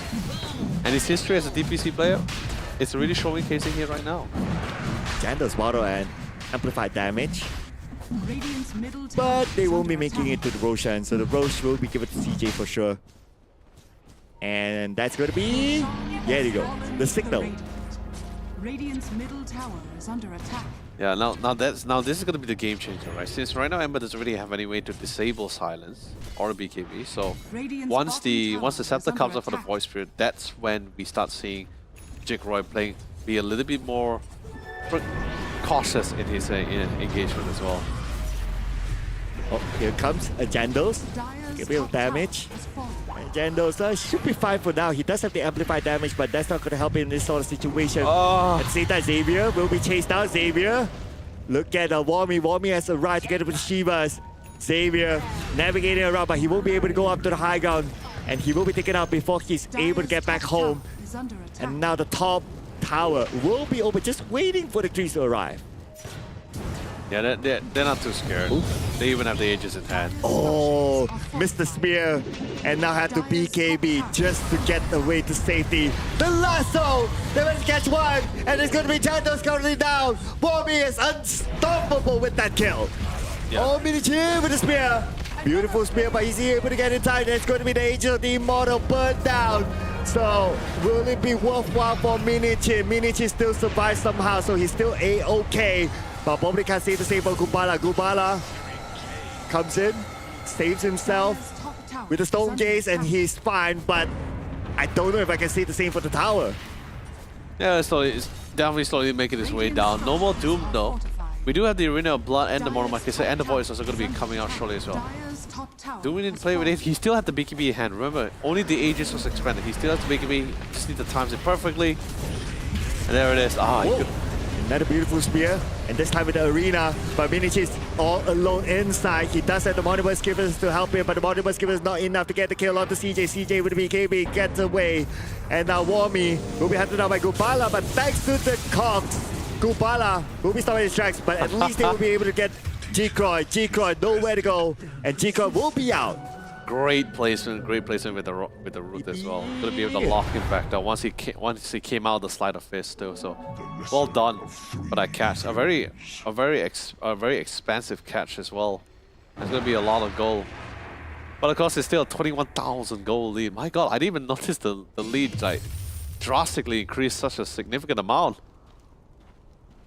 That's a huge lead there. Look at the win is. probability, 82% still to dominate the esports. Yeah, I don't blame it at all. They have total control. They have total control around the whole game and the whole map as well. Initiation wise, how they want to Radiant's counter middle it as tower well. is under attack. Basically, they are pretty much ruling the map with an iron fist for now. With an Iron Fist. Wow. I mean, I'm a flesh fist, so don't know how it feels like. But yeah, I mean, Dominator Esports, just like their namesake, right? They're dominating the lane, the map. If only they took down like the mid and bottom tier 2 tower, it would be perfect for them. Yeah, I guess no, but like I said, it's been really a situation of back and forth. Yeah, they finally got the Aegis as well. Now they should be able to casually break down this mid tier 2. So make it towards the bottom tier 2 as well, like what you wanted as well. But they have to defend theirs first before taking their opponent's TP out. Okay, there is still Xavier here. Okay, CJ passes by. Xavier is praying that he's not spotted. He does not have a TP. Okay, that's Luna there without TP. But Xavier is still not budging. Oh no, he has a TP. He can get out. Oh, he has TP, okay. Not spotted. Instead, they smoke, make the rotation to mid. They see Jandos though, but they need to do. Okay, first coming in with a hook shot. The follow-up has to happen. You know, Jandos can easily get away, so no follow-up. Oh, but speaking of the follow-up, he has arrived though. One spear back onto the side. Arena will be called upon, and they go up to the high ground, back onto safety. But Gubala is in front. They need to support Gubala right now. They have to come in. If not, Gubala will be in trouble with G-Croy. Moving on for the Jandos. Mortimer kisses all the way to CJ, but there will not be enough damage to hurt CJ enough. Yeah, it was a really great attack out there for J-Croy. A lot of damage, but he got isolated away because of the Arena of Blood. He's the only one that can get out of it. Let's go! Catch just one. That's going to be Gubala. Gubala's mana is pretty low. And Gubala, the moment he's out of mana, that's it. He is out. CJ with a double kill, mega kill streak right now. CJ with the last kill.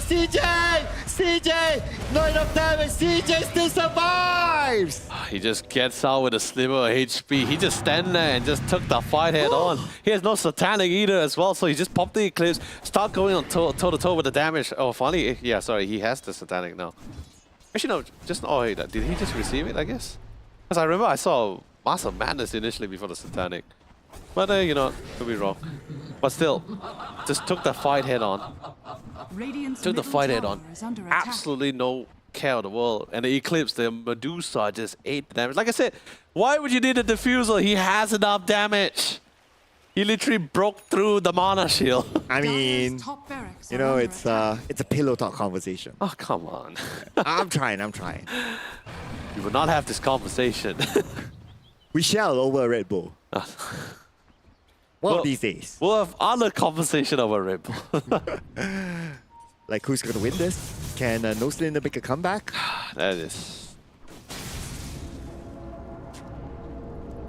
I'll be flat honest, I think it's rather difficult. What does it take for them to make this comeback? A very massive mistake. Okay. That's not very motivating for No Cylinder. I mean, that's how I can really see this here, because... I mean, when I say mistake, I say it could be in any form, you know, like giving enough space for Medusa to fall back, or maybe they just casually get caught out one by one. Because it's not the fact that they don't have the damage; it's coming there. That hook shot missed. Oh, that cookie! They still got one, and here comes the Arena from the back. They try to stall time for Gubala. They're not allowing Gubala to move further forward next to the Cox. But all the way onto the high ground. Silence right now to G-Croy, but G-Croy is still okay. Silence is out. And Wami is there to get with him as well. Gubala will be the next target, but Gubala still has the mana. But G-Croy gets a triple kill on the back. Looking for his 4th kill right now. Up against Jando, it's going to be a 1v1, but Wami shows up. 2v1. Toms from behind. There's nothing much that Toms can do, but Gubala could probably do something about it. Gubala, nice spear onto the back to stop G-Croy from his killing spree. Yeah. Oh man, buybacks after buybacks. That is great. 2 buybacks was expended for the side here with No Cylinder as well. They did not expect the outcoming damage as well. Unfortunately, the only thing they got out of it is just one tier 3 tower, but I think they are somewhat... They managed to break down the doors. The doors is currently smashed right open here. And they also managed to force 2 buybacks out of No Cylinder. That's still kind of great trade for Dominator East. So despite only losing the Ember Spirit, but Jake Roy was going absolutely insane towards that backline.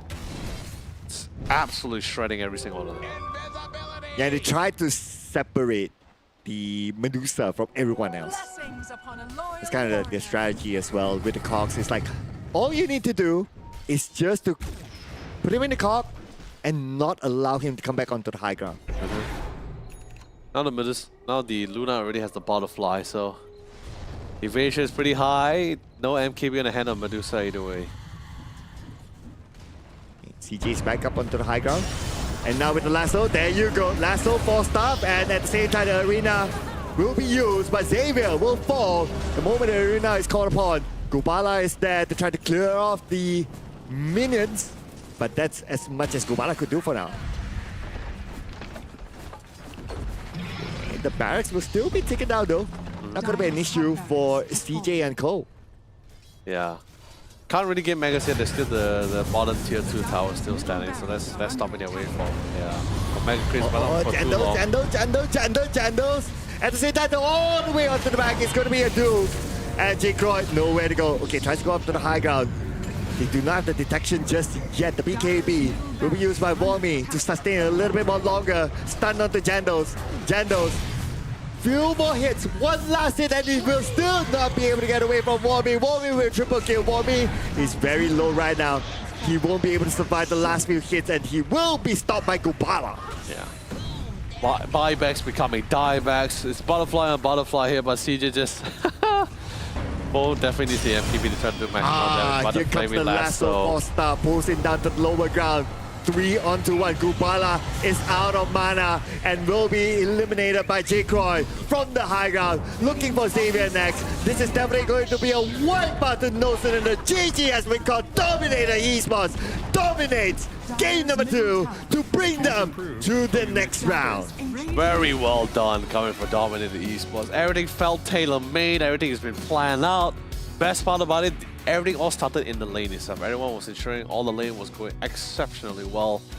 And finally, as the game progresses, we start seeing them asserting a lot more dominance. Literally returning the favor what they were experiencing early game in the first game, and then as they transition forward to game number 2 here. And at this game, I guess one of the heroes that had a hard time functioning was the Void Spirit because of the Doom. Yeah. So that's going to be one. The Medusa has to be played until a very, very late game, but because they didn't have the space to farm as well, like the jungle was taken over by Dominator Esports, so it became a very difficult game for Medusa too. Yeah, but also most of the same time, like I said, when you have this kind of composition, you definitely is someone hoping or expecting rotation to come in, or at least try to have a really nice, at least to really have a nice laning phase. Not to be totally overwhelmed, not to be totally one-sided as well. That was pretty much what we were witnessing for the top side and even for the bottom side. Mid was constantly back and forth. His target war. I mean, it's spirit on spirits. You can't really get nothing. You can't really get anything too crazy out of the two unless the only way to the real deal breaker between the two spirit battles would most likely be a third party coming in, which was exactly what happened when we saw the Snapfire fading down. So that was the first time we saw Jake Roy fall. But other than that, everyone else is just really having a great time. And then, to make matters worse, like I said, Luna's a flash farmer. There's a lot of great stacks, and Doom having a great time at the top lane. He's also garnering a lot of revenue, getting a lot of items. And the best part about it was a game where he didn't need to worry about being the primary initiator. You got a Clockwork, you got a Bat Rider with a Blink Dagger, a very fast Blink Dagger for a support Bat Rider as well. Starting to ensuing chaos, and Doom is thriving in the chaos. He's very comfortable. He just walks in, he's like, all right, who am I gonna Doom now? That was pretty much what Doom's gameplay was like in that entire first lane. Jake Roy, you're scaling especially once he got that Mage Slayer, he felt very confident, he's doing a lot of damage, and then finally when he got the Maelstrom into the Glyphnir, that's when you saw his power spike in damage. And I believe from our amazing observer who showed us the stats, at one point he had over like 5,800 damage to Chow as the Ember Spirit with the Glyphnir in one of those T5s. That was absolutely insane.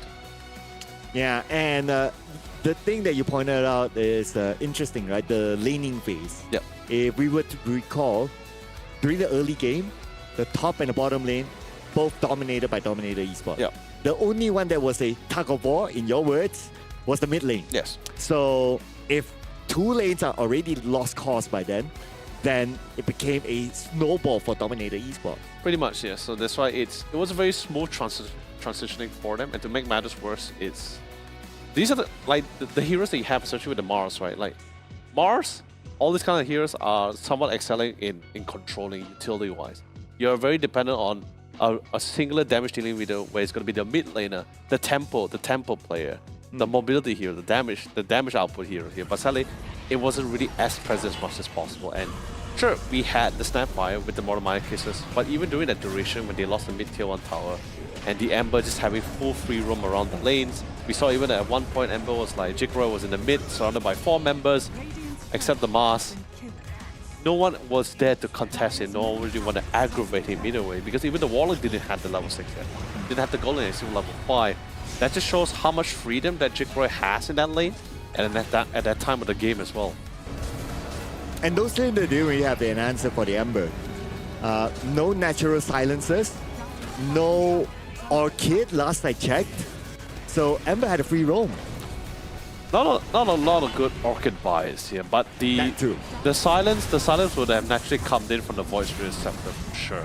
But other than that, if you just talk about natural skills, it's very hard for them to really lock down the Ember with the disables that they have in hand. Since those are more needs to their disables is more on the factor that they need to connect on land, and it only has to disable. It's not like an instant stun like a Lion Hacked or an Earth Spike. Nothing like that of the sort. Or a Lucent Beam for Luna, it's nothing like that.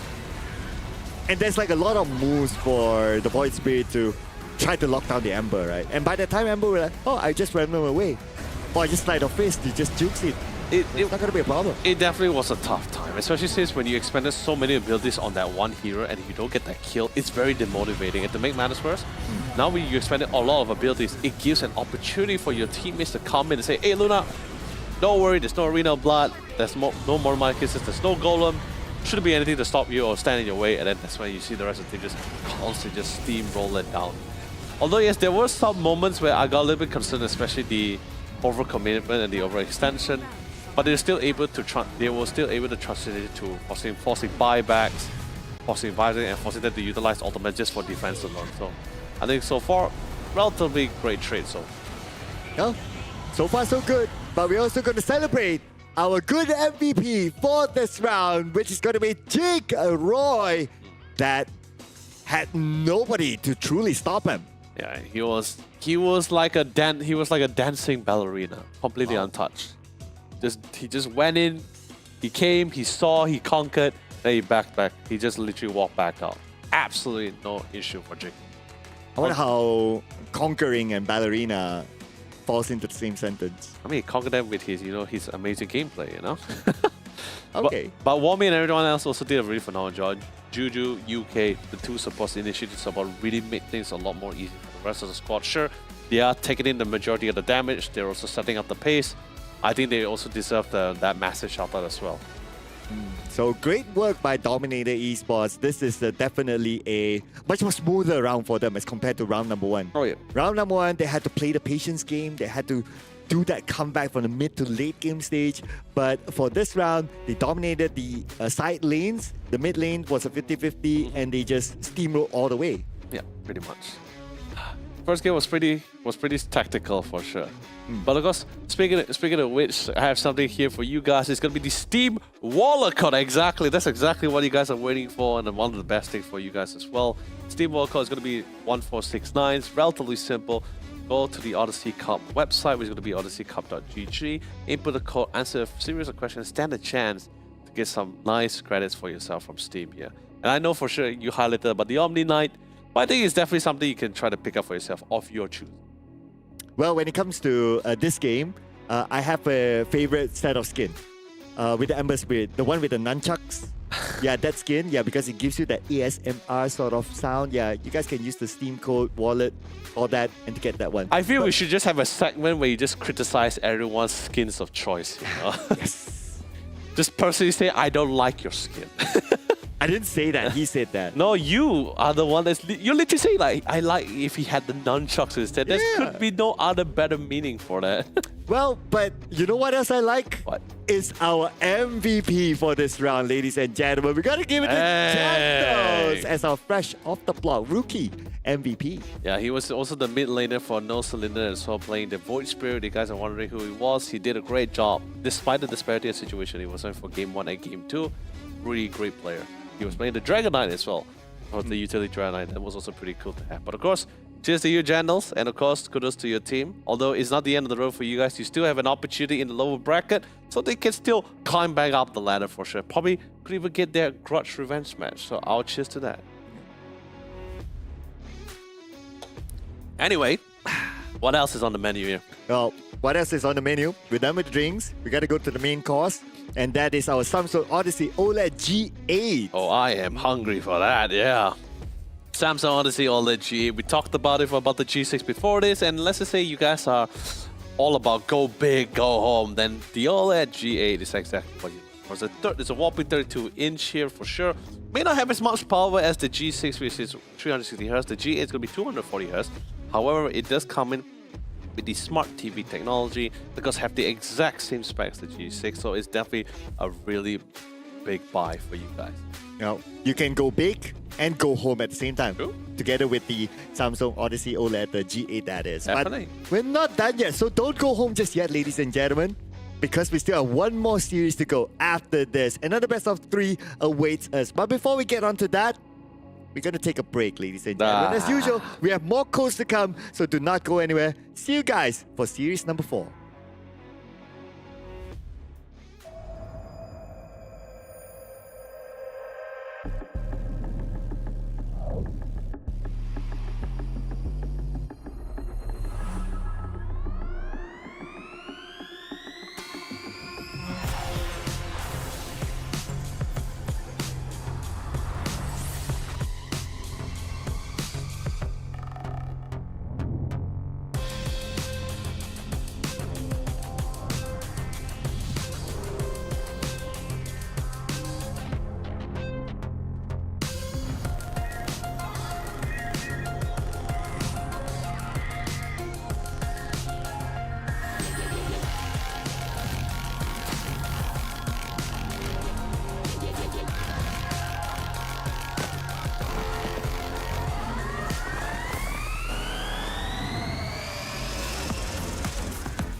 Whoa!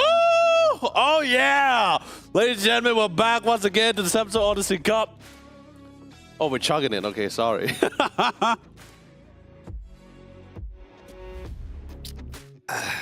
Oh yeah! How could I let go of this amazing beverage? I agree. It's very tough. Although I still prefer the apple over the pomelo though. Pomelo wins. No, apple wins. Pomelo wins. Hashtag, guys, hashtag Team Apple. Red Bull Team Apple. Team okay? Pomelo, let's go. Apple is the way to go. Pomelo! Apple. Everyone likes green. I could shower with this. It's so good. Okay, that's... Okay, never mind. I won't go that far. I won't go that far. We do have enough though, just saying. I agree.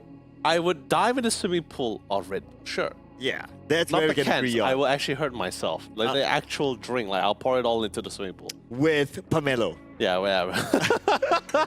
But again, ladies and gentlemen, welcome to the Samsung Odyssey Cup. It is the Dota 2 Championship, and we are bringing you guys all the Dota 2 action for all of the greatest teams that we have to offer you from 8 of our regions here. So far, we went through a grueling 3 series here.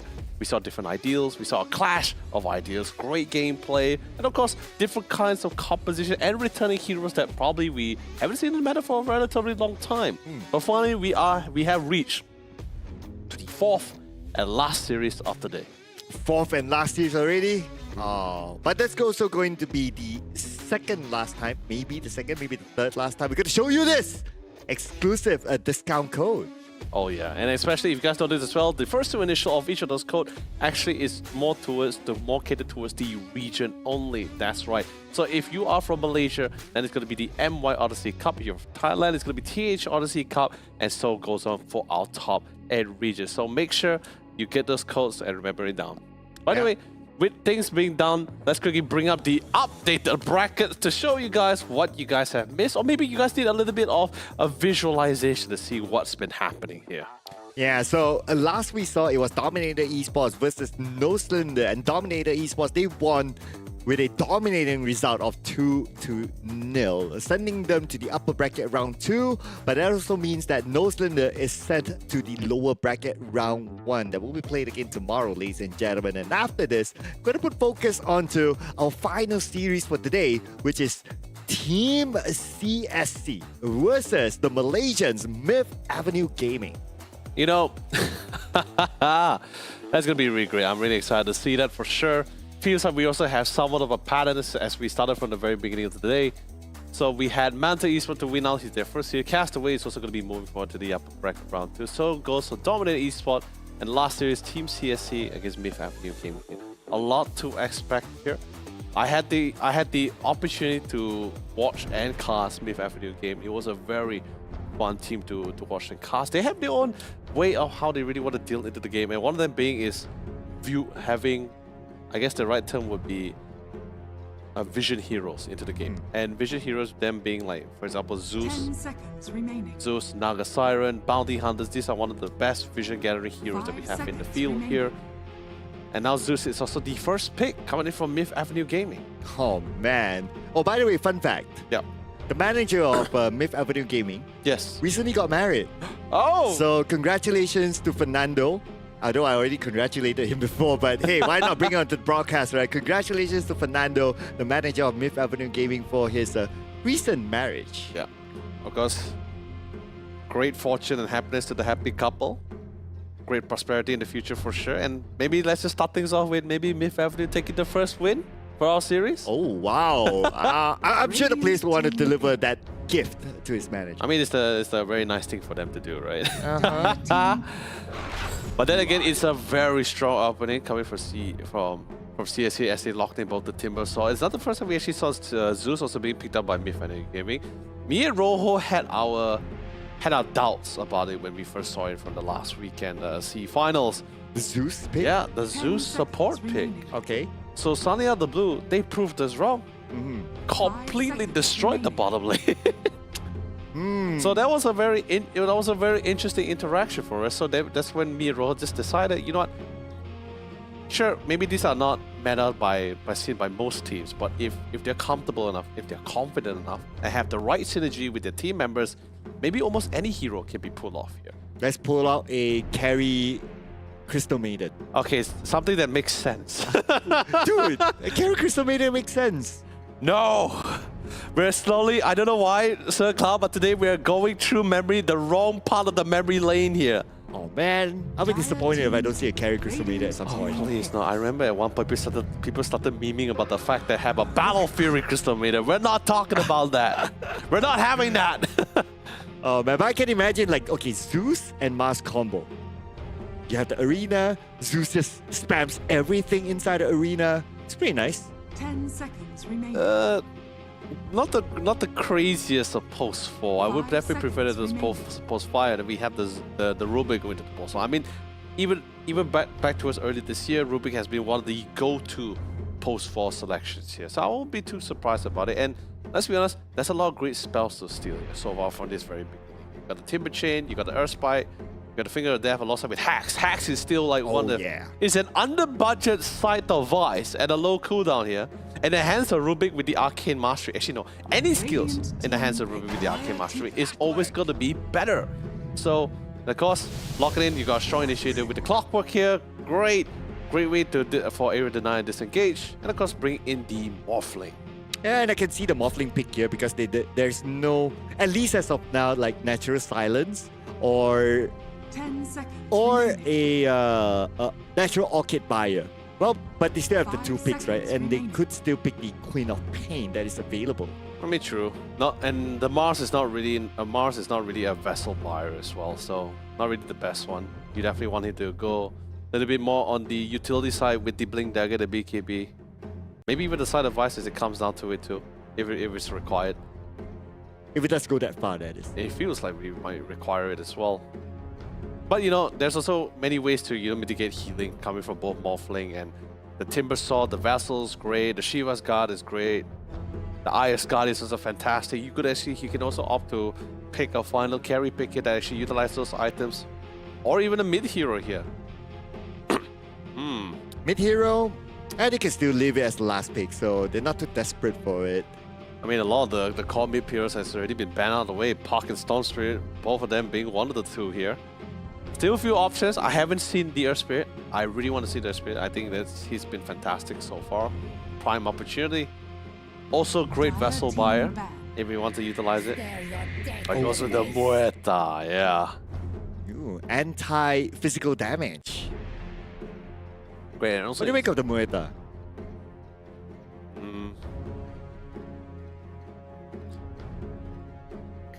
That's a 10 long seconds remaining. thought. I'm processing. Like Is it towards a good 5 or a bad? seconds remaining. pros and cons. How about Okay, that? Pros and cons, okay. right? Lay it on the table.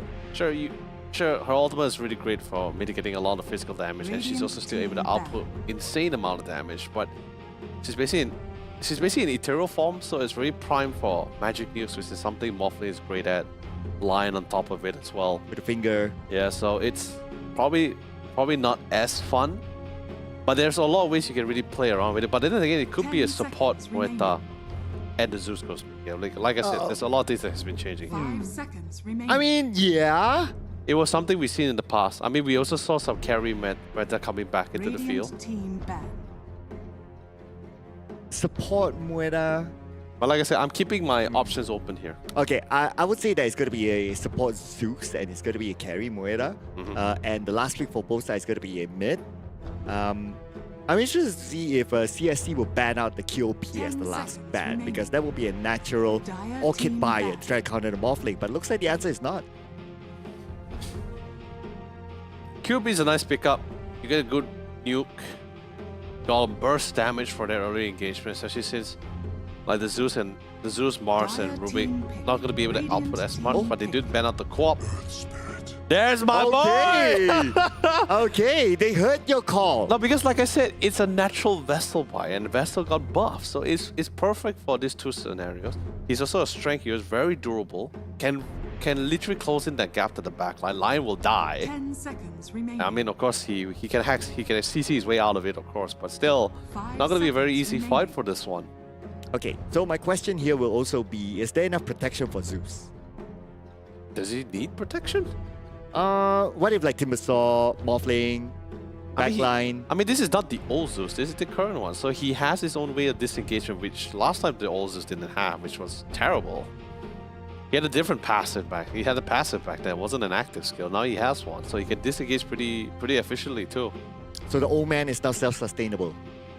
You know, unless they fully commit for him, which I think eventually he too will die. You may now Oh. select your heroes. Ah, yes, this is something we also saw before coming from CSC with his mid Earthshaker. Echo Slam. Not just that he actually, if I'm not mistaken, he's also gonna go and opt for the go with the enchantment totem as well, the one that sends. If you need to recall, there is a facet for the enchantment totem where if he gets a kill, it actually knocks back and do like splash damage. It basically looks like as if he's playing baseball with people. Play baseball with people. Yeah, you'll see the animation, trust me. Right, okay. Oh yeah, that's the one, Slugger. Ah, there you go. There you go. Okay, okay. Anyway, so are you gonna, with the presence of the Earth Spirit, so are you saying that Myth Avenue Gaming, MAG, they have the advantage? Do you think that this is a better draft? The thing is this, Earthshaker, we have come a long way from a time when people say, you know, Earthshaker is very easily countable and everything as well. But at the same time, Earthshaker has gotten so strong until the point where it's very hard to get some form of control. I think even from the lineup that we see, you will need to land the silent with the magnetism. You will need to... Sorry, not magnetism. You need to land the silence from the Earth Spirit. You also need to land the lift if you want to. But at the same time, there's a lot of great CC or stun abilities that Rubik for Rubik to steal. And if you remember traditional Dota as well, back in the day whenever a opposing team has an Earthshaker, people naturally pick Rubik because Rubik was like somewhat the better, was the somewhat the best counter against Earthshaker, mainly because whatever Earthshaker can do, Rubik does it way better. The Fisher, especially with the Fisher, if he steals the Fisher, you see how long that Fisher because of the Arcane Mastery, and it does way more damage as well. All right, let's see if that happens here in our game number one for our final series for today, ladies and gentlemen. It's going to be Team CSC versus Myth Avenue Gaming. But I also do need to stress, Sir Cloud, that was the old Earthshaker. Okay. This is now the Earthshaker where he doesn't even need to blink it. Once he gets a scepter, he's pretty much out of control, if not enough disables. He can go dunking around the map. Yeah, so it hurts a lot. The enchantment totem as well, so definitely need to be something to be on the lookout for. I think both have very similar ideas on invasion with the smoke, but 30 we'll find seconds no to one. battle. And I think the minute they siege up the high ground, they will realize that both of them had the exact same idea. No more games. Yeah, they're like No just more games. counter-circling each other. True. Yeah. But they've... okay. I would say, of all the games today, this is probably the highlight game for me. I'm actually very excited for this one. Yeah. This is a big one here. I mean, Myth Avenue Gaming, okay. So they are The more like battle this begins. long-standing community team. I'll talk about that a little bit more as we look at what's going to happen here in our first engagement. Maybe the first split, but no. The Fisher from Suki will block the movement from Myth Avenue Gaming. Well placed Fisher as well. That's going to be able to at least give you some form of escape, because if not, that would have been most likely a first blood. Top side, on the other hand, going to be taking a while. Usually, you wouldn't have to worry too much, especially, you know, Timbersaw when he goes up against physical damage heroes. They'd be like, hey, you know, great, you're going to be able to charge up my reactive armor, but it's a different case here when a lot of magic damage coming out from both the core and even the supports. Not gonna lie, Oh, yeah. I'm a fan of Mango Rose. He's a solid post 1 player, very young. I believe he's like maybe like 19 or something like that. I know he was also here for the previous Odyssey Cup as well for the Campus League. Yeah, he was in the earlier last this year edition. as well. Yes. Yeah. So that's why I say that's why I was talking with Rojo the last week, and I was like, I think I know him or I've seen him before. Right. So it'd be pretty great. And although yes, I think Mango Rose so far has one of the more fresher idea when it comes to safe laners, because usually you see some of the most of the safe laners we see so far has been the pretty traditional Lunas. There's always going to be the fallbacks one for it as well, but he's the only one that is actually trying to go off the norm, like stick with the 3 on protectors, win ranges. I mean, that's before the nerf, of course. Now even Muerta as well, and Shadow Fiends. That was pretty great coming from him. Okay, the spike comes in, but they might get a first split here. But it's going to be onto Takahashi. Oh, but actually the first split came onto Ares somewhere else on the bottom lane. Oh no, it was right here. Oh, okay, yeah. I missed that. Yeah. Yeah. Too many crits just overwhelmed the body of Zeus. Yeah. I mean, they did say the fall of an Olympian god, he dissipates into particles, right? Wow. Okay, that's a good point. No, that's also a good call from Takahashi, right? Instead of waiting out to regen back, he decides to die to the neutrals. At least that way, saves a lot of time, gets back to the lane, will TP back in, of course, but comes in with fresh items. Yeah, and that's what normally players do during the early stages, right? Like instead of like trying to go back TP or walk back, but hey, guess what? I got Rain Cloud, so 1 for 1. This is great. Really pile on the pressure on the Morphling, because Morphling isn't really the greatest in the early game, at least the pre-level 3 or level 4. So that's the prime time for you to really try to nuke him out of proportion. And that's something that Mars is really great at, right? Not really great for instant burst damage, but it's that kind of consistent damage. Oh, a consistent damage on the Mango Rose right now. But Mango Rose will first get the kill onto Takahashi. And Mango Rose sees, okay, alright. Guy wants to get Mango Rose and not enough damage. And spells are still on cooldown, so he cannot continue on. Yeah, really trading in the favor. The natural hits also allows the reactive armor to allow him to regen back naturally, so should be pretty fine. But of course, arcade boots not enough. It's more expensive. Terrible, man. Oh yeah. Terrible. Sad for supports. Sad for offlaners as well when we want to utilize it too. It's all because of all the carries, man. Like, Yeah, it's all picking carries. out items, now causing them to be nerfed because they utilize it a bit better than us. And now because of that, we have to face the consequences. But it is what it is. It's always the big nerfs that happen on supports. Or support item, that is. No, we're just a casualty of war, you know? Really Collateral disappointing. damage. But no collateral damage here. In fact, Ares, look at this. One person zoning 2 players out. But of course, for Guy, like he has no issues, right? He'll be happier to receive like a few kits so that his reactive armor can stack up and he can heal up even faster.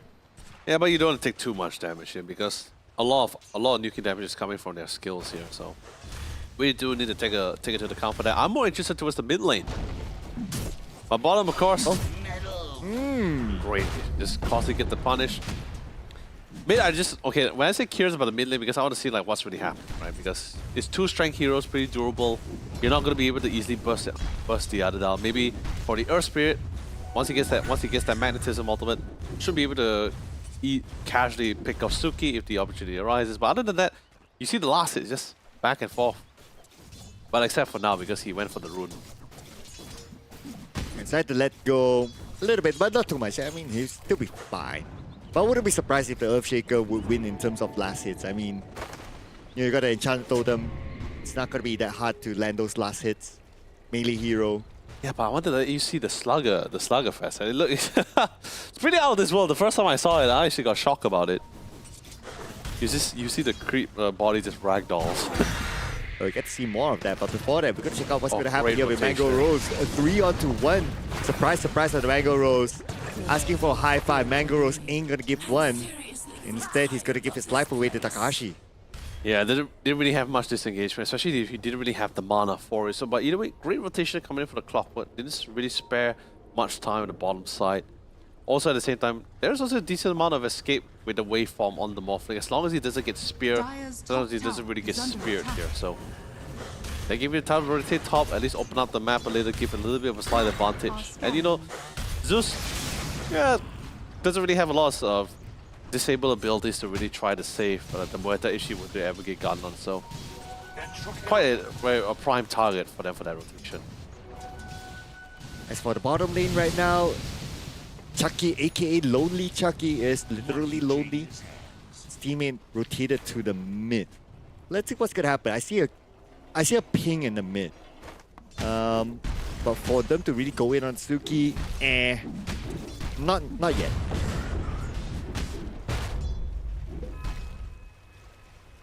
By the time it goes to the jungle, it's a much more slower common bit, but when it comes to rotation, Earthspirit definitely does it a little bit more better. Just want to see whether he wants to commit for it for now. Since I think right now it's just constantly just back and forth, nothing too crazy is happening between the side lanes. Sure, make things a little bit more easier, but top might be a little bit difficult for them to really control since there's not a lot of disables. Most of the bottom side, oh, that cancel. Wait, did Yona just TP in front of his opponent that has a Fissure? Yeah, no, I think he's just reacting because I think on comms, I believe on comms they were just calling us, say like, hey, you know, we're battling for wisdom. And I think he's just like, hey, you know, prime kill, just instantly TP'd. And he didn't really think too much about the Fissure. I mean, hey, you know, I'm also pretty much similar. You know, my family or friends calls for help. I don't think of it. I don't doubt it. I just say, all right, where's it at? Where's the fight at? Oh, okay. I need help though. I could use some money. I can't help financially. Okay, maybe a Red Bull. I mean, don't worry. There's like cartons for you here. All right, no, I'll help myself then. But dedicated guy can't help himself. Mango Rose will take him up instead. Suki with the rotation up top. Get the trade back at least. But Ayat gets Takahashi, so it's now 2 for Myth Avenue Gaming. No! Looking for their next kill, but Suki survived that. All that timing, because as Yona was about, when Yona finally reached its maximum destination or final destination, right? Instantly the enchantment tournament came out just in time for that stun. So that was nice. Well, comes back to the mid lane, and now everything's reset. But the top lane, most exchange happens there. I wonder if we'll see more at the bottom lane. Yeah. I think it'd be pretty difficult because, like, right now, like I said, eventually you reach a point when you fight against the Morphling, if you don't really have really strong nuking or damage abilities, there's really nothing much you really can do against the Morphling. He's just going to be able to just self-sustain. Like I said, the window was around level 1 to level 4. Here comes the TP. Mango Rose will be the next target, but Guy will pay for it. A little bit of an overextension there, but he goes back in on the Mango Rose. Mango Rose will be taken out. Same goes for Ayat as well. Myth Avenue Gaming, they lost 2 players in the process. Whoa, beautiful! Done by Suki. Look at the amount of damage. The arena will be used on to 2 for the side of Team CSC. Lonely Chucky has to get away to safety. 3 onto him right now. Where is he going to go? Nowhere to go. As for high five, no one's going to give it to him. And Raid Cloud will secure the kill onto Lonely Chucky. Great team fight. Very massive one as well. Everyone came in just at the nick of time too. And the team is just absolutely doing an insane amount of damage. The Muerta fell relatively early. Didn't get the chance to last for too long, but you know, they managed to get some trade back. But this is finally their way of breaking the chessboard here. Team CSC managed to find an opportunity, especially for the Morphling. There's a lot of income they actually got from this fight. But that's a lot of kills for less than 10 minutes. You can't think about it. Actually, like a total of 13. I've seen more crazier total amount actually. I mean, at this stage of the tournament, oh wait, hold on. poke shot all the way downtown. But the Ares will be okay. Goes up to the high ground. He does have Yona together with him as an insurance policy. Yeah, so like, I don't know what you recall, but the last Odyssey Cup, right? We had this crazy team who had Rampage even before the round started. It was still in the bounty route phase. To the best of my memory, yeah, probably. Yeah, I do remember that. Yeah. That's why I'm saying I've seen crazy, and then suddenly out of the blue, it transitioned to additional 10 more kills, so it's like 15 plus ahead. before 10 minutes, and I'm just like, what is happening? What's going on? Well, what's going on right now is going to be Ares. But the U-turn here together with Mango Rose. And here comes Yona as well. TP away. Oh, the fear is great. Yeah, beautiful fear there.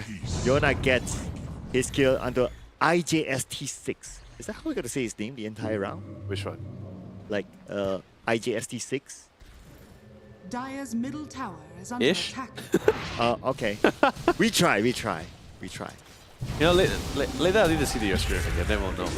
It's okay, right now we'll check out what's going to happen here at the bottom lane. Looks like it's going to be a 2v1. Takashi and Raincloud. Raincloud will secure the kill on the Lonely Chucky. Yeah, there's a lot of nuking damage, but now here comes the reinforcers. Yona is here alongside with Ares. They still want to see if they can find a prime opportunity. There's no Finger of Death either, so no massive nuking damage, but a fantastic spear coming from the Morph. Will be to push Yona back. I don't think they're going to be able to find anything else out of it. But Suki finally revealed the Blink Dagger here. Instantly melting him away. Man, Ares not having a good time right now. I can't blame him. He's a very soft hero here. So Yeah, respect your elders, ladies and gentlemen. But then again, no respect by Suki! With the Echo Slam, lots of damage. Arena will be up. Raincloud, where are you gonna go right now? He's pretty low on health. Raincloud will switch his attribute to Strike to sustain a little bit longer. Just as when Suki thought he got away from the spear, he will not get away from Ayat. oh, they were so low as well. Good punish for that. Finally found an opening. Although Timso wasn't really present in that fight, but they still managed to trade out the respective kill. As long as the Morphling stays alive, then I think it's totally fine. It's unfortunate for Suki, but you know, hey, he's been doing an insane amount of impacts for these past 12 minutes now. So not gonna be too concerned about it. Raincloud, on the other hand, finally got the blast. He's on the way with the Manta, so he doesn't really have to worry about silence later on. That's gonna come towards him. Oh, Beautiful shot all the way dead Rubik. from downtown, and that is another kill for IJST6. Clockwork. How are you gonna say this? IJST6. It just Dire's 6. bottom tower is under attack. Maybe Justice? Sounds like Justice. Okay. Justice, you know, Justice. I'm just gonna call you Justice. My friend, I'm sorry if I pronounce it wrong, but I still think that's a pretty good. That's a pretty as close as it can get, really. Justice sounds nice though. Yeah. Anyway, it's going to be a smoke Dire are and scanning. potential flank. Okay, they do not have the hook shot yet. Radiant I mean, are smoked up. scanning. They want to go to try to secure the Dire's EXP bottom rune. That's pretty tower much is why they're under all attack. here. They're going in Dire's great numbers. They structures managed to are get the wall up, and it's a fortified. smoke Dire are on scanning. smoke.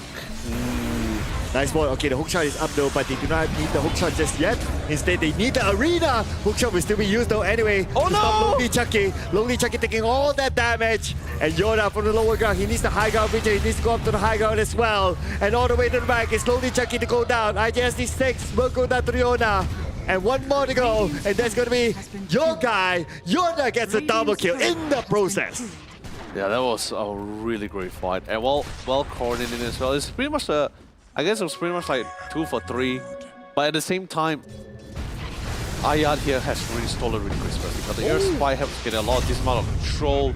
Thunder goes wrong and a massive backer snap, and that's what I'm talking about, the slugger. Have some respect.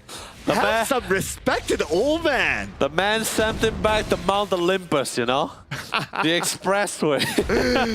What a home run! Show some respect. I mean, what do you mean? He gave him the all classic American downtime, right? The baseball home run.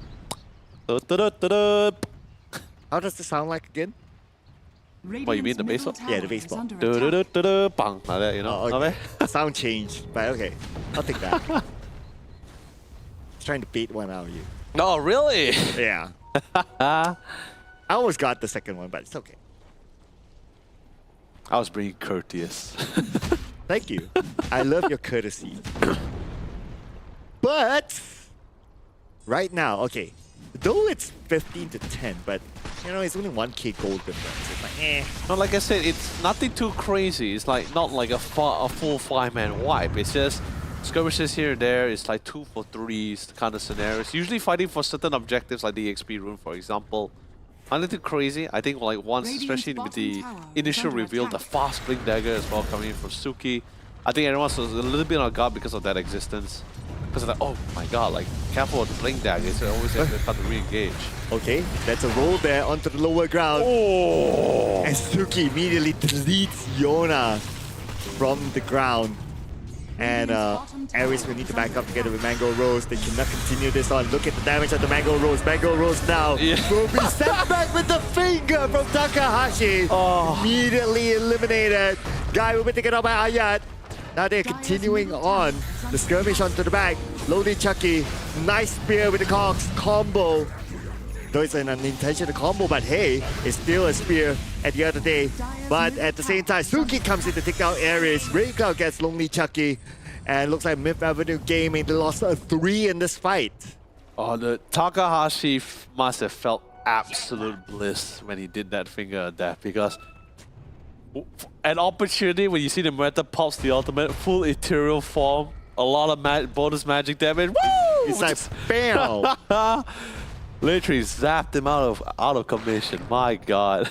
And now the line is the blink dagger. I mean, it's not the fastest. It's 17 minutes, but hey, now you got a lot more initiator. Now you have better follow-up. So now the Earthshaker's not really diving in alone. You got the line to count the best to assist you. And Timbersaw, let's be honest, he doesn't blink. He has the Timber Chain. Flies right in, absolutely no problem. Hook shot as well. So basically, decent amount of reinforcements for Suki. He's not going to be flying in alone. At least until he gets unless he gets his own personal Aghanim Scepter, then he wouldn't need to worry about people following up with him. He can always get in, get out, totally fine. Already 3 charges now for the finger. So that's going to be stacked up, obviously. Yeah. We're looking forward to see a couple of more as well. So now that means the Moira will need to be extra, super duper, extra careful. It's tough because now suddenly you have multiple people throwing bodies at you. Like many people just like solely blinking, or at least try to close the gap between you and them. There's no real way for them to really do this. And Zeus, like I said, doesn't really have this disable abilities. He has great vision, of course, but until then, we're not gonna be utilizing a lot of that control. Ooh. Okay, they caught one, but that's gonna be Guy. He is tanky enough, so it will be A-OK. He's able to get away to safety until the arena comes in. But will there be enough damage right now? Will there be a U-turn? Yeah, looks like it's going to be a potential U-turn. But before that, they still got that guy. Ares will go down as a trade between the two teams. But the fight's not over yet. On the high ground, we have Mango Rose dishing the damage on the IJST6. Yeah, he still has a lot of damage for sure. As long as Mango Rose just plays around with really great positioning, I think he's still going to be totally fine. Because if the priority target for CSC has always been the more easier target, especially for Suki. You can't find the Mango Rose, go for the softest one, which is the Zeus. The Zeus is the prime target, he's the easiest one to shred.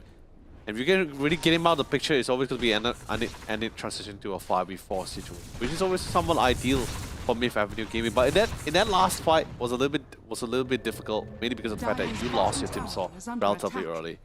You're pretty much trading your enemy post 5 for your post 3 frontliner as well. That's why Suki decided, you know, the cast isn't looking in our favor here. Back up, reset, try to find another prime opportunity, and there's still someone in the lead. Even in terms of objective-wise, they have someone open up the map slightly as they were able to break down the mid and the top tier 1 tower. So this is pretty great so far. Only left with the bottom tier 1. But at this point, yeah, although it's like 20 to 13, but again, like what you said, the theory is that it's not like those big wipeout fights and all that, so the goal difference is still about 3k. And even though Mango Rose, he got killed a couple of times, but he's still able to keep up with the net worth pace with the Morphling. But we're probably going to see another one. Nope, okay, they spear did not connect onto the tree, so it's fine. Yeah, it's fine. I'm not sure whether you want to follow off with it. At least not without Yona the Earth Spirit here. So. Smoke. Okay, here we'll see a gank. They're pinging right now. They see Guy. Okay, nice arena. That's it. Nowhere for Guy to go. He cannot escape this arena. And there should be enough damage to get with Ares there to take him out. Well done. fine. Just go for those isolation kills. They also had lane wars as well, so they actually have like intel prior before this engagement as well. So they were very sure. They were very sure of the fact that like, okay, there's not going to be anyone to follow up with this. There is a Radiant ward though, but I think it's on the lower cliff, so Timson didn't really spot them coming from a distance. So now, Myth Avenue Gaming, they seem to be Bottom more side. prepared. Okay. Bangalore going to go on top of both the Lion and the Clockwork here. Oh, Okay, TP is in. okay, now Backup is here. Radiant's Takahashi, where is he gonna go now? Easy target there, push to a corner, nowhere to go. Lonely Chucky will get a kill over the Takahashi, and same time they will get the Tormentor. is under attack. yeah, so this is one of the cool things, right? Even if you're smoked up, if the Thunder God's Wrath was committed, it still someone rebuilds you. So it's like one of the cool vision utilizing abilities as well. And a very safe thing, it's global, so it's fine. It's great.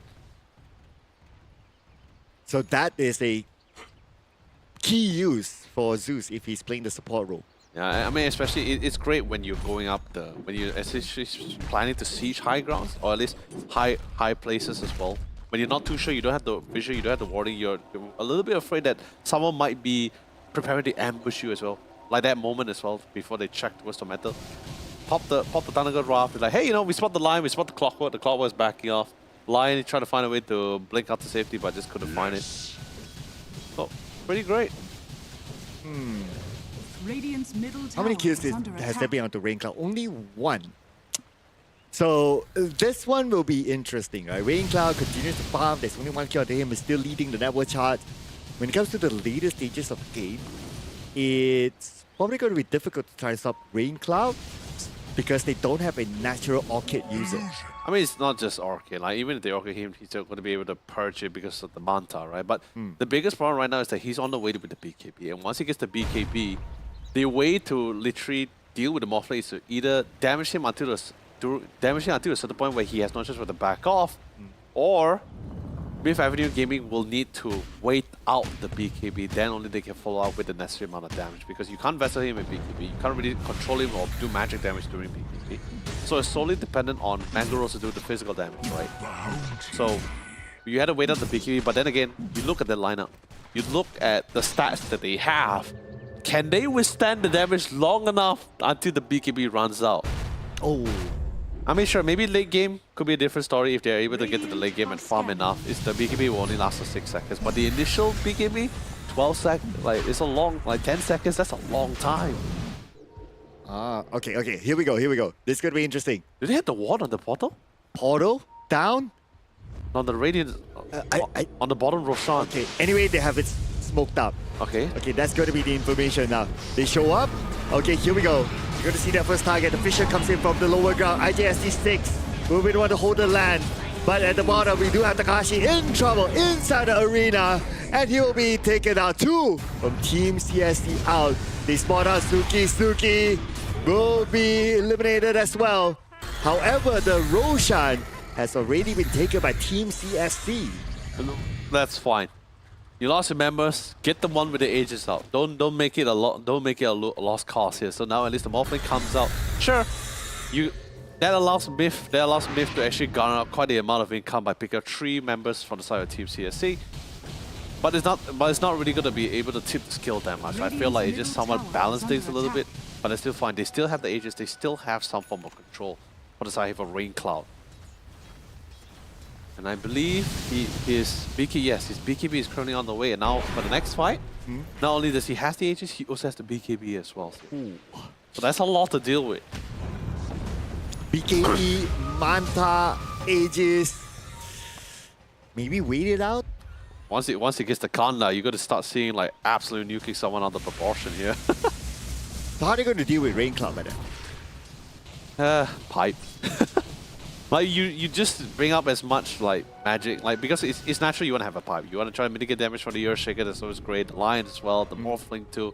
I mean sure, that's just ability wise. You still need to try to sustain from physical damage, but that's gonna be a different story later on. I think that's the goal is as long as Myth is able to survive a fight long and sustain long enough past the BKB duration, then I think we might see an opportunity. But for now, let's see whether they can overcome this first hurdle, which is this Aegis push. Yeah, that's going to be one. And of course, they had to find ways to negate the damage from the Echo Slam as well. Pipe being killed by Clockwork, but we're gonna see Ares being taken out by Guy. There's gonna be a top kill there. Not looking good for Myth Avenue Gaming to try to defend this. Yeah, he was just trying to get as much farm as much as possible, especially whatever that's within their field of control. They can't really take too much of their jungle cast. Ooh. Up, yep, that's going to be a straight forward hook shot there onto Lonely Chucky. Go down. So now it's time to push, not onto the high ground just yet maybe, but get the first objective. That's going to be the second tier tower. There goes the Mars. It's down for 30 seconds. This tower's not going to last for too long. It's crazy amount of damage, especially since the top lane is also being pushed in by Guy. Top tier 2 is also not going to be able to last for too long. And this will go down as well for sure. Rain Cloud will join them. Now it's only left with the bottom, but they'll let that one go for now. They still have the Aegis. So high ground push perhaps. Could be. And we're talking about 4 people. Okay, no. 3 people with Blink Daggers. The Timbersaw, the Earthshaker, the Lion. Morphling doesn't really need the waveform in unless necessary, but other than that, they still have insane amount of damage. Aegis is gonna time it in a minute plus here, so. Oh, TP away, should be able to get away in time. Fisher! Oh! No! The Fisher arrived from the side. Forcing now the BKB to be used. Mango Rose is alone. His teammates are just too far away. Mango Rose tries to get away, but a hook shot onto the high ground will force Mango Rose down back onto the ground, and Rain Cloud will take out the post one. You know, I thought I was willing to give it the benefit of the doubt. I thought maybe like, hey, you know, maybe the teleport is, you know, very short, you know, like maybe in 0.0 few seconds he's completely out of here. But thank you to our observer when he clicked on him, and I saw 2 seconds, like 1+ seconds here. I was like, yeah, that is not fun. That is not fun. You're not gonna get out of this, boy. Yeah. And without the Moira, it's just a matter of time till they go up to the high ground. Okay, how many seconds more? 50 more seconds to the Aegis. They don't seem to be interested to go up to the high ground, so I guess they're going to let the Aegis burn. I mean, they really want to get a little bit more, and especially once they get the Skadi out, that makes things a lot nicer for them. Oh, another hook shot onto the back, onto the Mars, and that's going to be Lonely Chucky taken out with a finger of death by Takahashi, and the rest of them will need to back up. Ares is in trouble. Oh no, there you go. Ares will be the next victim as well. Not able to get up to the high ground, and Rain Cloud gets it. Wicked sick for them. Yeah, there's no real way to really control them, especially now since they all got Blink Daggers. They're just flying. They're really just flying in. You can somewhat try to mentally prepare yourself, or maybe if they had the BKB, that should be fine. But sadly at this current point in time, they don't really have the BKBs coming from the side of Mid Avenue Gaming, except the Moeta. So, actually, what about Yona here? Observer, can we check out Yona's item right now? Oh, but no time for that because Yona will be the next victim. Oh, it's gone. Yep. We'll wait for the next time we see Yona again, but for now, we're going to see the tower maybe taken down by Rain Cloud. Rain Cloud is going to solo it, even though he does not have the Aegis of the Immortal, but he's still tanky enough whatever happens. Oh, dude, it hurts. It's not that he couldn't activate the BKB. No, actually, yeah, he couldn't activate the BKB. It's because instant hacks, Blink hacks. You can't do anything about it. Like I said, the hacks on the line is literally a budget side device. As the later the game goes, CC abilities start becoming a very pivotal moment of the game here. So when you have a hero that has an under a budget side device, it feels like a cheat code. That's why Shadow Shaman was great. Lion feels fantastic. It's a great way to punish like really strong cores, because when you get to the late game, everyone is hitting so hard. All they need to do is just like give them a 2-second disable. Actually, well, yeah, literally 1 or 2 second disable is pretty much enough for their own personal cores to melt the enemy cores. So as this game progressed, the Lion will definitely play a very pivotal role, especially if you're not able to activate your BKB fast enough. And Lion, he's doing very drastic plays. He doesn't mind being the primary initiator, so because as long as he knows for the fact that his team will always transition his sacrifice or his initiation to a kill. They got the information, and Lonely Chucky will start off with the arena behind. They managed to catch one. but only one guy is still active. He can go on the Mango Rose. Mango Rose taking damage right now by Suki. Suki with the BKB, they cannot do anything on the Suki, but Mango Rose fires back to Suki. Suki now will be down. Mango Rose gets the double kill, but Ray Cloud is there to get rid of Godlight. And there is Godlight Ray Cloud. This is the time for Myth Avenue Gaming to catch Kai, and he can do so. It's going to be a wipeout, but Kai will slip away. Myth Avenue Gaming, time for them to push back. Like I said, just sustain the BKB timing, just maintain, endure for as long as they can, and they will be able to bring back the fight there. Magaros is currently sure. If we talk about 3 team fights away, we probably won't see this kind of damage. But now, he got the Mjolnir, he got the Chrysalis. With his ultimate, he is hitting hard. And what's even better, they got the initiation on top of the line first. So one massive nuking ultimate is currently out of the picture. Muerta, Mangaros feels a little bit more reassuring. Okay, great. No CC abilities, no nuking as well. I'm totally fine. He also has his BKB, but I believe he definitely want to primarily focus that BKB more to try to cater away from Suki, or at least from the Morphin in this case here. Yona, I felt really unfortunate because he tried to maximize the usage for his BKB. When the Mars engaged on top of the line on Takahashi, and Yona was also on top of it as well, he thought like, okay, maybe I don't need to use the BKB. I can try to kill the lion and use my BKB later against the Morphling and Suki, but before the lion died, he did this one last hurrah and just decided, hacks! And then instantly, for that few seconds, the Morphling was just hitting Yona for free. But I mean, he didn't die. He was still able to roll out the city. He popped the BKB at the last minute and then rolled out. But still, it was pretty funny because Yona was like, come on, really? And then the Morphling said, yay, it's a free kind of hit.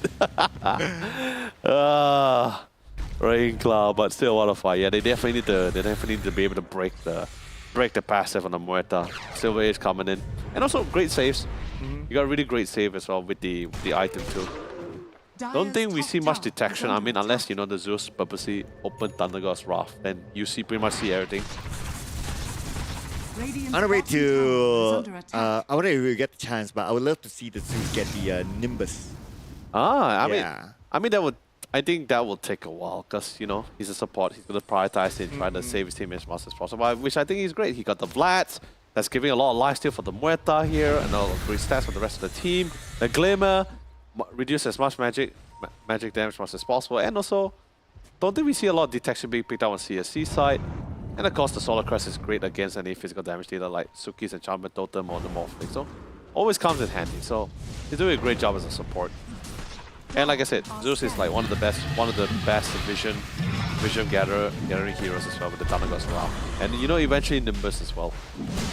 There it is, Thunder God's Wrath. Okay. Now they know. So they start to roll in right now with the BKB. Who will get the Roche? The Roche is up for grabs. Rain Cloud still got the Aegis on the Immortal. The finger will be used onto the backline. The BKB is up for Lonely Chucky will try to lock down Takashi. Takashi cannot move at all. And Yona will be taken out by Rain Cloud. Yona will immediately buy back to the fight. He needs to come back to the fight quickly. Oh, Rain Cloud! In trouble. Rain Cloud down to 10% of health. Magro deals the damage, burns out. The Aegis on the Immortal is going around to ding for Rain Cloud. But he has a teammate together with him. Guys together with him there. But Rain Cloud is taking a lot of damage. Rain Cloud still has his teammate. Yona is back here with the fight. And Yona is ready to absorb all the damage. But his teammates from Myth Avenue Gaming have to disengage. He gave away his life. He gave away the dieback just for his other teammates to escape. Oh no! You know the worst part about it? Mangaros tried his best to withhold that BKB as long as possible because he knows the Morphling has the Aegis in hand.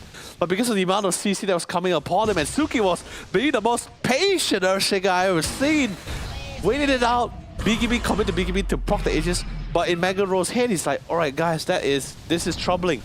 My BKB timing is gonna run out. And this Rain Cloud's gonna come up with a fresh BKB, fresh life. And Guy and Suki is still somewhere in the vicinity and he can't see them at all. So that was really unfortunate. Not enough bodies to really defend him. So he falls, buyback because of dieback. And because, like I said, Rain Cloud is already hitting so hard. He can go full edgy, hit those towers for 40 seconds. The Myth Avenue game recovery, our dear friend Yona would not be able to do much but just watch as his base just falls apart. And without the Mango Rose, it's pretty hard for them to defend.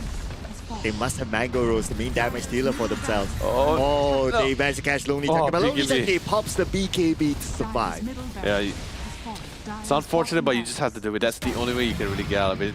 Playing safe, not going to try for the Megas. Can't really try to get caught here. Oh, nice We arena got the there. spear on Suki, force out the Yeah, BKB. Suki. Okay, Suki, look at the damage of the Ayat. Okay, that Ayat is doing Detection. Ayat. 1% of health left. Suki. Ayat able to get Oh, it. the damage. But Rain Cloud get Darius. And now Rika's dominating and Ayat goes out as well. Ayat immediately buys back. They go in for the chase still, but from the back, there's one that they managed to catch, and there's going to be Takashi. Takashi, nowhere to go. They definitely get the kill. And it's going to be Yona taking it away. Oh, it's so chaotic. It's so hectic. My God. Even the Zeus he was giving his all, he was like, Suki, you have to go. You have to fall. And then suddenly out of the blue, Rain Cloud just rain over his hope, or rain over the Zeus parade, and just literally just nuke him to hell. My God.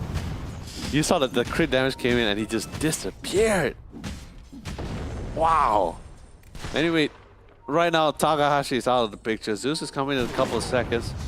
They're gonna be teleported to one of the nearby outposts and slowly making his way back to the lane. Not sure, do they want to try to commit for this high ground? I think they'll just be satisfied if they're able to just push out the lanes, right? Because right now, naturally, both the mid and the bottom lane is being naturally pushed in because of enhanced creeps, due to Team CSCs breaking their racks. So they want to push it out as much as possible, try to reset, replan how they want to re-engage back into it. Top is the only one, they need to at least make sure that lane pushes out as far as possible. And interesting enough, the top tier 1 tower is still standing. Oh, yeah. Okay, they didn't manage to get it. Yeah, but that's obviously good news for Mid-Avenue Gaming. Good news. I mean, the... Radiant are CSC. Oh, you're saying the top tier... Oh, yeah. I thought you were referring to the tower for Mid-Avenue Gaming. Oh, no. Yeah. But interesting enough, yeah, that's a good point, though. The first... I'm actually surprised it's still tier 1 standing. tower. Yeah. Yeah. I'll be long gone by now. At 37 minutes. It's quite a feat, though. Okay, cool. So now the Zeus has his own personal safety. He's got the new try, the Trickster Cloak. Basically, he can go invisible. He can disappear, you know, if you choose to go for it. But neutral item-wise... I love it. Just so much saves. Even Chucky went for the Trickster's Cloak as well. Oh, man. I mean, okay, maybe there weren't a really good options, you know. There are times when, you know, you don't really have the best of options. You just make do. Okay, Arena definitely will be up really soon. He's able to come up with the Arena! Guy will take it out! Double kill, double guy! This is a disaster now for Mid-Avenue Gaming! Oh no, they had the idea to engage, but now Rain Cloud from behind! BKB will be used! Mango Rose! TP's back to safety! He will be alright!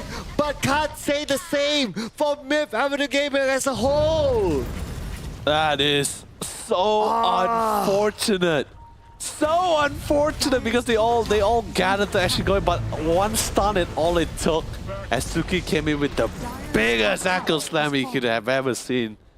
Instantly forcing buybacks here. Rubik, although still about 50 seconds, about almost a minute before he comes back out. They want to play a little safe, but falls back. No Roche for the next 2 minutes, so then we're going to be going back to a state where, you know, everyone's going to be farming up for buybacks, farming up for items as well. I think it'll be just... Wait, let me see the timer here.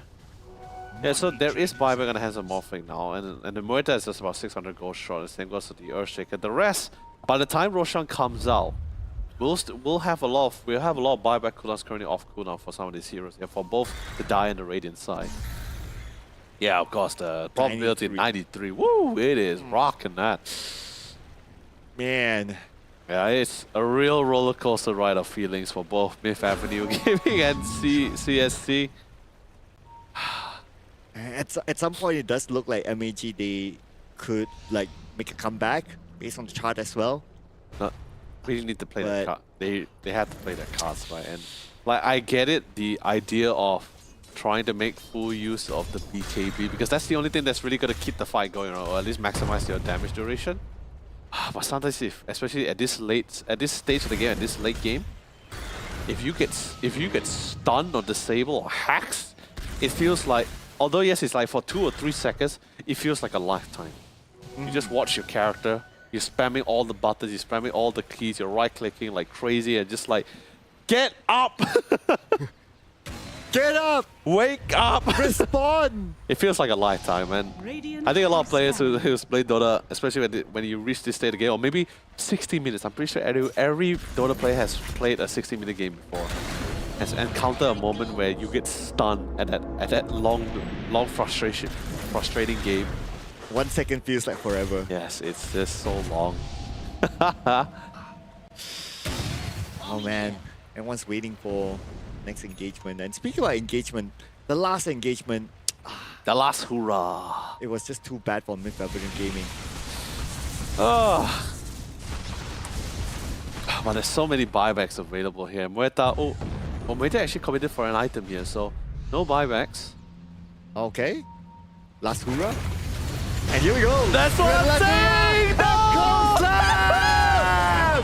That is what Team CSC is looking for! With Suki getting the kill, and now Raincloud as the one to wipe them all out. GG will be called by Myth Avenue Gaming. Team CSC takes home game #1! Oh man. Look at the player on the cam, he's just staring at the screen, it's just like, It's over. I can't believe we did that. Like, he's like, Lion. I'm not sure, maybe he's the Lion player, right? He's just like, guys, I did that.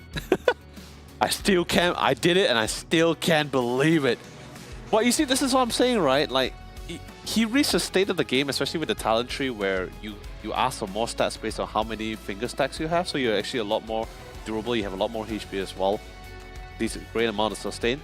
Lion just blinks in, and he hacks the closest one. And the best part about it, they actually bricked out, if I'm not mistaken, was it breaking a ward or clearing the wave?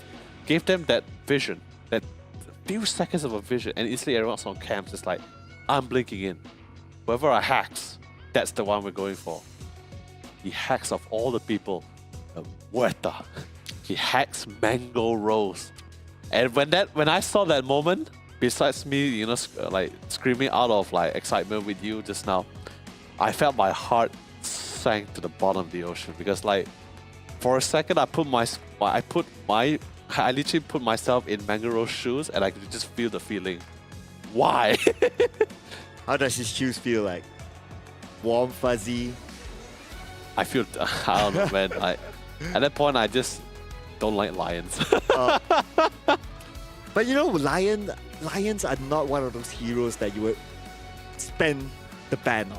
Yeah, I know. No, that's what I'm saying, right? It's not too much about the hero. It's just a matter of, you sure there are like ideally more heroes to fit your certain needs with your certain composition. But I'm just saying is that in this current state of the game, if you're able to get to that moment where you're somewhat at your peak or your strongest, really, your final evolution, right, or your final state of itemization, as a very simple hacks is all it needs to really change that tide. And that was that moment. Mango Rose and everyone, I'm pretty sure everyone was trying to be as reactive as much as possible, try to anticipate any blink daggers, because there was like 3 people with blinks. The Lion, the Timber, and even the Earthshaker as well. Everyone was ready to react accordingly. But like I said, hacks, there is no animation.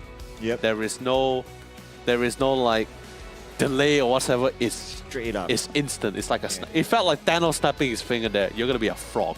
Even or a Thanos fish. snapping the finger, there's this animation. Yeah, but sadly that didn't happen. That Lion just came in and it's just like, you're a fish. Fish! Flop for me. Yeah. And then instantly that's it. That the whole round just went absolutely downhill. But this was a game. This was definitely... It really was. Yeah.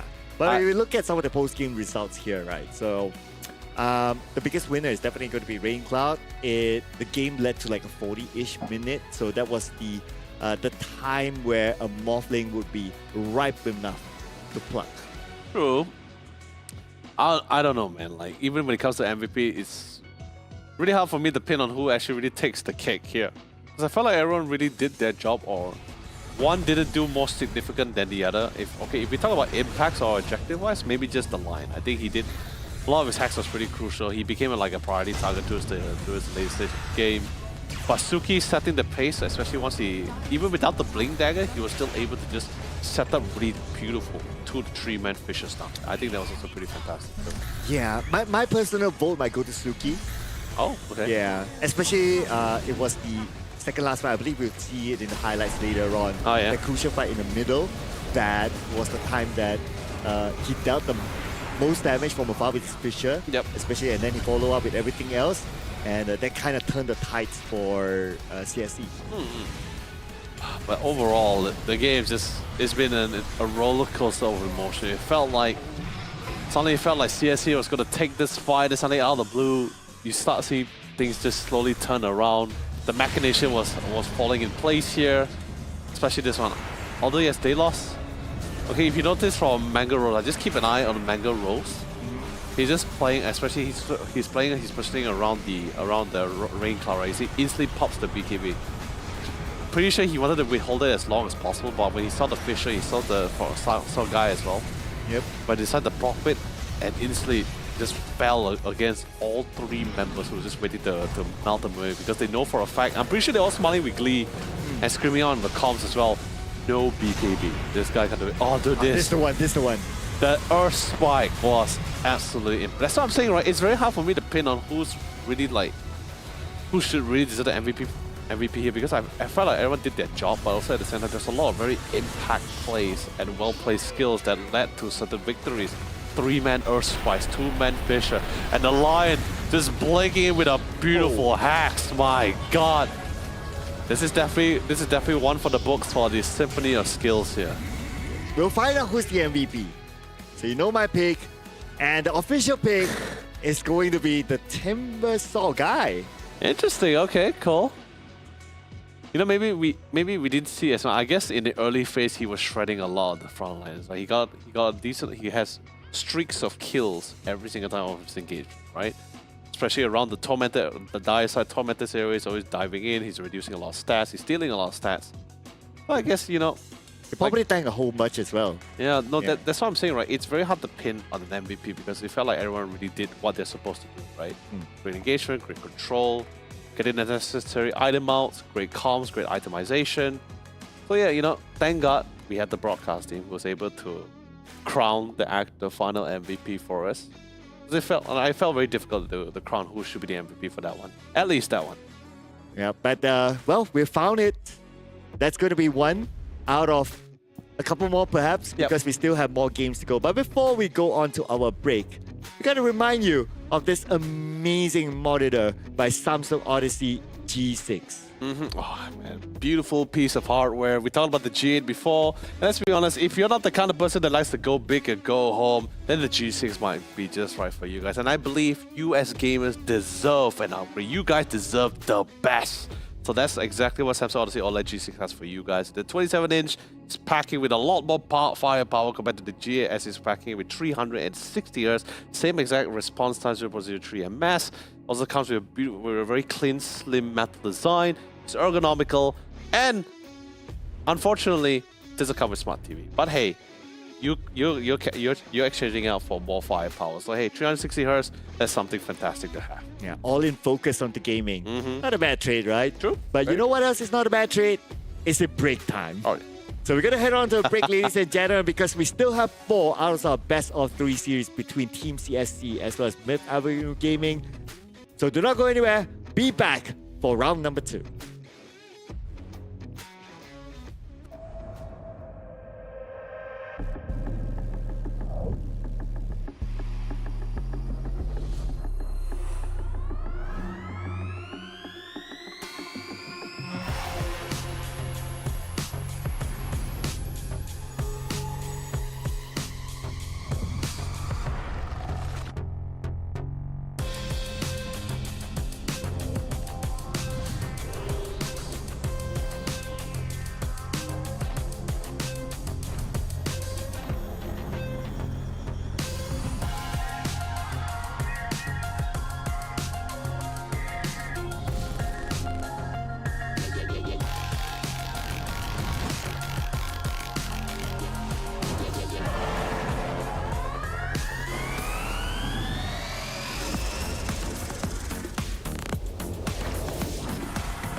You know when to click through. Tradition is about to be a slow beat run.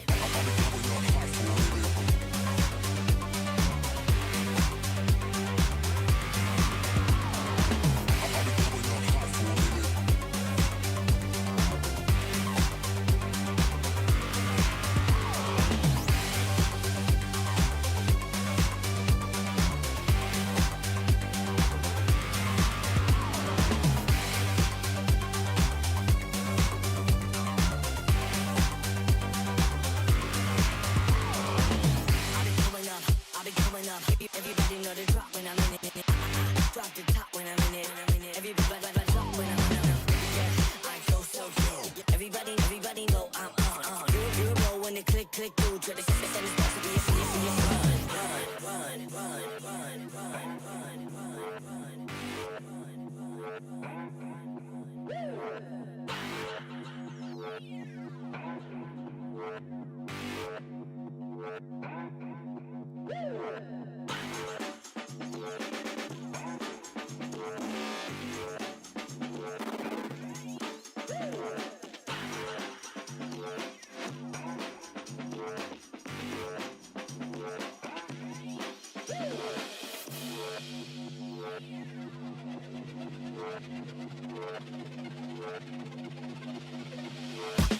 I've been coming up hot for a minute. Everybody know the drop when I'm in it. Drop the top when I'm in it. Everybody know the drop when I'm in it. Yeah, I go so good. Everybody know I'm on. You know when to click through. Tradition is about to be a slow beat run.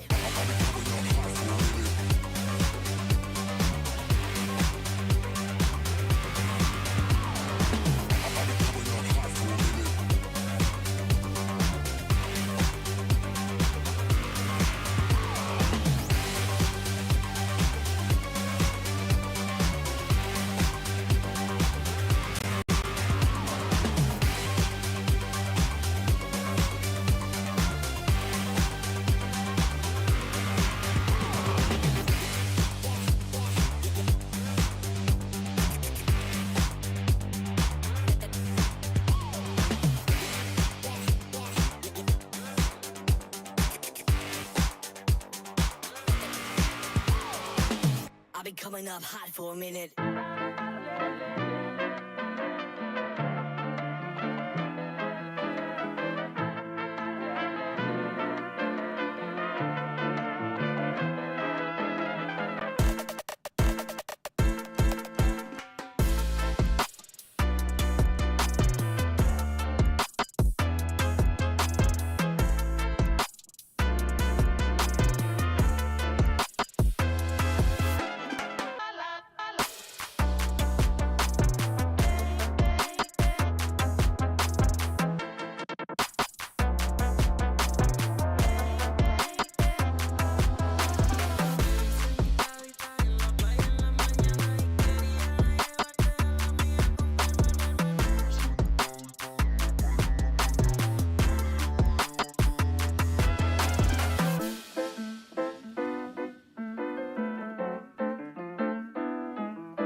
And we are live again, ladies and gentlemen. Welcome back to the Samsung Odyssey Cup Dota 2 Championship. We're still here with you. My name is Sir Cloud, together with the wonderful Leo, Leonard, YOLO Lee. Don't forget to drink your water, and don't forget to drink your Red Bull as well. Of course, definitely for sure. I'll cheers to that for sure. I'm out. I got a little bit. I need to restock this. But of course, with that being said, ladies and gentlemen, we had a really great game, I think, just now. I think of all the games that we had, I think that was the one was a little bit nerve-wracking, roller coaster of emotion as well. I think that was something exactly what we were looking for towards the end of the night. But of course, with that being said, we have something to literally get you guys excited. It is going to be the discount code for you for any of your selected gaming monitors. As usual, if you guys notice from the code line, the first two initial is going to be tied to the region you're going to be applying that code for. So if you're from New Zealand, then it's going to be NZ Odyssey Cup. If you're from Thailand, it's Thai Odyssey Cup. Or if you're Vietnam, it's VN Odyssey Cup. Pretty simple, pretty straightforward. And you can only apply this code to the respective region only. 8 regions. If you're not in any of them, that's unfortunate. But if you have a friend in any of these 8 regions, then I believe they got you covered. You can get creative. Just like our players who got creative earlier on. True. Yeah, and they're going to get creative again because we're going to head on to our game number 2. Here's going to be the draft between CSC and Myth Avenue Gaming. Oh, this is the one. Myth Avenue Gaming. Oh, here comes the lion again. Yeah. But it's at Myth Avenue Gaming. Yeah, they stole it away. They're like, hey man, it looks pretty good on your end. I think we also like to experience it for ourselves. So they locked it in for this round. Yeah, it looks pretty sexy. So they have 2 big disablers here. Lion and the Doom. Yeah, this is gonna be interesting. But like I said, you don't have to worry about too much about initiation. Doom, secondary, Lion, probably not as clean compared to like what we have in the field. But once you get the Blink Dagger, that'll be pretty fun. Wow. Lich is going to be the one to replace the Lion. Definitely could tell this is a very common pick here. And recalling back to the time when Lich used to be pairing with really strong melee carries like Savans, Juggernauts, always had a great time. You have really great synergy between these two heroes. Great lane dominator, by the way. Lich is also considered a lane dominator with the amount of nuking damage coming from the Ice Blast. And, you know, Chain Frost, great teamfight abilities, and Frost Shield, so much sustain you can get out of it. It's pretty nice. Whoa. I don't know why, but I feel like we're walking down memory lane today for this final series of the night here. So we don't always get to see a Lich. We don't always get to see a Sky. We're going to get to see both of them. Now, if you have a wish list of a memory lane hero, what would it be? 5 Enigma. seconds remaining. I mean, I got that wish answer earlier this year, but you know, now we don't see a lot of Enigma nowadays, so this is unfortunate. Oh, I'm on for Crystal Maiden. Bring it back down. Crystal Maiden was under the same gen with Enigma, right? Like earlier this year, she was also one of the most sought out picks. Great post-fire as usual, great pairing. We even see people playing combination with the Lycan's Scepter with the Wolf Bite. Then suddenly you have this Crystal Maiden is able to run around with the shard, with the Frost, with the ultimate. So that was pretty fun to see. But you know, we have deviated from that because as the patch change, as whether it's because of item changes or hero changes, so does how the players view and engage in these games itself. Oh, I want to change my answer. Oh, what? I want to see an Ogre Magi. Yeah, that one. Bring that on. Man, I feel Feels like that one has a little bit too much of a gacha method, right? Come on, it's fun. I've seen a game where like Ogre and Magi 3 times in a row Fire Blast, there was just no multicast. And that was very sad. I was like, man. really, like you could really use that. You really use that multicast. That would have been so helpful. That was all his bad luck in 1 year. In that one cast. Okay, interesting. All right, so bring back the Zeus. So now you got the line. We're really walking down memory lane here.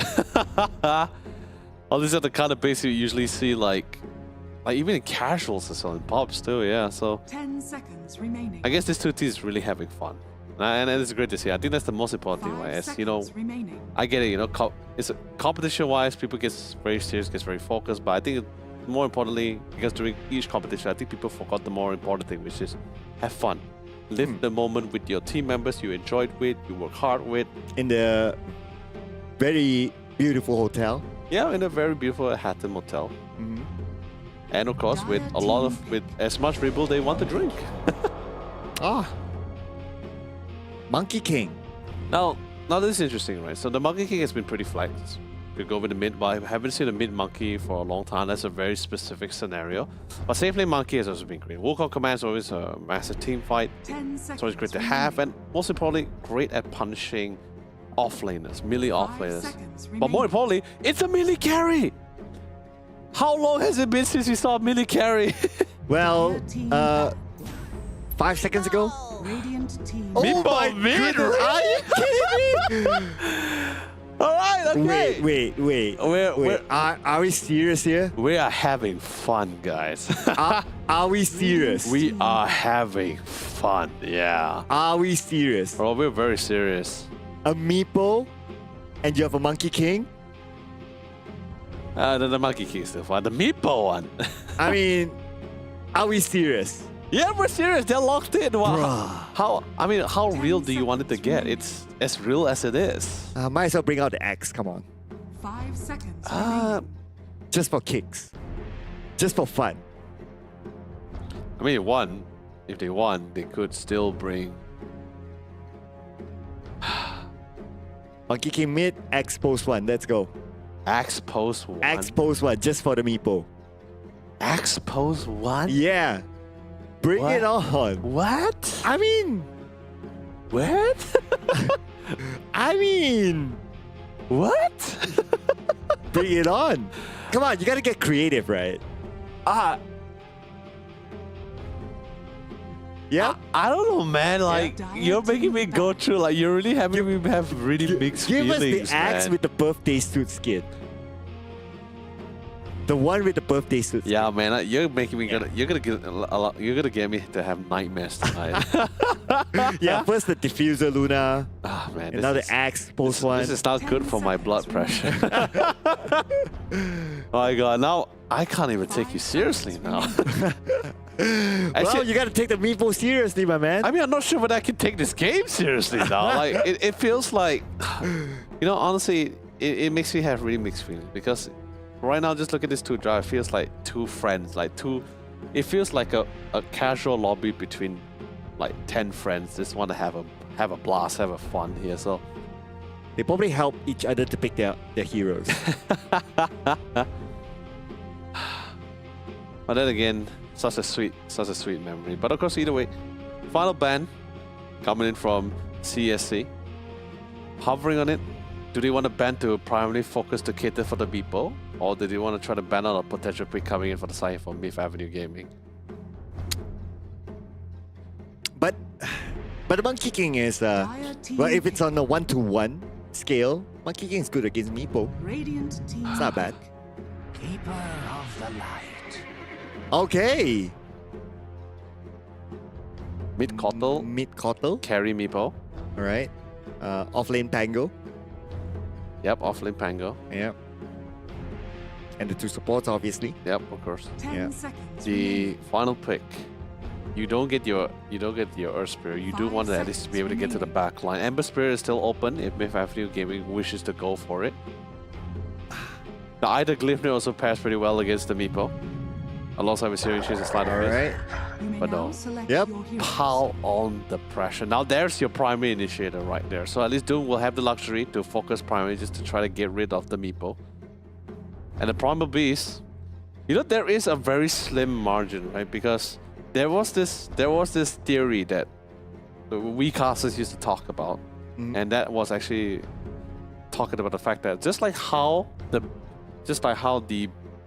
Beastmaster, a Primal Raw, was the way to, not to say counter, but the best way to lock down the Rolling Thunder for the Pangolier. Same thing could apply for the Primal Beast. However, you do need a little bit of the cast range, because if without bonus cast range, if you actually pick them up, you're gonna get knocked back instantly, right? But it's a theory. People, no one really tried it. No one wants to try it. Never seen it yet. And look at this. Rain Cloud picked the more Meepo facet. Oh yeah, of course. So I don't know how many brains you need to have, like, to control all the Meepos. Like okay, Dota 1. I remember Meepo made this appearance in Dota 1.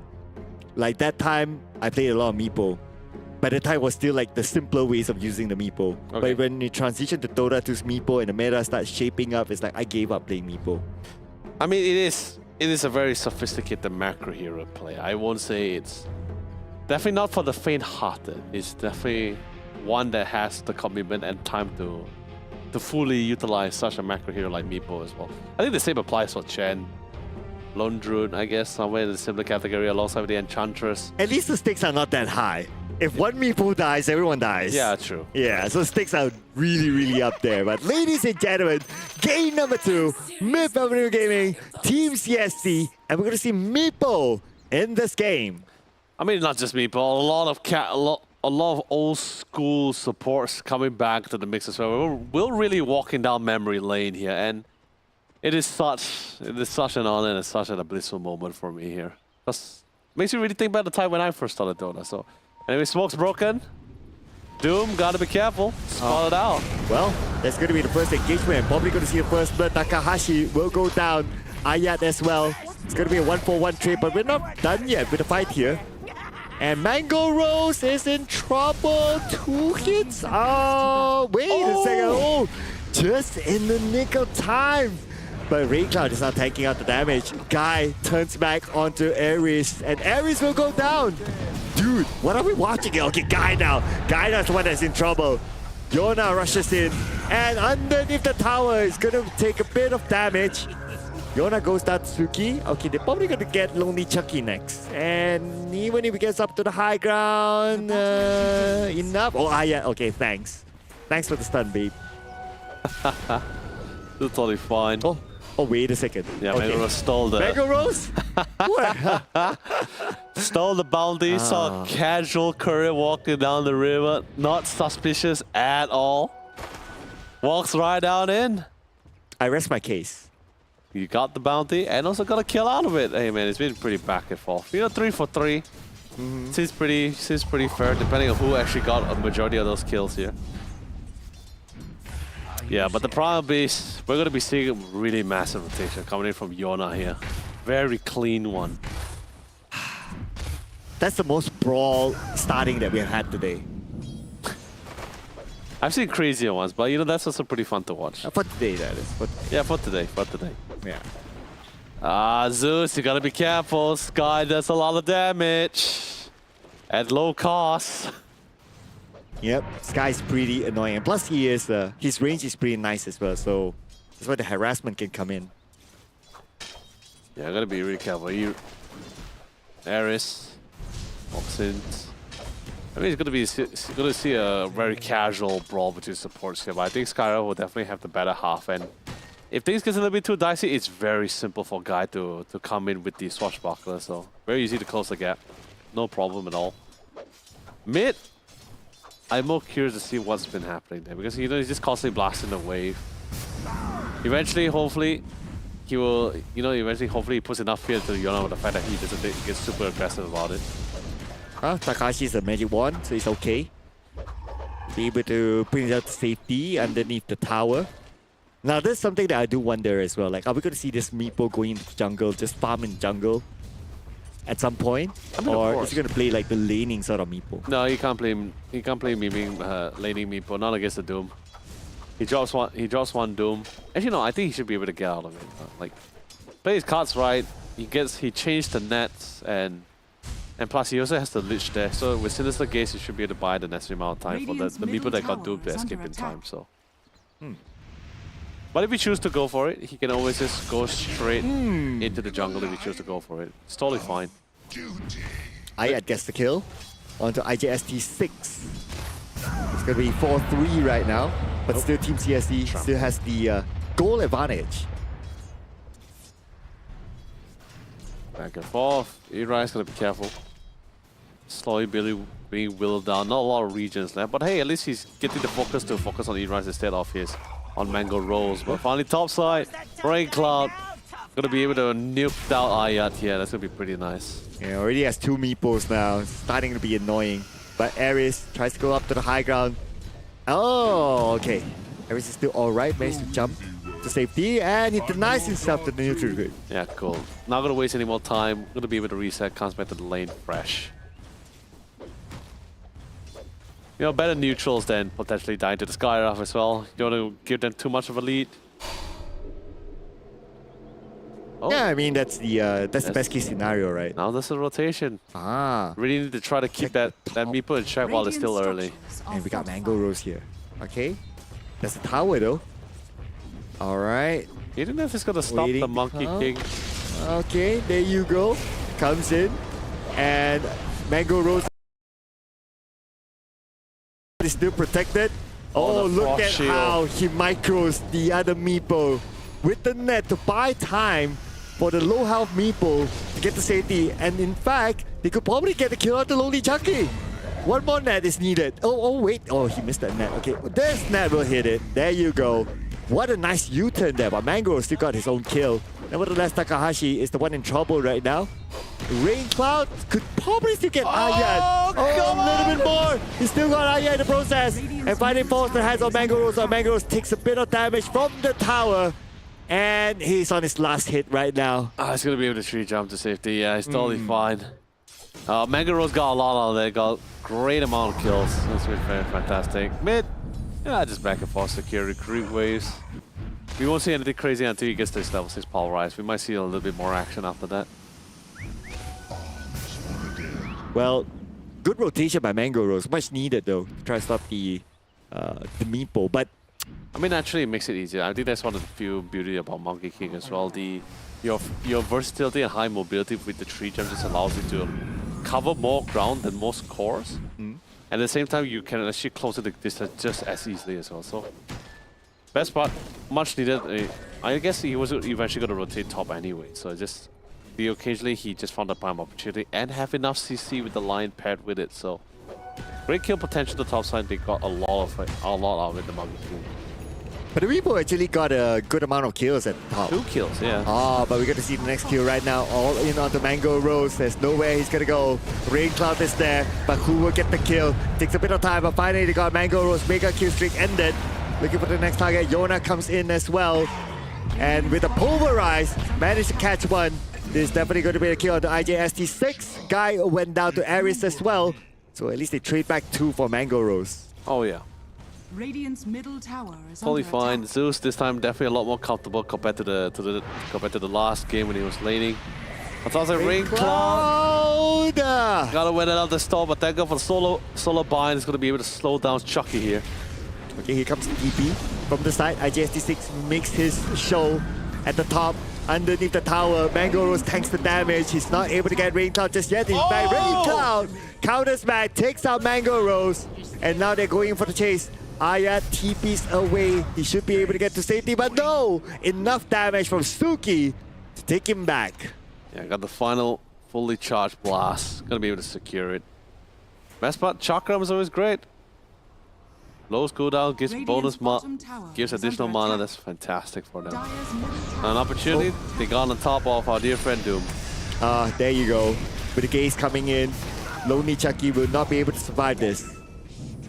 And there is a lot of nuclear potential. But here comes Yona, but I think one too many people.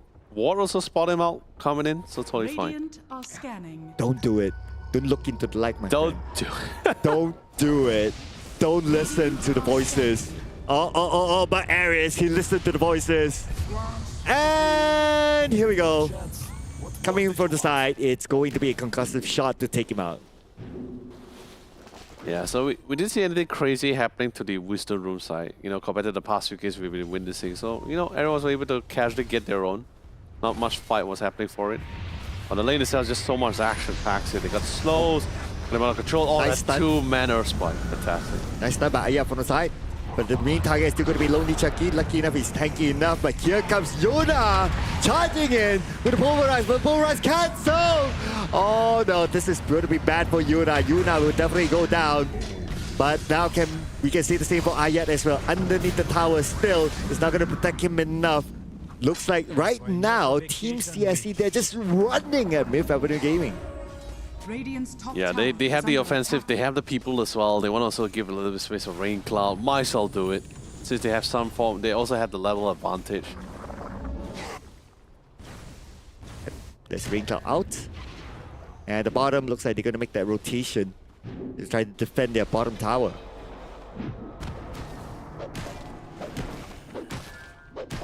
A lot of activity on the mid, I noticed there. Okay, here we go. Takahashi shows up. But the moment he does, Yona backs out. Yeah, but by the way, Takahashi was the one who was playing line in the last game as well. So just want to give a shout out to the man who helped enable them the final win for the high ground defense. We play Skyruff this Haste time. Rune. Yep, it's Skyruff with the Haste Rune. Okay, made the rotation to the top, but no clear target. It's rather difficult as well. There's a lot of CCs. They do have the Chain Frost. They don't really have the Doom online, so this could be an opportunity for them to actually try to go for the Yona going in for it. Okay. We might see a Polarize anytime soon. Takahashi taking a lot of damage. The Polarize is now in. no! And Takahashi will go down to the hands of Yona. Another counter is in. The net onto Yona. Nowhere for Yona to go. As tanky as he is, he will still fall. The hands of Suki. But Aya will be the next target. And Rain Cloud will come in together with Guy. Get a kill onto Aya. 2 kills for Team CSC. And they might get another one. But Mango Rose is able to jump away. My God, how did he get out of there? That Chain Frost, he was able to get a lot of damage out of, on top of Mangaros, almost killing him. If only he had another point, if he had another point into Sinister Gaze for a longer duration, I think Mangaros might have just died. That would have been a really great solo kill for the post 5 here. Well done, coming in for justice here. Oh. But we didn't get to see the whole thing, but yeah, I'll be curious as well to see how he got away from that. But I yeah. mean, I'm already picturing just All right. Frost Shield, Chain Frost, Ice Blast, Sinister Gaze to try to get the maximum damage coming from the Chain Frost among the Radiant Creeps and on Manga Rose. But I think eventually it times out, no more Sinister Gaze, not rich for the Ice Blast as well. He eventually got the tree jump and jump to safety. That's I mean, that's the top of my head on how visually it looks like, or maybe it would have looked like, I guess. yeah, that works, I would say.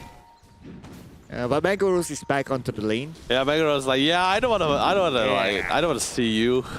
Like he's giving that high five. It's like, come on, Mango Rose, No, show yourself. Yeah, Mangaros is giving him the cold shoulder. You know? Oh, but that's because he has teammates together with him. Not TP's coming in. The Polarize will be used underneath the tower. He will still get a kill on the IJSD6, but now the counter has come in. And we got Guy here going all the way to the back line. They managed to get Yona back, and they're going to get Ares as well. So 3 kills at the bottom lane. 2 for Team CSC. Dire's middle tower And they don't is really under need to worry about attack. like mana problems because they have Suki in their hands here. So Chaka comes in, replenish mana, lower cooldowns. That'll be pretty great. Primal Base is going to be coming back, going to be responding soon alongside with the Zeus here, but I don't think they really want to take this fight. Even Doom just completely teleport back to the top side. It's like, yeah, this does it look absolutely fantastic for them. Pretty much giving up the tier 1 tower, that's totally fine. That does open up the map slightly for Team CSC, but then again, this is the Monkey King. He naturally has vision when he's using his tree jump, so as he jumps around, he's going to be able to get this nice clear vision again. It gets a rough idea whether it's safe to go back to the farm or not. Yona, still pretty standard. Have been dying maybe one too many times, especially to the hands of the Pangolier. He is getting kills with it. is under attack. But that trade for support for himself is not really the best ideal trade he wants to go for, especially since he's the mid core. We're gonna see a smoke here from Team CSC, still in the middle. And we might expect a clash. Okay, Illusion Rune picked up by Yona, and he has a bottle, so that's fine. Won't be immediately activated. Make the rotation down towards the bottom lane. Oh, that's the pinger. Okay. They're aiming for Guy though. I believe they will come in anytime soon. And engagement on the guy. Guy's pretty much alone and all in on the guy. His teammates are nowhere to be found, so it's going to be a straightforward kill. But Takahashi got Lonely Chucky at the top. Yeah, it's really just offlane for offlane, just playing with the vision that they have. And they found the opportunity. Since Chucky fell first, and he actually gave the intel, and he's like, hey, you know, he's all alone. Guy's all alone. Go for it. Come in for the kill. They were very successful with it. And with the amount of CC, the amount of control abilities that they have on their side, it's totally a very simple pickup for them on top of Guy. Yeah, and Lonely Chucky has been alone up there for like the longest time. I mean, he's a Doom. He's definitely a farming core. You still definitely want him to get the necessary items out. It does take a while, but he will eventually get it out. Playing BKB, Shivas, all the items he ever needs to be absolutely solid. He could go for the pipe too. Dire's bottom tower is under attack. And now with Rain Cloud, okay, 2 meeples. He's not doing that. You know, sometimes we'll do that. Okay, I send 1 meeple to this camp, another meeple to another camp, that sort of thingy, just to maximize the farm. Yeah. Oh, okay, he's pretty much doing it right now. But we do have the smoke from Team CSC at the top though. They're going for the pickup here onto Mango Rose. Yep, reveal to Mango Rose. Reacted quick enough. But Guy, okay, yeah, no down. Yeah, the last net was a miss here. That was unfortunate. That could be a really nice pickup for a solo pickup on Ayat. But you know, also to say that, well played to Ayat. Able to get away from 3 meeples. Dire's middle tower is under Not attack. a single net onto him. I think the initial one did, but I think the continuous one didn't work out because, you know, like, it's still stunned. He can still cast abilities while rooted, you know. Well, that's going to be a safe one there for Ayat. Okay. Anyway, right now we look at like net worth. Although meeples are known to be strong farmers, right? But still, Mango Rose is keeping pace. I mean, naturally as well, but eventually, once more stats items come to the mix, then we're going to be seeing a really durable, a very high stat hero of a meeple here. That's going to be pretty hard to kill. Like, the same is going to be the name of the game. Ayat will play a very crucial role alongside with the Primal Beast to really keep the meeple in check. Doom especially, the Doom needs to land. One of the all needs to, like, they need to just focus on that one meeple. Whoever the Doom dooms, that meeple needs to, which meeple he dooms, that meeple needs to die. Needs to die, needs to go. Well, he now has his opportunity, but he will be the first target. And the Doom will not be able to be used in time as Lonely Chucky will fall to the hands of Rain Cloud. On the backline, Mango Rose taking damage, 50% of health left. And now being knocked up after knockout, the knockout with a Rolling Thunder, and Mango Rose will fall to the hands of Kai. 2 for the side of Mid Avenue Gaming falls.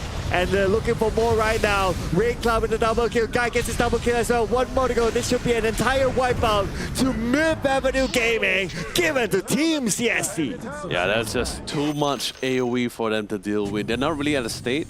They're not really state, nor do they have the items, the initial items to really help them to sustain this outgoing magic damage here. You got the Rolling Thunder to deal with, Swashbuckle on top of that, Chain Frost, Mystic Flares. That's a lot you're dealing with on top of.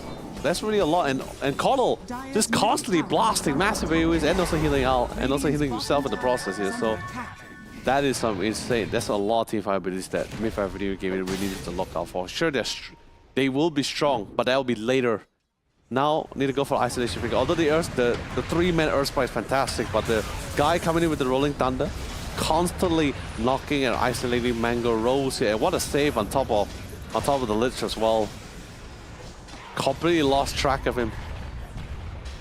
And there was a finger to one of the meeples of Rain Cloud, but after the finger, he just walked away.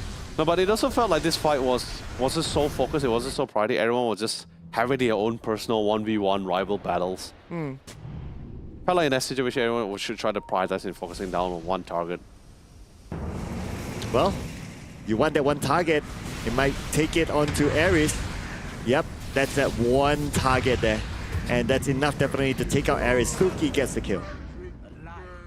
And the Solar Bind, you gotta be really careful from the call, especially once he pops the ultimate. Now Solar Bind comes in, that slow is insane. Chucky sees the meepo. Oh, wait, someone's in front of him. Someone's in front of him. Only Chucky at the bottom. There you go. Yeah, there you go. Takahashi. TP away in time. Net. Net didn't arrive. Oh, but it's okay. Yep. And now they transition to the top. Just like that, you snap the finger and Mango Rose will be eliminated. Yeah, like when you talk about the meeple, like going there, actually the main meeple was fighting the monkey king Mangaros at the top side. It's a little bit like trying to divert attentions. Oh no. Oh yeah. Ayat, okay. Nah, he has a blink. He has a blink. Ayat, okay, one blink. Okay, he's fine. Yona will TP away in time as well. And this is just one of those few moments where the guy as the Pangada just wishes he has that basher. But no. Nah, not planning to get it, at least for now. I mean, yeah, of course, not now. But still, Radiant's Ayat. top tower is under Okay, attack. does he have a TP? Ayat. I don't think he has TP though. Okay, he does though. Okay, He's he's taking his still- time. yeah. Probably was on cooldown earlier. But still fine. Now the rest of the team reconvening to the top side, try to see if they can break and open up the map slightly more with the tier 1 tower still available. And Mangaros, of course, on surveillance duty as he's doing his tree jump. So far, only spots Takahashi. Bouncing. Oh, that's a lot Catch of damage. one. Beautiful finger there by Ayat. Taking out Takahashi. But that's a signal to the other members of a Team CSC that Myth Avenue Gaming is around. The Roshan, they had to let that one go. Instead, Myth Avenue Gaming. Oh no, the team broke! Only Pro now. BKB for Yona. Yona taking out all that damage, taking out all the skills. And Mangaros to get Rain Cloud. And finally, Rain Cloud will fall. But we're not done yet though. At the back line, we do have the Polarize being used. Goes up to the high ground. And Yona still survives. Yona goes back down to the lower ground. Yona will still fall. Press on Takashi. And Takashi immediately buys back just to get that kill. And that is still a great U-turn by Team CSC. Oh man, everyone thought they say like, hey, we got rid of the meatball, that's fantastic. But guess what? Everyone else is dishing out just as much damage as the meatball here. My God, including Guy. I think Guy surpassed the meatball in terms of damage. But then again, you know, Guy lasted longer into the fight compared to the meatball. But still, that is insane. Everyone really contributed for that fight. You know the hilarious thing is the fact that the Thunder God Wrath was not used to try to get vision. It was actually just the best to assist to allow to secure the kill on the Sky Wrath when he was paired with the Boundless Strike and the Finger of Death. It's just so occasionally say, okay, I'm here to assist you. There's suddenly a grand reveal. Wait a minute, they're all in Roshan. It's like, hey, Roshan, oh, let's change the plan. But the plan is definitely not going to change here. They do see Takahashi. Hex down, nothing much you can do. Mango Rose say, thank you for the kill. Oh yeah. Surprised to see him so deep into enemy's territory as well, but you know, like I guess he's just doing deep aggressive warding. Maybe come to the line as well. Maybe just to try to preset for Rain Cloud if necessary. But Meepo's already. Meepo's so. He's so fat. He has so much gold.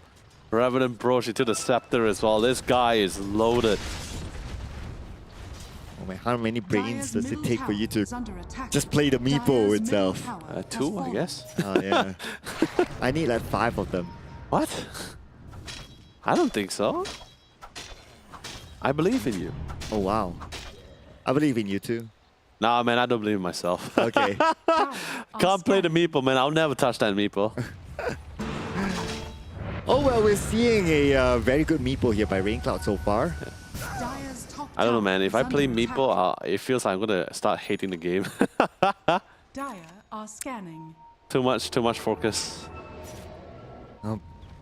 Brain will be super dried after just playing one round of Meepo. I'll definitely be very exhausted for sure. But quick smoke. Okay, here comes the smoke. Radiant are scanning. Gonna go for an engagement. It's a smoke or TCSC smoke. smoke as well. Thundercross Wrath. They know that they're there. Meepo immediately backs up. And looks like they're gonna let Roshan go for now. You have an A toss here. But the back line. On to Yona. And now we're going to see a rush in. We're probably going to see a pulverized Mewtwo, but before that, we're going to see Ares fall. And IJST6 looks like it's a 1-4 now. The BKB is still active on the Mango Rose. Mango Rose pretty low. Mango Rose cannot continue to engage. He has to back off. No, they had to run. He doomed the Meepo, but that's pretty much it. He knows for the Meepo will come back and it won't be too long. So everyone's on the full retreat. They're like, guys, fall back, no BKB, no Wukong command, no Doom. The Meepo is definitely still a danger at large, just fall back. Oh man, and look at this. The Meepo is doing a split push by himself. I mean, Meepo doing Meepo things, you know? Yeah. And now, although a very slight delay, but they're currently back with a Roshan. Yep, and they'll definitely secure this Roshan. Not gonna be an issue. Yeah, definitely not. 10k gold lead right now for Team CSC together with Roshan and Aegis of the Immortal. Aegis on the Meepo. Yeah, that will be nice. Ah, nice Atos here. Okay, managed to catch one. And there's going to be a Mystic Flare all the way onto Mango Rose. And with the silence, Mango Rose is not able to jump away. Yeah, he also had the Quilling Blade to actually cut the tree. So he actually maximized. The stun duration, the root duration there. So yeah, the Mango Rose is definitely not going to be going to places here. No way. Nowhere to run. But now Meepo with the Aegis in his hand, no Blink Dagger, but he most likely probably going to get it right after he gets the Skadi. Full in push here by Team CSC onto the top lane. It doesn't look like Myth Avenue Gaming is interested to defend for now. I mean, they can't. It's too difficult at this current state of time. Most likely high ground. And, you know, they have Zeus. Great high ground defender. Clears those waves pretty efficiently from a distance. Doesn't really have to worry about Blink Daggers either, because the Meepo doesn't really have one yet. Probably the only one that can really join into the fight is just mostly just Pango just initiating in, and that's just pretty much it. And Tormentor give it to Takashi. It's going to be a bit of an upgrade there. And look at the amount of Meepos on the map. Okay, here we go. Mango Rose. Engage? Nah, can't do a solo on the Man, Meepo now. that is, I can tell you this, that is a drastic approach here. But did someone reveal himself at the top side? How will they address it? They do not have the Pangolier. They did manage to pop the Soul Bind on top. Just needs to connect before the tree jump. Go! No, just enough to get out. Yeah, that's gonna be okay. I mean, the quarter wouldn't stop Mango Rose from jumping.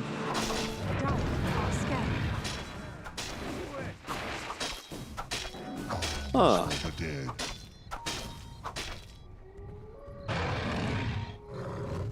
Huh? Yeah, that's what I'm saying. Huh.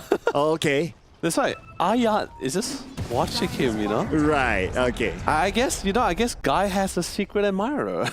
Oh. Just watching him from a distance, enjoying the fact that he's clearing ancient camps. Doesn't it feel familiar? Yeah, that's true. But you know that again, also he has the Lincoln, so... Okay, but yeah, this tower is definitely going to fall to the hands of Rain Cloud. His teammates around him as well. Even though at Team CSC they have a full team right now, but so, even though if Myth Avenue Gaming they have a full team, but still you can see that they know that they can't engage.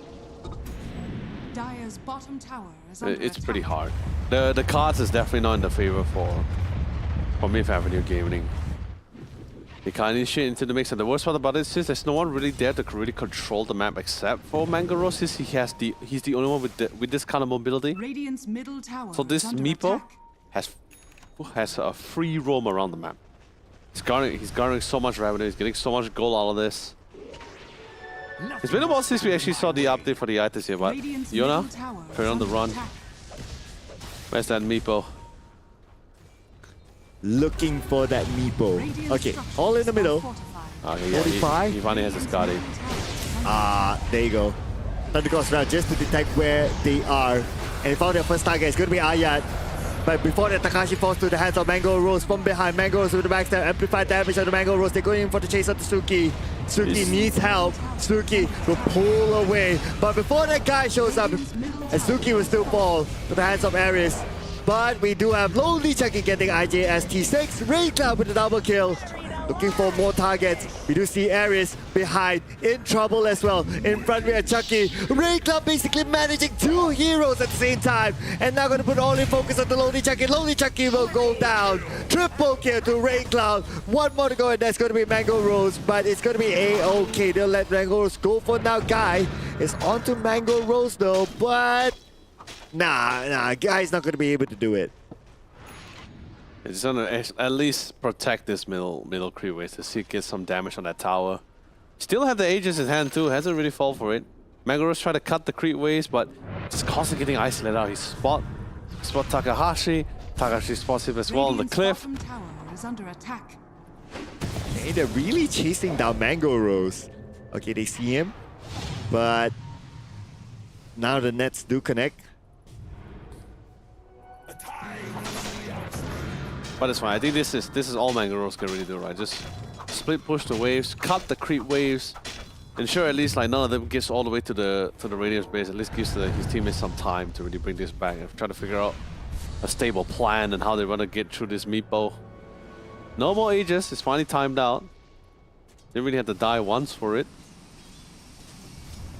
And of course, now Rincal has the blink dagger. Yes. Bodies will be dropping. Let the bodies hit the floor. It will. I can guarantee you that. He's level 22. Deadly sweet. He's looking for his next target now. Smoked up. The closest one is going to be the Lion. And Ayat. Okay. Ayat. Barely walked past his my shot. goodness! What are the odds? No. 3 paths and they walk a different direction, but of course they found Chuck. They're just walking past each other. What is happening? That's a guy also letting go Yona, but that's understandable. But it's that odd. They want Mango Rose. They don't want anyone else. They're saving it for the post one himself. BKB is still active, but the BKB should be out soon. Okay, BKB expired. There you go. There you go. Ray Cloud, he just wants to find Mango Rose. He doesn't care about anyone else. Not even BKB could have got him out in time, Mike. Bottom tower is under attack. Well, I mean, at least he still has to buy back. He's a lot of gold, but Chucky. Net. He didn't see it. Sadly, no net needed for E-Rise. Okay, so we have the Doom here, but how is he gonna? Oh, look at that bounce! Yeah, the chain frost is great, but you know, Bob had the BKB on, so the damage wasn't really maximized there. But BKB eventually times out, but gonna be playing a little bit safe. Fall back, retreat.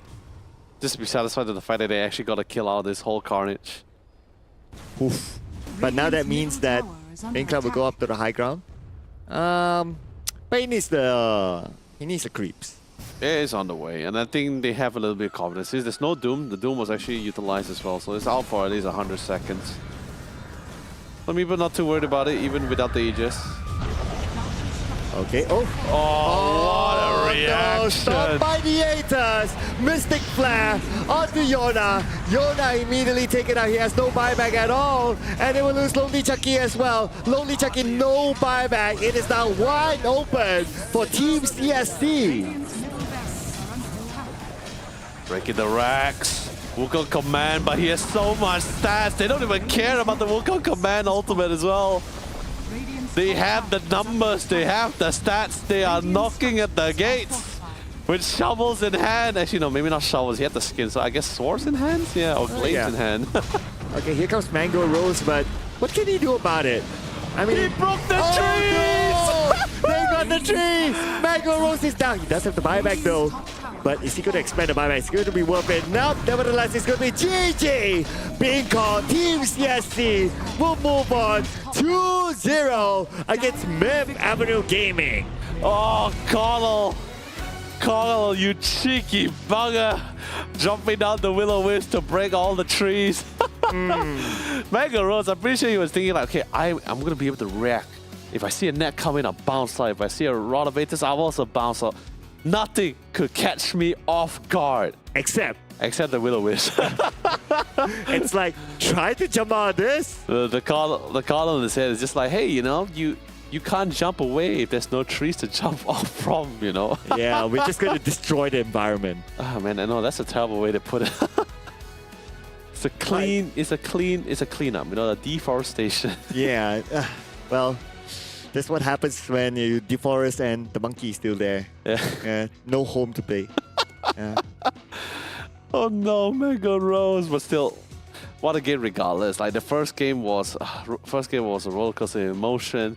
Second game was a walk down memory lane. Oh. The kind of competition, the kind of games you usually see like back in the day, like with the meeples, with the meeple mid. Okay, maybe it wasn't a meeple mid, but it's a meeple safe lane. But hey, back then it was like meeple mids. You got this Lich as the lane dominators. You have Lions coming to the mix as well. Doom, pretty much standing. Monkey King as well. Skyra, it's also one of the go-to pops. I think someone enjoys it. Hated it and enjoyed it.